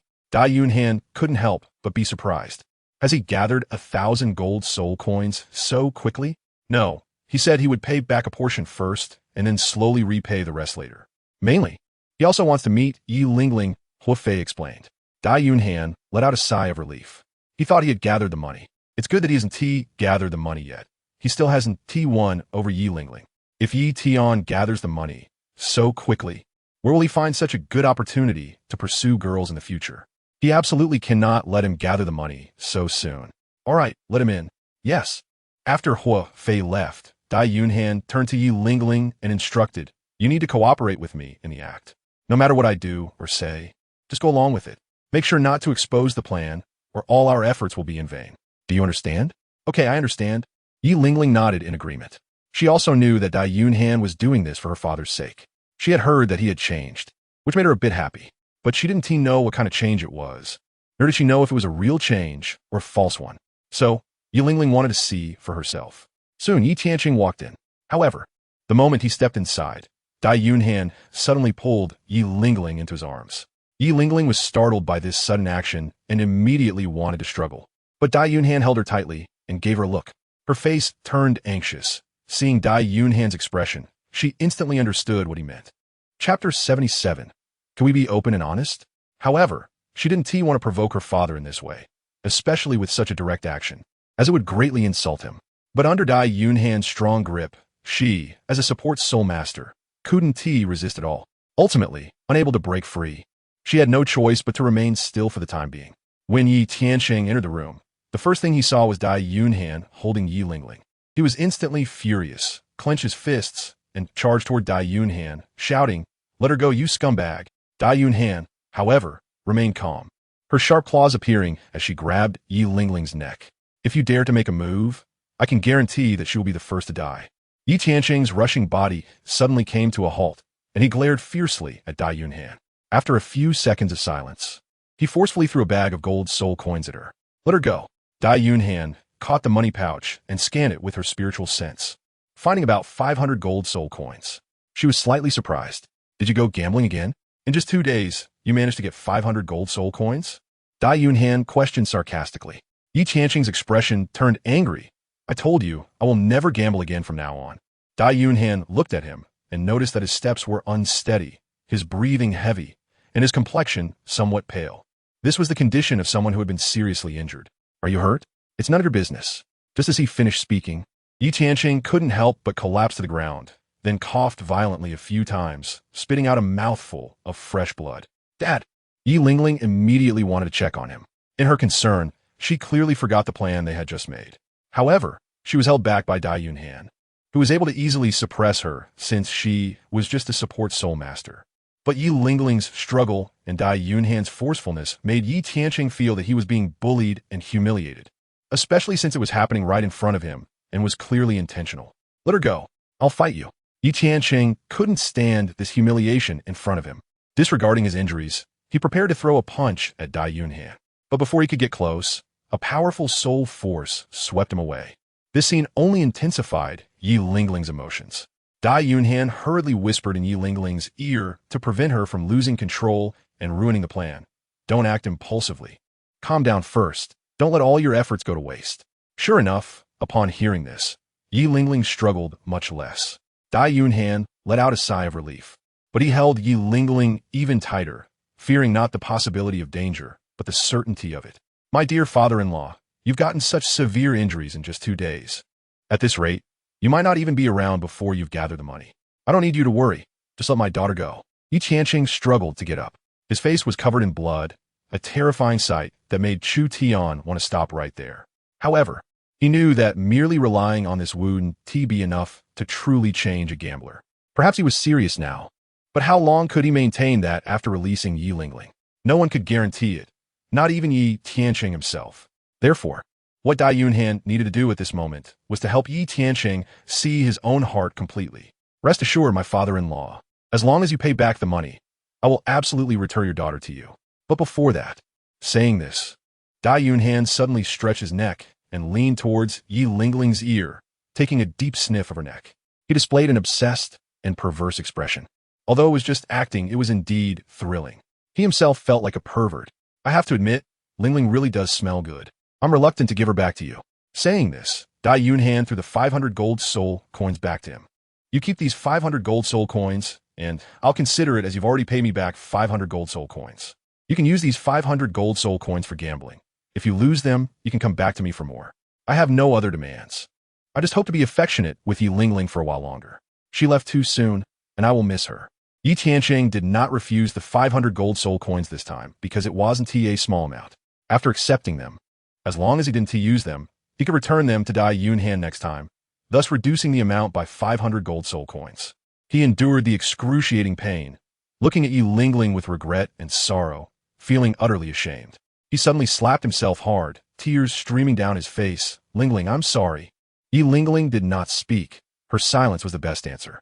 Dai Yunhan couldn't stand the atmosphere any longer and urged him to leave quickly, saying, all right, you should hurry and go make some money. It's early in the morning, and I haven't even done my morning exercises yet. As she spoke, she picked Yi Lingling up in her arms and leered, my little beauty, I lost to you yesterday, but today, even if I break my back, I won't surrender. After saying that, she chuckled and went into the back room. Yi Tianqing, upon hearing these words, turned beet red, his gaze sharp as a sword, wishing he could stab Dai Yunhan to death. His teeth were clenched tightly, his whole body trembling like a volcano about to erupt. Unfortunately, he could only swallow this anger down, as he was the root cause of it all. In the back room, Yi Lingling frowned at Dai Yunhan and said, how long are you going to hold me? You can put me down now, right? Dai Yunhan replied, don't be so stingy. My arms are tired from holding you, okay? Just think of it as comforting my hands and let me hold you a little longer. Dai Yunhan shamelessly refused to let go of Yi Lingling. As long as she didn't struggle, it meant she was enjoying his embrace. Yi Lingling underestimated Dai Yunhan's boldness. Seeing that he still wouldn't let her go, a cold glint flashed in her eyes as she twisted the soft flesh at his waist. She didn't have any real means of attack, and this was already her strongest combat move. Dai Yunhan winced in pain and quickly set her down. Do you know that squeezing my waist comes with a price? This is my wife's exclusive area, and now that you've squeezed it, how are you going to compensate me? You deserve it. Who told you to take advantage of me? Yi Lingling didn't want to deal with this lecture and turned to leave. However, after taking a couple of steps, she turned back to warn him. If you try to take advantage of me in the chaos again, don't blame me for being rude. Just now, when Dai Yunhan was holding her, that hand was quite unruly. She had to give Dai Yunhan a warning. But she clearly underestimated her own strength and Dai Yunhan's thick skin. Let us be clear, that wasn't he secretly taking advantage of you. I was doing it openly, all right? Chapter 78, Finding Shui Qingha. As he spoke, he stroked his chin. But you actually want next time? I thought there wouldn't be one. But I'm an honest person and can fulfill your wish. Get lost. Yi Lingling was quite angry. She suddenly realized that being in the hands of Lai Xiao and being in the hands of Dai Yunhan seemed to lead to the same outcome. One was a fierce and swift attack, while the other was a slow simmer. But the final result was the same, being consumed. Dai Yunhan put away her joking expression and said, "You go treat your father later. I will conduct a simple test on him.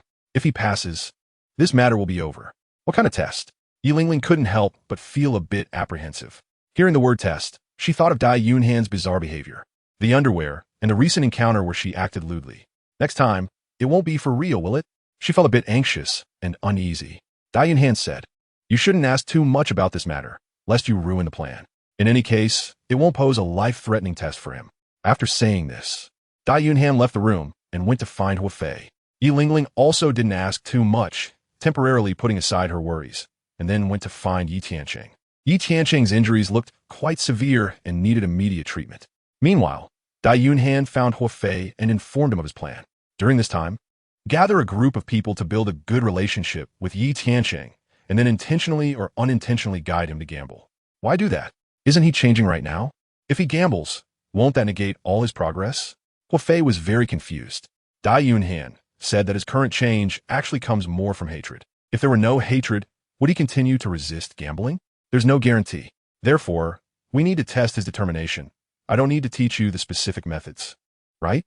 It's simple. Hua Fei smiled, saying that this kind of thing is his specialty. "So, what method do you plan to use?" Hua Fei replied, "I will find a few people to do tasks with him and gain his trust. These people all love to gamble, but they always win when they do, and they'll share some small tips, deliberately letting him hear. If he still doesn't gamble, then I will show off my wealth, placing real gold and silver in front of him. Earning hundreds of gold coins every day will tempt him to death. If he can resist such temptation and still not gamble, then I."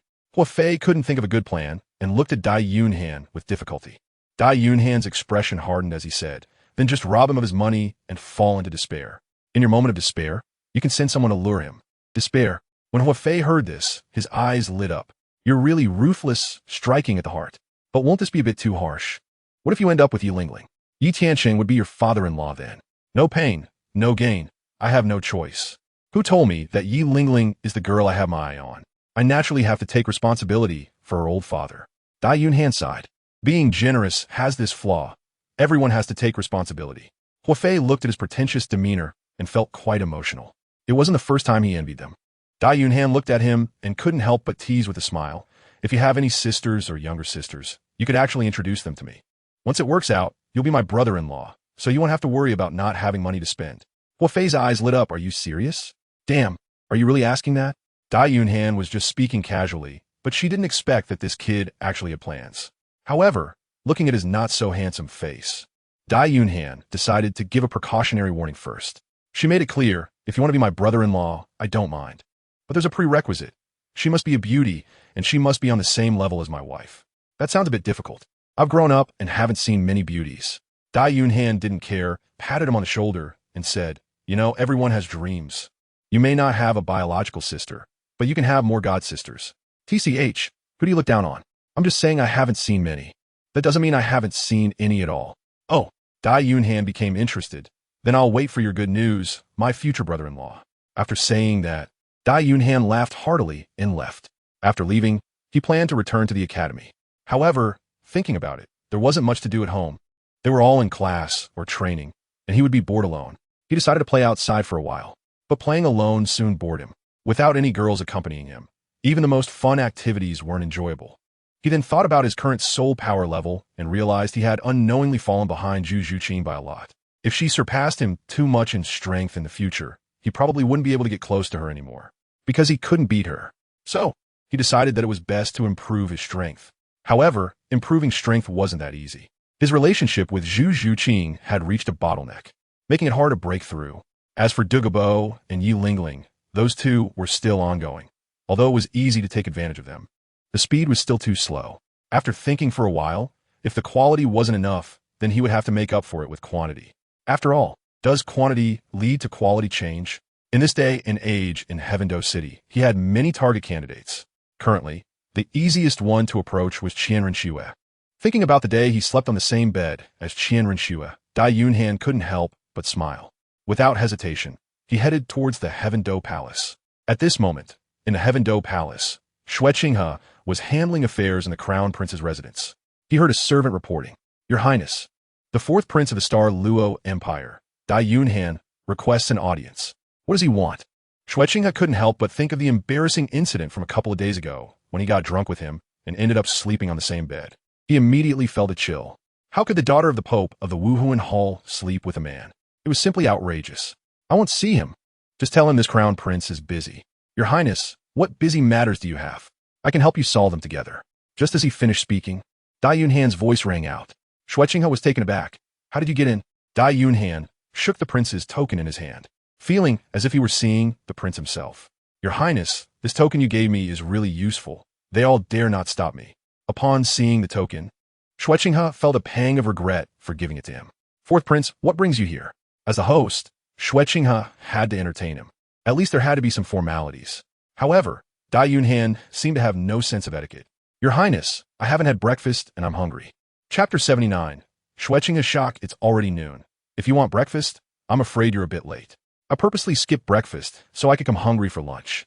Dai Yunhan casually sat down and poured himself a cup of tea. After taking a sip, he found it quite pleasant. Then he looked at the maid beside him. You, hurry and let the imperial kitchen serve the dishes. The maid looked awkwardly at Xue Qinghe. He was also speechless. How could a prince of the empire be so thick-skinned? Serve the food. Others want to eat. As the prince, he can't really chase others away, right? That would be completely against royal etiquette. Soon, the dishes were served. There weren't many, but they were nutritious and delicious, a rare treat. Dai Yunhan ate without reservation, but always felt that something was missing. Your Highness, how can we have a meal without wine? She said, pointing at the maid. This time, Xue Qinghe did not agree with her. I've set a rule for myself not to drink alcohol during lunch. Of course, if His Royal Highness the Fourth Prince wants to drink, that is naturally acceptable. Dai Yunhan waved his hands repeatedly, saying that when drinking with a true friend, 1,000 cups are not enough. Drinking alone is just boring. Since Brother Qinghe doesn't drink, then I won't drink either. Let's drink tonight. Are you still having dinner? Is Brother Qinghe not welcoming? Of course, you're welcome, but your wife is at home, and it might not be appropriate for you to be out alone, right? In the end, Xue Qinghe added, the competition among you princes is quite fierce. That Zhu Zhuqing has good talent, but you should be nicer to others. Upon hearing this, Dai Yunhan's eyes showed a hint of nervousness. The crown prince was right. I had completely forgotten about this. Xue Qinghe felt relieved in his heart, thinking, still wanting to scrounge off my dinner? No way. But the next second, he heard Dai Yunhan shout at the maid, go bring my wife over. Xue Qinghe, is this guy's face too thick? Dai Yunhan watched him struggle, feeling amused inside. You think you can compete with me? You can only win if you take off your pants. After the meal, Dai Yunhan had no intention of leaving. His purpose was to entangle Xue Qinghe. While she was still innocent, he aimed to corrupt her. Xue Qinghe sensed Dai Yunhan's intentions and chose to focus on her work, adopting a busy demeanor to make Dai Yunhan back off. However, Dai Yunhan was not one to give up easily. He had the maid bring out desserts and then sat next to her with a cup of tea, reading a comic book from this world to pass the time. Even if he did nothing, he would still cling to Xue Qinghe. It must be said, the comic books of this world were truly unappealing, filled with tales of soul masters' rise to power, which left Dai Yunhan utterly disinterested. But there was nothing he could do. The level of civilization in this world only allowed for such content. Seeing him like this, Xue Qinghe could only helplessly focus on her work. At least, comparatively speaking, Dai Yunhan wouldn't disturb her at this moment. However, when he opened a memorial, his expression suddenly darkened. These greedy officials were truly despicable when ordered to distribute relief supplies. They had first gorged themselves. Someone, over here, immediately arrest these corrupt officials and execute them all. Yes. Just then, Dai Yunhan, who had been quietly reading, suddenly spoke up. Xue Qinghe, furious and struggling to contain her emotions, looked at him. Does His Highness the Fourth Prince have something to say? Dai Yunhan leisurely put down the comic book and said, Your Highness, have you ever considered that if you kill these corrupt officials, who will go to provide disaster relief? Of course, another batch of officials will be sent. But what if these officials are also corrupt? Then we kill them again. And if they are still corrupt, we keep killing. I just don't believe there is a single official who isn't corrupt. Dai Yunhan smiled gently and said, For officials, who isn't greedy? Since Your Highness the Crown Prince wants to find an unready official to provide disaster relief, why didn't you send an unready official in the first place? Xue Qinghe was momentarily at a loss for an answer to this question. Dai Yunhan said again. That's because the crown prince also doesn't know who isn't greedy. Shui Qinghe snorted lightly. If I knew who wasn't greedy, I would have sent them out long ago. Why bother testing them batch by batch? So, since the crown prince knows there are greedy people, why do you still kill them off in batches? I ask, by the time you find out who isn't greedy, will there still be survivors among those disaster victims, or will they have already starved to death? Upon hearing this, Shui Qinghe was taken aback. Transferring officials requires complex procedures, and it takes a lot of time to relay the information from the transferring official. After receiving the news, it also takes time to go to the disaster area. And transporting supplies takes time as well. The disaster victims are already in a precarious situation, with many dying every moment. Time is life. How can we afford to waste it like this? Therefore, the method of killing greedy officials is clearly not feasible. Then what do you suggest we do? Shui Qinghe asked. Should we just let those greedy officials take advantage of a national disaster to make a profit? Dai Yunhan said, to save the people, we must first save the officials. If even the officials cannot have enough to eat, then who will go save the people? So does that mean you want them to be corrupt? Dai Yunhan smiled and asked, what is your current focus? It's disaster relief, not punishing corrupt officials. All the issues can wait until after the disaster relief is completed. What you need to do is ensure the lives of the common people. No matter how corrupt those officials are, once the disaster relief is over, it's still just a matter of your decision. Hearing Dai Yunhan's words, Shui Qinghe couldn't help but be surprised. He actually had such an extraordinary political insight. It seemed he had underestimated him before. With outstanding talent and such a sharp mind, he would surely become a formidable opponent in the future. Shui Qinghe retracted his earlier orders and dismissed the messenger. Then he stopped handling affairs and started chatting casually with Dai Yunhan, discussing anything that came to mind. He wanted to test whether Dai Yunhan had any other remarkable qualities. But as they chatted, he was taken aback. As the conversation deepened, Shui Qinghe discovered that Dai Yunhan's thoughts were completely different. Not only did he have very unique insights on matters, but he was also always able to analyze the essence of things from special angles. He had ideas about governance that surpassed conventional rules, ideas he had never even heard of before. He felt that even what he considered advanced was somewhat outdated. As their conversation continued, he found Dai Yunhan even more formidable, because not only did Dai Yunhan have peculiar thoughts on governance, he seemed to understand various other subjects as well. Whatever topic Shui Qinghe casually brought up, Dai Yunhan could discuss it, and he could answer questions fluently, even providing some candid and striking suggestions. Even regarding certain women's issues, this guy was very knowledgeable. He appeared to be a treasure trove of knowledge. This made Shui Qinghe break out in a cold sweat. The fact that he knew so much was clearly the result of hard study, supported not only by the knowledge of the Douluo Empire, but also by the powerful experience of the Spirit Hall. But how did Dai Yunhan know all this? He was nearly 10 years younger than Shui Qinghe. Moreover, besides this, he also found that Dai Yunhan not only had a rich reserve of knowledge, but also possessed an enviable perspective. Dai Yunhan spoke many words that he had never even heard before. Some of the things Dai Yunhan mentioned were completely unfamiliar to him. Unavoidably, as he grew more vigilant towards Dai Yunhan, he also developed a deep curiosity about him. Ding detected a hint of affection from the goddess Qian Rushue towards the host, rewarding all books on earth. The system's voice sounded, finally revealing a hint of satisfaction on Dai Yunhan's tired face. After all his efforts, he had finally managed to make Qian Rushue develop a bit of affection for him. Once affection was established, the subsequent matters would be much easier to handle. After taking a sip of tea, he realized that he had finished all the tea in the kettle. Looking outside, he noticed that it had completely darkened without him noticing. He and Shui Qinghe had actually chatted for so long. Indeed, time spent with a beautiful woman always flies by quickly. Brother Qinghe, it's time to eat. I'm hungry. Wait, I have one more question about the college entrance examination you just mentioned. Brother Qinghe, I said it's dark. It's time to eat. Dai Yunhan pressed his head to look outside. This guy was too engrossed and kept asking questions nonstop. Shui Qinghe looked at the sky and realized it was indeed dark. Finally snapping back to reality, the two had chatted for such a long time. All right, let's eat then. Soon, the dishes were served. Dai Yunhan took out a bottle of white liquor while eating and said, Qinghe, let's have a drink. Qinghe replied, No, I appreciate the fourth prince's intention, but I won't drink this liquor. Seeing the bottle of white liquor, Shui Qinghe felt a wave of fear.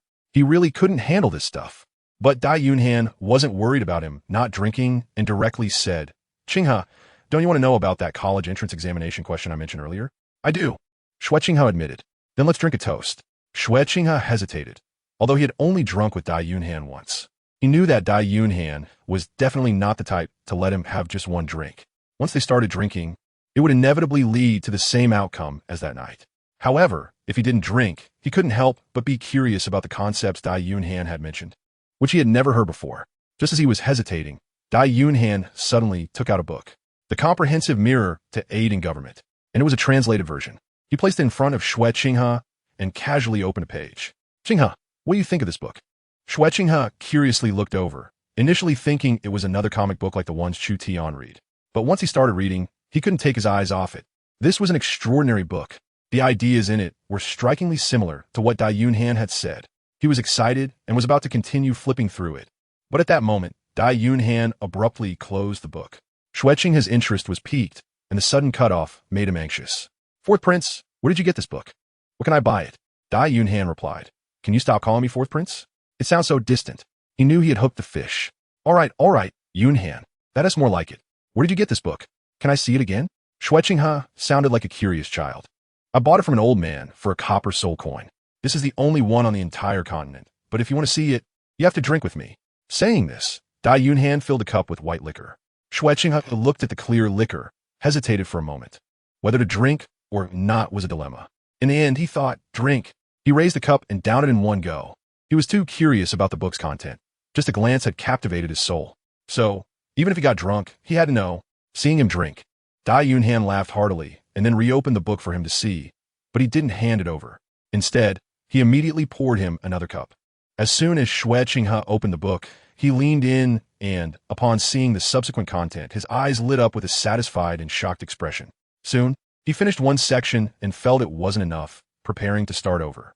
But at that moment, Dai Yunhan closed the book again and handed him the cup.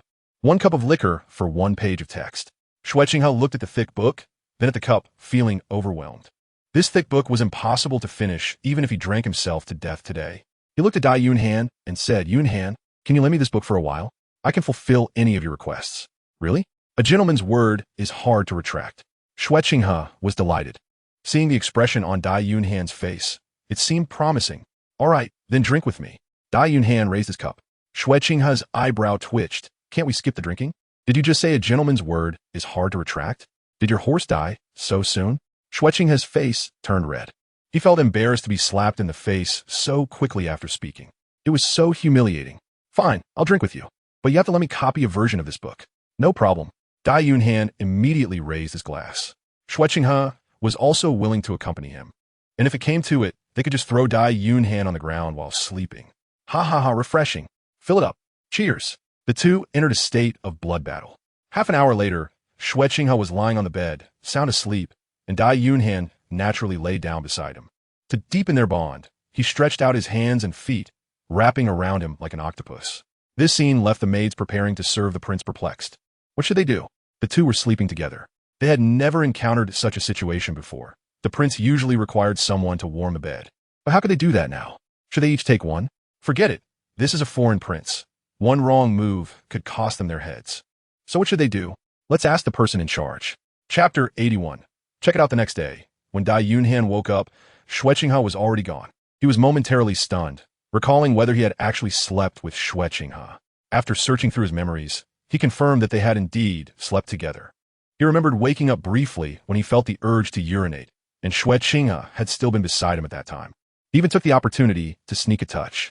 However, what surprised Dai Yunhan was that it was flat. He hadn't expected the angelic soul bone's disguise skill to be so powerful. But it didn't matter. As long as they had slept together, that was enough. It seemed that he had woken up earlier than Dai Yunhan. He wondered how Shui Qinghe felt seeing him still sleeping beside him after he woke up. Dai Yunhan was very curious.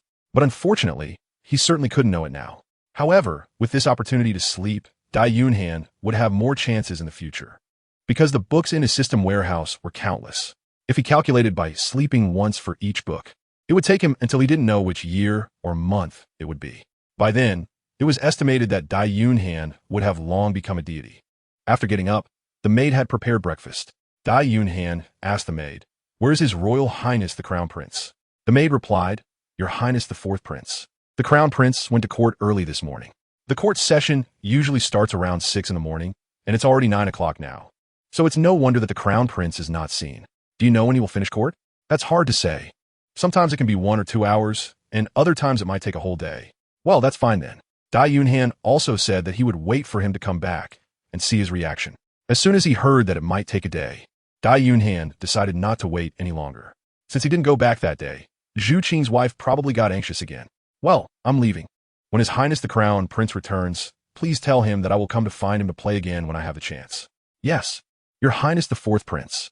After finishing breakfast, Dai Yunhan left the palace. Once he was out of the palace, the first thing he did was to return to the dormitory to check on Zhu Zhuqing, so she wouldn't worry.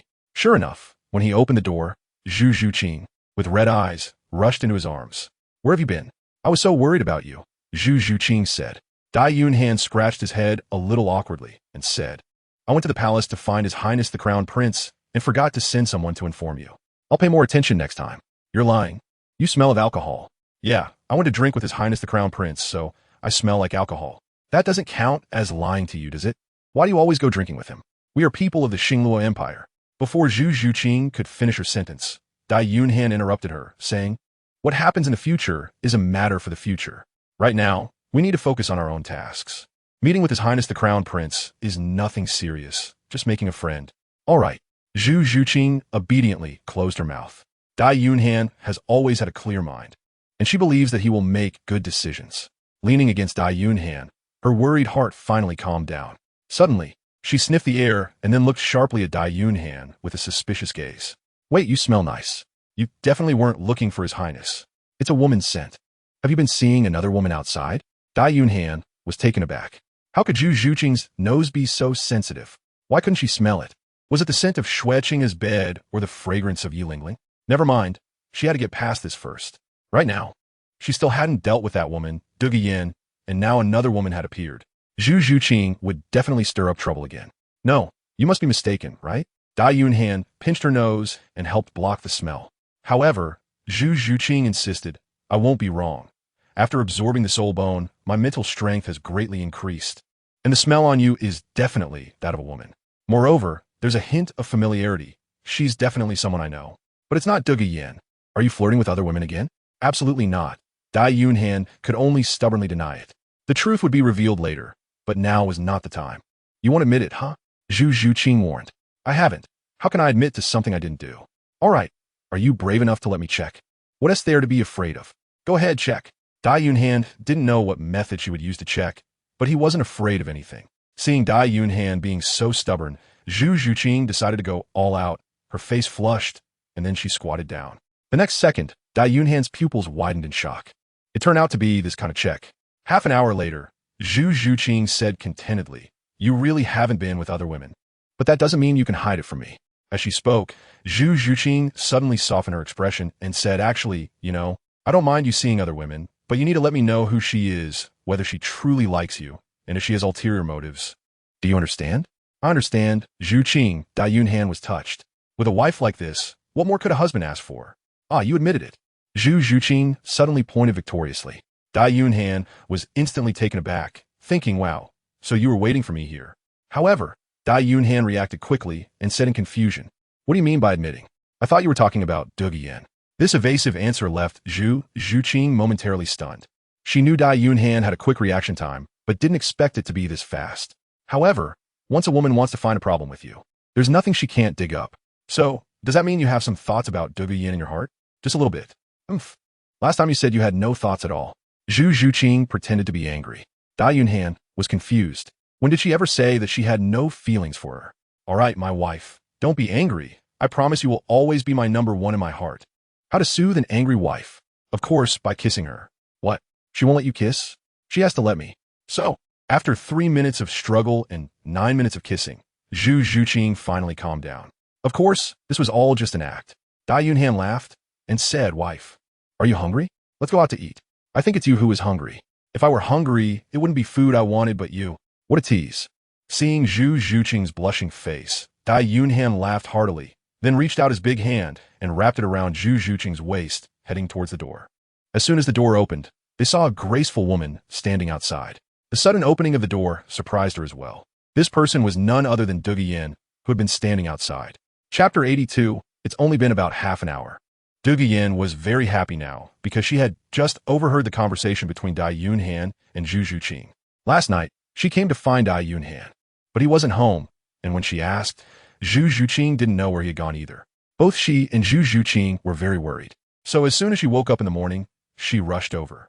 But Dai Yunhan still hadn't returned. She wanted to wait in the villa. But her relationship with Zhu Zhuqing wasn't that good, so she felt embarrassed to go inside. Fortunately, the dormitory she lived in had a view of Dai Yunhan's place. After seeing Dai Yunhan return, she immediately ran over.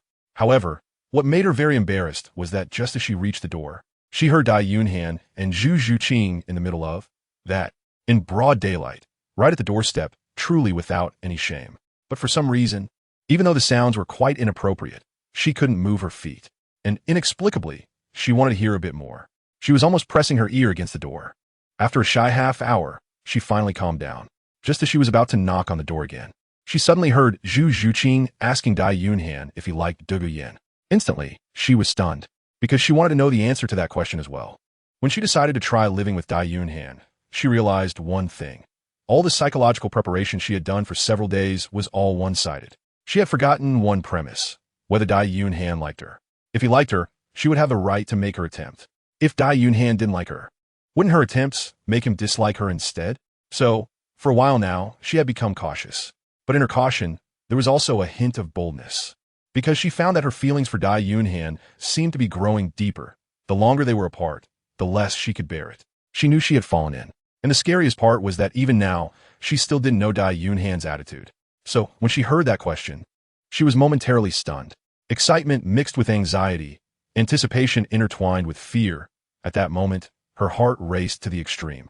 When she heard Dai Yunhan's affirmative answer, her face turned red instantly, and she felt like she was floating.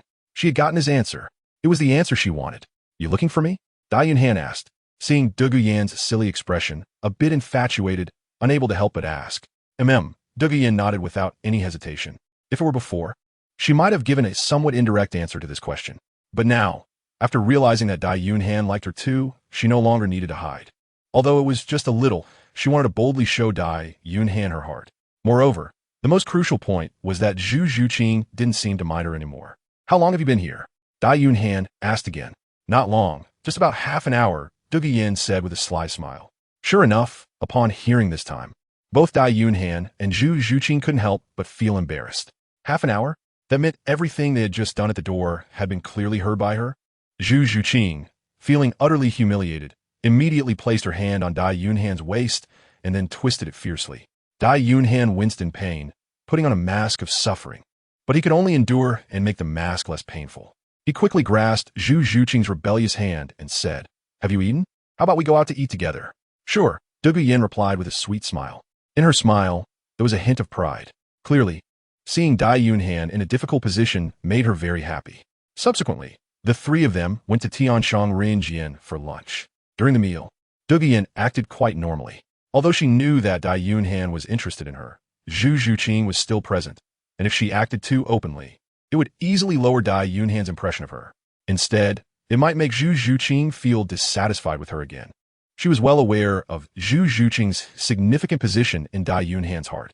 Even though she was willing to serve Dai Yunhan alongside her, she definitely wasn't as important as Zhu Zhuqing in his eyes. After lunch, they returned to school. At that moment, Qin Ming approached Yan. "Yan, everyone else is training to prepare for the practice match in over a month. Why aren't you participating in the training?" Qin Ming asked. Since the team selection was confirmed, Yan had rarely attended training, especially in recent days. She hadn't shown up at all. "Teacher Qin Ming, I don't need to participate in training, right? My strength far exceeds theirs, so the training is of little significance, especially with only a little over a month until the match." Yan's personality had always been quite proud, showing a bit of arrogance. Although she was obedient in front of Dai Yunhan, it was because of his different status in her heart. She generally looked down on others, especially after her martial soul evolved into the Medusa Queen. Her proud attitude became even more apparent. Now her strength had reached level 42, while the strongest in the team, Yu Qianheng, was only level 36, which was a significant gap. Compared to training, she preferred to stay with Dai Yunhan. Qin Ming was unhappy to hear her words. "Yan, there are always greater talents out there. Although you've gained an opportunity and your martial soul has evolved into a top-tier one, your current strength is still very weak, and it doesn't support your arrogance. Not to mention Zhu Zhuqing and Dai Yunhan by your side, whose talents are higher than yours, but also others from different academies like Feng Xiaodian, Huowu, Shui Yuerer, and Shui Binger, whose talents are not inferior to yours. Moreover, there's the Spirit Hall, which has dominated championships for years, and their golden generation far surpasses your talent. Therefore, what you need to do is not be proud and arrogant, but to work hard and become a true powerhouse. Qin Ming's earnest words sounded harsh to Douluo Yin, but she didn't think he was unreasonable. However, she had just finally understood Dai Yunhan's feelings. If she didn't seize the opportunity now and instead focused on that tedious training, would Dai Yunhan still like her a month later? She couldn't guarantee it, so she was a bit reluctant to train. But at that moment, Dai Yunhan suddenly spoke. Douluo Yin, you should listen to teacher Qin Ming. There are many people with high talent in this world, but only those who truly grow can be considered geniuses.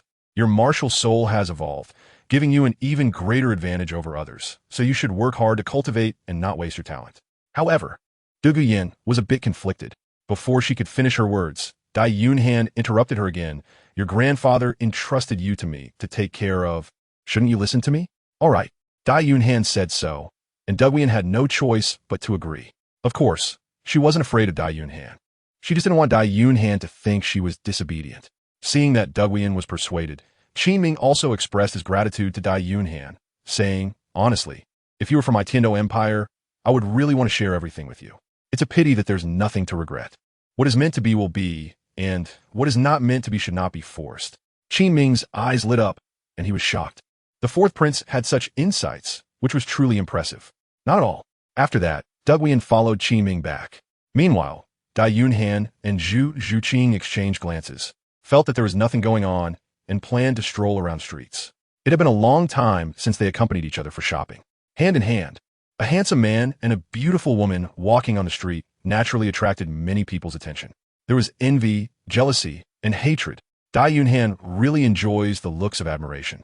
Whether they're good or bad, he likes them all, because no matter what kind of gaze it is, it fills his heart with pride. After all, having such a beautiful and well-shaped wife is quite rare.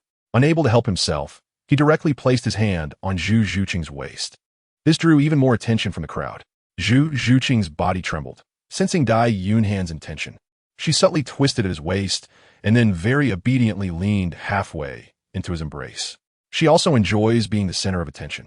However, in the next moment, Zhu Zhuqing sent a warning glance at Dai Yunhan, signaling him to be mindful of his actions, reminding him that they were on a public street and that his hand shouldn't go too low.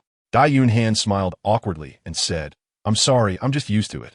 Since the two didn't have much time to shop together, every time Dai Yunhan hugged Zhu Zhuqing, it was at home. There were no outsiders at home, so his hands naturally went to the places he liked. Now that they were outside, it was a reflex, and he wasn't quite used to it. Zhu Zhuqing gave him a white glance, but her pretty face turned slightly red. Why don't we go book a room? Dai Yunhan's heart skipped a beat when she saw Zhu Zhuqing, who was blushing as if drunk. Dai Yunhan felt a little excited. Ever since the last time she had given her a taste of it, it was as if this girl had awakened to a new world. Every night, she would actively ask for it and then have Dai Yunhan help her. Dai Yunhan has several times been unable to help but want to execute her on the spot. That's not very good, especially in broad daylight. Dai Yunhan honestly said that she didn't quite like the daytime. Wonderful things should happen during the wonderful night. Upon hearing this, Zhu Zhuqing immediately snorted coldly, quickened her pace, and increased the distance between herself and Dai Yunhan. Dai Yunhan was confused. Why was she angry? She hurried to catch up. Okay, we can go, can't we? Now you want to go? It's too late. Zhu Zhuqing snorted coldly. I just gave you a chance.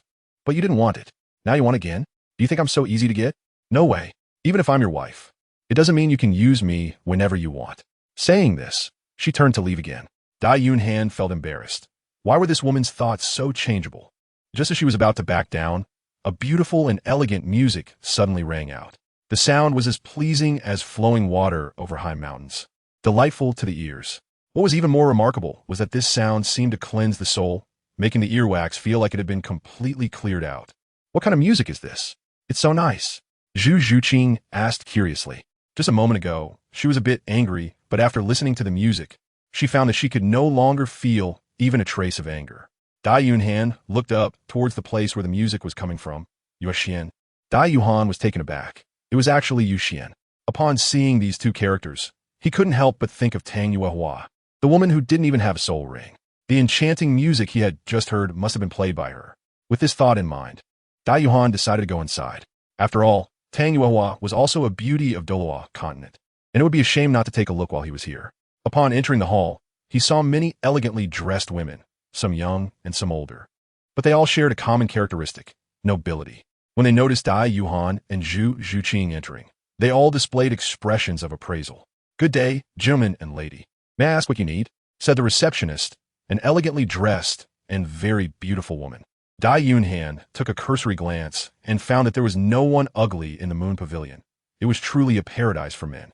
Remembering the rumors from when she watched Douluo Continent that Tang Yuehua liked the Snow Night Emperor, she thought that if that were the case, then this Moon Pavilion might just be the Snow Night Emperor's harem.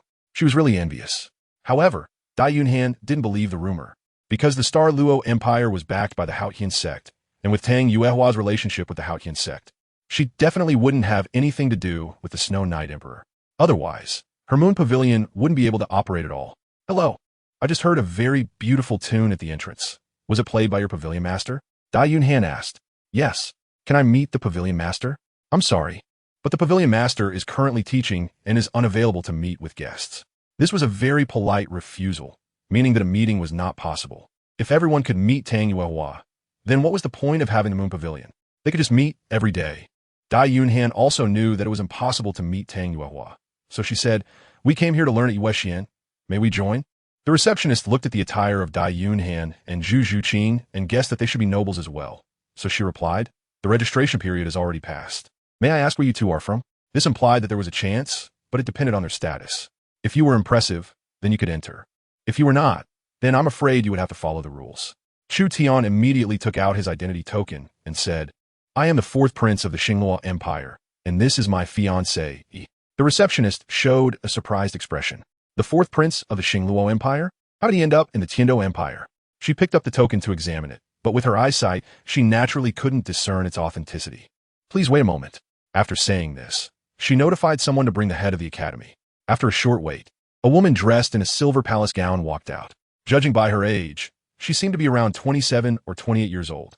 She had a gentle temperament, like water, giving off a very approachable feeling. Her eyes were particularly distinctive, as if they could see through everything in the world. Unlike others, there was no fluctuation of soul power around her. Without needing to guess, Dai Yunhan knew that this person was Tang Yuehua. "Hello, headmaster." Tang Yuehua was slightly surprised. This boy had never seen her before, yet he recognized her as the headmaster at a glance. "Hello, Your Highness the Fourth Prince," Tang Yuehua replied courteously. She had already checked the token, and it was genuine.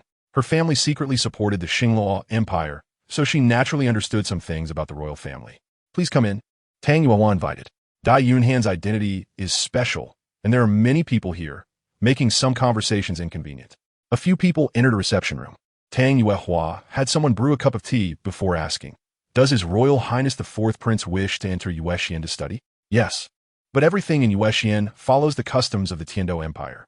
His Royal Highness the Fourth Prince is a prince of the Star Luo Empire, which might be somewhat inconvenient, right? It's fine. Experiencing different customs and habits is also a way to gain more experience. Has His Royal Highness thought this through?" Tang Yuehua confirmed one last time. Dai Yunhan insisted on entering the Moon Pavilion to study, and she had no right to refuse. "I have already confirmed it." "Well then," Tang Yuehua then took out a form for him to fill out. After filling out, Tang Yuehua said, "There happens to be a class this afternoon. Will His Highness the Fourth Prince start studying today or next week? By the way, our courses are not fixed. We will notify you of next week's schedule every weekend. Today's class is the last one of this week." "Then let's start today," Dai Yunhan said. "Today is Friday. If we wait until next week, we will have to wait 2 more days." "All right, please follow me." Then, Tang Yuehua led the two of them to the classroom. Today's lesson is music theory. In front of all the students is a piano, and there are not many students, both male and female, and they all look like people from wealthy families. After all, having a piano for each person is not something ordinary people can afford. When Dai Yunhan and Zhu Zhuqing, two unfamiliar people, entered, curious glances were directed at them. Most of the girls focused their attention on Dai Yunhan, who was exceptionally handsome and instantly made hearts flutter. However, a small portion looked at Zhu Zhuqing with expressions of jealousy. As for the boys, they naturally focused on Zhu Zhuqing, whose alluring figure, large breasts, and beautiful face made her the ideal type in the eyes of many. When they glanced at Dai Yunhan, it was all the same jealousy. Tang Yuehua walked to the center, signaled for everyone to be quiet, and then said, "Today we have 2 new students. Please welcome them." Applause immediately erupted. Tang Yuehua looked at Dai Yunhan and Zhu Zhuqing and said, "You two, please introduce yourselves." Dai Yunhan nodded and walked to the center first. "Hello everyone. My name is Dai Yunhan. I am male and I am 12 years old." After saying this, he let Zhu Zhuqing introduce herself.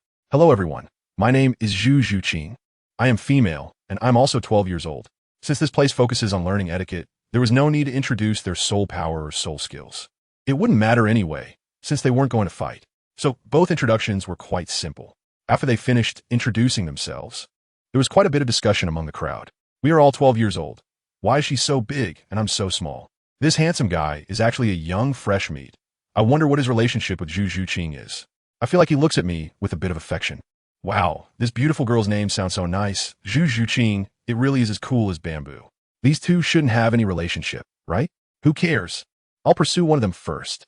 The voices of whispered discussions continued. Suddenly, a loud voice rang out. "Dai Yunhan, introducing yourself isn't done like this. You don't have to talk about your interests and hobbies, but you should at least perform a talent, right?" As soon as this was said, people immediately started to cheer. "Yeah, Junior, we all have to perform talents. You want to be able to, will you? What are you talking about? Dai Yunhan is only 12 years old. How could he not know anything? Hahaha. By the way, Zhuqing, you also have to perform a talent, okay? If you can't, it's fine, I can teach you." They all wanted to see Dai Yunhan make a fool of himself. Who told him to look so handsome? Dai Yunhan listened to this, and a hint of a cold smile flashed in his eyes. Is this what they call upper-class education? It seems no different from bandits and landlords. It's also true that, generally, the higher the status of a person, the less they're constrained by societal norms, and they become increasingly filthy and vile. At this moment, Tang Yuehua beside him raised her hand to signal everyone to be quiet, then disregarding their words, said to Dai Yunhan and the other person, "Why don't you find a seat?" However, Dai Yunhan stood still, unmoving. "Well, since everyone is so eager to see my talent show, I shall give you a brief performance." Dai Yunhan was not unfamiliar with the music of this world. He grew up in a royal family, and these were things he had to learn from a young age. However, he was interested, because the music of this world was subpar and did not compare to the level of his previous world.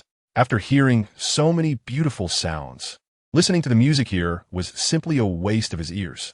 Therefore, he only had a rough understanding of it and lost interest in learning more. But that didn't mean he couldn't play at all. Dai Yunhan, don't brag. So many people are watching. You're still young. Not understanding is normal. Yeah, everyone here is skilled. They can tell the difference between elegance and mediocrity with just a single earful. I think your neighbor, Zhu Zhuqing, should know how to play. Her hands are practically made for music. Why not let her perform? Various voices continued, flattering and mocking. But Dai Yunhan responded to them only with his actions. He walked over to a piano, lightly touched the keys to test the sound. Then, recalling the memories in his mind, he thought about what piece to play for this group of arrogant people. As everyone saw Dai Yunhan sit down and start testing the sound, they couldn't help but close their mouths. Chapter 85. Dislike for female friends. Could this guy really have some skills? They held their breath and didn't make a sound, because in their hearts, regardless of whether Dai Yunhan could play or not, when he sat in front of the piano, they had to show the respect that was due. This was not respect for Dai Yunhan, but respect for Tang Yuehua, and even more so, respect for the imperial etiquette. Soon, Dai Yunhan thought of a piece that was just right for this group. That is, the knife strikes at the head of the enemy. Although this was not a piano piece, it didn't matter. Dai Yunhan just needed to convey the momentum. Moreover, just the melody of this song would be enough to let this group of fools understand what a gap in quality really meant. His fingers struck the keys, and the music began. As the first note emerged, everyone's expressions froze. This was the first time they had heard such a heavy-sounding piece. They mainly studied royal music, so they rarely encountered such a combative piece. As soon as it started, they knew this piece was extraordinary. Tang Yuehua beside them could not help but be taken aback and became serious. As the saying goes, when a master makes a move, one knows whether it's genuine or not. Dai Yunhan's musical talent has clearly exceeded her own expectations.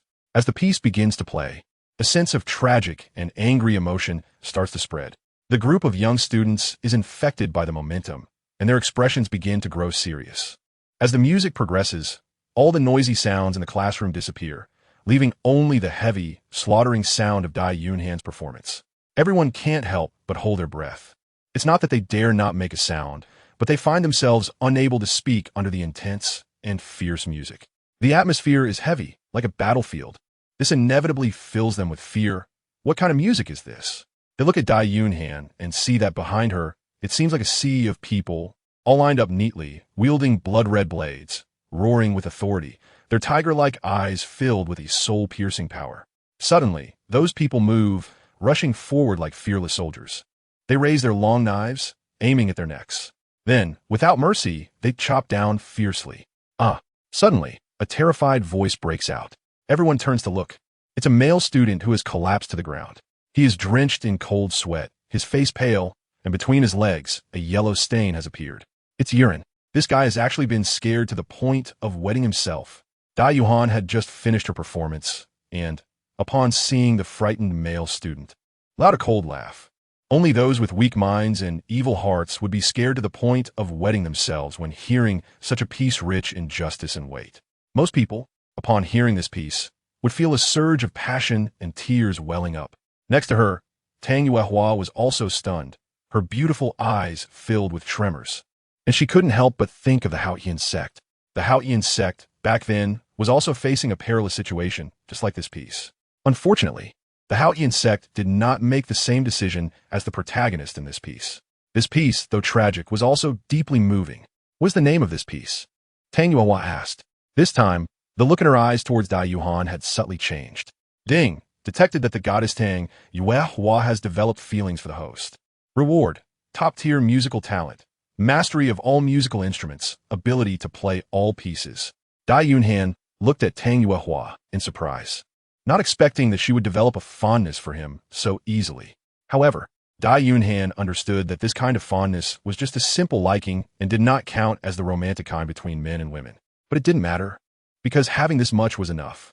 His gaze lingered on Tang Yuehua for a few moments. This woman was currently at the peak of her beauty, possessing an inexplicable allure for Dai Yunhan. After the music ended, Zhu Zhuqing also went up to perform. Her performance could only be considered average, but it was still better than most, and coupled with her beauty, she naturally received enthusiastic praise. All right, Dai Yunhan's musical talent is exceptionally high, and I believe everyone has seen that. I hope everyone will learn well from him. Now let's begin the class, Tang Yuehua said, and then she started the lesson. Dai Yunhan and Zhu Zhuqing found a spot and began to listen to the lecture after sitting down. About an hour later, the class ended. Today's lesson was the last class of the week, so as soon as it was over, everyone started packing up, preparing to return to their residences. At this moment, a few bold girls walked directly up to Dai Yunhan. Hello, my name is Wangya, and I am the daughter of a duke of the empire. May I get to know you? Wangya politely extended her hand. Dai Yunhan looked at her and found her to be very sweet-looking, with a round face, bright eyes, and white teeth resembling a typical girl next door. However, more exaggerated than a younger sister, her figure was incredibly stunning, with pronounced curves that were quite dramatic. Even just walking a couple of steps casually, she swayed uncontrollably. The saying a few steps forward, and her chest sways back and forth perfectly described her. Dai Yunhan couldn't help but linger for a moment in front of her strength, then reached out her hand and said, Hello, I'm Dai Yunhan. I really enjoy making friends. Dai Yunhan hadn't finished speaking when a sharp pain suddenly shot through his waist. It was a warning from Zhu Zhuqing. However, he quickly corrected himself, saying, But I don't really like making female friends. He immediately retracted his outstretched hand. Seeing this, Zhu Zhuqing quietly loosened her grip and gently rubbed the spot that had just been pinched. Wang Yu was smiling, but Dai Yunhan's sudden change in attitude left her momentarily stunned. However, once she regained her composure, a hint of anger appeared on her face. If you don't want to get to know me, just say so directly. To first show interest in getting to know someone, then change your attitude when it's time to shake hands. What does that mean? Such behavior is simply insulting. Did I provoke you? One dies norteth coldly, marking Dai Yunhan in her mind with a look of disdain before leaving. The other girls watching also changed their attitudes towards him upon seeing his lack of charm. No matter how handsome he is, who would like someone with such disgusting behavior? Zhu Zhuqing, witnessing this scene, felt even more pleased. When I'm not around, you can flirt all you want. But with me here, not a single one of you can get close, not even a dogtail grass. Chapter 86. Showing affection after the girls left, a few boys approached. Hello, I'm the son of a duke from the empire. My name is Wang Feng. May I ask if we can be friends? With the same lines, Wang Feng and Wang Yu must have the same father, or at least the same mother. However, Wang Feng's target wasn't Dai Yunhan, but Zhu Zhuqing. Zhu Zhuqing glanced at Wang Feng and directly refused. Hello, I'm not really in need of friends. Compared to Dai Yunhan, who is a flirt, Zhu Zhuqing was single-minded and wouldn't give anyone else a chance. But Wang Feng clearly wasn't the type to give up easily. He ran his fingers through his hair, revealing his precious accessories, and said, From your accent, you shouldn't be from Tiando City, right? When you're out, you rely on friends. The more friends you have, the more paths you can take. My family is one of the 3 great dukes of the Tiando Empire, the Duke of Greenlight. In this Tiando City, I have some say. If you're willing, feel free to find me anytime. Saying this, Wang Feng took out a token and handed it to Zhu Zhuqing. However, Zhu Zhuqing didn't even look at it, showing a bored expression instead. Then, she affectionately hugged Dai Yunhan's arm and leaned against him, saying, Thank you for your kindness. But I'm afraid I won't be looking for anyone else's help in this lifetime, because I have a powerful fiancé. The mention of the word fiancé changed the expressions of everyone present. Disappointment and regret were evident on their faces. Not just the boys, but the girls too looked at Dai Yunhan with regretful eyes. What a pity they hadn't met him sooner, or how unfortunate that someone else got to him first. However, a small number of girls didn't take care and looked at Dai Yunhan with fiery gazes. As for the boys, aside from regret, jealousy was the main feeling. Wang Feng's expression changed for a moment before he quickly returned to normal, saying, It's okay, meeting is fate. I feel a sense of familiarity with you at first sight, and as long as you're willing, you can come find me anytime. He then turned to Dai Yunhan, saying, Brother Dai is truly lucky to have such a good fiancé, but I see that you are still young and talented, yet the world can be harsh. You mustn't become arrogant, or else you might miss out on something precious because of your own reasons, and then it would be too late to regret it. Wang Feng's words were somewhat polite, yet very impolite at the same time. On the surface, it seemed like he genuinely cared about Dai Yunhan, but everyone present knew the underlying meaning of his words. He was clearly interested in another man's girlfriend and was warning Dai Yunhan. Moreover, to give a warning upon first meeting someone you don't even know, who would believe that he had no ulterior motives? Dai Yunhan is not an easy target either, and he can naturally understand the implications of what Wang Feng said. Faced with someone trying to take advantage of Zhu Zhuqing, Dai Yunhan would never let him off easily. He let out a cold laugh and then extended a hand, swiftly swinging it towards Wang Feng's face. The intense momentum carried a tearing sensation, as if he intended to slap Wang Feng to death. The onlookers were taken aback and looked at Dai Yunhan in surprise. Could it be that Dai Yunhan was enraged and intended to hit Wang Feng? After all, Wang Feng is the son of a duke, and Dai Yunhan could end up in trouble. Moreover, this is Yuxian, where the emperor has issued orders prohibiting all fighting. Those who violate this could face losing their titles and being reduced to commoners, or worse, execution. Does he really dare to take action? Facing Dai Yunhan, Wang Feng felt the sharp pressure and couldn't help but feel a pang of panic, instinctively stepping back. But seeing the mocking look in Dai Yunhan's eyes, along with the rules of Yuxian, he straightened his body and forced himself to remain calm. He didn't believe that Dai Yunhan would actually dare to make a move in Yuxian. Sure enough, the next second, he was right. Dai Yunhan's hand stopped an inch in front of him. Wang Feng felt a sense of relief. Dai Yunhan really didn't dare to make a move against him. He was just a paper tiger. This made Wang Feng's face even more smug. The others also breathed a sigh of relief. If a fight broke out here, Dai Yunhan could very well be executed, and as his fiancé, Zhu Zhuqing would also face the death penalty. They were somewhat reluctant to see the two of them go. At the same time, they felt a bit disappointed. They had thought Dai Yunhan really dared to take action against Wang Feng. If that were the case, it would definitely have been a good show. People are like this. When the weak provoke the strong, the first reaction is concern. But when they realize it wasn't a provocation, they feel disappointed for missing out on a good performance. Dai Yunhan's hand was held out straight in front of Wang Feng, who smirked coldly, filled with arrogance. He didn't say a word, just waiting to see what other tricks he had up his sleeve. Just a moment ago, his immobility had clearly won him the psychological battle against Dai Yunhan. He sensed that Zhu Zhuqing was now looking at him, and he immediately raised his head high. Zhu Zhuqing, you see it, right? Your man is a waste. I am your best choice. In this world, strength and background are everything. His heart swelled with pride and satisfaction. He felt like a proud rooster, stretching his neck. But just then, Dai Yunhan's hand in front of him suddenly moved. First, the 5 fingers twitched, as if trying to grasp the air. Wang Feng was puzzled. What did this mean?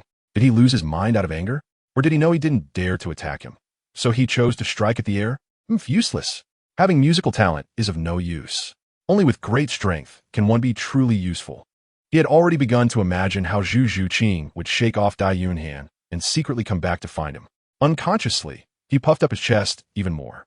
But just then, Dai Yunhan's hand moved again, this time more slowly, as if deliberately in slow motion, passing gently in front of Wang Feng. Then, he drew a semicircle in front of him and continued to move forward. Wang Feng's eyes were fixed on his hand, wanting to see what he was up to. Could this guy be brainless? Dai Yunhan's hand brushed past his eyes, glided over his chest, and then over his hand, ultimately landing on Zhu Zhuqing's waist. 5 fingers made contact, and then the palm pressed against her perfectly curved waist. Wang Feng was stunned. His eyes were motionless, filled with a complex mix of emotions. There was a hint of confusion, a touch of bewilderment, a dash of doubt, and a staggering 91 parts of anger. Dai Yunhan, this beast, actually dares to show off affection. What a beast! This is intolerable. Wang Feng, who has always maintained his noble demeanor, couldn't hold back any longer and snapped. Chapter 87. Killing and Heartbreaking. But just a second before his anger erupted, Dai Yunhan suddenly exerted force with his arm, pulling Zhu Zhuqing close. Zhu Zhuqing let out a soft cry, then blushed and leaned against his shoulder. But it didn't end there. Dai Yunhan's hand on her waist suddenly moved downward, reaching that exaggerated curve. Zhu Zhuqing was immediately filled with shame and anger, but she did not resist at all. Instead, she cooperated with Dai Yunhan's performance, shyly burying her head into his chest. Dai Yunhan looked at Wang Feng with extreme satisfaction, a hint of a cold smile on his lips.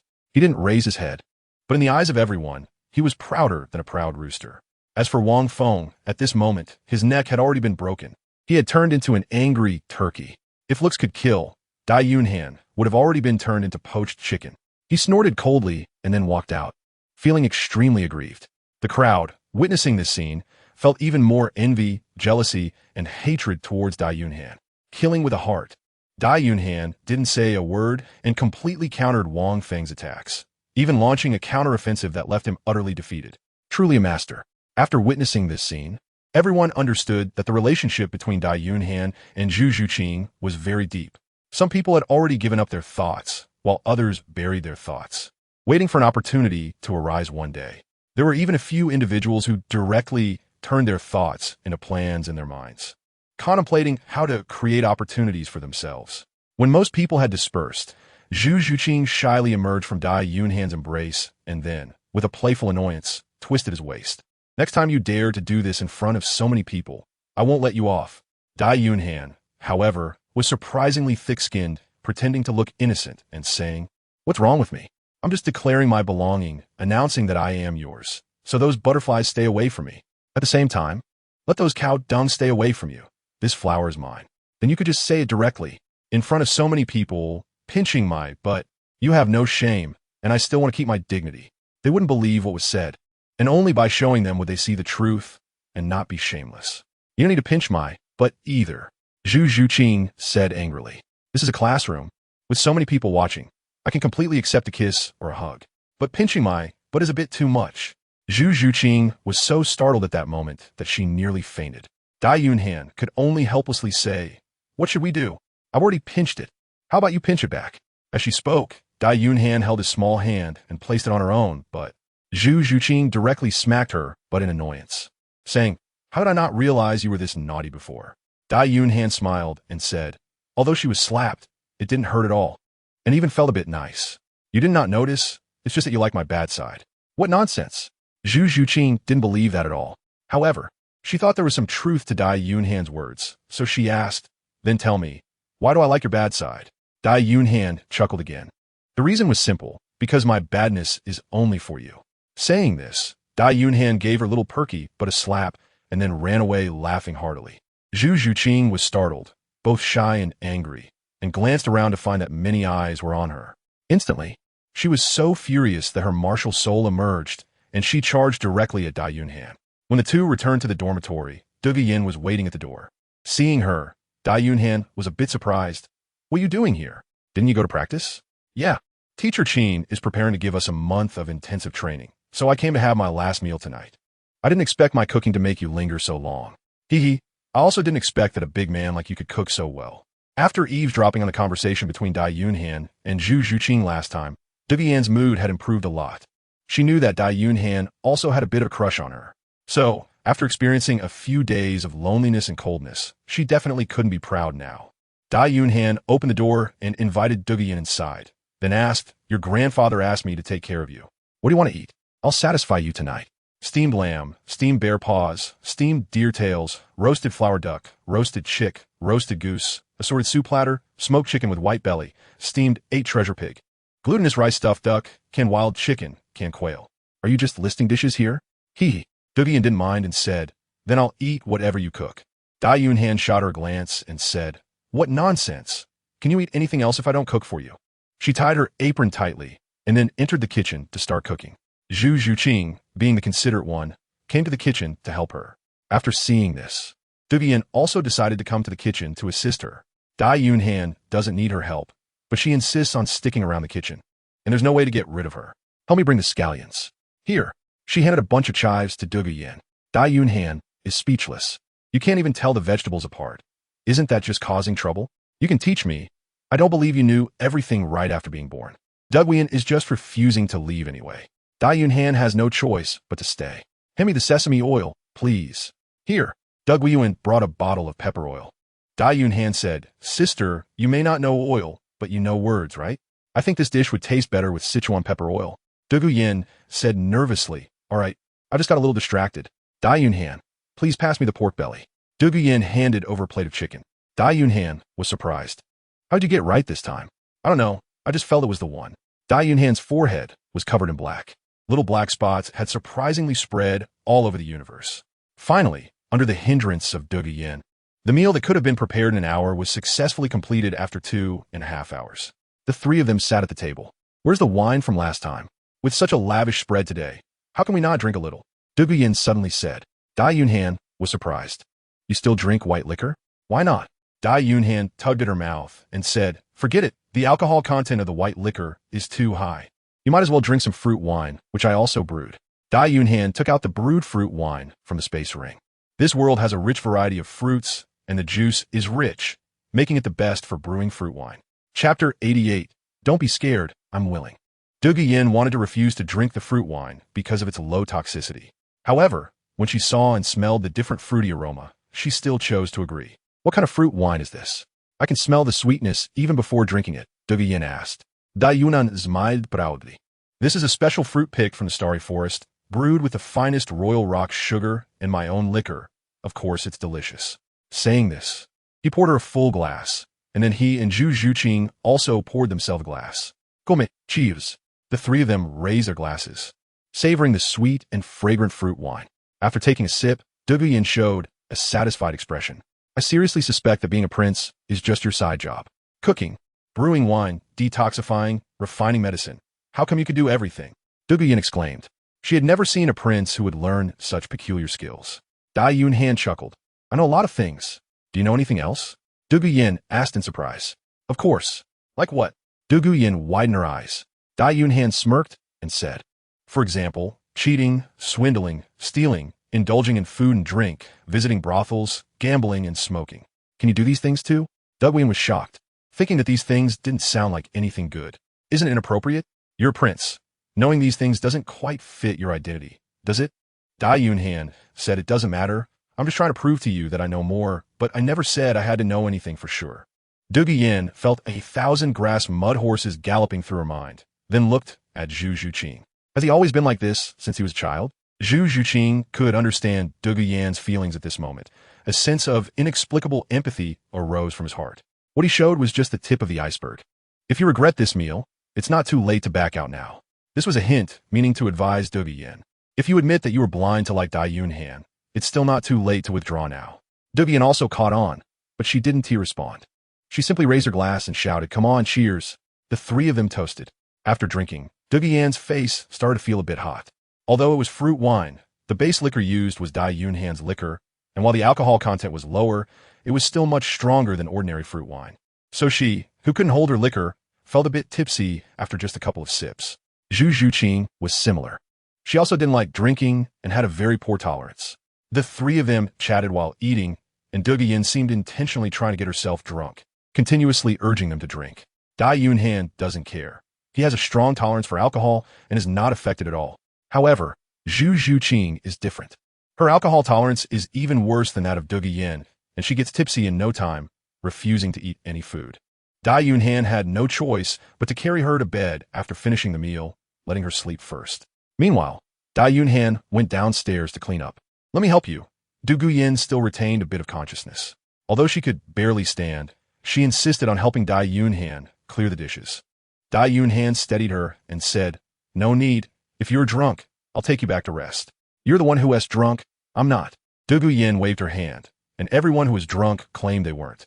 "I'll help you wash." Douluo walked behind Dai Yunhan and then directly hugged his waist, resting her head against his back. Dai Yunhan was taken aback, wanting to help her to the sofa to rest, and then take her home later. However, her hands were gripping tightly, not loosening at all. "Don't move. Let me hold you," Douluo said with a hint of melancholy in her voice. Dai Yunhan immediately stopped moving. Douluo chuckled and said, "Look, now that I'm holding you, it's not like when I was cooking earlier, dragging you down. Plus, this bowl can be considered as us washing it together. I also feel involved. Am I smart?" Dai Yunhan felt a sense of amusement in his heart. To articulate laziness and taking advantage of others so clearly and elegantly, he thought only he could do it, but unexpectedly, Douluo could too. You're very clever." Dai Yunhan let her hold her and gave her a compliment. Then she continued with her dishwashing task. Douluo held on to her like this, and a satisfied smile appeared on her face. Soon, Dai Yunhan finished washing the dishes. "All right, you're quite tipsy too. Let me take you back," Dai Yunhan said as she turned around to support her and prepare to take her home. But just as she turned her around, she suddenly lunged into Dai Yunhan's arms and pressed her soft, fragrant lips against hers. Dai Yunhan was taken aback, not expecting such a sudden turn of events. However, in the face of this soft attack, he did not resist. He allowed Douluo to launch her full assault, and he took it all on. But he clearly underestimated Douluo's attacks. Her offensive was more ferocious than he had imagined. She directly reached out, grabbed Dai Yunhan's hand, and provided him with a bright guiding light. Dai Yunhan's heart skipped a beat, secretly marveling at Douluo's boldness. In terms of figure, she was smaller than Zhu Zhuqing. But when it came to courage, she was anything but small. After a brief period of passivity, Dai Yunhan, as a man, immediately took control. Douluo's offensive crumbled in an instant, and she began to submit to Dai Yunhan's embrace. The battle was over. Douluo's face was flushed, with a hazy drunkenness and a release of spring feelings, as she looked at Dai Yunhan, filled with desire and satisfaction. Then, without any hesitation, she actively began to unfasten her clothing. Dai Yunhan was taken aback. "What are you doing?" Douluo's eyes sparkled with intense flames. "I've already taken off my skirt. What do you think I'm doing?" As she spoke, she moved closer to Dai Yunhan. Dai Yunhan quickly held her down. "Are you crazy? This is the kitchen. The kitchen has large glass windows, and everything happening inside can be seen from outside." "Then let's go upstairs," Douluo suggested. "Zhu Qing is upstairs." "Then let's go to the bathroom." "The bathroom is too small." "What do you want to do? Are you still not a man?" Douluo's face showed deep resentment, and the intense flame in her heart dimmed a bit. Soon after, her eyes began to glisten with tears. "Do you not like me?" "Of course I like you," Dai Yunhan replied without any hesitation. "If I didn't like you, I would have kicked you out long ago." "Then why did you reject me?" Douluo's eyes brightened with joy, and the flame rekindled, though it was still slightly subdued and not as wild as before. Dai Yunhan sighed and said, "When your grandfather passed away, he asked me to take care of you. If I take you to bed to care for you, what will happen when he returns? Won't I be skinned alive? Why are you afraid of him? I'm doing this willingly." Chapter 89. The fondness for Douluo deepens, and soul power increases by one level. "He is your grandfather, of course, you are not afraid." Dai Yunhan explained, "Even though you are willing, do you forget what happened last time? If it weren't for my immunity to poison, I might have been killed by your grandfather long ago. Your grandfather is very authoritarian and doesn't listen to your explanations at all, so I am afraid." Dai Yunhan explained this, of course, as a pure excuse. Is he afraid of Douluo? A little bit. However, if he were to pursue Douluo's granddaughter, Dai Yunhan is confident that Douluo wouldn't harm him and would even be pleased. Why does he say this? The reason is simple. He wants to reserve his first time for Zhu Zhuqing, because in his heart, Zhu Zhuqing is the most important. However, he cannot say this out loud, otherwise it would hurt Zhu Zhuqing. If she were to become cold-hearted and stop being close to him, that would be a big loss. Hearing Dai Yunhan's explanation, Zhu Zhuqing suddenly felt a deep sense of guilt. Zhu Zhuqing was right. Last time, when he explained it that way and even pleaded with his grandfather, he still didn't let Dai Yunhan go. In the end, it was only after he risked his life that his grandfather finally released Dai Yunhan. If something really happened between him and Dai Yunhan, given Douluo's personality, he might indeed do something drastic. Although he had previously asked his grandfather for help and had Dai Yunhan take care of him, he also told his grandfather that he liked Dai Yunhan. His grandfather's attitude had changed somewhat, but he still didn't seem very happy. Therefore, Zhu Zhuqing hesitated for a moment. Seeing this, Dai Yunhan breathed a sigh of relief and then helped her put on her clothes. However, after putting on the clothes, Zhu Zhuqing suddenly crouched down. Dai Yunhan was suddenly startled. "What are you doing? It's my fault that I made you uncomfortable, so I naturally have to help you alleviate it." After a long while, Zhu Zhuqing happily leaned against Dai Yunhan's embrace, and Dai Yunhan contentedly held Zhu Zhuqing. "So, compared to Zhu Zhuqing, who do you think is better?" "Zhu Zhuqing is shy like water, while you're passionate like fire. Both are good." Smooth talker. Zhu Zhuqing huffed in annoyance. However, she didn't continue to question further, knowing that such questions have no answers. It's like the dilemma of saving a wife or a mother from drowning. Even if there were an answer, it would likely be false. Nevertheless, a woman's competitive nature is innate, and she couldn't help but ask again, "So, who do you think has a better figure? Me or her? You both have your own unique features." Dai Yunhan gave comment, but Zhu Zhuqing was still not satisfied, saying that you still haven't said whose is better. Dai Yunhan thought for a moment, then chuckled and used a move called Cloud Probe Flower, saying at this moment, "You're at your best." Zhu Zhuqing was taken aback and her face turned red, but after a brief moment of shyness, she transformed from passive to active. Ding! It was detected that Goddess Zhu Zhuqing's affection for the host has deepened, and the soul power level has increased by 1. In the following days, Zhu Zhuqing went into intensive training for the practice competition that would take place in over a month. Meanwhile, Dai Yunhan, with nothing much to do, would go out of the academy every day to check on the progress of Hua Fei's plan regarding Yi Tianqing. If there was nothing else going on, he would go to the palace to find Shui Qinghe for a drink. After being tricked once, Shui Qinghe naturally wouldn't accompany Dai Yunhan for drinks anymore. However, Dai Yunhan had his ways to handle him. He pulled out an ancient book on state governance and said that if Shui Qinghe was willing to drink with him, he would give it to him. Shui Qinghe was initially reluctant, but after Dai Yunhan deliberately read out some contents from the book, he had no hesitation left and agreed to drink with Dai Yunhan. This led to the two of them sleeping on the same bed. To quickly cultivate their feelings, Dai Yunhan would occasionally take off his clothes to test his boundaries. As long as Shui Qinghe didn't react too strongly, Dai Yunhan would successfully lower his boundaries. By the time he truly opened up to him one day, he probably wouldn't have much of a reaction. Another boring day passed. Dai Yunhan returned to Hua Fei's camp again. According to the reports he submitted daily, Yi Tianqing seemed to have truly changed. He took on tasks at a very high frequency and specifically chose high-reward missions, so he was making money quickly. However, the danger level of these tasks was also quite high. Yi Lingling had also come out from school multiple times to treat him. Dai Yunhan didn't want her to come out for treatment, because if she did it too frequently, Yi Tianqing might discover something. After all, she was currently playing the role of the villain, and how could a villain be so lenient towards Yi Lingling? However, Yi Tianqing was getting seriously injured every time, and Yi Lingling was anxious. She had to treat him herself.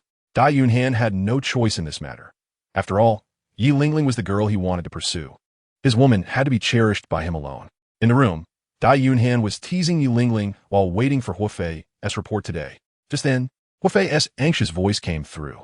"Captain, it's bad. Yi Tianqing has been captured." Captured? Dai Yunhan was taken aback and stood up abruptly. Who the hell is looking for trouble? Capturing Yi Tianqing for what? Beside him, Yi Lingling also anxiously asked, who captured him? It was the leader of the Demon Wolf Brigade, Lai Xiao. Why did he capture Yi Tianqing? Dai Yunhan inquired. Hua Fei replied, it was because of a mission conflict. Yi Tianqing helped someone hunt for a soul ring and ended up encountering members of the Demon Wolf Brigade. Both sides wanted that soul beast. Yi Tianqing didn't want to give up because the price was high, so a conflict broke out between them. In the end, Yi Tianqing won, but the Demon Wolf Brigade didn't let him off. After he completed his task, they immediately sent people to capture him. Upon hearing this, Dai Yunhan had a rough idea of the situation. Just as he was about to speak, Yi Lingling asked anxiously, "Where's my dad now?" He's at the headquarters of the Demon Wolf Brigade. The headquarters of the Demon Wolf Brigade was certainly not a good place. It was like a prison for outsiders. Many people who had offended the Demon Wolf Brigade were captured and almost never returned alive. Even if they did, their soul master careers would be completely ruined. Yi Lingling's face immediately turned pale with panic as she looked at Dai Yunhan for help. Please save my dad. Dai Yunhan did not respond immediately, but looked at Hua Fei.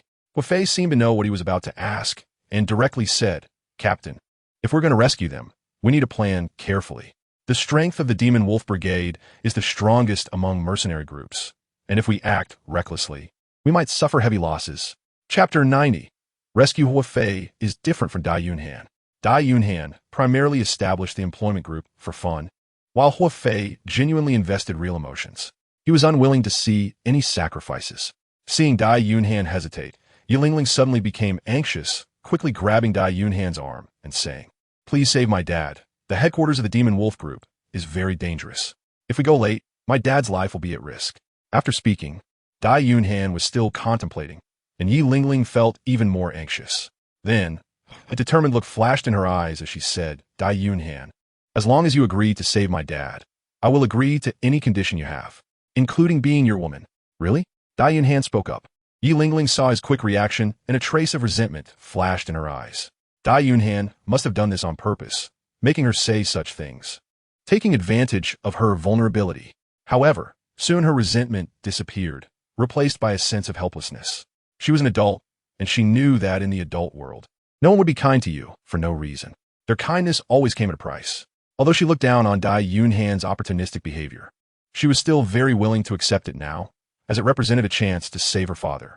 After all, sometimes when you're in despair, even if you are willing to let someone take advantage of you, no one will appear. That is the real horror. She didn't blame Dai Yunhan.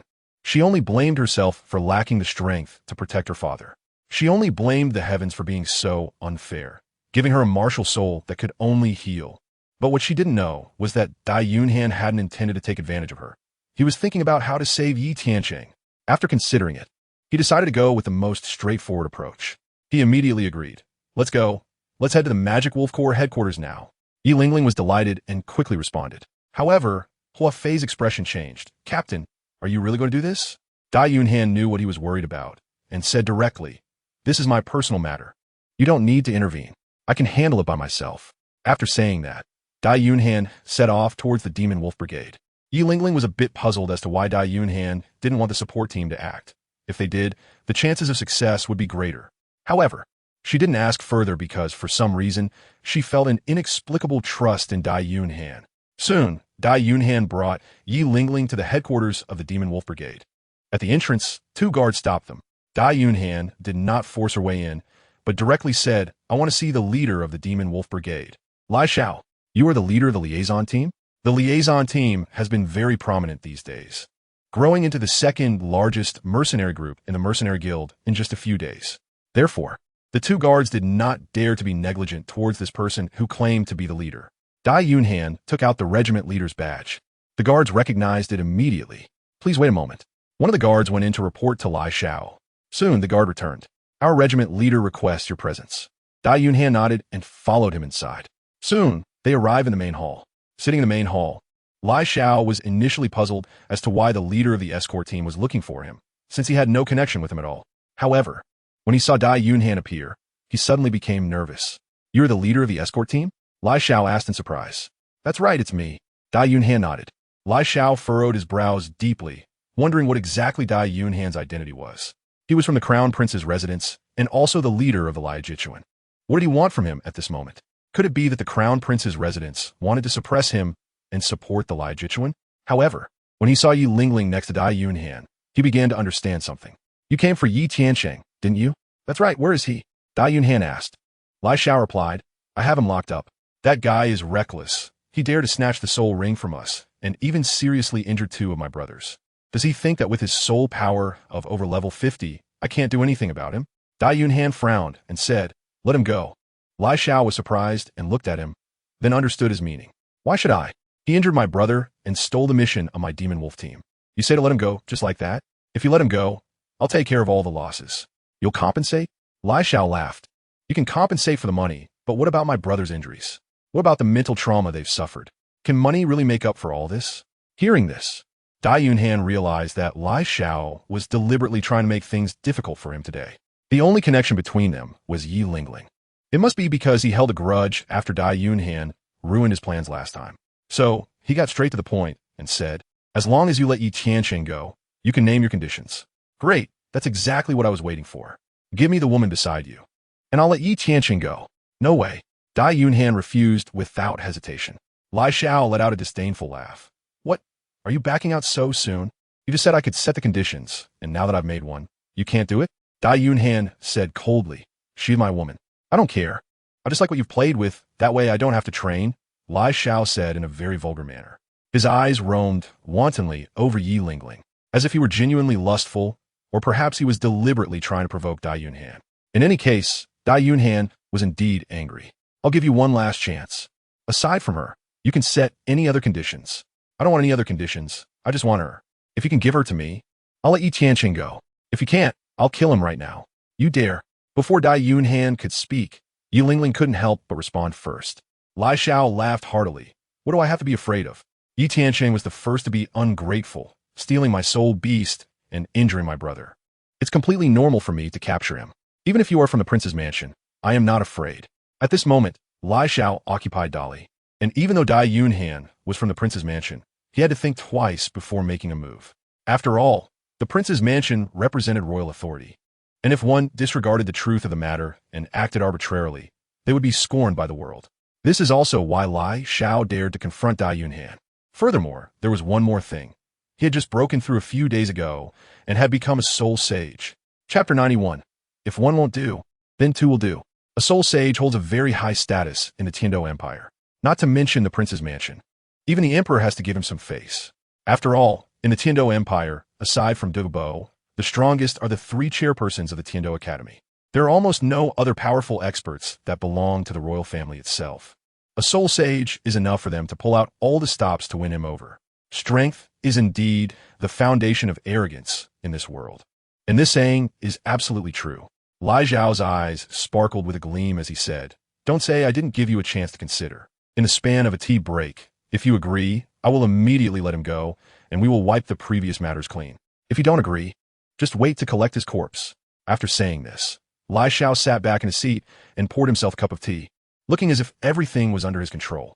Dai Yunhan was extremely indifferent. It seemed this guy really had no respect for him. How could he be so stubborn? Next to him, Yi Lingling was sweating nervously in her palms. Because she was wearing a veil, it was hard to see her expression, but from her trembling eyes, it was clear that she was currently struggling with her thoughts. She couldn't help but glance at Dai Yunhan beside her, only to find that he had a gloomy expression on his face. Could it be that he had no way out either? A sense of despair filled her heart. Seeing Lai Zhao's arrogant face, a shadow of gray appeared in Yi Lingling's heart. She had gone around in circles, but ultimately could not escape Lai Zhao's clutches. She took a step forward, ready to agree to Lai Zhao's demands. But at that moment, Dai Yunhan took a step ahead. He directly unleashed his martial soul. A majestic black and white tiger with wings appeared behind him. Upon seeing this, Lai Xiao inexplicably smiled and said, Kid, are you sure you want to play hardball with me here? Do you know whose territory this is? As he spoke, Lai Zhao's aura suddenly surged outward. With a bloody roar, a massive black demonic wolf appeared behind him. Standing 3 meters tall, exuding a fierce and violent presence, as if it had come from a dark abyss. At the same time, 7 soul rings shone beneath his feet. Yellow, yellow, purple, purple, black, black. 7-ringed soul sage. Dai Yunhan was slightly surprised.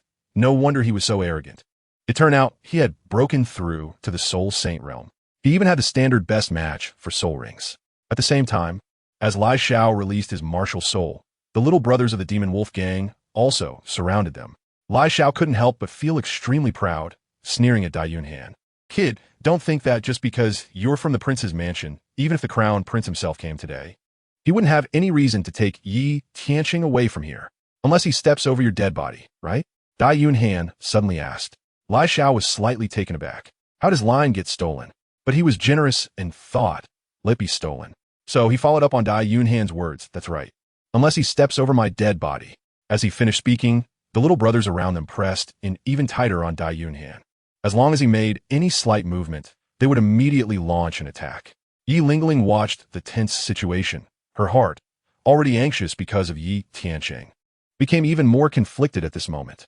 She didn't want to lose her father, nor did she want to drag Dai Yunhan into trouble because of her. If a battle broke out here, it was very likely that Dai Yunhan would die. She couldn't be so selfish. At that moment, she was about to step forward. But just then, Dai Yunhan pulled her back. Accompanied by an extremely disdainful voice, just entered the soul saint realm and already so arrogant. Well, since you're seeking death, I will grant it to you. A dignified and cold voice echoed, as if it materialized out of thin air, ringing in everyone's ears. Everyone couldn't help but look panicked. Who was it? Lai Xiao suddenly stood up from his seat, his face filled with shock. This aura was definitely stronger than his own. It's me. The voice rang out again, and a figure appeared at the entrance of the hall. He then waved his hand, and the disciple blocking him flew out like a kite with its string cut. Lai Xiao looked at him in surprise, feeling the overwhelming aura emanating from him, and his mouth became dry. He was also a soul saint. Moreover, judging by his aura, he was even stronger than himself. Who are you? Lai Xiao asked. He wondered to himself. He had never seen this person before, nor had he ever provoked him. The person coldly said, "You don't need to care about who I am. Just know that Dai Yunhan is my master." Master? Hearing this term, Lai Xiao was shocked again. A soul saint serving someone? He couldn't believe it. What kind of background did Dai Yunhan have? Even a prince wouldn't have a soul saint as a subordinate, right? Seeing that he didn't look like someone who was lying, Lai Xiao's expression became serious. If this were true, then it wouldn't be so easy for him to get his way today. Both were soul saints. One an established soul saint, the other a newly promoted one. Lai Xiao lacked confidence in being able to defeat the person in front of him. After all, he had no strong background and had grown to this point solely through personal effort. However, he didn't want to compromise so easily. He still wanted to struggle a bit. Even if you're Dai Yunhan's person, you can't just recklessly snatch someone away, right? Yi Tianqing has caused me a great loss. Dai Yunhan stepped forward and said, I've already said, I can compensate you whatever amount, but you don't want that. I have no choice but to be unreasonable. Lai Xiao was furious. He felt as frustrated as he had been arrogant just moments ago. However, he gritted his teeth and said, we are all soul saints here, and I have so many people with me. If it comes to a fight, I might not be able to beat you, but protecting him won't be that easy for you either. I'll say it again, let this woman go, and we'll pretend nothing ever happened. After saying that, he lowered his voice and persuaded, Dai Yunhan, you have money and power, and women are not in short supply for you. Why do you have to fight me over this one? Dai Yunhan is extremely domineering. I don't lack women, but my women are not something you can touch. You. Lai Xiao's throat tightened, and then he gritted his teeth and said, Dai Yunhan, do you really think that a soul sage can control me? Dai Yunhan scoffed disdainfully. One soul saint isn't enough. What about the other two? As she spoke, another burst of violent energy emerged, flipping over a dozen members of the Demon Wolf Corps. Then, a woman in white appeared in front of Dai Yunhan. This person was also one of Dai Yunhan's protectors. She had previously been a soul emperor, but after Dai Yunhan returned from the Yin-Yang 2 Instrument's Eye, she provided them with some low-level herbs. After consuming them, she successfully broke through to Soul Saint. Now, Dai Yunhan had 2 Soul Saints protecting her. Chapter 92. Isn't it your fault then? The appearance of this Soul Saint extinguished any lingering hopes in Lai Xiao's heart. With 1 Soul Saint, he could still rely on his numbers to negotiate. But with 2 Soul Saints, he truly had no way out. Just then, a commotion erupted at the door, followed by a fiery red figure rushing in. It was Hua Fei. He led the members of the Liajichuan to support Dai Yunhan. Upon seeing this scene, Lai Xiao's heart darkened, and he lost all thoughts of resistance. Dai Yunhan, are you going to let them go now? She asked.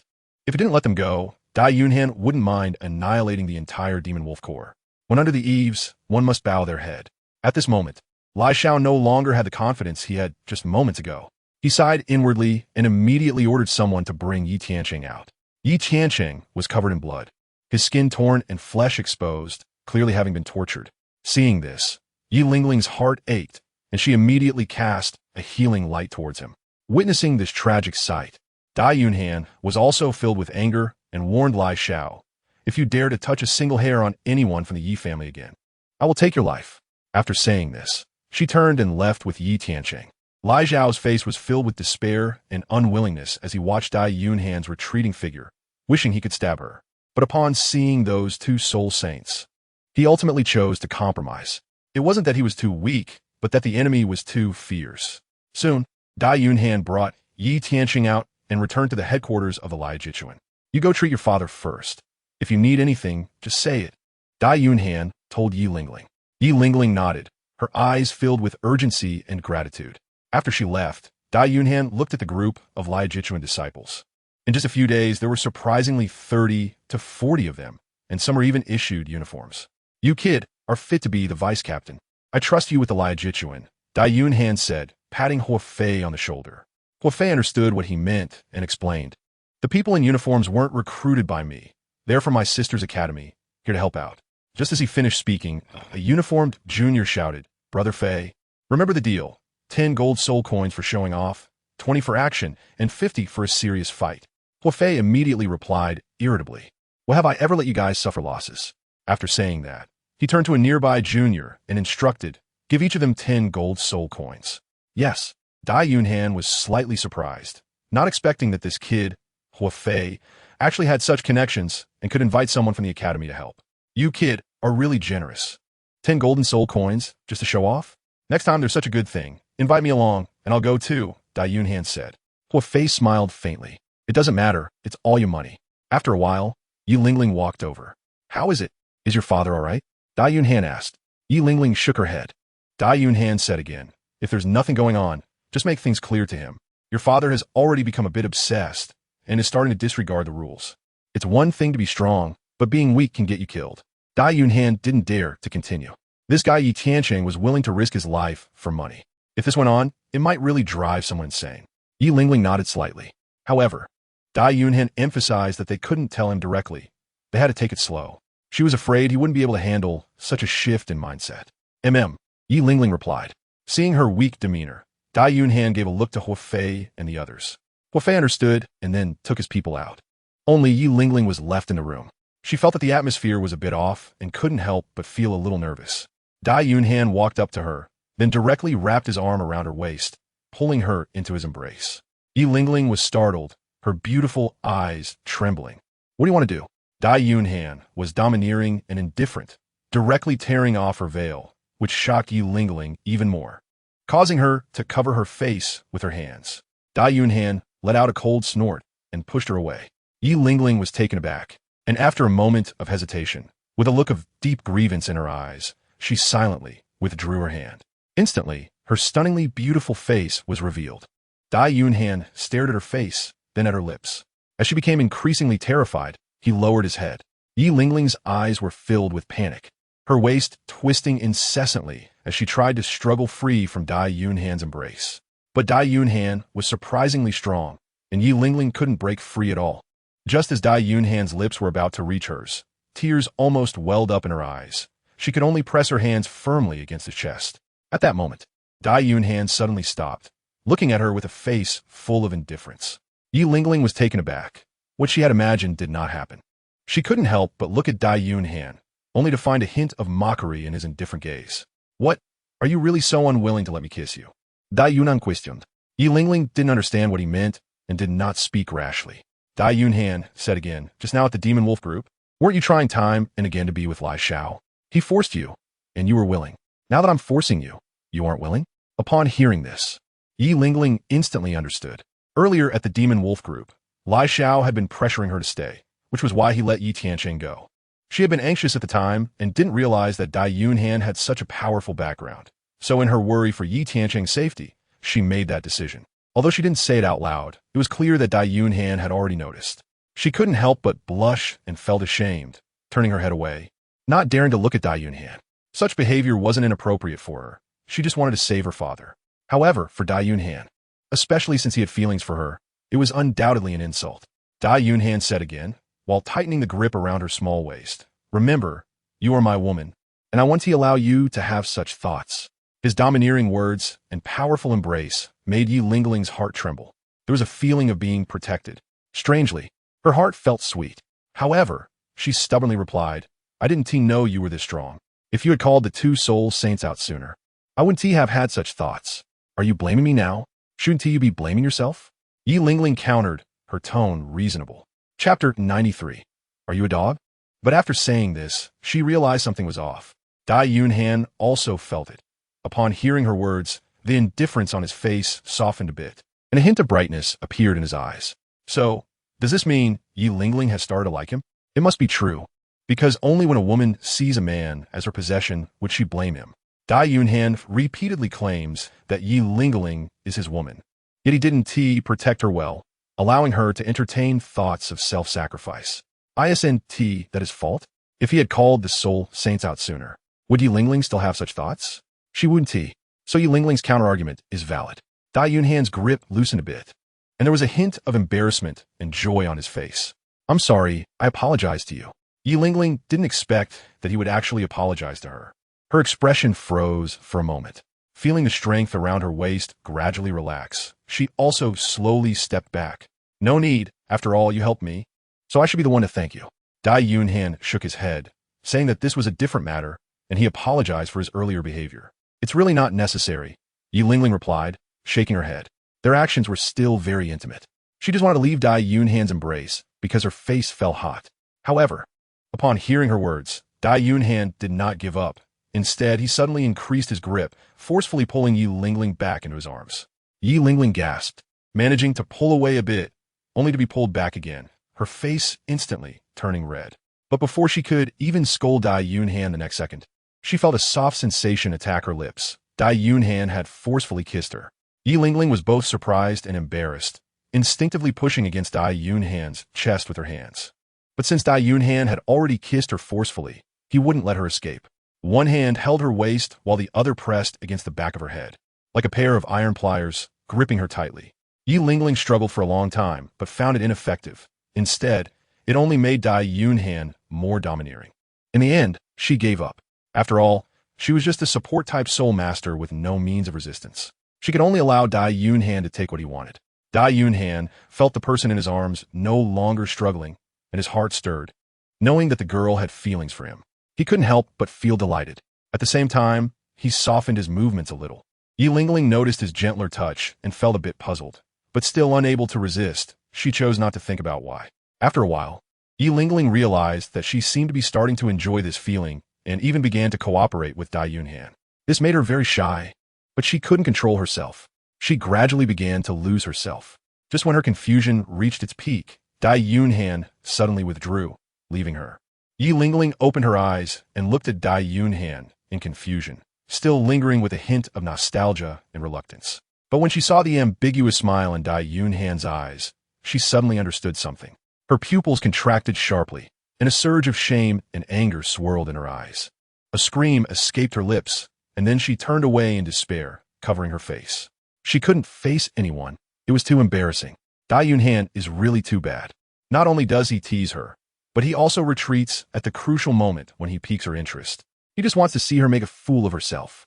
The more she thinks about it, the angrier she gets, her face turning purple with rage. In a fit of frustration, she decides to throw caution to the wind, rushes into Dai Yunhan's arms, and then opens her mouth wide to bite down on his lips. In an instant, she breaks the skin and blood starts to flow. You dog! Dai Yunhan winced in pain and quickly pushed her away, with a mix of anger and helplessness in his gaze. He couldn't believe that this guy had actually bitten him. Yi Lingling licked her lips and tasted a bit of salt, realizing she had drawn blood from his mouth, which made her feel a bit regretful. She regretted being so rough. However, that regret didn't last long because the next second, Dai Yunhan charged at her again and blocked her mouth once more. At the same time, his hands were not idle. 3 minutes later, Yi Lingling had a face full of shame and anger. This guy was truly bad, and his face was really thick-skinned. She should have bitten him harder just now, directly biting off his tongue. At that moment, although Dai Yunhan had blood at the corner of his mouth, he looked extremely satisfied. She didn't expect this guy to be quite capable. Dressed in black every day, it was hard to tell he was more substantial than Douluo Yin. Under Dai Yunhan's malicious gaze, Yi Lingling felt even more ashamed and angry. What are you thinking about, you guy? What do you mean by dirty? I'm just thinking about you. Is that dirty? With that, Dai Yunhan shot her an evil glance. Yi Lingling immediately clutched her chest and stepped back, saying, "If you come any closer, I'll call for help. Don't go too far." Dai Yunhan smiled and said, "Don't worry. We have plenty of time ahead." After saying that, he laughed heartily and walked out of the room, leaving Yi Lingling with a flushed face. Ding! Detected that the goddess Yi Lingling's affection for the host has deepened. Reward: the first soul ring upgraded to 5,000 years. Meanwhile, on the other side of the Magic Wolf team, Lai Shao sat in his chair with an angry expression. Captain, are we just going to let Yi Tianqing go? He injured our brother and stole our mission. Isn't that too easy for him? What can we do? The Liajic team has 2 soul saints and the backing of the prince's mansion. If we confront him head-on, it's no different from seeking death. Sighing, his little brother joined Lai Shao in lamenting. Just then, several wails suddenly sounded at the door. A few members of the Magic Wolf team were sent flying. Lai Shao stood up abruptly, looking nervously at the newcomers. Could it be that Dai Yunhan has come back to fight? Who are you? Lai Shao asked warily, channeling his soul power. He had just seen the opponent's move. It was definitely another soul saint. Damn, when did there become so many soul saints? The newcomers were a young man and a powerful middle-aged man with black hair. The young man had an arrogant demeanor, and with every gesture, he exuded a proud aura. He looked disdainfully at the members of the Magic Wolf team and said, Blue Lightning Tyrant Dragon Sect. Yu Qianheng. Blue Lightning Tyrant Dragon Sect. Lai Shao exclaimed, his expression growing even more tense. What is the Blue Lightning Tyrant Dragon Sect here for? Our Magic Wolf team shouldn't have any grievances with them. He cautiously asked, May I ask what brings you to our Magic Wolf team? To help you. Yu Qianheng replied with 2 words. Help with what? You want anything? I will help you with it. Lai Shao wasn't surprised. Instead, his face grew more serious. What do you want? I want Dai Yunhan dead, Yu Qianheng said coldly, staring at him with a frigid gaze. Feeling the icy aura emanating from him, Lai Shao realized that this person must have a grudge against Dai Yunhan and said, Dai Yunhan is protected by 2 soul saints, and he has the power of the prince's mansion behind him. I can't make him die. Yu Qianheng smiled lightly. He is nothing compared to the prince's mansion. He doesn't even count as a person from the Tiando Empire. What do you mean by that? Lai Shao asked in confusion. Not even someone from the Tiando Empire? Then what is Dai Yunhan's identity? Yu Qianheng replied, Dai Yunhan, surnamed Dai, the 4th prince of the Luo Empire. Do you think he counts as someone from the Tiando Empire? Hearing this answer, Lai Shao gasped and a bitter smile appeared on his lips. Dai Yunhan is indeed not from the Tiando Empire, but he turns out to be a prince, which is not something I can provoke. It's a good thing I didn't act impulsively before, otherwise I wouldn't even know how to write the word death now. So he said, I'm sorry. I can't help you kill Dai Yunhan. Since you are from the Blue Electric Tyrant sect, killing him should be a piece of cake for you, right? A sect can't deal with an empire, but assassinating a prince should be easy, especially since this prince is out and about rather than lurking in the palace. You, the Blue Electric Tyrant sect, clearly can do this yourself, yet you insist on finding me. Isn't that putting me in danger? Yu Qianheng snorted coldly.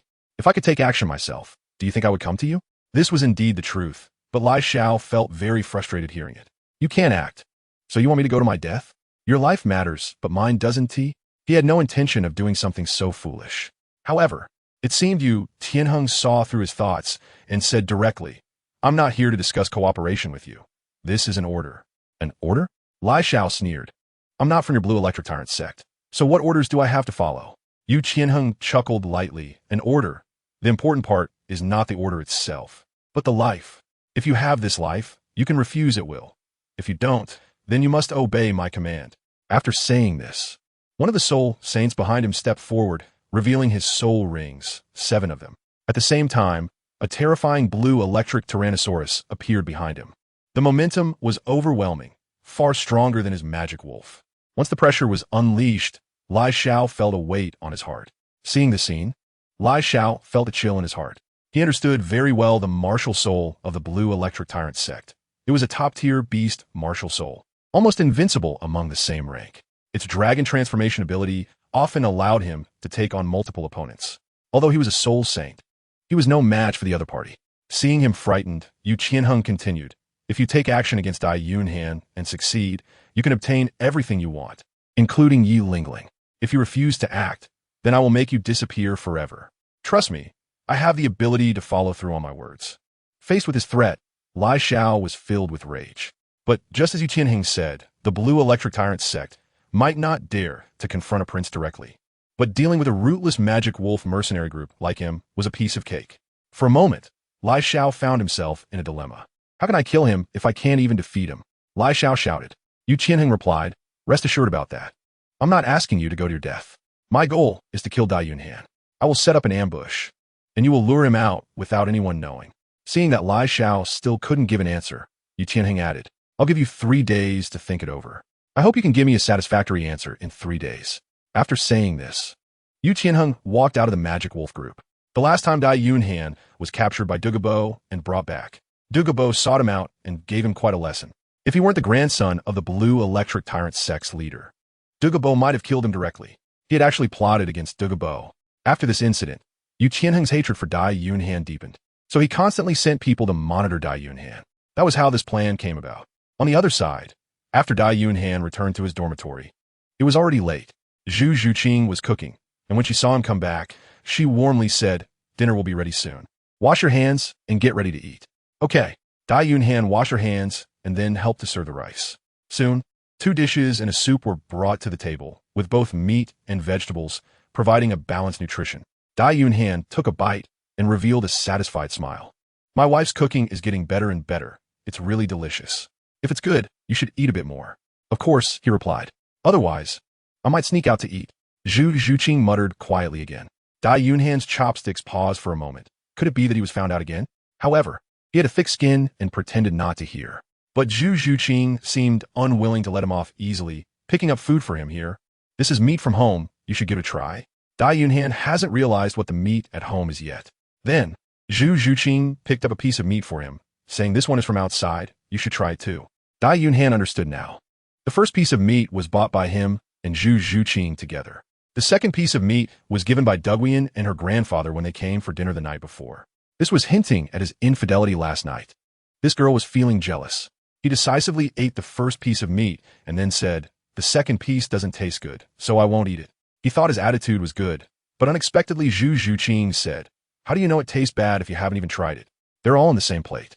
Dai Yunhan was taken aback. Then he heard Zhu Zhuqing slowly say, "So, did you cheat last night? Damn. This girl is not a ghostly spirit cat, but a ghostly spirit dog, right?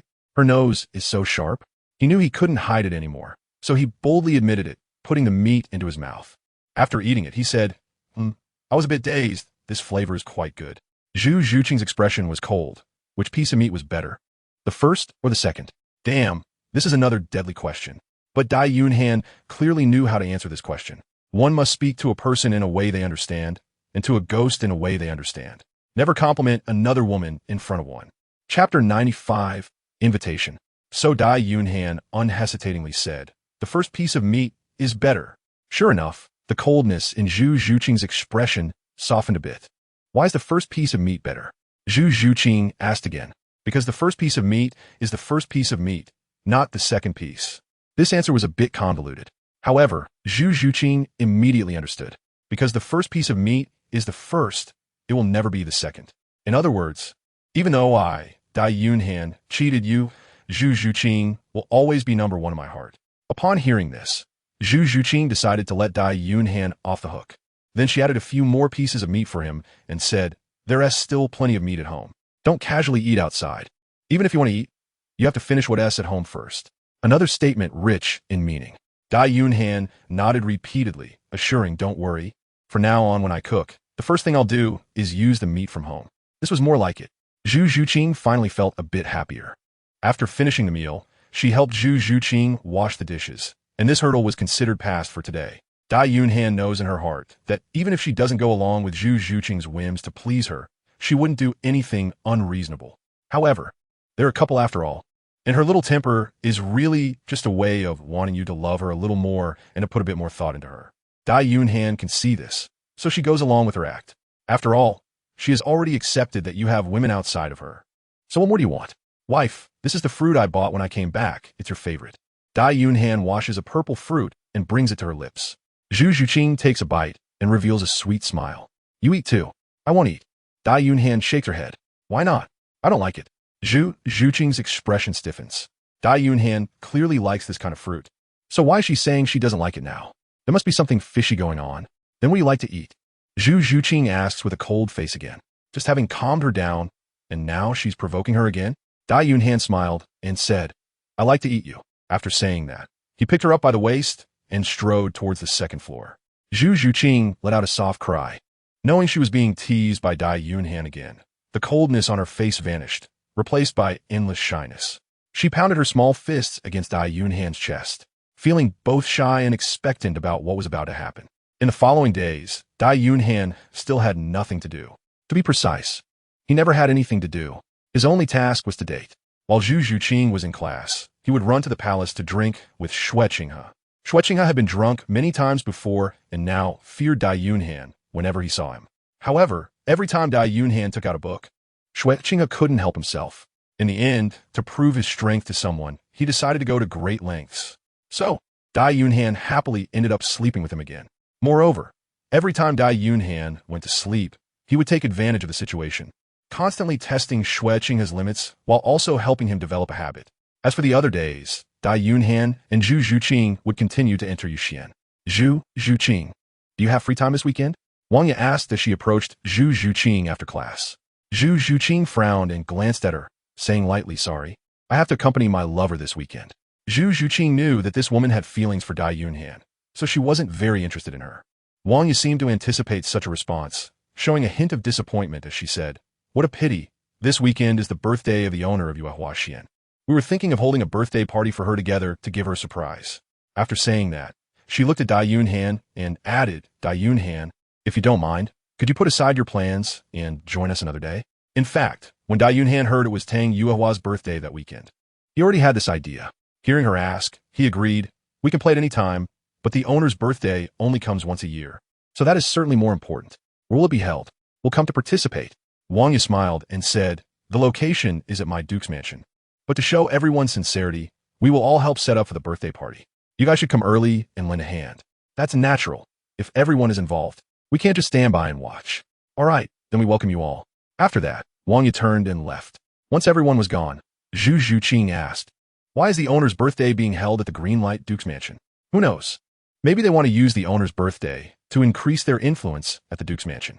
Dai Yunhan said, this kind of tactic is very common in political struggles. The relationships among the three great dukes of the Tiando Empire are not that good.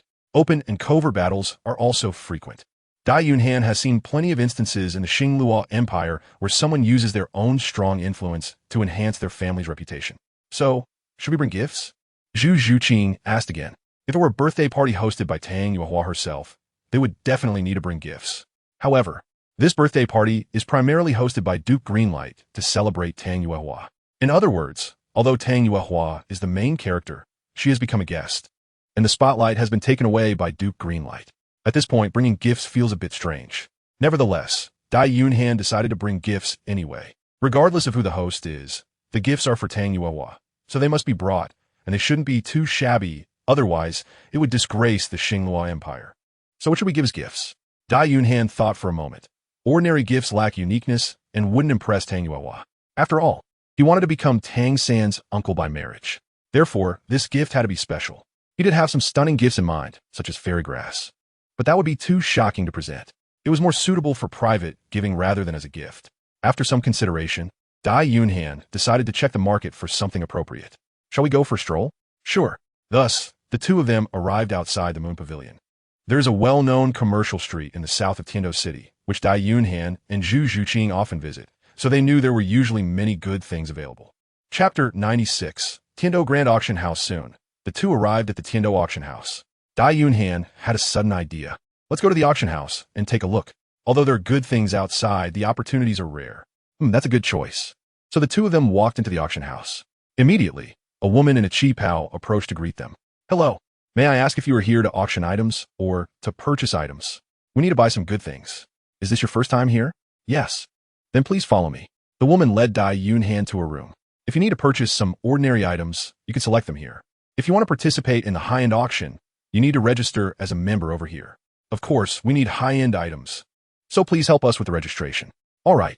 The woman nodded and said, for membership registration, you need to provide proof of assets worth 1,000 gold soul coins, or you can present items of equivalent value. Hearing this, Dai Yunhan did not take out gold coins immediately. Instead, he thought of the large bottle of detox pills he had. The quantity was the same as the 6-flavor Remania pill.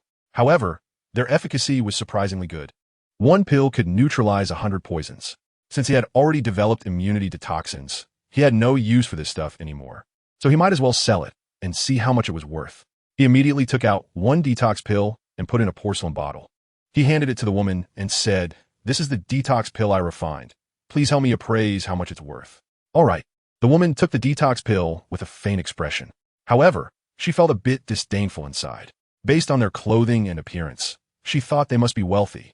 Yet they couldn't even produce 1,000 gold soul coins. And they were trying to use a detox pill as proof. How much could a detox pill be worth? At most, 100 gold soul coins.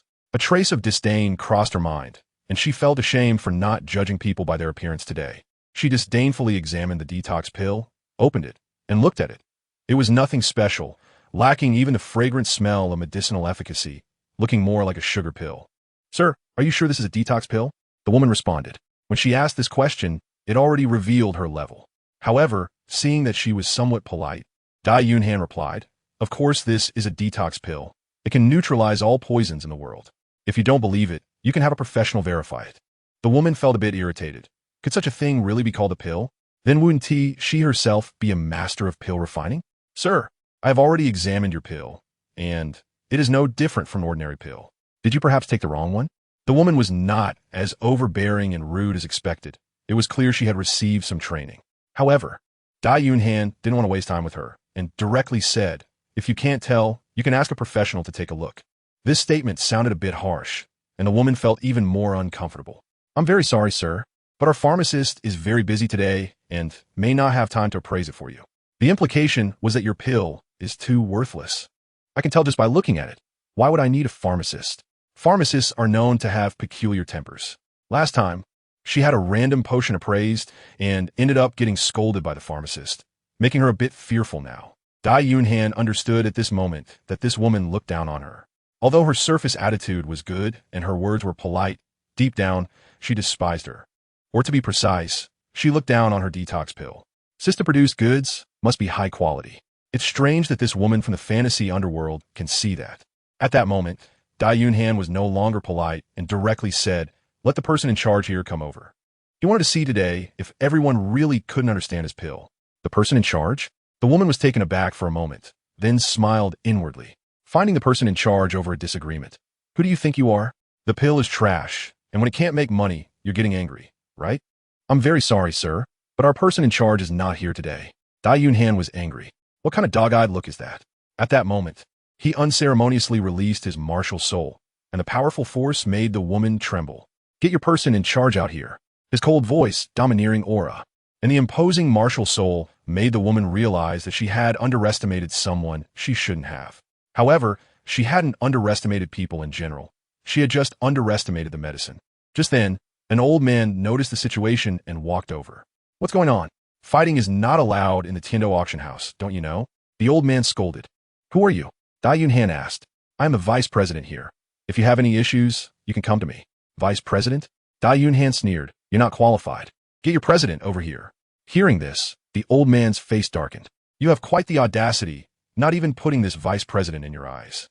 However, seeing that he was so young, yet had such an imposing presence, and even possessed a top-level martial soul, he knew that Dai Yunhan was definitely not an ordinary person. He then said, "Our president is indeed not here today. If you have something to discuss, you can come to me. I can still make decisions." Dai Yunhan looked at him, feeling that he didn't seem to be lying. After a moment of thought, she said, "I have a detox pill that I refined myself, capable of curing all poisons. Can you assess how much it's worth?" "Cure all poisons?" The old man was taken aback. That's quite a bold claim.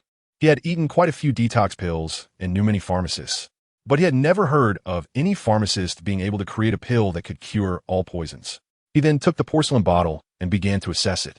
However, his skills seemed to be no better than the woman's, as he also found no distinctive features. He couldn't help but furrow his brows. Could this kid be trying to trick me? But seeing Dai Yunhan's gaze, he felt that was unlikely. The two of them were dressed elegantly, clearly not short on money. There was no need to deceive him with a fake pill. After thinking for a moment, he asked, "You say this pill can cure all poisons?" "That's right." Dai Yunhan was slightly surprised. Could this old man really see through it? The old man continued, "If it really can cure all poisons, then this pill of yours is quite valuable. But you also know that just by surface observation and sensing the aura, one cannot determine if it can indeed cure all poisons. Moreover, this pill was concocted by you, and it doesn't even have a name, so it makes it even harder to judge." Chapter 97. The auction begins then. How can you identify it? In such a large auction house, surely they can identify even a small pill, right? Dai Yunhan asked. The old man smiled. Of course they can. The method is quite simple. It depends on whether you dare to agree. There's nothing I wouldn't dare to agree to. All right then. This identification method is very simple. You have to eat it to find out. Coincidentally, when I hunted soul beasts back in the day, I was poisoned with bone attachment poison, and I haven't been able to detoxify it completely for many years. I've sought help from many top-notch pharmacists, but to no avail. You say your detoxification pill can cure all poisons, so if I eat it and the poison is cured, then I will believe you. If it's not cured. At this point, he didn't need to say more. The outcome was already clear. Dai Yunhan immediately replied, "All right, I'll give you one. But let me make it clear first, this pill is very expensive. If it doesn't work for you, I won't charge you a penny. But if it completely neutralizes the toxin, it will cost you at least 10,000 gold soul coins." 10,000 gold soul coins? This kid really dares to ask. However, if it really works, he wouldn't hesitate to find a way to come up with the money, even if it was 100,000 gold soul coins. All right, I accept your terms. After saying that, the old man took out the pill and swallowed it in one gulp. His expression was calm, although he had taken it. He clearly still didn't believe in the miraculous effect of this detox pill. However, just a few seconds later, his expression changed dramatically, from disdain to surprise, from surprise to shock, and finally to disbelief. This detox pill actually works? He couldn't believe it and quickly circulated his soul power to check. Upon inspection, he found that the toxins accumulated in the dead corners of his meridians had indeed become thinner. In no time, they completely disappeared. He was overjoyed and looked at Dai Yunhan with fiery eyes. But just then, the soul power within him suddenly went berserk, erupting like an uncontrollable flood. He was taken aback and immediately sat cross-legged. The woman beside him, witnessing this scene, opened her mouth in surprise, her previously disdainful expression now replaced with astonishment. The explosive momentum from the vice president clearly indicated that he was about to break through. Could it be that this person's detox pill really worked? A pang of anxiety hit her heart. If it were true, she would definitely face punishment. How could this happen? She had already been very cautious about looking down on others, yet she still encountered such a pretentious big shot. The ways in which big shots show off are countless. And I really can't tell. A few minutes later, the vice president opened his eyes, and his previously violent aura calmed down. At this moment, he was full of energy. After years of toxins being eliminated, his soul power had actually broken through 2 levels, which was a tremendous surprise. The way he looked at Dai Yunhan had shifted from disdain to immense excitement and respect. "Sir, may I ask for your surname?" "Dai. Mr. Dai, let me reintroduce myself. My name is Wang Hai, the vice president of this auction house. I apologize for my previous disrespectful words. I hope you can forgive me." Saying this, the vice president took out a black VIP card and said, "This card contains 10,000 gold soul coins, which I will use to pay for your detox pill. Additionally, this card is the highest level membership card of the Tiantou Great Auction House, allowing you to enjoy a 10 discount on purchases and VIP treatment that we provide." Dai Yunhan took the card without hesitation and nodded in satisfaction at his attitude. The vice president then said, "Mr. Dai, do you have any more detox pills like this?" To be honest, a detox pill that can cure 100 poisons is worth far more than 10,000 gold soul coins. If it were to be auctioned, the price would be even higher. Dai Yunhan naturally knew this, so he took out 5 detox pills and said, "For now, I only have 5. You help me auction them off first, and when I refine more later, I will come find you." "Thank you for your trust, Mr. Dai." Wang Hai felt delighted in his heart. Such a sustainable customer was the most important to them. "All right, you go arrange it. I also need to buy some things. Take me into the auction house." Yes. Wang Hai personally led the way and brought Dai Yunhan into the VIP lounge. The location here was exceptional, the best in the entire venue, allowing a view of everyone in the auction hall. At the same time, the private room avoided the crowd, and most importantly, people inside could see those outside, but those outside couldn't see inside. It was very private. Moreover, there was a very sexy beauty serving them. This beauty was quite charming, but compared to Zhu Zhuqing, she fell too short. After preparing the tea and serving the fruit, Dai Yunhan asked her to leave. Then, he pulled Zhu Zhuqing into his embrace. Zhu Zhuqing's face turned red, and she struggled to break free. "What are you doing? There are so many people watching. They can't see us, this glass."